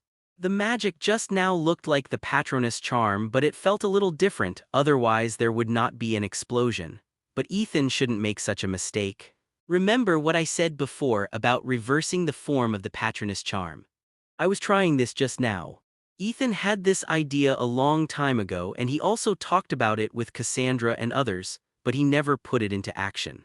The main reason is that he felt that his proficiency in the Patronus charm was not enough before, and it would not work even if he tried, so it was not until today that Ethan began to really implement this idea. The experiment of magic is very dangerous. Luna, who had been acting like a transparent person, frowned and suddenly spoke. Her mother died because of the magic experiment and she happened to see that scene. The noise at that time was far less than what Ethan made this time. She didn't want Ethan to have any accidents. You just saw it, I'm fine. Ethan sat on the sofa and waited for a rest before continuing this attempt. Even so, you have to pay attention to safety. Luna looked at Ethan seriously. Safety can be countless times, but once an accident happens, it will be too late to regret. Well, I know. When I do the experiment later, I will open the necklace of armor protection so there will be no problem. Seeing Ethan say this, Luna didn't say anything more and sat aside immediately. Ethan still felt a little uncomfortable. Sure enough, the explosion just now was a bit too powerful and he was a bit too close, so his internal organs were still a bit injured. Ethan, who was originally planning to take the potion, stopped this idea at this moment. He opened the Nibelung directly, turned a goblin spirit into a small ball of blue substance, took it out and threw it directly into his mouth, chewed it a few times and swallowed it in one gulp. Suddenly, Ethan felt warm all over and the little magic power he had just consumed was also restored. The internal organs that were still a little painful were also recovering rapidly at this moment. However, after a few breaths, Ethan felt that his whole state was back. This is not the first time Ethan has swallowed a spirit. It originally has the ability to instantly restore vitality and magic after swallowing, and it has no effect on itself. The reason for choosing the goblin is that at this moment Ethan's injury was not serious, so he didn't need to replenish much vitality. As for magic power, according to Ethan's current level, it didn't consume much, so it didn't need to be replenished at all. Ethan, you changed the form of the Patronus charm to make it an offensive magic. Does this count as a unique magic? Penelope was also quite interested in Ethan's idea. If Ethan could create it successfully, his Patronus charm would no longer be a mascot. That's right, the current Patronus charm is a mascot which only has a symbolic role. After all, things like Dementors and Voldemorts, if nothing unexpected happens, you may not encounter them in your lifetime. Before encountering these magical animals, the Patronus charm can only offset some evil curses at most, but it is really not as good as armor protection, which is completely useless. Even if the image of his own Patronus is a thunderbird, can't it discharge electricity to shock others? But if it is changed to an offensive one, it may really discharge electricity.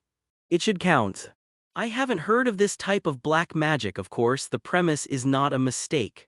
The dragon out of the cave is to use magic to form a snake to launch an attack. The higher the proficiency, the more magic power is used and the stronger the snake is. But this is limited to snakes and it is fundamentally different from Ethan's.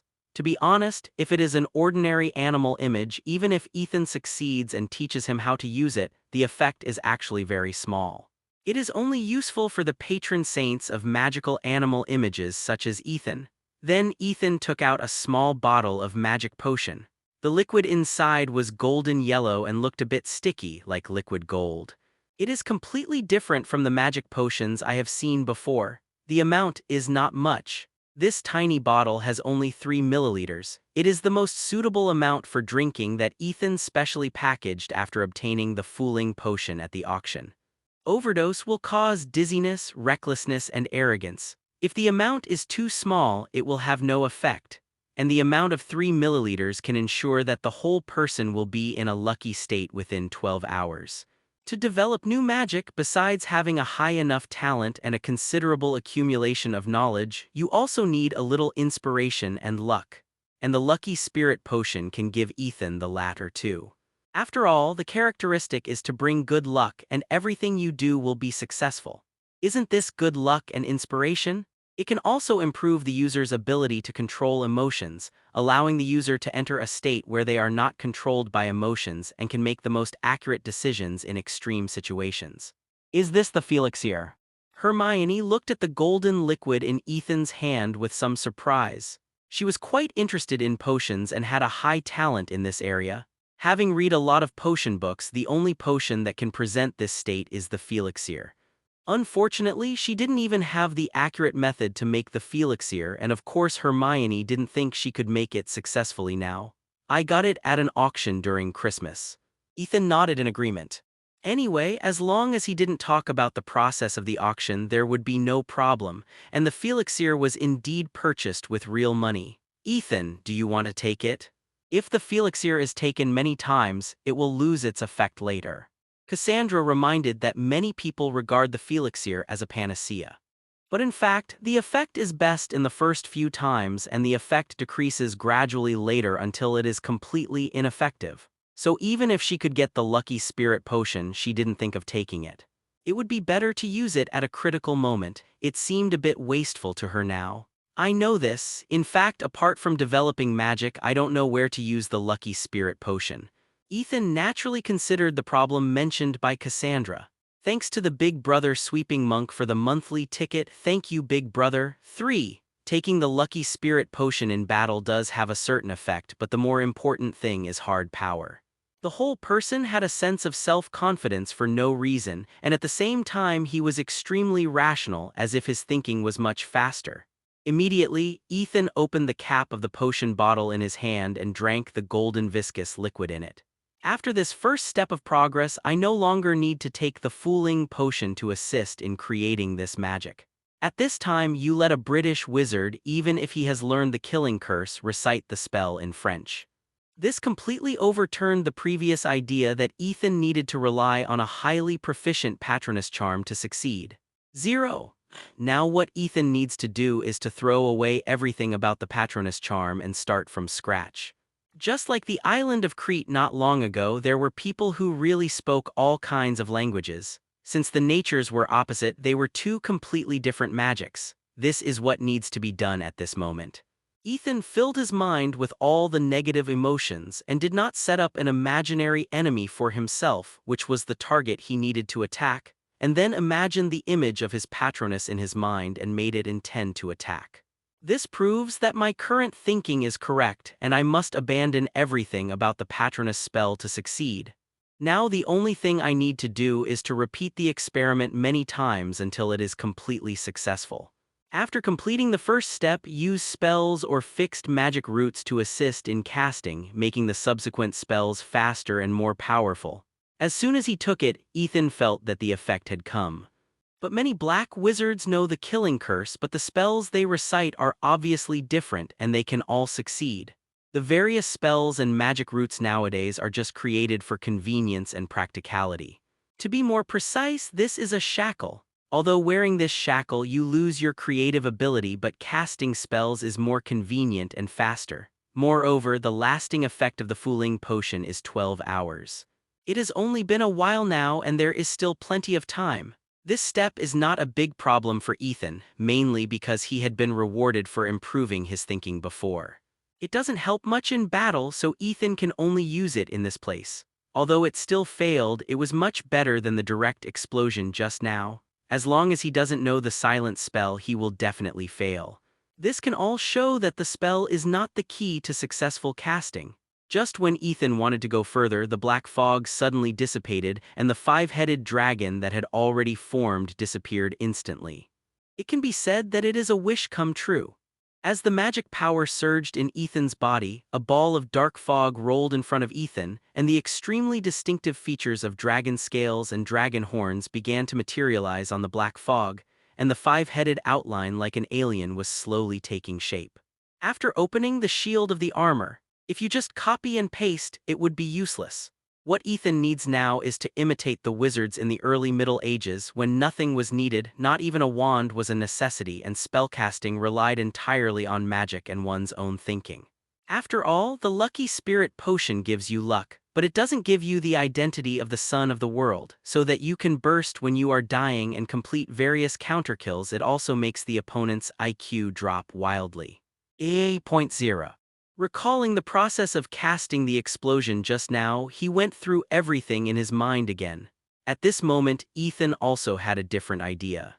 There was no need to follow the magic root of the patroness just now, and there was no need for a spell like patroness. Magic does not have to be operated by gestures, language, or magic roots. To be precise, it is a kind of idealism. It materializes what you think in your mind. Only when you make your wishes come true can it be magic. Mid-February. After 11 p.m., Ethan led Penelope out of Hogwarts Castle and walked towards the edge of the field. Where are we going now? In the middle of the night, Ethan pulled himself out without saying where he was going, which made Penelope have a strange idea. Looking for a person, or to be more precise, a dog. Ethan finally decided to find Sirius. After all, if he didn't go there now, he would jump out by himself in a while. Ethan was not very interested in the Black family, which has been passed down for thousands of years and is known as the oldest and noblest family. This is not their self-praise but the true evaluation of them by the outside world. In the land of Britain, the Black family is one of the oldest and richest pure-blood wizard families. In terms of history, it is older than the Malfoy family, and the purity of blood is also higher than him. After all, the Black family does not accept squibs and has always supported the view of pure blood supremacy, which is also one of the factors for their decline. Ethan is quite interested in the collection of such a family. The wealth accumulated over the past 1,000 years is also a huge amount. In the last trip to Crete, although nearly 400 wizards were massacred, the harvest was less than 300,000 gold galleons. The most valuable ones should be the 947 who were in the bar with Ethan. Unfortunately, they all became scrap metal after a fire. In addition, the Slytherin locket is also in Black's house. As long as it can be obtained, the reward of an achievement is indispensable, and the residual soul of Voldemort in it can also replenish little Tom. With so much value, Ethan would be sorry if he didn't go. Although Ethan knew that the Black Old House was at 12 Grimmauld Place in London, it was all protected by magic, and he would definitely not find it if he went directly. After Sirius's mother died, it was estimated that only Sirius and Creature could find and enter. Even Lucius's wife, she probably couldn't enter it.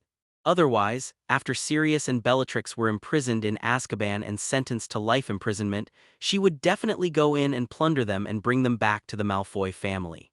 No one can refuse the huge family heritage of Black that has been passed down for thousands of years. Since she didn't do so, it means that she is not without the qualifications to get it. The real heir is still the branch of Sirius. Even if Sirius was removed from the family tree by his mother, this cannot be changed. Now if you want to get everything, you still have to start with Sirius. Looking for people? Looking for dogs. Penelope looked at Ethan in confusion. She didn't know what Ethan was talking about. I thought that pulling me out in the middle of the night meant that he had some ideas about me. I wanted to find a place to play some exciting projects, but you went to find it. You seem disappointed.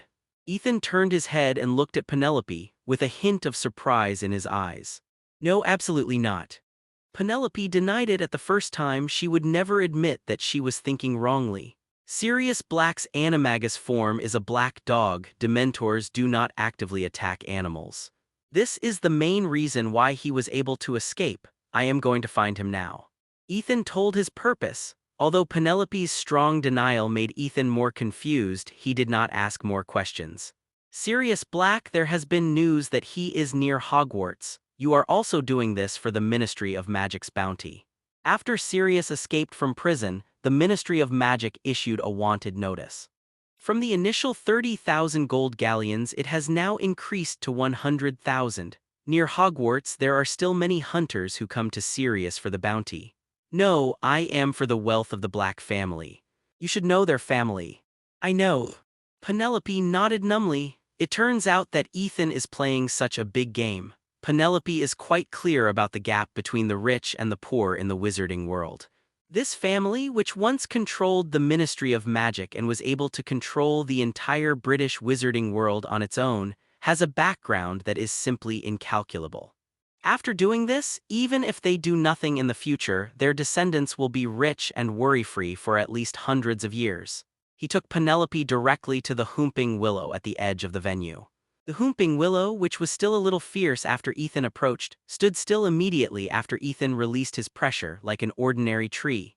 Ethan fumbled on the trunk and remembered that there was a bulge here, which was the switch to open the secret passage below, but Ethan had not walked through this secret passage and found it after a while of groping. On it, Ethan rubbed it gently a few times, and after a vibration at the root of the tree, a cave just big enough for one person to get in was revealed. Ethan walked in first, and after making sure there was no problem, he used an illumination spell and then waved Penelope to come in. Penelope walked in with her body lowered, looking at the narrow, dirty, and somewhat damp tunnel. Where does this secret passage lead to? While closing the entrance, Ethan replied, "The Shrieking Shack in Hogsmeade." After doing all this, Ethan cast a lightning charm and a silencing charm on himself and Penelope, and then began to lead the way. As for Sirius, he was probably hiding in the Shrieking Shack where almost no one would approach. This tunnel could lead directly to the Shrieking Shack, so even if they met halfway, Ethan would not find it strange. But Ethan really didn't know whether Lupin had gone to find Sirius. Logically speaking, Lupin must have known Sirius's animagus form and also knew where Sirius would go to hide near Hogwarts after escaping from prison. As long as Lupin was willing to find him, he would definitely find him. Even Lupin could find him just by saying Sirius's animagus form. After all, even if he maintains his animagus form, Sirius still needs to eat. As long as Sirius' identity and the characteristics of a black dog are confirmed, he can't hide anymore. Unfortunately, Lupin has no expression now and is still enjoying his teacher life as if he is completely unaware of these things. Because the passage is too narrow, Ethan can only walk in front and Penelope follows behind. Ethan really dislikes the environment here. It is far worse than the secret passage leading to the basement of Honeydukes. At least the secret passage there is dry enough and no water will drip from it. It took more than an hour along the way and Ethan and the others finally reached the exit. "Ethan, are you sure Sirius is here?" Ethan reached out and pulled Penelope up. She also looked around here curiously. Alaho. There was nothing special about it. This also led to the fact that as long as he used the disillusionment charm, he could run around freely without any obstacles, and there was no need to look at the Marauder's map at all. Its hair was also dirty and messy, with various stains on it that had never been cleaned, and many places were even hardened into lumps. This shows that someone has lived here recently. Ethan hadn't used the Marauder's map for a long time, mainly because he didn't need it. Although Ethan did not make any sound, the light of the illumination spell still woke up the big black dog, which shows that its vigilance is still quite high. Did Sirius make it? Beyond this range, there is no sound. This is the only place to hide around, and Sirius also knows this secret passage. Where do you think he will hide? The awakened big black dog was now grinning at Ethan, with a little bit of saliva flowing down its mouth.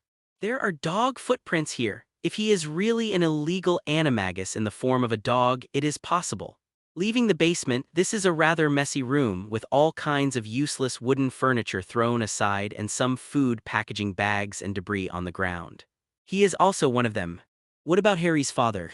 She had heard of the Shrieking Shack before she entered Hogsmeade Village, but she had never seen it up close, let alone come in. Penelloc still remembered the rumor that was widely circulated in Hogwarts before the Christmas holiday and had a high response rate. The place was not big, there was nothing here, it seemed a bit empty. There were spider webs and dust everywhere, but there were a lot of footprints. Of course, they were all dog footprints. Anyone who comes to see this will think that this is a stray dog with a rather bad temper. Like the Honeyjuke's candy store, this is an entrance and exit facing upwards like a well. After searching all the way to the door, Ethan found the target of his trip.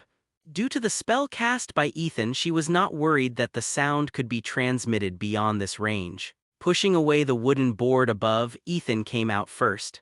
As the spell took effect, the wooden door opened.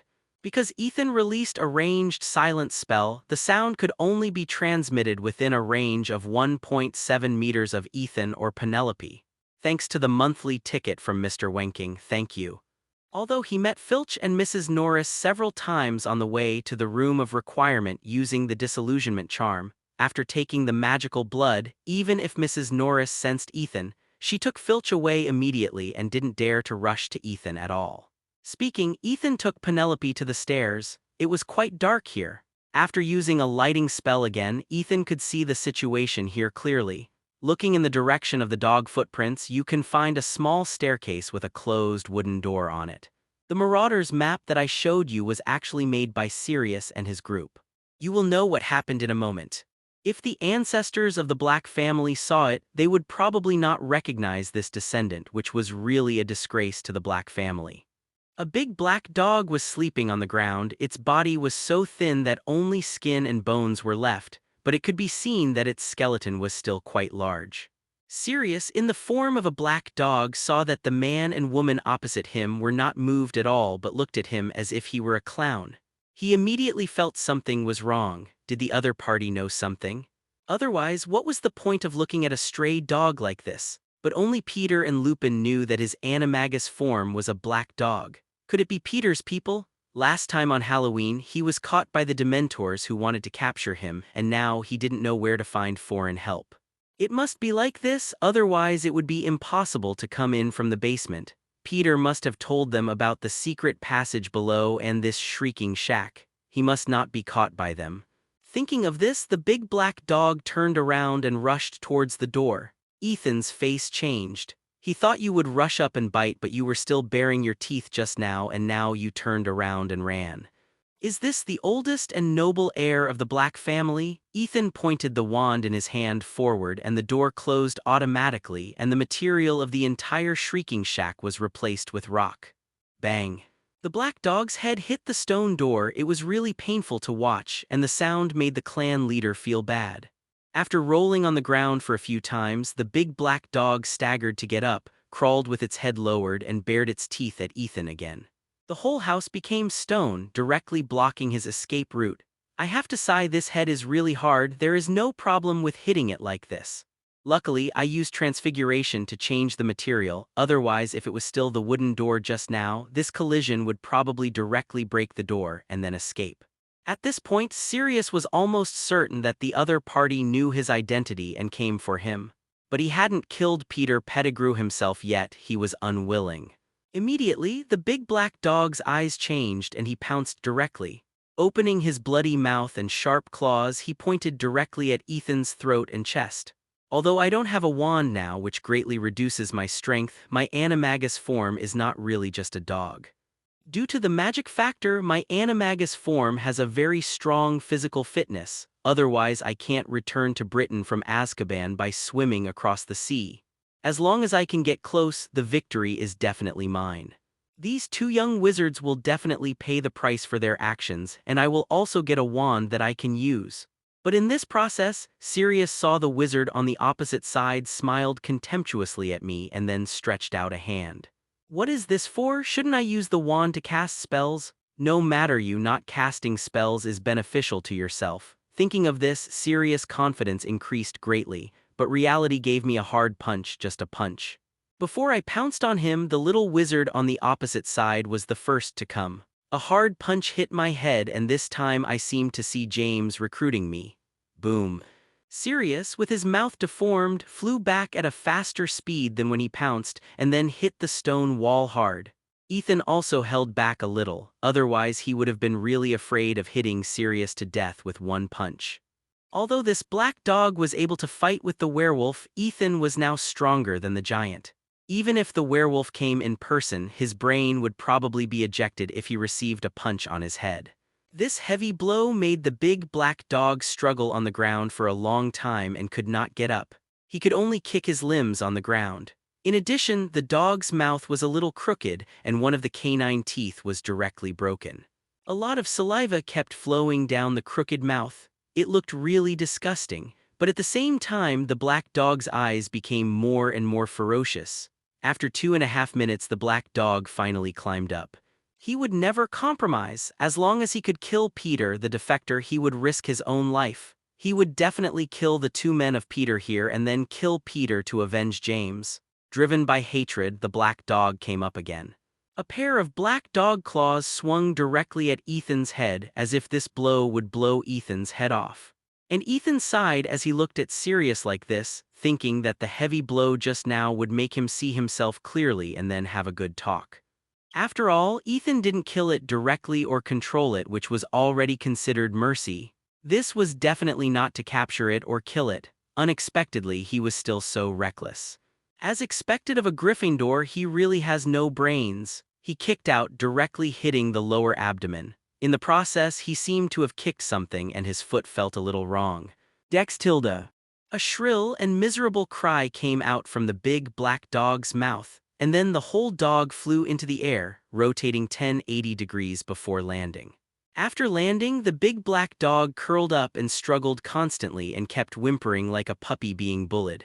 Did you do that on purpose? Although Penelope didn't see what happened because the action was too fast, she understood everything when she saw the dog covering a certain part of its body in pain like a human. Ethan's kick must have hit a certain indescribable part. She had eaten and felt this thing a lot, so she naturally knew how important this part was to men. Now that she was kicked by Ethan, she was afraid that she would be blown up.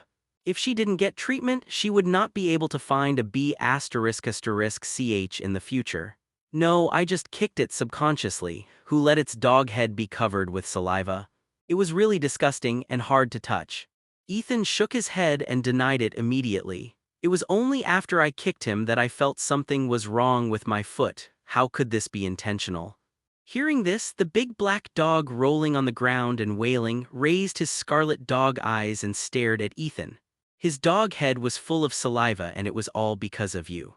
But it was fortunate that he didn't move down a little bit, otherwise his balls would probably be kicked to pieces. But now Sirius really didn't know if he could be saved, although he had no plan to marry and have children to continue the bloodline of the Black family. But having or not and using or not are two completely different things. I really would rather face the green killing curse directly than take such a kick. Thinking that he might have been scrapped and his two hind legs were out of control and it was basically impossible to stand up, Sirius felt desperate. I couldn't win in the first place, and now I have lost the ability to move and I don't have a wand in my hand. It's really blind. In despair, Sirius curled up on the ground and his eyes had lost their luster. If he didn't want to see Peter and ask him clearly before dying, he didn't want to live just now. Otherwise, if he saw James downstairs, he might be laughed at by him. I don't want to try this kind of harm again. After taking the potion, Sirius immediately felt a cool feeling in his lower body, and the pain was also drastically reduced. Even if there was no problem with the action now, Sirius didn't intend to resist. What do you want to say? When can you take me to see Peter? Penelope guessed that Sirius could not accept the blow of 80, so he seemed to have lost his soul. What Peter, who said we are in the same group with Peter? If I had known earlier, I would have agreed with Lupin. Thinking of this, Sirius stood up immediately, but now there is a small mistake after all, so he can only start it himself. Even if he was going to die, he had to recover before dying. Lupin, did he ask you to come? Ethan originally planned to force Sirius to take the initiative to remove the animagus form and talk to him, so that he could take the initiative at that time. Sirius, can we talk? Until he became a tall and thin wizard in tattered clothes with a chicken coop-like hair, a dirty face, and a little deformed due to pain. At this moment, he was lying on the ground with his lower body covered and motionless. Ethan threw 3 potion bottles to Sirius, which were for pain relief and treatment of external injuries for daily oral and external use. Or is he capable of recruiting followers? Even after turning back to human form, he didn't mean to resist as if he had already died. That's fine. Although the wizard opposite just said that he didn't mean it, who knows if what he said is true. Reveal your true form. Why did Sirius look like he was going to fight to the death when he saw him? It turned out that he was mistaken for his Peter. As for external use, there were witches here and he was embarrassed to expose them. It didn't matter whether it was poison or not. Anyway, he was already in their hands and he couldn't resist anything if he wanted to take it. Should we give him some potion and then talk about other things? Sirius could only think of this possibility except Peter. No one else knew his animagus, not even his parents. Thanks to Blackwell for the monthly ticket, thank you. You said it would be better if you knew the situation earlier, but you had to suffer such a serious blow before you recognized the reality. But his dog brain didn't think about it. With Peter's hiding rat look, he had gold galleons to hire people. After taking the potion bottles, Sirius took a quick look and swallowed 2 bottles of potion in one gulp. This made him realize that his little brother could still be rescued, so he couldn't give up. Sirius, lying on the ground, remained unmoved, as if the person who had returned to his original form was not himself. I failed after all, and I haven't even seen Peter yet. A red light directly hit the big black dog that didn't resist at all. Under the effect of the spell, the big black dog's body began to twist and deform. Although Remus John Lupin is now a professor at Hogwarts, our visit this time has nothing to do with Lupin. I am more curious about whether Lupin has met you. Ethan's initial guess is likely to be correct. Lupin has met Sirius and believed his explanation and is also trying to catch Peter. But why there is no action now, Ethan is not sure. Met. Sirius did not mean to hide it, it was meaningless. From the looks of the other party, he was not a good person. If he could not get the information they wanted, Sirius did not rule out the possibility that the other party might use means such as truth serum. And now he did not control himself directly. It was unlikely to be for the Ministry of Magic's 100,000 gold galleon bounty. Since you haven't caught Peter Pettigrew yet, we still have room for cooperation. Ethan didn't want to know what they talked about. Anyway, Ping would not stop Ethan and his group from catching Peter. Who are you? How do you know Peter is not dead, and why should I catch him? Sirius frowned directly. This person knows a lot. He was not Lupin or Peter, but he knew about me and the secret passage leading to here from Hogwarts. Peter, the winner of the first-class badge of the Order of Merlin, was confirmed dead more than 10 years ago, and he died in his own hands. This was known to the entire wizarding world, and he knew that Peter was not dead. You know, even Lupin didn't believe his words at first, and it was only when he took the photos taken by the Weasley family in Egypt that Lupin accepted this reality. Now he knew that the target of his prison break was Peter, not the widely recognized reason of killing Harry. What was going on? It seemed that everything was under his control. Even Dumbledore didn't know these things. But these 2 people obviously looked like students of Hogwarts. One of them had read the report about him after the prison break. He was only a 3rd-year student the same year as Harry. Isn't it normal to know these things? You can take a look at this. Ethan took out the Marauder's map directly, which was the most useful proof. It didn't work here, but when he was in Hogwarts, he could clearly see the name Peter Pedrell. Anyone who has read a lot knows that this name represents the winner of the first-class badge of the Order of Merlin in recent years, and he is also a hat embarrassment, but he is dead. Isn't it strange that this name suddenly appears now? If you think about it carefully, you can find the problem. Although it is impossible to infer what Ethan knows now, combined with the fact that Sirius, who has been in prison for more than 10 years, suddenly escaped from prison, it is still possible to infer a rough idea. Marauder's map, where did you get it from, Filch? Carefully stroking the somewhat old parchment, Sirius' eyes were slowly filled with memories. The days in Hogwarts were the happiest time for him. The last time I went to Gryffindor to find Peter, I had the intention of taking the Marauder's map from Filch, which would make it easier for me to find Peter, but I didn't have that opportunity at the time.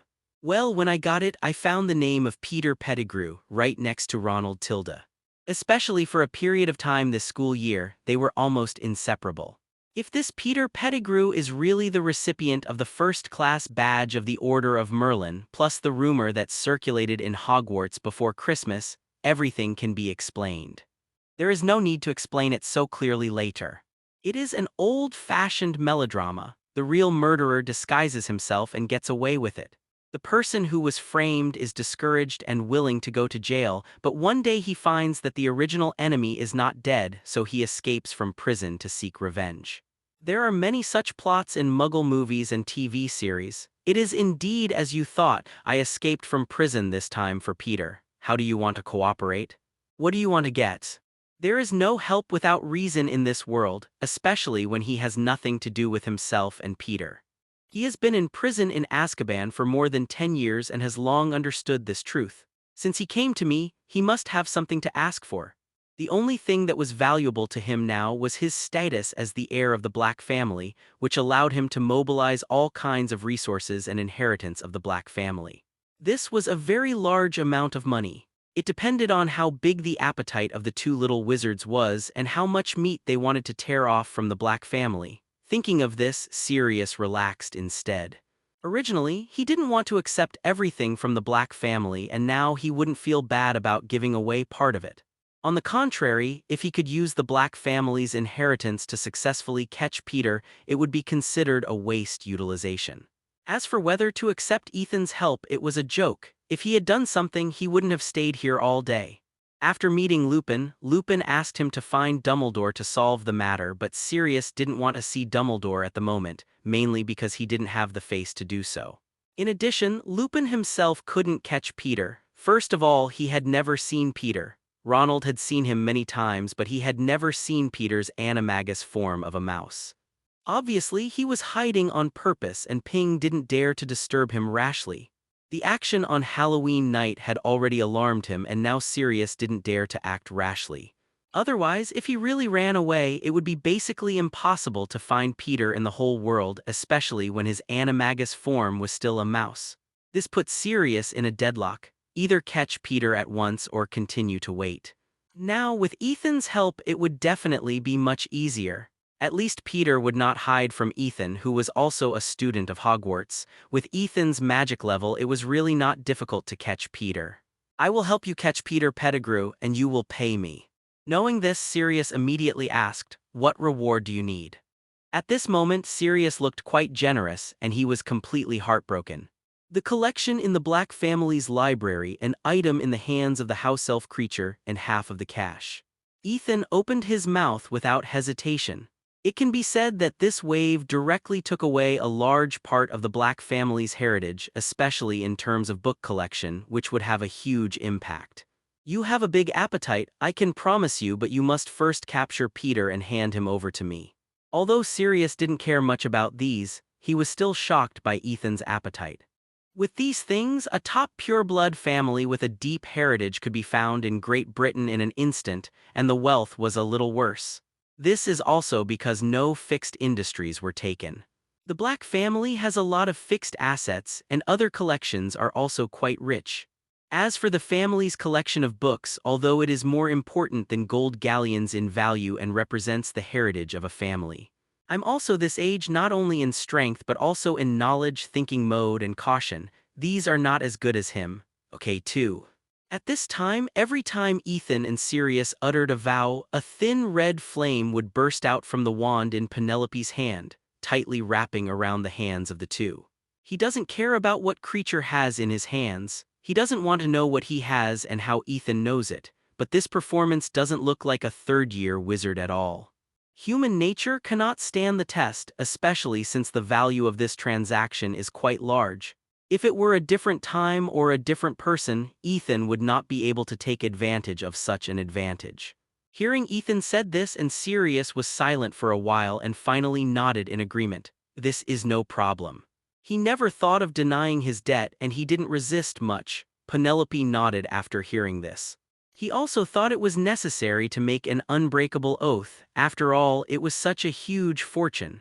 Thanks to the monthly ticket of the Big Boss Snake God, thank you, Big Boss. But in order to make both of us feel at ease, how about making an unbreakable oath? But just think about it, what good things can a house elf have? Penelope stood beside the two with a wand in hand. Creature has been distorted by his mother's teachings, and his values are completely inconsistent with his own. Penelope, you will be the witness later. In addition, it would be impossible to resist this oath spell even if Dumbledore came. On the tip of Penelope's wand, a thin, dazzling tongue of fire emerged like a red and hot metal wire which quickly wrapped around the wrists of Ethan and Sirius after it appeared. But Sirius could not do either of these two. Unless Sirius could think of a reasonable way to circumvent this oath. I, Sirius Black, will deliver all the books of the Black family, half of the cash, and a magic item designated by Ethan Adrian in Creature's hands within 6 months after Ethan Adrian captures Peter Pettigrew and hands him over to me. He has no intention of leaving them to Harry or giving them to anyone else. He doesn't feel bad about trading them now. I, Ethan Adrian, will catch Peter Pettigrew and give him to Sirius Black, busy. For example, to prevent Ethan from catching Peter or to wait until the oath was lifted after the transaction was completed, and then fight back to take everything back. If an unbreakable oath was made, there would be basically no problem. Even if Sirius was more trustworthy, Ethan was still not very reassured. But for Sirius, this part is exactly what he cares least about. If half of these were taken, it would almost be on par with the current top pureblood families. Ethan nodded in agreement without hesitation, but he still needed to be safe. Most of the books in the Black family's collection are about dark magic and they are quite evil. Sirius has no interest in learning them. Ethan and Sirius stood face to face, their hands hitting each other's arms. Then Ethan and Sirius began to discuss the specific content of the oath and waited until Penelope was ready. This magic is not difficult to learn, but it is a bit niche and there are few records. Penelope learned it when she was reading magic books in Ravenclaw's secret room. If he wants, he can take Creature away.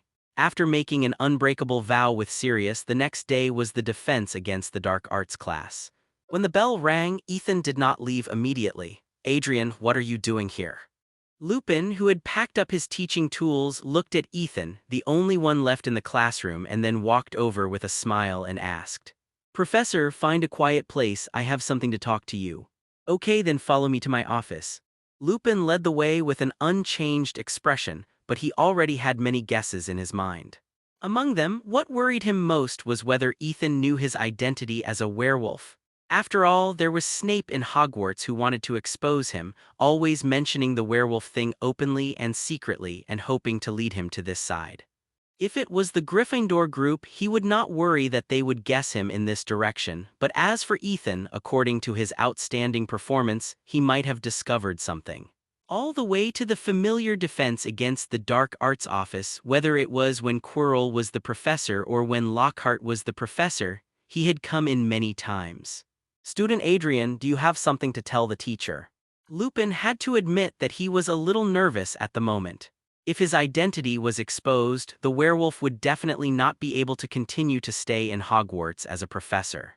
Even if Dumbledore supported him, he would not be able to get past the hurdle of the student's parents. Lupin, who was familiar with Dumbledore's character, knew that at that time there was no other way except to resign on his own initiative and save some dignity. This period of time was the happiest time he had spent since the Wizard War. I saw Sirius last night. When he heard this, Lupin's face changed immediately. Where is it? Tell me quickly. Then I will inform the Ministry of Magic and Dumbledore. I must not let him get away this time. 830 Lupin's face was full of anger and anxiety, as if he had a deep hatred for Sirius. Ethan didn't expect that Ping, an honest man, could act like this. If he hadn't asked Sirius clearly last night and didn't use magic detection, he would have been fooled by him. Professor Lupin, don't pretend. Sirius told me that you and him have met. I know everything about you. I came to see you this time to catch Peter Pettigrew. Of course, this is not my good intention. I just made a deal with Sirius. Speaking of this, Ethan took out the Marauder's map. After hearing what Ethan said, Lupin was silent. His performance just now was really like a small field. However, when seeing the Marauder's map, Lupin's performance was similar to Sirius's, full of nostalgia. Can you show me the Marauder's map? Lupin's outstretched hand stopped in midair. Now the Marauder's map was no longer his own, so it would be better to follow Ethan's advice. He really wanted to try to see if Peter was on it and where he was now. Although when Sirius gave him that issue of the newspaper, he did confirm that Peter was not dead. Peter, who had faked his death and escaped, had lived for more than 10 years using animagus. Anyone with a normal brain would know that there must be something wrong. This was also the main reason why Lupin could believe Sirius. Also in the first class, Ronald was afraid of the mouse that Boggart transformed into, which was also very similar to Peter's animagus form, but he didn't think much about it at the time. Later, when he recalled it, he knew the truth. But Lupin has been unable to determine where Peter is. It is easy to see Ronald in class, but is Peter really on Ronald? If he is pushed to the limit, according to what Peter did at the time, he would definitely attack the little wizard, and it is possible that he would cause casualties. Although Lupin did not experience what happened in the Gryffindor dormitory last school year, he also knew some information. He absolutely could not accept that such a thing happened to him and it was caused by him. In this way, whether in class or in the Gryffindor dormitory, he could not do it. Let Harry lead Ronald out of Hogwarts and to Hogsmeade. That's possible, but if I remember correctly, Ronald didn't go to Hogsmeade twice. If he can get the Marauder's map, it will definitely be much more convenient for him. I solemnly declare that I have done something bad. In addition, he could not even determine where Peter was, and there was only one chance. After knowing that the real murderer was actually Ronald's mouse, he could still remain calm. That was a miracle. Apparently, when he was in class just now, Peter was in Ronald's pocket. Ethan didn't believe in Harry's acting skills. After all, when he knew that Sirius had killed his parents, his face was very ugly and he didn't cover it up at all. Lupin was stunned after hearing everything and nodded stiffly. As this familiar spell was recited from Lupin's mouth, ink lines appeared on the parchment and began to be drawn. A detailed map of Hogwarts instantly appeared on the map, and the alias also appeared on it. Mrs. Weasley signed up for every child in his family except Ginny. They all have the qualifications to go to Hogsmeade. Based on Ronald's past performance, it is impossible for him not to be interested in Hogsmeade, especially after he made a fortune from Snape's photos. At that time, Ronald will have to go whether Peter is willing or not. As long as Harry says this, Ronald will definitely go. If he is not controlled by Peter Pedrell, then everything will be fine. If he is controlled by Peter and refuses in front of all the little wizards and even Dumbledore, this is completely inconsistent with his character. This is likely to attract Dumbledore's ideas. Peter will definitely not make this mistake. Thanks to the monthly ticket from Tom, thank you. If only Ronald went to Hogsmeade Village and Peter did not go, we can also use the Marauder's map to find Peter's location. There are basically not many little wizards in Hogwarts that day. After finding a reason to spend these little wizards, we can also catch Peter Pedrell in Hogwarts. I can ask Hermione to help with this. It's just that he never found it. On the contrary, Peter didn't know how many times he had peeked at him. Now that he knew Peter's location, he should think about how to catch Peter. But this was not Lupin's goal at the moment. He found the third-year student who had just left after class. As expected, Peter Pettigrew's name was on it. His name overlapped with Ronald's and Harry was beside them. I'll listen to you. Lupin was still very concerned about Harry, so naturally he knew some news about Harry's best friend Ronald. And since Peter doesn't have a wand, Ethan doesn't need to worry about Hermione's safety. If Peter wasn't with Ronald, he would most likely be in the Gryffindor dormitory. It would be more convenient for him to run across the grounds to the Forbidden Forest, but that's unlikely. Even with a wand, Hermione can still protect herself. So during this period of time, he could only endure and endure until he could find a suitable opportunity. Okay. A pair of rough hands kept stroking it as if it was some rare treasure. But until today, he has not met Peter even once, so naturally there is no chance. Adrian, what is your plan? I mean the plan to catch Peter. After staring at the Marauders map for a long time, Lupin finally looked up. He knew that his brain was not very smart, and he was definitely not as smart as the wizard in front of him who was much younger than him. If he wanted to figure it out, he might not get a good result. It would be better to follow Ethan's plan. Anyway, he made a deal with Sirius, so he must be on his side. As for what the deal was, Lupin didn't want to know. After all, it had nothing to do with him. In addition to a few tattered clothes, he only had a little salary during this period. Ethan could cooperate with the Waller family to sell alchemical products. Kenzu looked down on his Midas galleon. During this period, Peter Pettigrew has been inseparable from Ronald. If we want to take action, we can only do it in a place where there is no one. And if we want to take Ronald out, we definitely can't do it. If we are too out of line, Peter will definitely notice it. So first we need to deal with Harry and let Harry bring Ronald out. Given their relationship, Peter will not suspect anything unless Harry invites him. This is what Ethan planned. In fact, Ethan can solve the problem with an imperious curse. After Ronald is controlled, he will definitely hold Scabbers in his hands and send him over. If Scabbers dares to escape, he can be cast a Cruciatus curse and he will not be able to run. But Dumbledore will definitely not allow this, even if it is to catch Peter, clear Sirius's name, and reveal the truth of what happened that year. Okay, let's do as you say. After listening, Lupin immediately decided to follow Ethan's arrangements. This has been planned very well and there is no need to think about it yourself. But it's not possible now. If you tell Harry the truth in advance, Harry will inevitably reveal some flaws and be noticed by Peter Pettigrew. Wait until the next Hogsmeade Day, which is the day after tomorrow. It will be suitable to tell Harry the truth on the morning of that day. I'm afraid that the mouse who was going to find change that night would fight desperately. The only possibility is that he was influenced by Peter and this requires Harry to take action. As long as he can loudly announce in front of everyone that Ronald will pay for all of his expenses, whether it is Zonko's joke shop, Honeyjuke's candy store, or Davis and Bang's store, he will pay for everything. Seeing Ethan nod in agreement, Zhan Ping immediately took the Marauders map. Lupin soon saw his own name and Ethan's name in his office.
Hello, everyone!